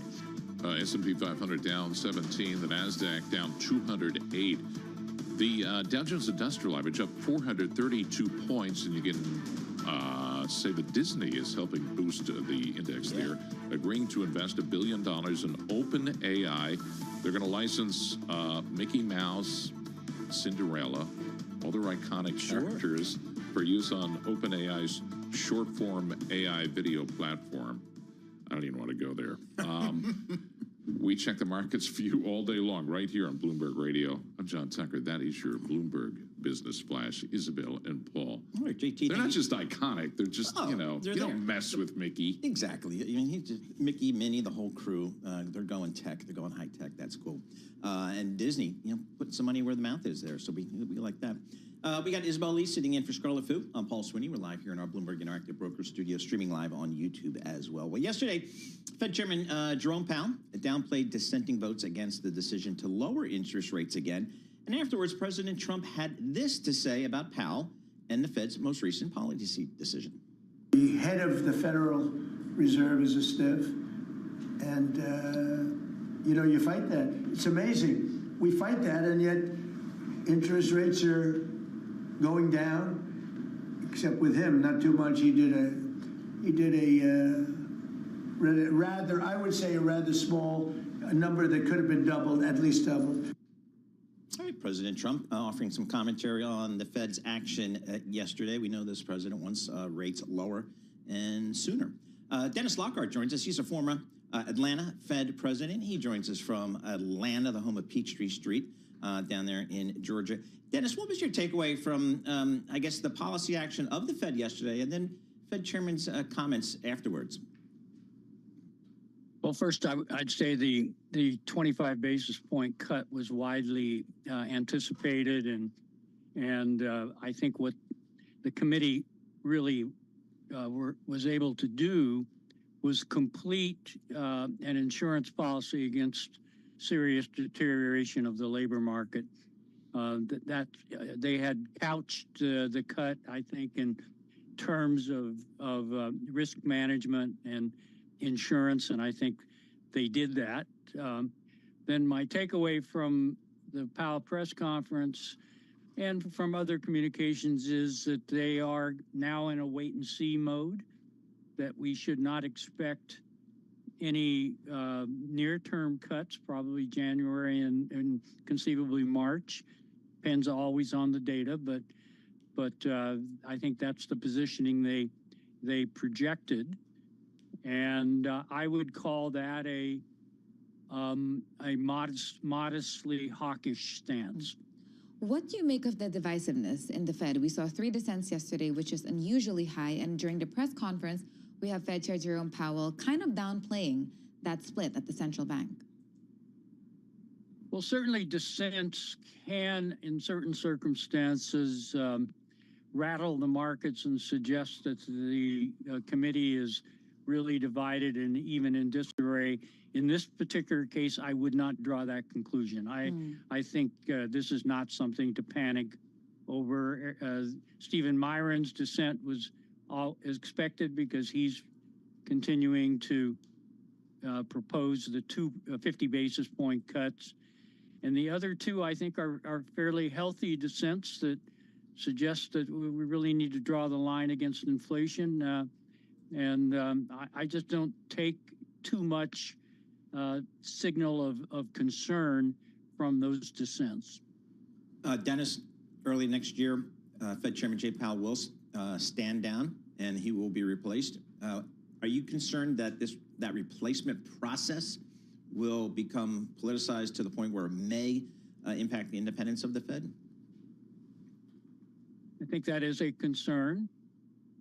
Having said that, I think all of the nominees or candidates are really quite credible people.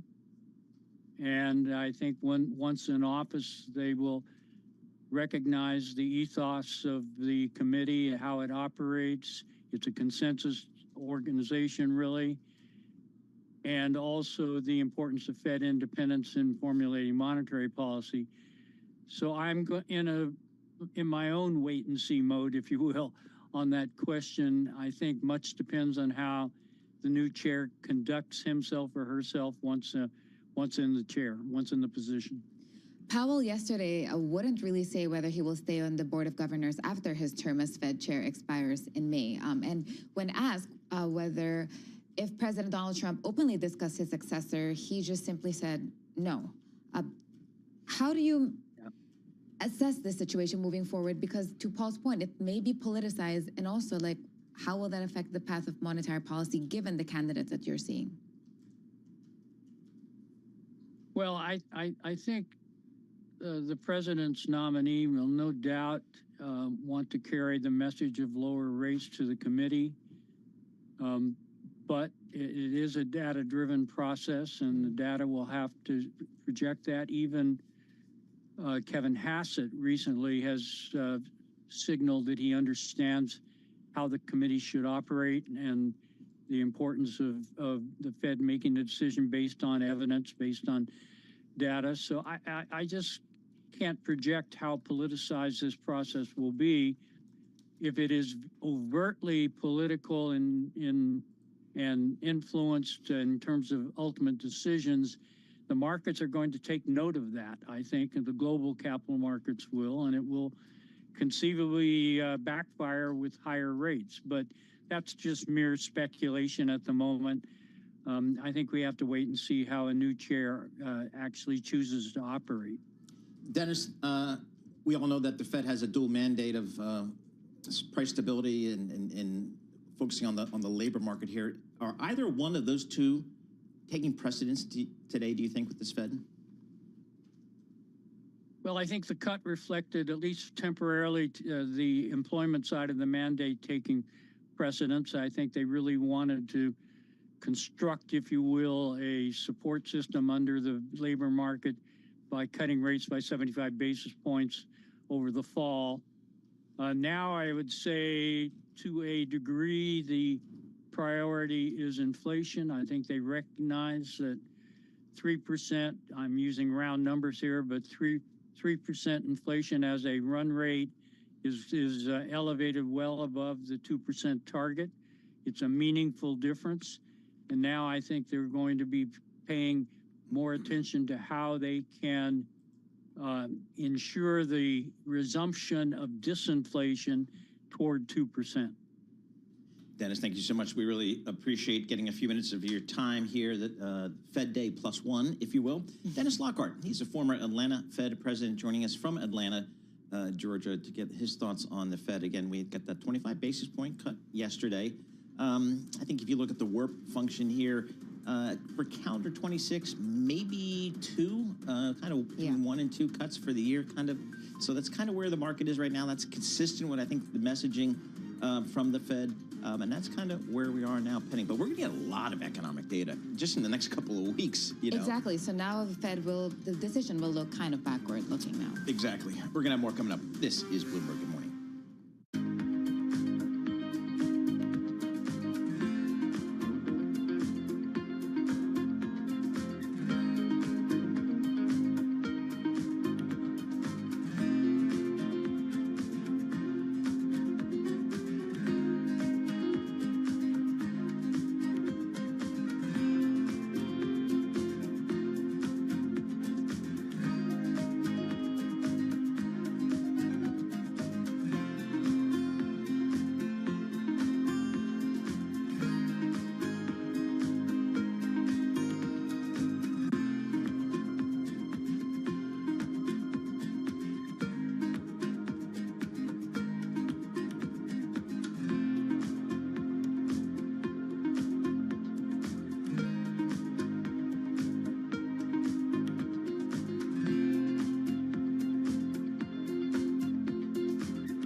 is Bloomberg Intelligence with Scarlett Fu and Paul Sweeney on Bloomberg Radio. All right. I'm learning so many things here. Isabel Lee sitting in for Scarlett Fu and Paul Sweeney live here in our Bloomberg Interactive Broker Studio. Streaming live on YouTube as well. We got red and green on the tape here. Let's take a look. One of the questions that I think the Fed has, I think investors have, is how's the U.S. consumer doing out there? And there's a lot of ways we try to get to that. We talked to Michael Halen. He covers all the restaurants for Bloomberg Intelligence. We talked to analysts who cover different parts of the economy and see how their companies are kind of talking about the consumer. One of the folks we like to talk to is Lindsay Dutch, Consumer Hardlines Senior Analyst for Bloomberg Intelligence. Think companies like Best Buy, Dick's Sporting Goods, that kind of thing, the hardlines.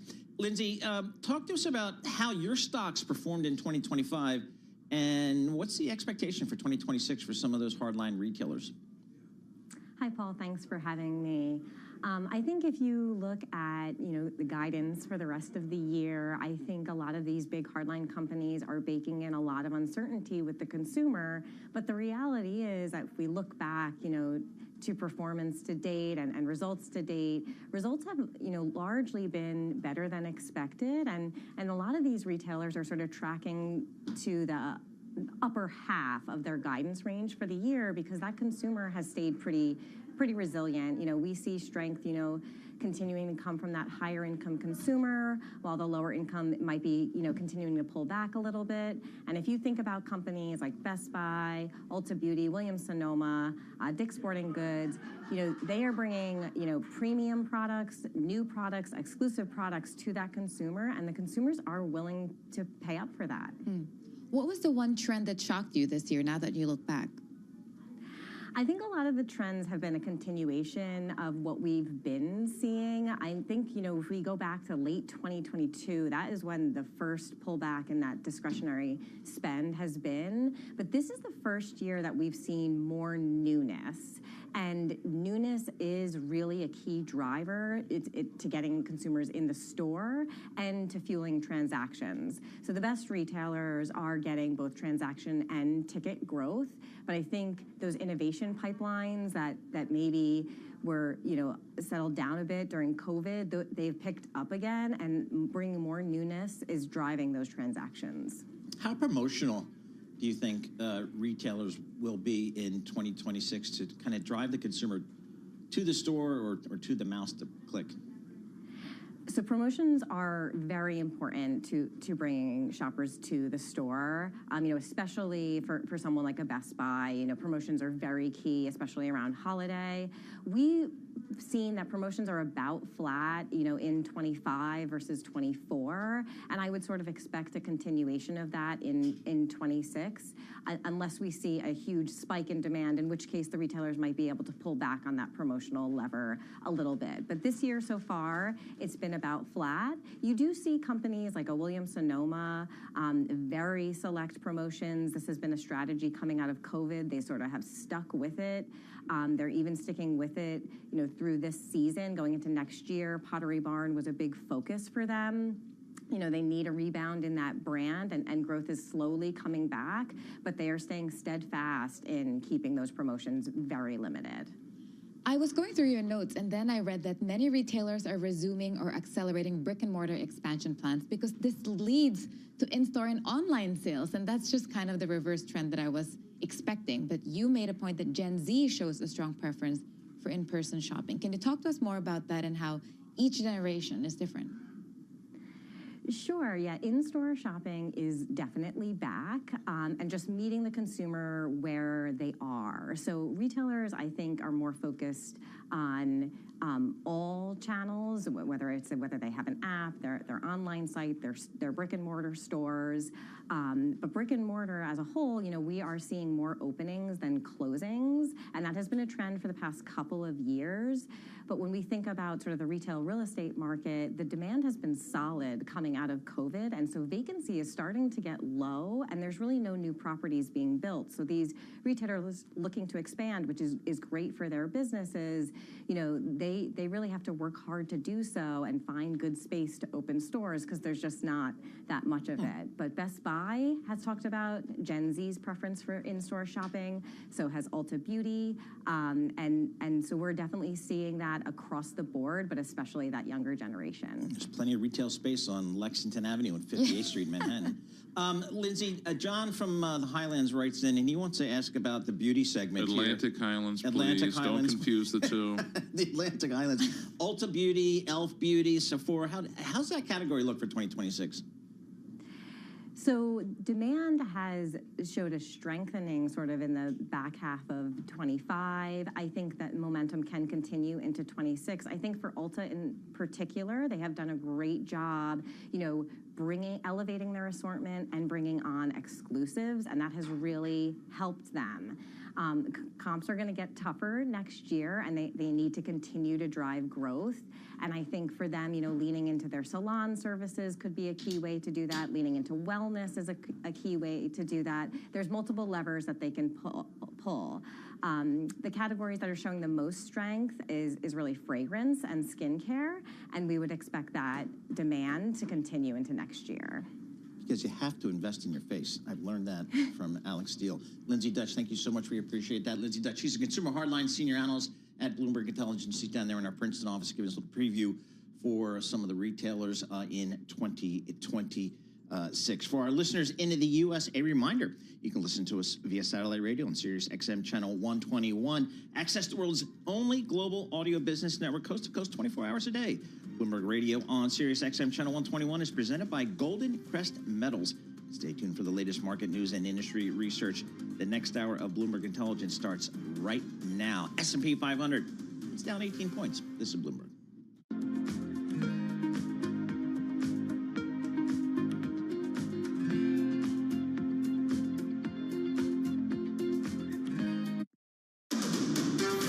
This is Bloomberg Intelligence with Scarlett Fu and Paul Sweeney. Concern about rising prices spooking investors. What does renewables investment look like in the U.S.? More tariff talk coming out of this administration. Breaking market headlines and corporate news from across the globe. The president wants lower interest rates. He wants a rate cut cycle. How do you broaden out the AI play? Are people just looking for something to worry about when it comes to China? Bloomberg Intelligence with Scarlett Fu and Paul Sweeney on Bloomberg Radio, YouTube, and Bloomberg Originals.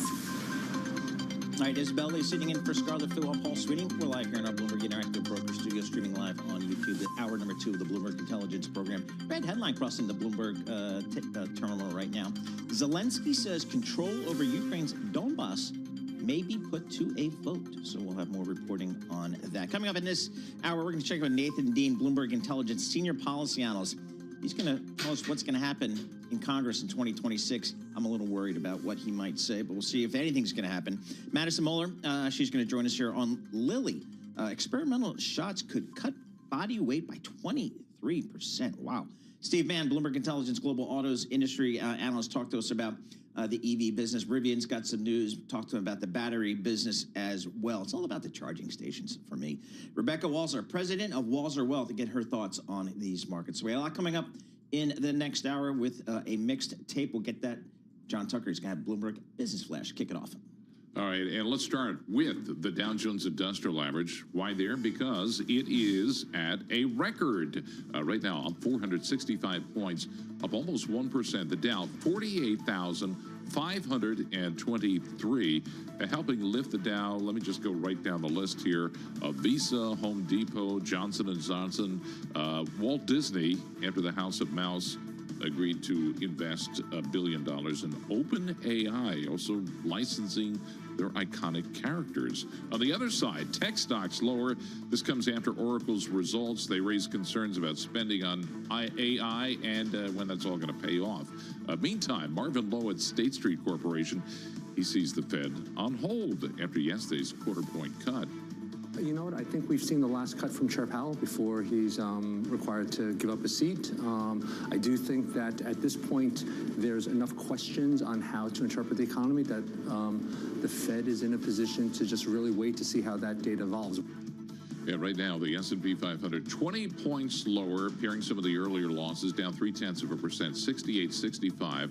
The NASDAQ Composite Index, that's down 224 points. That's down close to 1%. But again, the Dow Jones Industrial Average of 462 points. And that is a record. We'll see if that holds through the rest of the day. Let me just I don't think we do enough farm news here. U.S. farmers, well, yeah, farmers could face sharper competition. Brazil's crop agency just reporting they expect a record soybean harvest. And all this raises the possibility of an escalating oversupply problem that's going to push global prices even higher. And soybeans, as you know, it's like oil. They're in everything. In everything. But I mean, the American farmers have been getting squeezed here. I mean, their costs are higher, whether it's, just the fertilizers and the feedstocks and all that kind of stuff, just general inflation, insurance, all that kind of stuff. And commodity prices have been really weak. So they've been I would also blame, going back, M&A, because all the big ag businesses, they consolidated. They pretty much control the prices of what you as a farmer are going to pay for seed or whatever. So you don't have much of a choice in this situation. Anyway, we check the markets for you all day long, right here on Bloomberg Radio. I'm John Tucker. That's your Bloomberg Business Flash. Isabel and Paul. All right, John Tucker, thank you so much. We appreciate that. Isabel Lee sitting in for Scarlett Fu. I'm Paul Sweeney. We're Bloomberg Interactive Broker Studio here in New York City. We're streaming live on YouTube as well. As John was just reporting, got red and green on the screen. Let's see what some of the stock movers are today. We can do that with Bloomberg News' Alex Semenova. Alex, what are you looking at? I'm taking a look at Eli Lilly, which is really a bright spot in a pretty mixed market today. The company is really cementing its spot as the leader of the GLP-1 arms race. Its next generation obesity shot helps patients lose almost a quarter of their body weight over about 68 weeks. This potentially makes the drug the most potent weight loss medicine yet. The study was designed to measure weight loss as well as knee pain associated with osteoarthritis, which is a condition that is closely linked to obesity. Wall Street was expecting this study to show weight loss of about 20% to 23%. So really exceeding expectations here. If you look at the shares right now, they're up about 3% and up 32 rather, year to date, outperforming the S&P 500. I always like to look too at what some of the competitors are doing whenever we get GLP-1 news. And Novo Nordisk up today, but down more than 40% year to date, basically wiping out all of the excitement around being kind of the leader in this space. It's interesting. Madison Muller, the Bloomberg News reporter, who's following the story, she'll be on in just a few moments. So we'll get the latest from her on that story. 23% of your weight is huge. I mean, that's really massive. Life-changing. So why don't we go to the next stock, which will make you add weight? Yeah, Probably. Kind of the antithesis of what we were just talking about, which is Coca-Cola. It is getting a leadership change. The company said that CEO James Quincy will be stepping down and replaced at the end of March by Henrique Braun. This is the company's chief operating officer. So he is an insider here. He really knows how to run the business. Quincy is 60 years old. He's been the CEO for 9 years. He'll transition to executive chairman.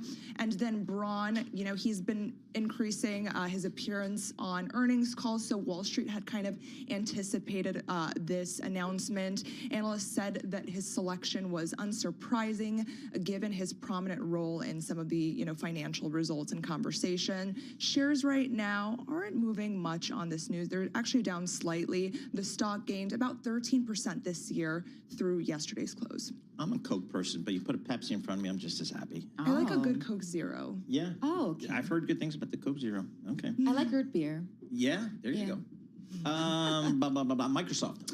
Yeah, this one is a really sad story, kind of underscoring the perils of AI development and some of the ethics concerns around it. OpenAI and Microsoft are facing a lawsuit over a Connecticut murder-suicide, blaming ChatGPT for dangerous psychological manipulation of its users. Not the first time that we've heard something like this. The lawsuit turns to the actions of a 56-year-old man who lived with his 83-year-old mother. He had been conversing with the chatbot for months and was talking about how people were trying to kill him. Really, really ominous here, and just again highlighting some of the ethics concerns around this. It's going to brave new world for good and bad. not really impacting the stock too much. It's up about 0.4% this year, Microsoft. So we'll stay on top of that. Alex Savanova, thank you so much for that. We appreciate that. And for more conversations like this, subscribe to our Stock Movers Reports. Listen for 5-minute audio reports on the biggest winners and losers in the stock market. Subscribe to Stock Movers on Apple Podcasts, Spotify, and anywhere else you listen. So there you go. A lot of stuff going on in the marketplace here. And that was really, I don't know, I've read that story and I was a little bit in shock, but to Alex's point, it's kind of not shocking too, just because you've heard it so many times. Yep, absolutely. Let's get down to Washington, D.C. We'll talk to Nathan Dean here. He covers senior policy analyst for Bloomberg Intelligence. His job is to try to make sense out of what's coming out of D.C. Nathan, what's on your docket here? What's on the docket for Congress here? For some reason, I got like a January 30th date in my head that's another opportunity for this government to shut down or whatever. So just give us what you're thinking about for 2026. Yeah, so, that's when the 9 out of the 12 appropriation bills are funded through, which means you would have another partial government shutdown if Congress can't kick the can down the road or come to an agreement for the rest of the year. So when Congress comes back in the new year, that's essentially going to be a lot of what they're going to be debating about. And we're ascertaining only a 30% chance of a shutdown. Look, neither party wants a shutdown in an election year, but both parties came out of the shutdown with pretty much the idea that the American populace does not like shutdowns. So we don't think there's much of a risk there. But what we do anticipate would happen is look for Congress to try and attach other pieces of legislation to the shutdown or to that funding bill as a way to get it to the president's desk. And we're really talking about Visa and MasterCard in terms of headline risk, because there is a bill out there that Senator Durbin and Senator Marshall are pushing that would require more additional competition for those credit card networks. So we're telling our clients that we don't think it's going to pass, but keep an eye. There could be some headline risk associated with that. Let's go to another topic. We know that the Fed is tweaking the stress test process. How do you think that will affect bank behavior and maybe market transparency? Yeah, so, stress test process begins in March, for all the banks that are undergoing this situation. And there are 2 proposals out there that are altering the stress test. And one is about transparency and the other is about volatility. And I would expect the Fed to finalize these proposals in the first quarter of next year before the stress testing process. And essentially what they said is, look, we throw you through these stress tests. Here's what we're going to judge you on. They gave the exam to the banks in advance. So like my children can do, they can actually just go back, take their notes and, go to these exams saying, hey, here, we're good. But it will, from the bank perspective, make it more transparent, and it will also make it less volatile because the results of those stress tests then alter what is known as the stress capital buffer, which increases your capital requirements. And as a result, they'll be able to go through these stress tests, and we shouldn't see the increases of the SCB like we would see in other years if they had more dire situations going on into those exams. So what does this mean for the Basel III endgame, which is you've explained it to me and our listeners here, this is still coming from the great financial crisis, the kind of some of the regs here. Are we done with all this stuff now? We're almost done, and this is what we're telling our clients is that, the endgame, which is the last remaining piece of the Basel III Accords, is one of 3 proposals that they should be looking at. Now, the idea of deregulation for financial services has been around since President Trump won, and there's a lot of sentiment in the markets, and that's finally taking shape. The Fed finalized a rule called the ESLR right before Thanksgiving. It will return about $13 billion in capital to the GSIB. So think Bank of America, JP Morgan, Citigroup, Goldman, Morgan Stanley, and Wells Fargo. Now, there are 2 proposals that are coming out in the first half of next year. One is the Basel III Endgame, which Katanga Johnson at Bloomberg News is reporting that it's going to increase capital requirements 3 to 7%. Now, what's the story with that? Why are they increasing capital requirements? When you take that in conjunction with the other proposal, what is known as the GSIB surcharge, we did some back-of-the-napkin math here, and we think for those 6 banks that I just outlined, ultimately, despite that increase for the Basel III endgame, you're going to be able to return around $60 billion in capital for those 6 banks. Nice. So when you take them both in together, the banks are going to be liking that story. Those proposals should be out in the first half of next year, and I think they can finalize them before 2027. So if you're looking at this from an implementation standpoint, think 2027 when that capital comes back. Very good, Nathan. Always good stuff from you. Nathan Dean, Senior Policy Analyst for Bloomberg Intelligence. He's based down there in Washington, D.C. Well, one of the stock stories we've been following today is Eli Lilly. Some more good news on some of their obesity work there. The stock's up 3.4% today, up 33% year to date. I forgot, this thing's got a monster market cap. Eli Lilly, $970 billion market cap. So just extraordinary there, a big winner. Madison Muller, she is Bloomberg News reporter. She's been following this space. Madison joins us here in our studio. Madison, what's going on with Lilly here? They got some more good news today? More good news for Lilly. That's sort of been the theme of the last year. I mean, Lilly has really surpassed its rival Novo Nordisk in terms of developing these next generation weight loss drugs that can be potentially easier to take, easier to manufacture, elicit more weight loss than Wegovy and Zepbound, which are the shots that are currently on the market. And so Lilly has a shot or a pill potentially coming next year, and then this shot retatrutide, which is a triple agonist. It relies on 3 different hormones rather than just 2 or 1 like GLP-1s that we all know so well. And so great results this morning for them, up to 23% weight loss in a study, which is the most of really any of the shots that we've seen yet. I'm doing the math here, 23%. Wow, you could make John skinny again. Yes, exactly right. I know, it's a quarter of someone's body weight almost. It's pretty incredible. There's going to be unintended consequences there. I just feel like it. I don't know. Go.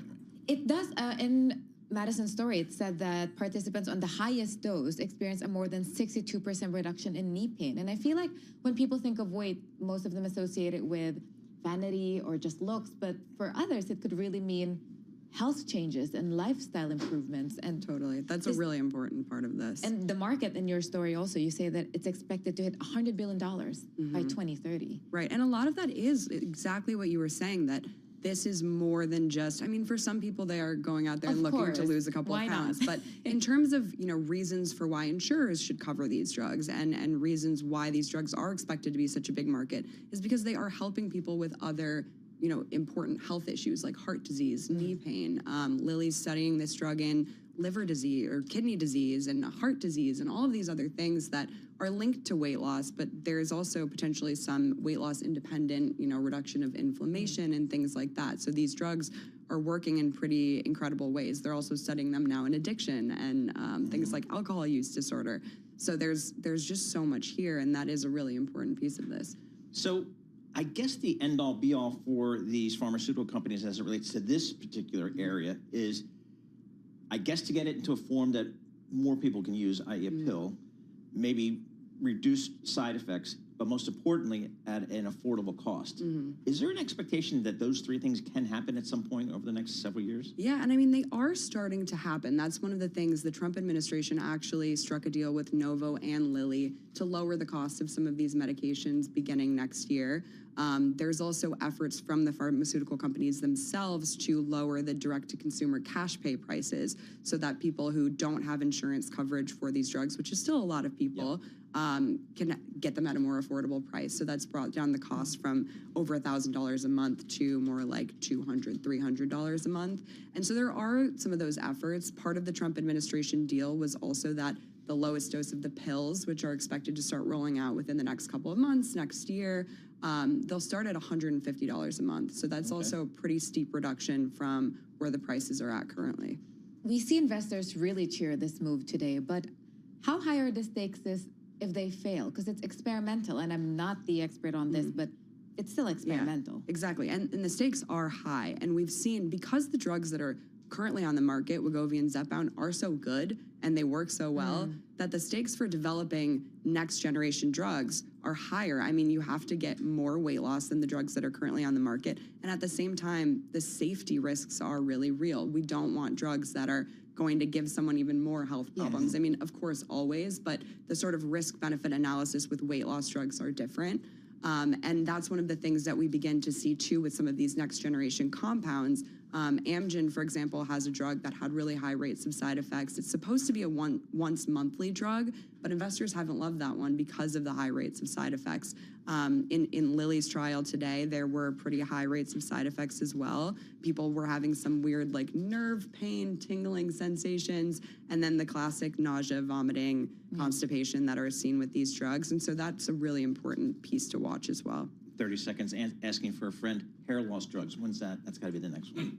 I mean, they're kind of starting to be out there already. A lot of these companies, too, like Hims and Hers, and a lot of these telehealth companies are really going hard on the hair loss drugs. Wow. I mean, I went to, had a dinner with some of my high school buddies recently. It was grim. It was grim. Yeah. I mean, I'm just laying it out there. They can go to Turkey. Yeah. Are the hair loss drugs, are they gender neutral? Is that the right phrase to use? Yeah. And there are some, I mean, Hims and Hers has some products that they've developed specifically for women, and they have different formulations like shampoo, whatever, so people are, more comfortable with different products. Very good. We really, I think we like that stuff. I think it's going to be important. I mean, that's going to be a big market. So Madison Muller, thanks so much for joining us. She covers all the healthcare stuff for Bloomberg News. We'll have more coming up. This is Bloomberg.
Markets, headlines, and breaking news 24 hours a day at Bloomberg.com, Bloomberg Television, and the Bloomberg Business app. This is a Bloomberg Business Flash. And I'm John Tucker in the Bloomberg Newsroom with this Bloomberg Business Flash. We're brought to you by Golden Crest Metals. The inflation, tariffs, and volatility have some investors turning to gold for stability.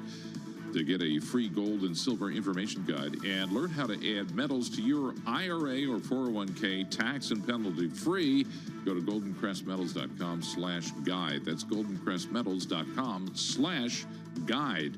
Well, Oracle's plans for vast capital outlays on AI infrastructure driving a broad retreat right now from risky assets.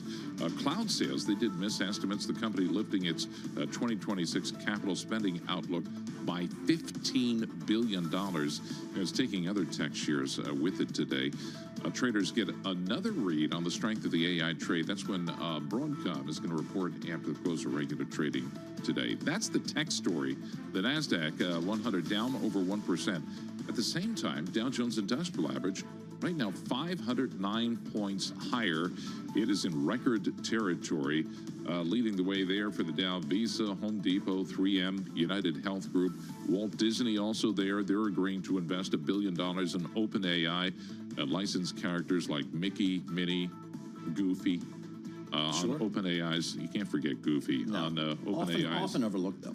Often overlooked. I don't know why. Generative video platform. They're going to use that with OpenAI. Here's one for you. If you're the CEO of Microsoft, what do you do in your downtime, your spare time? Satya Nadella, I don't know why he'd admit this. He's been spending his free time coding and designing his own app that he uses to analyze cricket.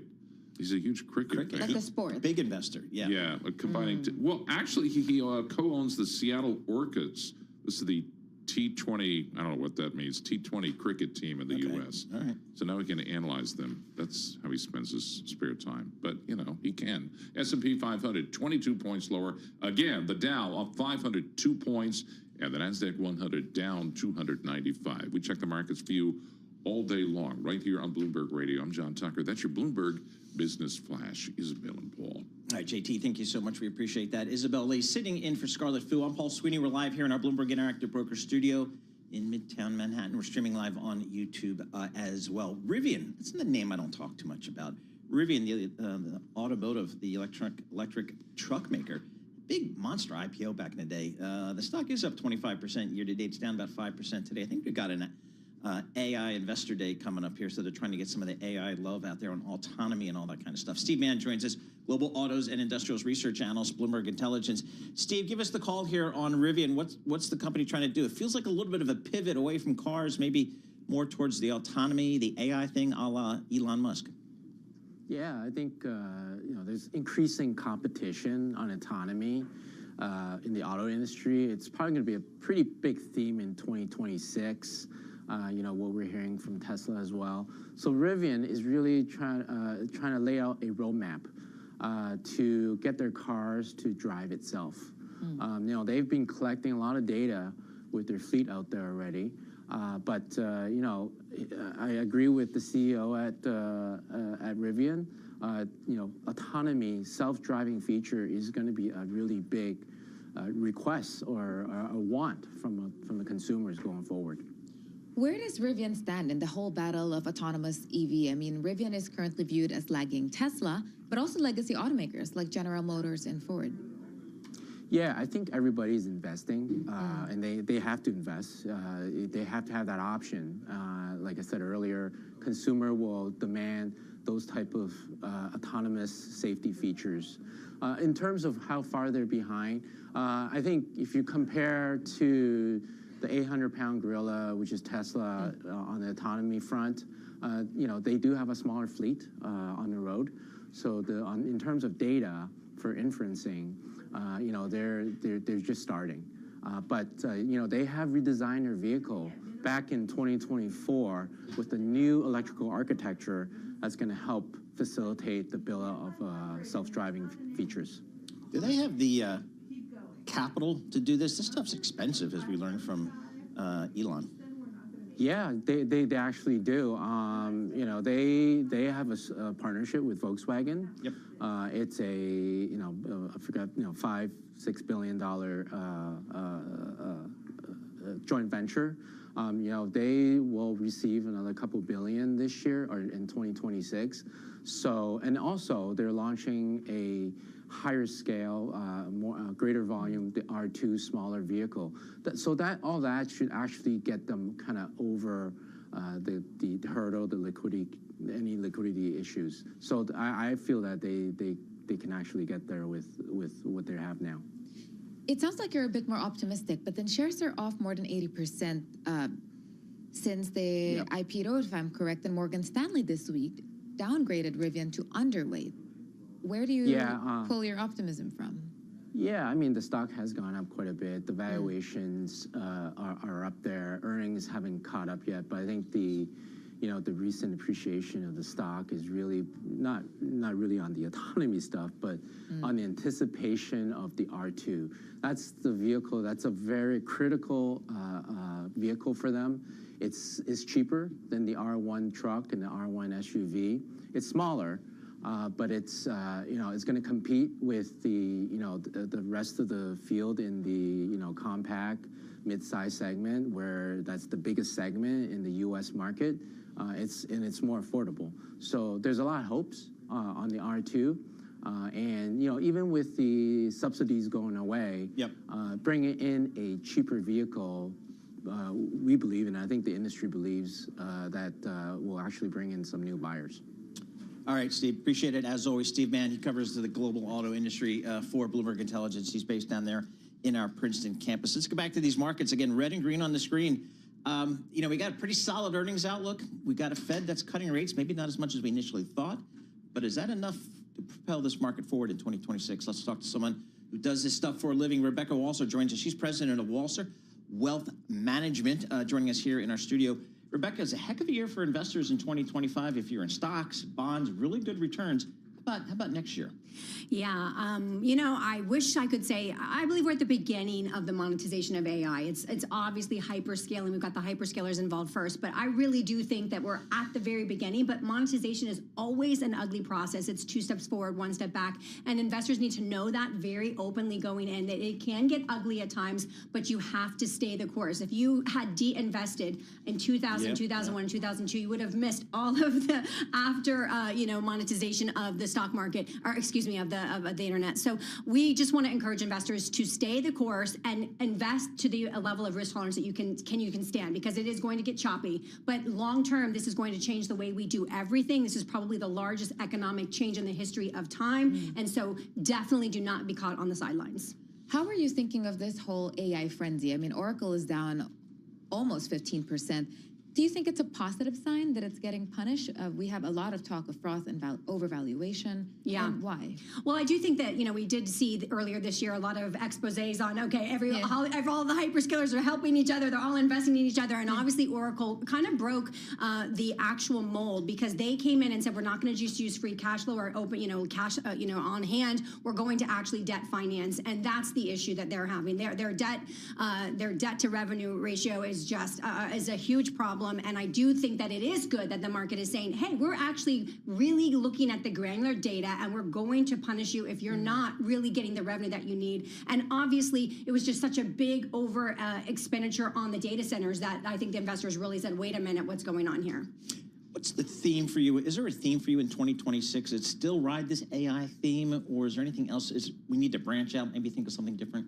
I would say that I think that what we're going to start to really see is the beginning of the monetization of the new fintech. And so I really like Visa, because Visa is a legacy traditional finance platform, but really has made massive strides, Paul, in making sure that they can do stable coins, tokenization, and blockchain processing. JP Morgan just named them as the payment processor of choice because of this. And so I think that we need to see more traditional finance banks, even, I would say, hey, get out of the normal way and start to look at this new thing, because this is where we're headed. We are going to be moving to blockchain, fiat currency, actual paper currency. All of that is going to eventually be replaced. And I do think that the sooner that people can get on board with that, again, to the subject to their risk tolerance, because, people will write in and say, you told me to do this, subject to your risk tolerance. Let's be clear. But the other thing is, I think that we have a macro global economic currency change. And I think for that reason, commodities are still going to be very hot. Gold still has a long way to run. And so does silver, because we're really now starting to see the hyperinflation of the fiat currency, and that's why the commodities are doing so well.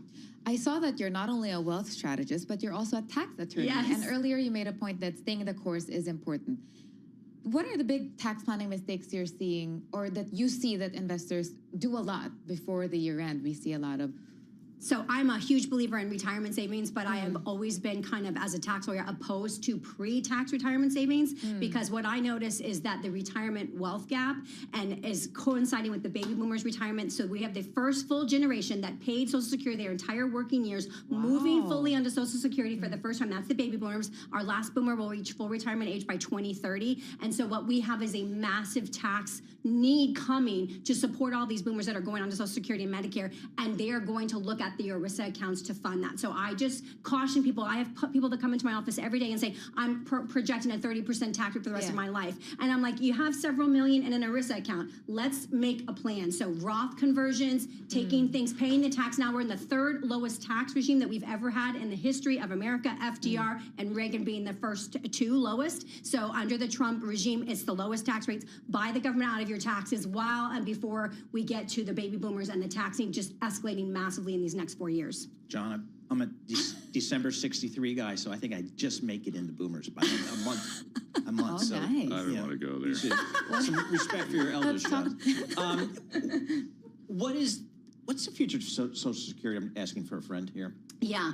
So I don't believe that Social Security is going to go away. I'm not trying to scare people at all, but I do believe that the math cannot be fooled. And the math says that we're probably going to have to go to some level of means testing for benefits. And I only say that because if we don't and we deliver all of the benefits promised, the CBO did an analysis in 2009 and they said that their middle class tax rate of 35% would have to go somewhere in the 60s if we are going to be able to pay everything. So unless AI productivity makes massive surpluses and we get some sovereign wealth fund going in this country to get massive government revenues, we will not have enough tax revenue. And so I don't believe it's going to ever go away, but it is going to be very hard to deliver the benefits promised. And so that is a problem. This is my retirement strategy. never retire. It's Well, simple. we're never going to retire. I think we have it worse. Yeah, you guys are screwed. Yes.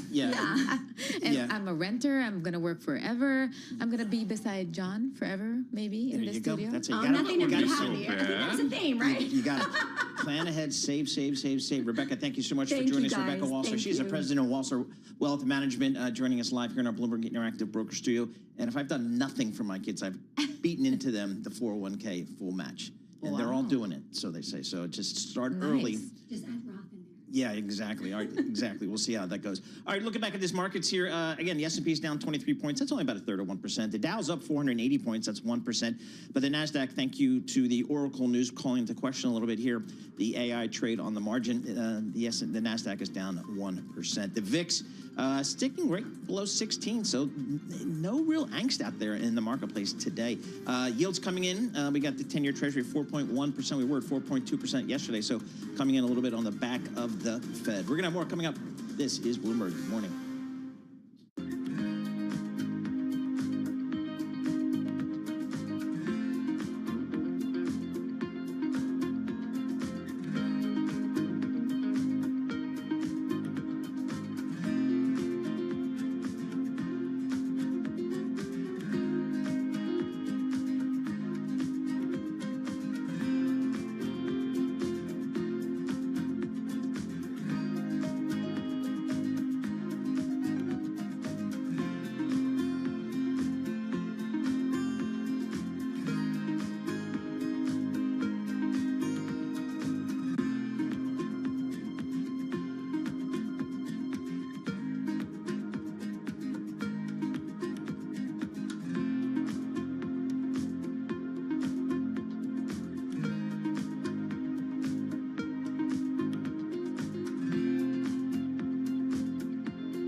markets, headlines, and breaking news 24 hours a day at Bloomberg.com, Bloomberg Television, and the Bloomberg Business app. This is a Bloomberg Business Flash. And I'm John Tucker, the Bloomberg Newsroom, with this Bloomberg Business Flash. Well, tech kind of taking it on the chin today after Oracle raised concerns about AI spending and when that's all going to pay off. The NASDAQ 100 down over 1%. And then you have the Dow Jones Industrial Average. This is at a record, leading the way there. Shares of Visa, Home Depot, United Health, among others. The Dow right now up 527 points. Dan Skelly at Morgan Stanley sees a leadership change coming in the stock market. What we really see is the leadership shift going from an equity perspective from Mag 7 the last 2 years to Fortune 100. And it's not necessarily going to be mid or small cap. It's going to be quality large companies who are adopting AI and now have more earnings upside and more earnings productivity. And Disney also helping lift the Dow. Those shares up 1.4% right now. Walt Disney agreeing to invest $1 billion in OpenAI and license characters like Mickey and Cinderella for use on the startup's short-form artificial intelligence video platform. Once again, the Dow Jones Industrial Average up 537 points. S&P 500 is down 15. The NASDAQ Composite Index right now 200 points lower. And we check the markets for you all day long right here on Bloomberg Radio. I'm John Tucker, and that's your Bloomberg Business Flash. Isabel and Paul. JT, thank you so much. We appreciate that. Isabel Lee sitting in for Scarlett Fu. I'm Paul Sweeney, live here in our Bloomberg Interactive Brokers studio, streaming live on YouTube as well. Well, Warren Buffett stepping back at Berkshire Hathaway, and Greg Abel is taking the reins of Berkshire Hathaway. It's a $1 trillion conglomerate, and will also be in command of $382 billion war chest. What are they going to do with that? We're joined by Alexander Rabajani. He's the insurance reporter for Bloomberg News, joining us live here in our Bloomberg Interactive Broker studio. What do we know about Greg Abel here at this point? So we know little about him. As you know, he's spent most of his career kind of out of the spotlight. What we know is that he is Canadian. He started his career as an accountant for PwC, and then he joined one of his clients, Cal Energy, that eventually, through acquisitions, became, over the years, Berkshire Hathaway Energy. So he has a career he's an energy executive, really, and that's where he cemented his, reputation for being a skilled manager and acute investor. You had that line in your story, which is today's big take. The accountant turned energy executive is finally taking the reins of Berkshire, the $1 trillion conglomerate with almost 400,000 people. Have you gotten a sense of what the sentiment is like inside the company? Is he well liked, or are they more cautious? Because Warren Buffett's shoes are definitely big shoes to fill. There are very big shoes to fill, and it's complicated to know exactly what people within the company think. It's also kind of complicated for people outside the company to have an opinion about him, because he's going to take over the capital allocation for the stock portfolio. He doesn't have a track record for that. He's going to be atop the insurance business. He doesn't have a track record for that. So there are many unknowns yet. Still, he's done so much for the energy business and grown it so much over the years and made it a big contributor to earnings that he's got that for him. And he also comes at a time when Buffett's investment strategy hasn't been the best. There's been a few mistakes and a few drawbacks recently. I'm thinking about Kraft Heinz, which he orchestrated the merger of a decade ago and is announcing a split up now, and that resulted in an impairment charge. So for most investors, the metric that really jumps out at them is the amount of what their war chest is, what the amount of cash they can put to work. That number now is $382 billion. It's been that big number for a long time. And the reality is there's not many things you can do not many things you can buy that will make a dent in that. Does Greg Abel have any new ideas, like maybe, I don't know, returning cash to shareholders? That's the big question. And in fairness, no one really knows what's going to happen. What we know is that Buffett was really not in favor of paying a dividend. He paid just one dividend in 1967. He recalled this as a bad dream in his letter this year. In terms of return to shareholders, they have been buying back shares in recent years. It's been more than a year that there hasn't been any buyback. That's an indication that Buffett thinks the shares are a bit overvalued and it doesn't make sense to really buy them on the market. But with a growing cash hoard, that yields not as much as it used to because the short-term rates are falling, and little opportunities to put your cash into work because, you know, when you have that size, now what can you buy in one go? It's complicated. The questions around a dividend are definitely going to come a bit more harder. I love this tidbit at the bottom of your story that said that one reason Buffett enjoyed unprecedented leeway is his $145 billion stake in the company. Abel is a billionaire, but relatively little of his wealth is tied up in company shares. So how do we square that from one executive whose wealth and he's just the company, and then you have Abel? It's true. It's very different, and it's a different situation for both of them. I mean, Buffett had this. The majority of his wealth comes from the shares of Berkshire Hathaway. His salary has been $100K for many years. It's never changed. So this is a very peculiar approach to managing a company of that size, right?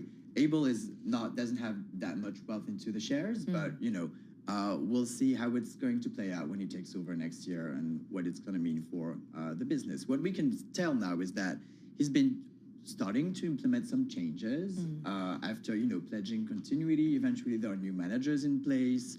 This is something that is positive for investors and observers because we knew little about a lot of the people working at Berkshire Hathaway, apart from the ones that, you know, are on the stage every year in Omaha. So we'll get to see what he wants to do next to make Berkshire his own. You know, for most companies, when they have their investor day, their analyst day, what they do is they bring out executives from all their big divisions. And so you can get to see them, meet them, hear their strategies. It ain't that way at Berkshire. It's just basically Warren's show.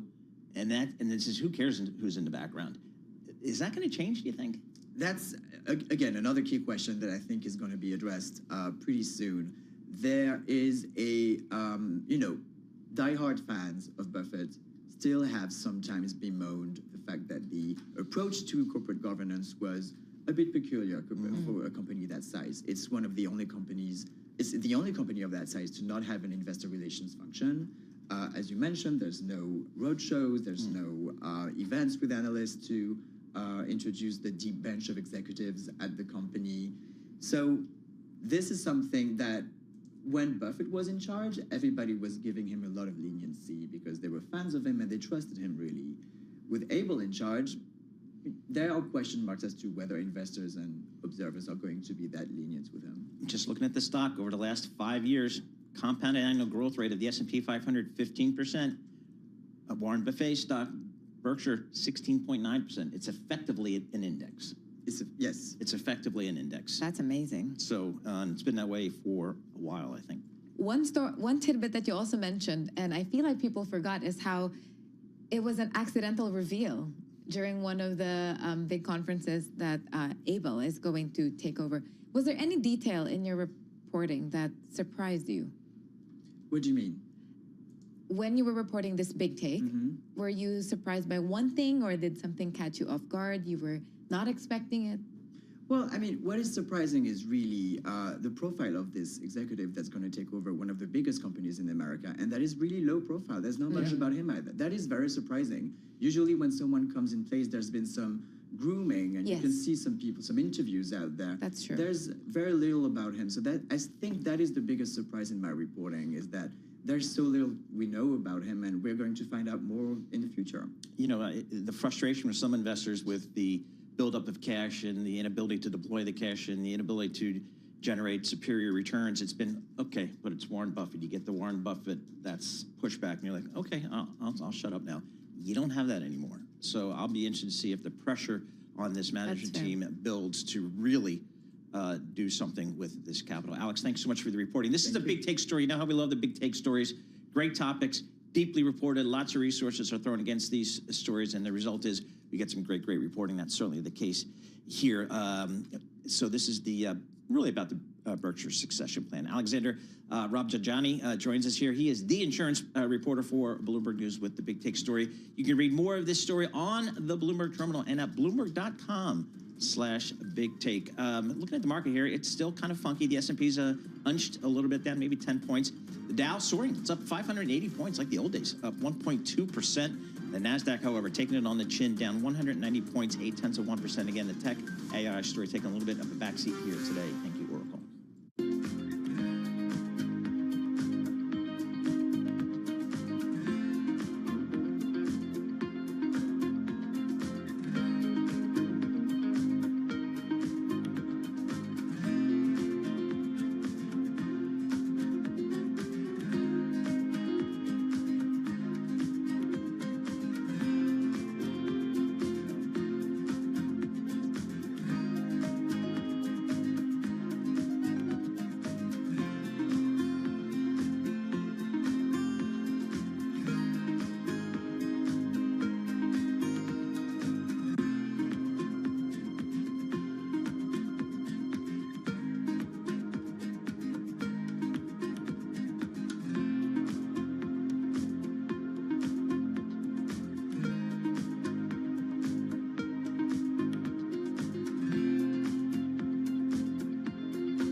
You're listening to Bloomberg Intelligence with Scarlett Fu and Paul Sweeney on Bloomberg Radio.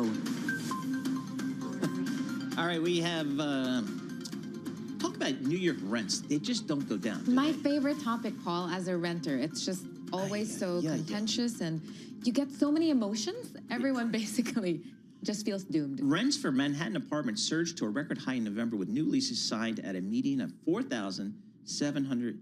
I don't know. I'm so glad I'm not in this market anymore. Paulina Cachero, she is New York residential real estate reporter for Bloomberg News. She joins us live here in our Bloomberg Interactive Broker Studio. Paulina, talk to us about what's going on in the New York rental market these days. Yeah, so, this year, Manhattan rents have been on a tear.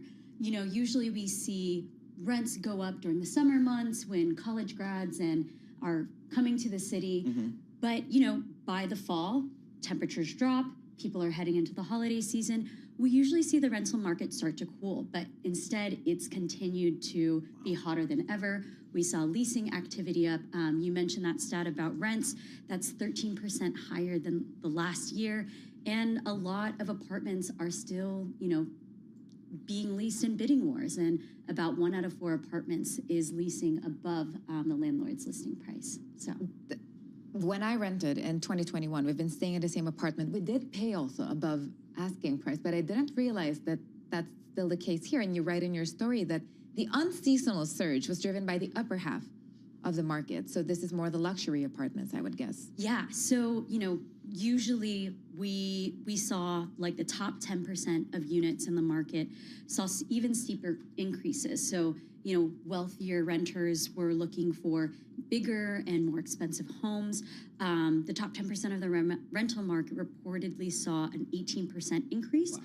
And for apartments 3 bedrooms and higher, there was a roughly 27% increase. So we have to remember that, this is all coming on the heels of New York City's mayoral election. Yes. There was a lot of speculation that, progressive policies and, potential increases in taxes would drive out wealthier residents. But, this data just shows that they're still looking for homes and looking for apartments in the city. So Since the beginning of time, they keep coming. They keep coming. Go to Port Authority bus terminal. Sit there for an hour. Take a look at the buses coming in. It's unbelievable. People coming with their lives on their back. It's always been that way.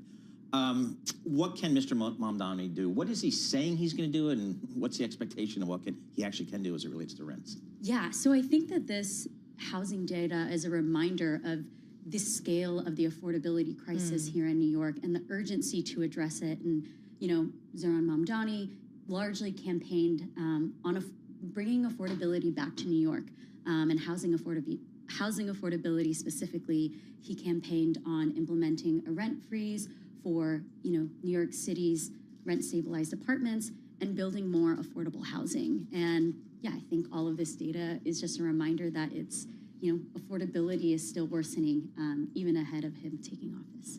In the story of Paulina, it says here that the median of the top 10% of Manhattan rentals is $11,500. Wow.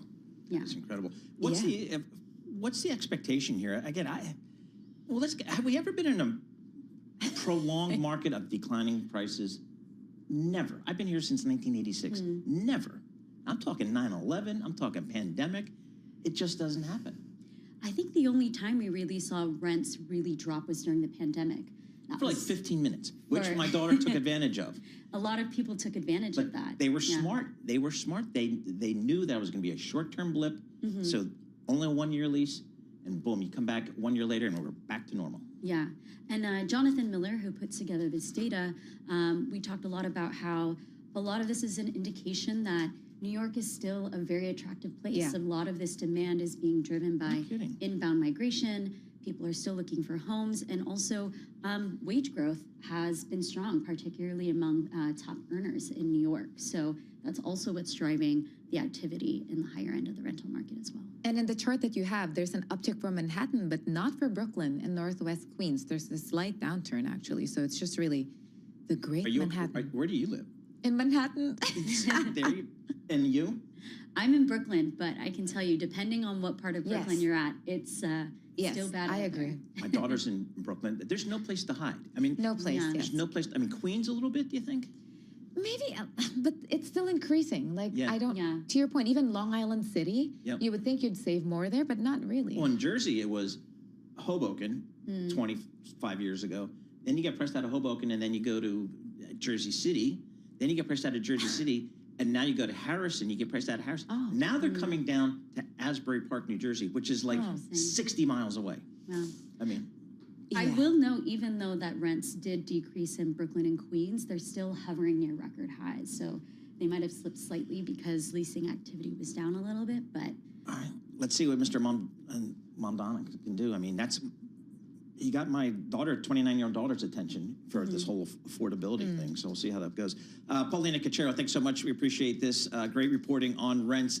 You put a New York City rent story on the Bloomberg Terminal, and the hits just explode because everybody's dealing with it here. So it is a big issue. So Paulina, thank you so much for joining us. For our listeners in the U.S., a reminder, you can listen to us via satellite radio on Sirius XM Channel 121. Access the world's only global audio business network, coast to coast, 24 hours a day.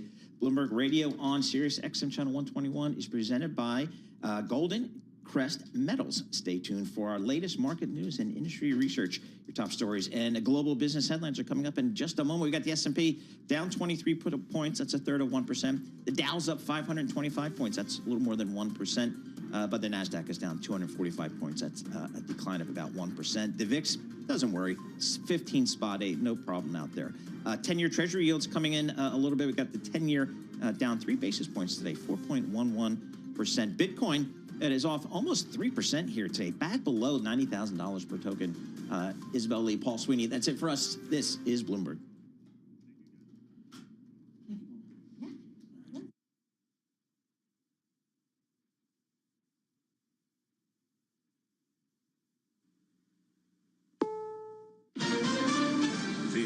is CBS News on the Hour, sponsored by Steel.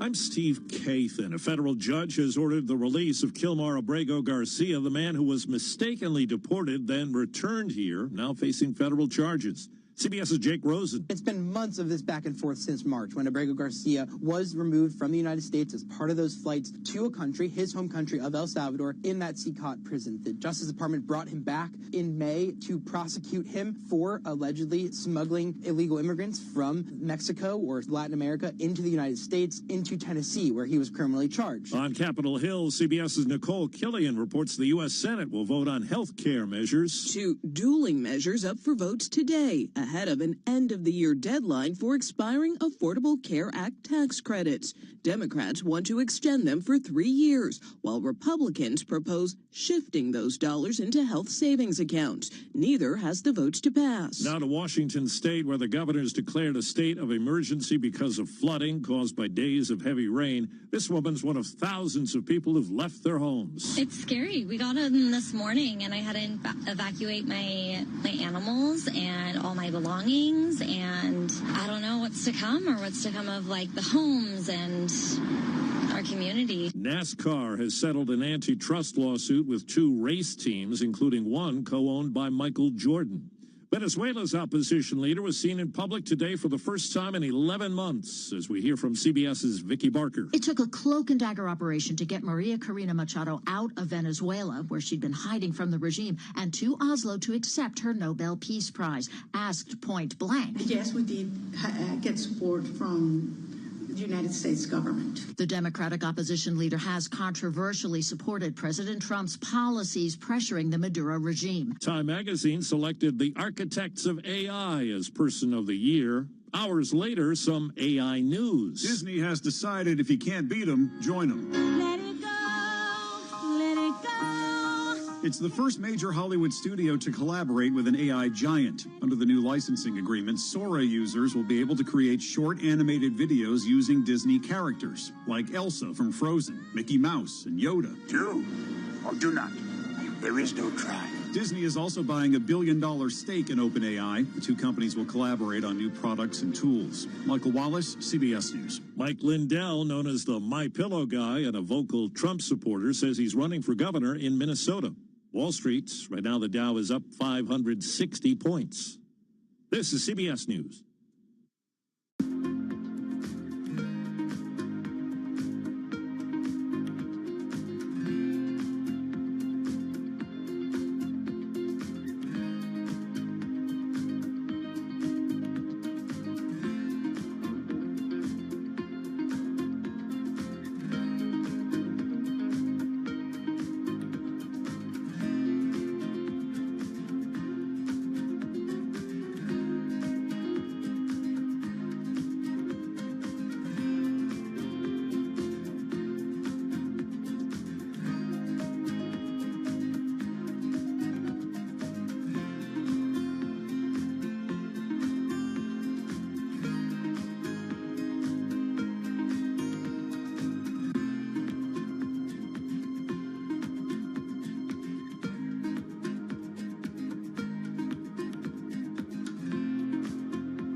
A beloved statue is on the move again. Rocky is a step closer to getting back to the top of the steps of the Philadelphia Art Museum, where the fictional boxing champ trained in the original 1976 movie. The city's Board of Art says it scrapped a plan to give the famed statue to Sylvester Stallone, the actor who brought him to life, then make a new cast to put on top. Creative Philadelphia says the reversal comes after strong and heartfelt feedback from the public. Right now, the statue stands at the side of the museum steps. It'll spend next spring and summer on display inside the Art Institute, where it made its debut more than 40 years ago. Deborah Rodriguez, CBS News. British police are reporting more than 600 artifacts relating to the British Empire and Commonwealth have been stolen from the Bristol Museum's collection. 4 suspects are now being sought by authorities. Steve Kathan, CBS News.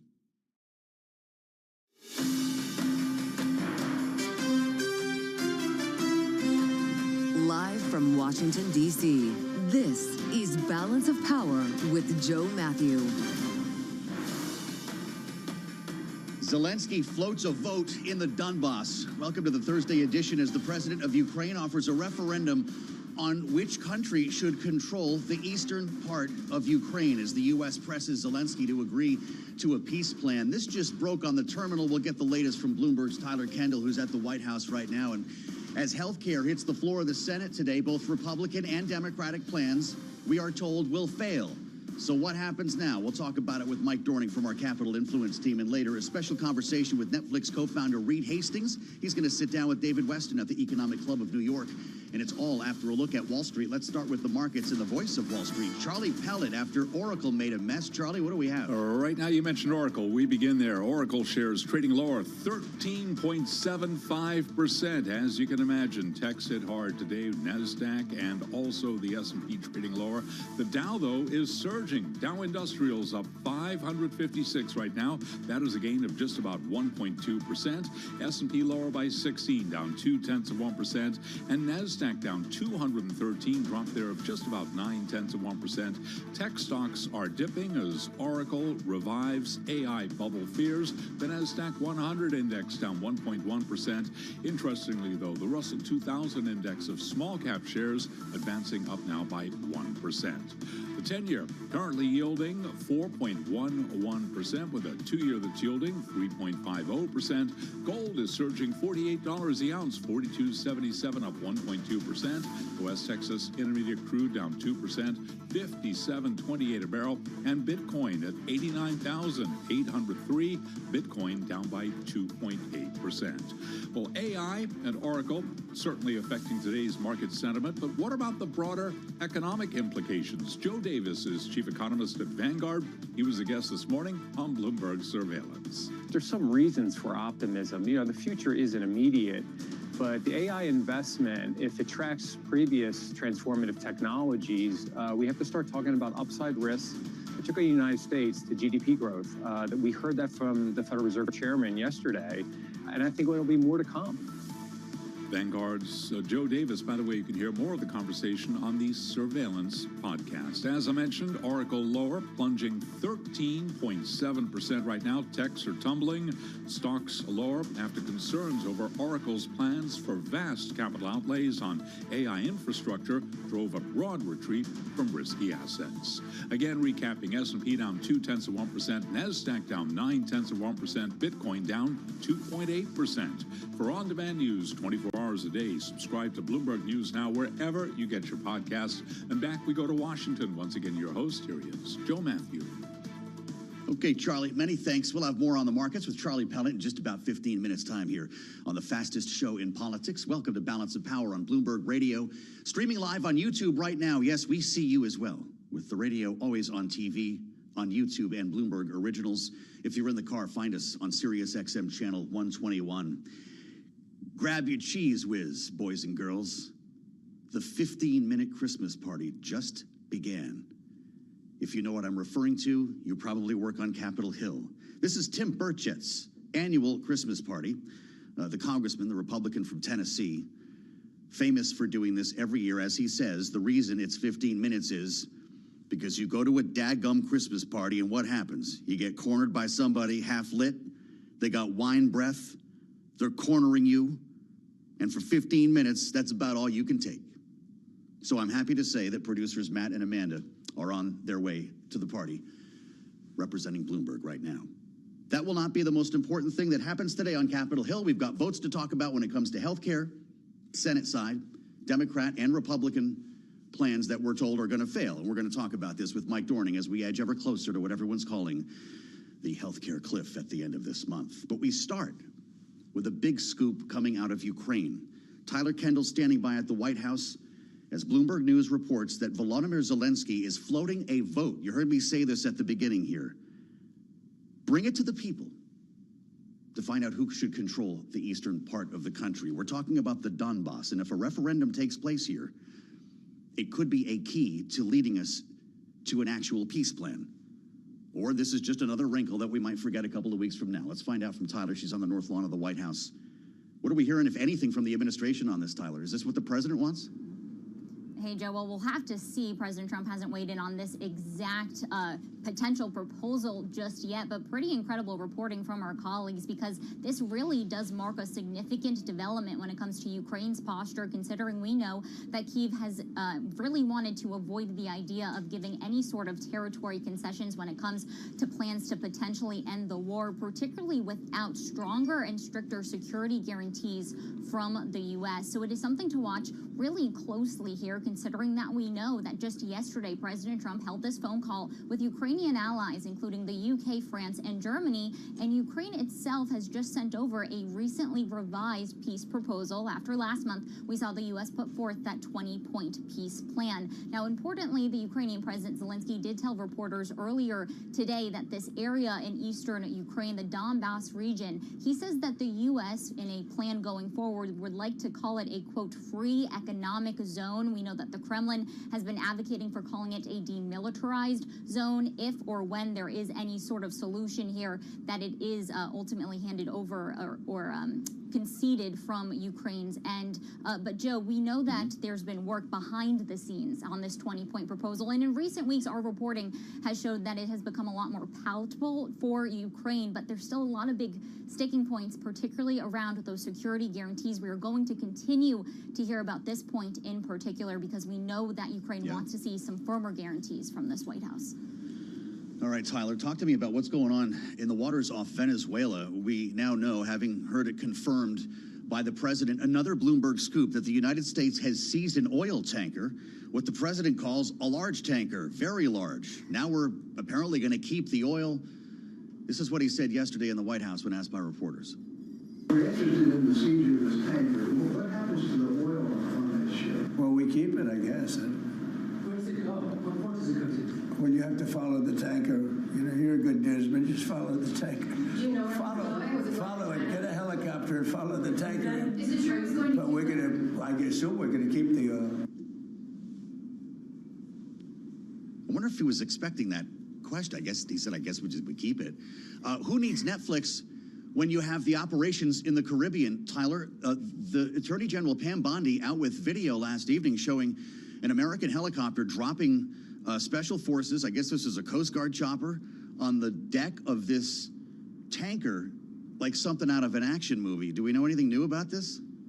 Right. Well, Joe, I mean, this really does mark a significant escalation between the two countries, as the U.S.'s pressure campaign has now taken aim at the heart of Venezuela's oil-dependent economy. Now, our reporting indicates that this specific tanker that we're talking about has been for years part of what's known as the Dark Fleet that helps to support Venezuelan, but also Iranian oil exports. This has been on the radar of U.S. authorities for quite some time. This specific vessel has the capacity to carry about 2 million barrels of oil, and analysts say that this really is a warning sign to other shippers who may now be reluctant to load up their cargoes. I pulled the data. On average, Venezuela is exporting about 750,000 barrels per day this year. Nearly half of that goes to China, as analysts have pointed out that U.S.'s restrictions on U.S. companies have actually been a boon to the Chinese market buying this discounted oil. So there's going to be ripple impacts there for us to watch. But of course, as you've been outlining and covering on this program, this is part of the U.S.'s massive military buildup in the Caribbean, really escalating these tensions when it comes to now 20 strikes on alleged drug trafficking boats in the Caribbean. Boy, thank you, Tyler. What are we going to be talking about next? Live from the White House on the North Lawn. It's chilly. Get inside, Tyler. My God, it's good to have you back as always. Did you see that? Are you with us on YouTube? Did you see that footage?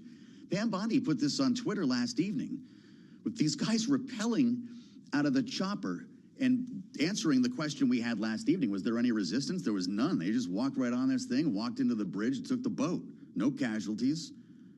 I'm deeply curious to know what happens to the crew.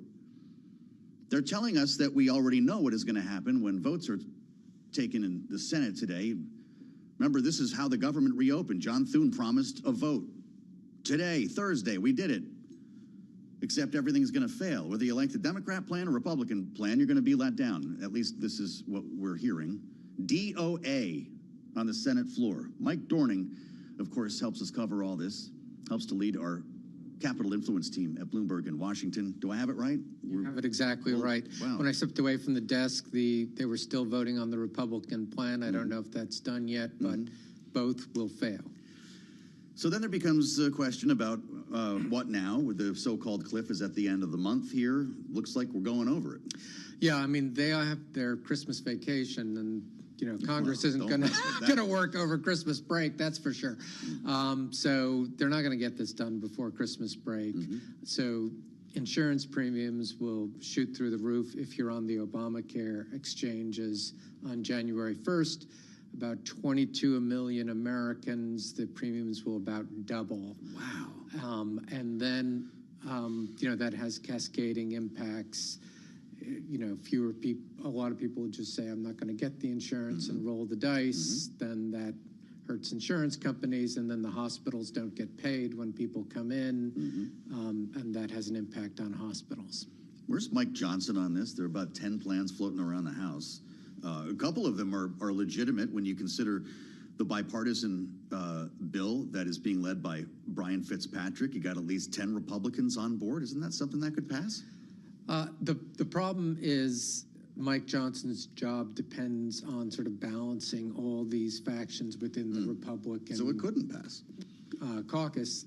It may be that ultimately down the road they can force a vote on this, but he wants to resist having these votes where most Republicans would vote against it and maybe hold it against him for having the vote. The key, obviously, is if and when President Trump gets involved, because if President Trump says, I want to vote on this, then they will have a vote on it. They'll at least get a vote, whether or not it passes. This Fitzpatrick bill I mentioned is a discharge petition. Yeah. What does it say? Like, are we really at the point here, we've only got about a minute left, where it's so dysfunctional, the only way to pass meaningful legislation is through discharge or reconciliation? It is pretty dysfunctional, partly because of the polarization politically in the country, but also because of the very narrow majority Republicans have, and the fact that they're really two different political parties, the old Republican Party and the MAGA Republican Party, and then there's fragments within that. So unless you get a landslide in the midterms, though, that'll be the same for Democrats, wouldn't it? It'll be a little bit different for Democrats because they'll be in opposition to the president and in opposition to the probably Republican-controlled Senate, maybe Democratic-controlled Senate, but they would define themselves in opposition to the president, but still be a problem because anything that actually would happen would have to be agreed to by the president. And we've been in that situation a number of times before. He's said frequently, I don't want to give money to the insurance companies, even though they're going to get it in the end anyway. I want to give it directly to the people. You've got a bill that does that. It's the one we're talking about that's about to fail, the Bill Cassidy legislation. Why wouldn't the president fall in behind that? Isn't that about as close to what he's describing? The Bill Cassidy legislation might be along the lines of what President Trump wants, but it's not something that Democrats would accept. Well, why wouldn't Trump get on board, I guess is my question. You'd think that he'd be promoting this and asking for Republicans' votes. He doesn't care, maybe. Well, he hasn't decided maybe what he wants to do, or he doesn't yet see it as something he needs to move on. Now, initially, he was moving toward something that would extend the Obamacare subsidies, but the Republican congressional leaders asked him not to do that, and he decided not to do that. So just take your hands off the wheel and let it fly. Yeah, and it's quite possible that he will watch this and at a certain point decide to step in. You've been around Washington for a minute. Not that we want to date you on the program today, but it's pretty interesting to consider the moment that we're in, because some believe that Democrats don't want to extend these subsidies because it's a key to the highway, and you win the midterms by blaming Republicans for people's premiums going through the roof. Is there some truth to that? I'm sure Democrats have conflicted feelings. Now, a lot of Democrats sincerely believe in Obamacare. That's why they came up with it, and sincerely believe in these subsidies. But a lot of them feel like this is a cudgel that they can use to hit the Republicans in the midterms if they don't do something about it. in general, the Democratic playbook is cost of living, cost of living, cost of living. Sure. So they'll use this and other things, whether it's the price of beef, the price of this, the price of that. They're just gonna, right now, they're on a course to keep on beating up the Republicans for a year over affordability. Meanwhile, the congressional map is being redrawn. And today it's Indiana's turn, right? We've got the state Senate today meeting for its final gerrymandering vote, which apparently is looking like it may well pass. The impact of this has yet to be understood, right? Because you have so many states up in the air. Now that Texas has the green light, California's moving in its direction. How many other states? Indiana, we've heard about Illinois, we've even heard of New York coming up a couple of times. Virginia. Will this be a nationwide look by the end of the cycle here? Well, there will likely be other states that will try to do this. In some cases, it's harder to do than others. This could be a wash in the end, though, right? I mean, are we sure or close to it? A key sort of thing that's in the background here, though, is the Supreme Court might strike down parts of the Voting Rights Act, which assures, that you can't gerrymander minorities out of representation in Congress. And with that gone, the Republicans might be able to pick up a few more seats. But generally, gerrymandering kind of only helps you on the margins at elections. Yeah. It can, if it's a close election, as at this point it looks like, gerrymandering may help the Republicans some. But if it's a wave election, you can do things on the margins. It's not going to make a difference. Interesting. What we understand here is if there is a tie, the tiebreaker would come from the Senate president, who is pro-MAGA and has been calling for redistricting. So it looks like we might start factoring in Indiana, even though Governor Mike Braun in the beginning pushed back on this. He didn't want to rewrite the map. There were a number of Senate of Indiana state senators who were Republican who were against this initially, but there's been a lot of pressure put on them. We're standing by to hear from the co-founder of Netflix. Reed Hastings is going to be sitting down with David Weston in just a moment at the Economic Club of New York as we spend some time here with Mike Dorning on what we were told would be a pivotal day on Capitol Hill, but it's starting to feel like just any other day. Once these votes take place now, Mike, when it comes to healthcare reform, is there anything scheduled after, or this is the one swing at the ball? Well, there's nothing scheduled on the Senate side. The Republicans in the House are trying to come up with something to vote on next week, and you have to figure that they will have something that they will vote on, TBD on what Senate that exactly will be. But it's probably not the last we're going to hear of this. Next year, when the people see their premiums spike, they're going to be pushing for action, and you may see people revisit this. Again, if the president gets involved, you would likely see some resolution. Okay, all of that said, we've also got a funding matter to deal with. Coming up at the top of the hour at 1 p.m. Eastern Time, we're going to talk to Brendan Boyle, who's the top Democrat on the Budget Committee. We've been hearing a lot about regular order around here, but we also just came out of the longest shutdown in government history. Will there be another shutdown conversation in January if the healthcare deal falls apart? There'll certainly be another shutdown conversation. Okay. It's too hard to tell whether there will be an actual shutdown. Was that too painful last time to go through another one this quickly?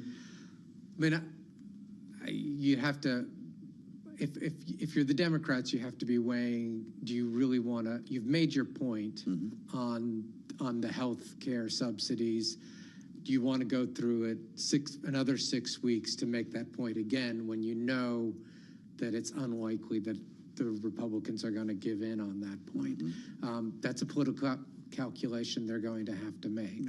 They have succeeded in really shining the light on this, and then it's going to hit in January. We have a lot to look forward to. Yes. A nice deep dive with Mike Dorning. Mike, thank you so much. Great job, as always, on our Capital Influence team with so many questions still about what's going to happen regarding health care, even as we get down to voting today. As we stand by to hear from Reed Hastings, we wanted to update this whole situation around the potential sale of Warner Brothers Discovery, knowing, of course, that we have competing bids right now. Netflix was first. Now Paramount is going hostile to buy the company. And the president was asked about this yesterday in that same session with reporters when he talked about the boat, and more specifically, what should happen to CNN, knowing that that is part of Warner Brothers and is not part of both deals. Listen to what he said. I think any deal should be guaranteed and certain that CNN is part of it, or sold separately. But I don't think the people that are running that company right now and running CNN, which is a very dishonest group of people, I don't think that should be allowed to continue. But that put a chill in the newsroom there yesterday. But Dinah talked to Jen Rhee about this, Bloomberg Intelligence senior litigation analyst for antitrust.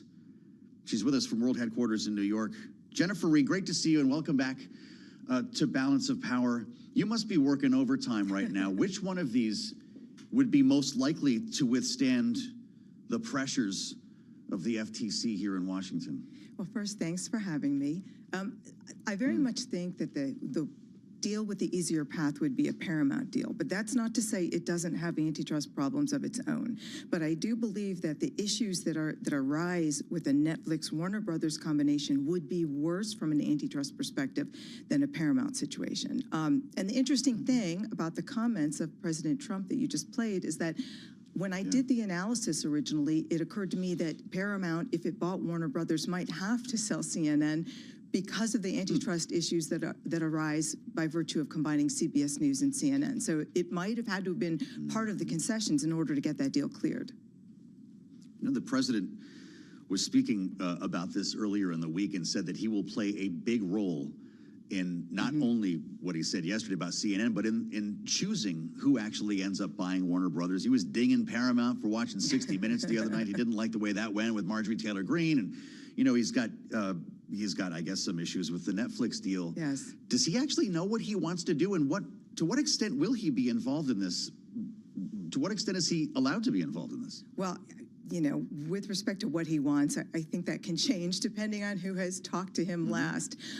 It seems right now like he's more interested in a Paramount deal, and I think that's probably because the Ellisons are friends with him and would be taking control of a lot of media, and I think he would believe he has a little bit more control then about that media and the content that they create after that.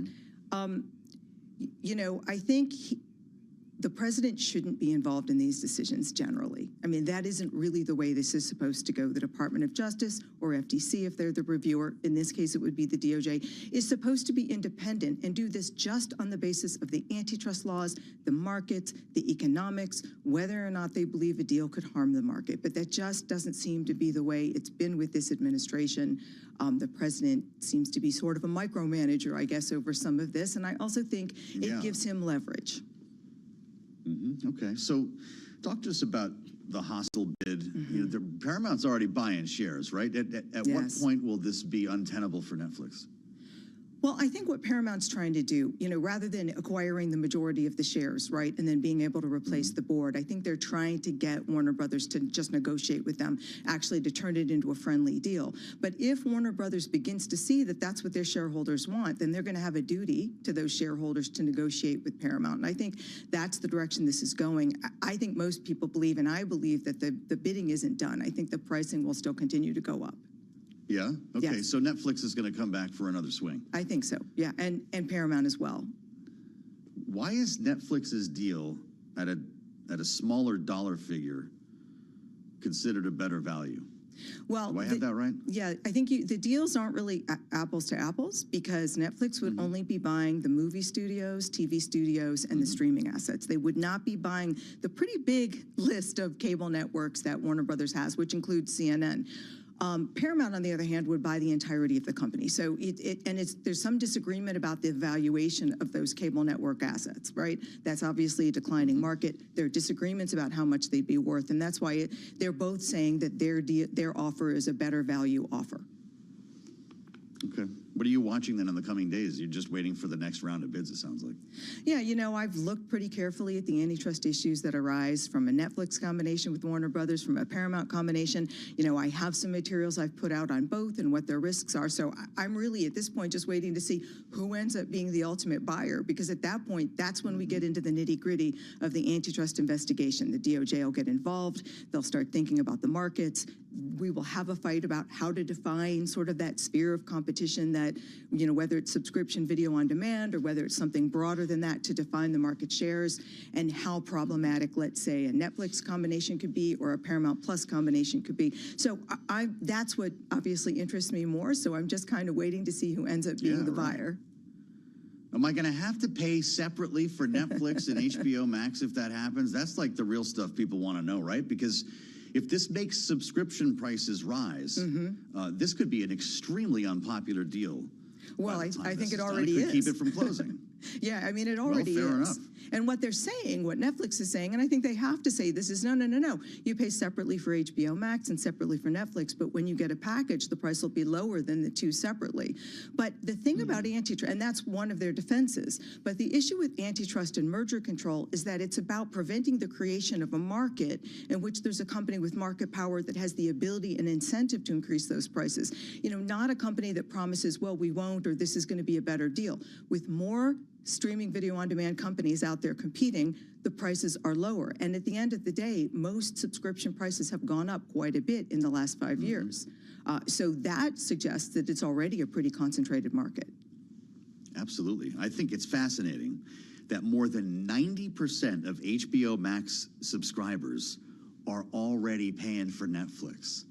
What does that mean for the combined company? Right. Well, it means that they may not make a lot of extra money once they get those HBO Max subscribers. But still, at the end of the day, I don't think that factors into the antitrust analysis, because the point is people have a choice today. And if you're not financially able to, let's say, to subscribe to both, you can pick one, right? And the fewer that from which you can pick, the more those prices will go up. Quality can go down and choice can go down, and that's what antitrust is trying to prevent. So, you know, there may be a lot of people that subscribe to both, but there are also a lot of people that see them as potential substitutes if they can only pick one. You know, we've been watching Netflix stock sink pretty dramatically. Right. Longest losing streak since January as the bidding war emerged here. That changes the calculation for Netflix in real time, doesn't it? Yeah, and I think part of the reason for that is because many view this with skepticism in terms of getting through antitrust approvals. And also the timing, Joe, this will take a long time because the investigation itself could take up to a year. And if at the end of that investigation, the Department of Justice sues, you're looking at another 8 months to another year before that's completed. So the whole thing is in limbo. And it could not only, it could damage both of the companies as they wait to see what the outcome is. Really interesting. That's pretty hard to be investing in a timeline like that with that level of uncertainty. That's right. You know, we're almost at year one in this second Trump term. Jennifer Rhee, what kind of a grade will this administration get in the outset when it comes to M&A? We came into this hearing about animal spirits, right? We were going to rip off the red tape and start letting deals happen. Is the vision being realized? I'll tell you, it's been a strange year because we did start with that kind of rhetoric in the news and on Wall Street. And then you heard the new officials that were appointed by Trump to oversee antitrust talking really big. We're just like Biden, you know, we're enforcement minded. We want to do what's right for consumers. We think consolidation is bad. They said those things, but at the end of the day, they haven't really challenged deals. They've cleared most deals or cleared them with remedies. So they sort of just seem like the old George Bush, you know, antitrust regime. But then we also understand, we see how much the president himself has inserted himself into the process, which is also new and different and creates different kind of uncertainty for companies that are undergoing deal making. There is right now this really controversial deal. Hewlett-Packard bought Juniper, and the Department of Justice had sued that case, and they suddenly settled before trial, and there are a lot of allegations that that was an improper settlement. So the court's looking at that right now. She's the best at this. Jennifer Rhee, Bloomberg Intelligence. Really great to see you, Jen. Thank you for the insights, and what a perfect way to walk into this conversation. One you will not hear anywhere else. We want to bring you to the Economic Club of New York now. Netflix co-founder Reed Hastings sitting down with David Weston right now for a fireside chat. This is live on Bloomberg. Boston didn't work, but we didn't know it at the time. So me and many other people then fled to all kinds of other fields. And it's exciting now to see a new set of techniques really be transformative. And to Mike's reference on the news this week, you know that I'm enamored with subscription models. And now I've become more aware about tender offers. And I like TV channels. So we're announcing today, Mike, a tender offer for Bloomberg. We hope you will consider it appropriately. Your board members are willing to debate the transaction. But unfortunately, as you would suspect as a board member, that's all I can say on the news of the week. So you're not going to answer my boss's question? Who's going to win? I think it is all answered. So looking back on AI, as you saw it then, and whatever you saw then, and comparing it to now, I hear a range of things being said, as extreme as this is as big an invention as the Industrial Revolution. Some people say is the discovery of fire. Are we overestimating or underestimating the effect generative AI will have on us?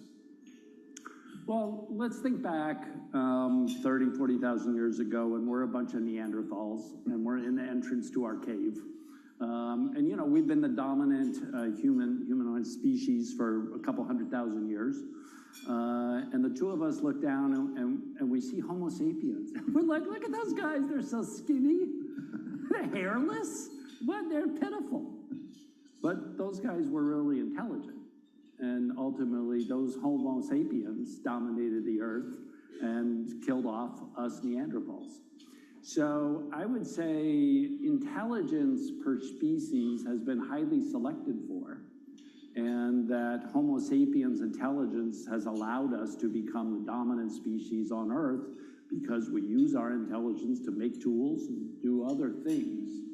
So I think it's a lot different than, say, mechanizing muscle power. So if you think of bulldozers and how did that transform, society, it did a lot, but it did it over 100 years. And although muscles are important, they're not the core human attribute, thus the dislocation of the Neanderthals, which were much stronger than humans.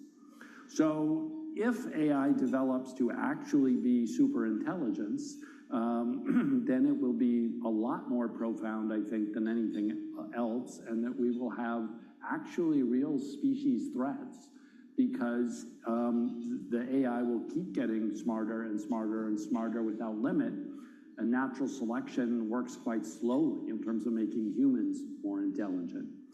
So then we have to sort of say, okay, how fast and how, will the computers really think? Obviously, when we all use AI as consumers, we can find, it's pretty miraculous in some cases, but in other cases, it's not very effective.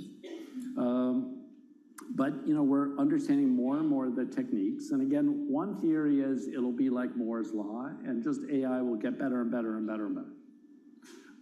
The other theory is it's sort of like the war on cancer, where cancer developed over a very long time. It has lots of different etiologies, and we keep coming up with a solution for one cancer but not another. And our overall progress in society against cancer has been, pretty steady, but flat and definitely not exponential.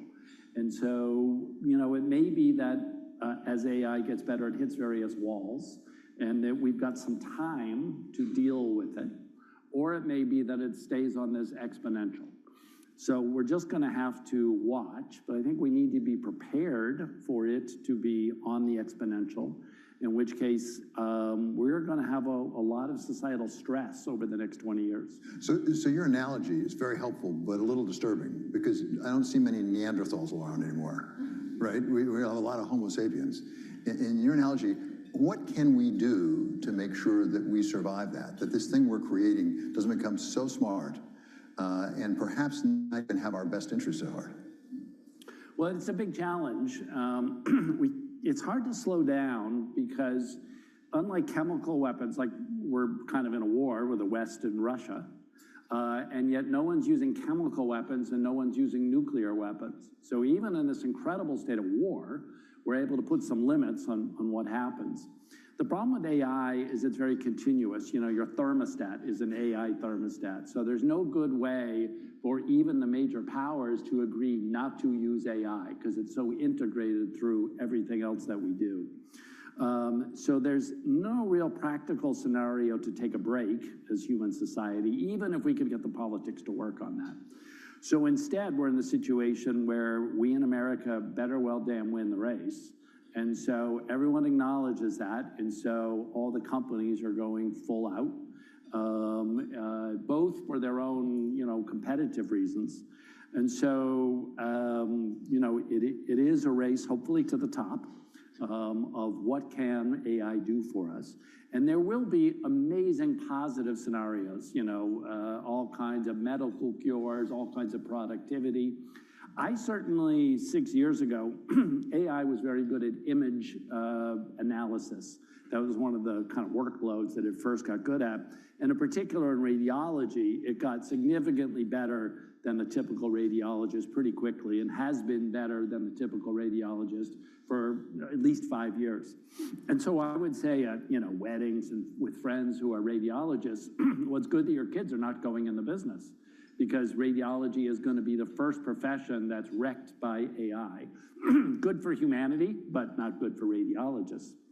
Well, what happened is as radiology got better because of AI's analysis that helped radiologists, the price of scans went down and the number of scans turned out to be hugely elastic. Now you walk in, you've got a cough, boom, you get a scan, okay? And so what's happened now is there's about 34,000 radiologists in the US, which is a shortage.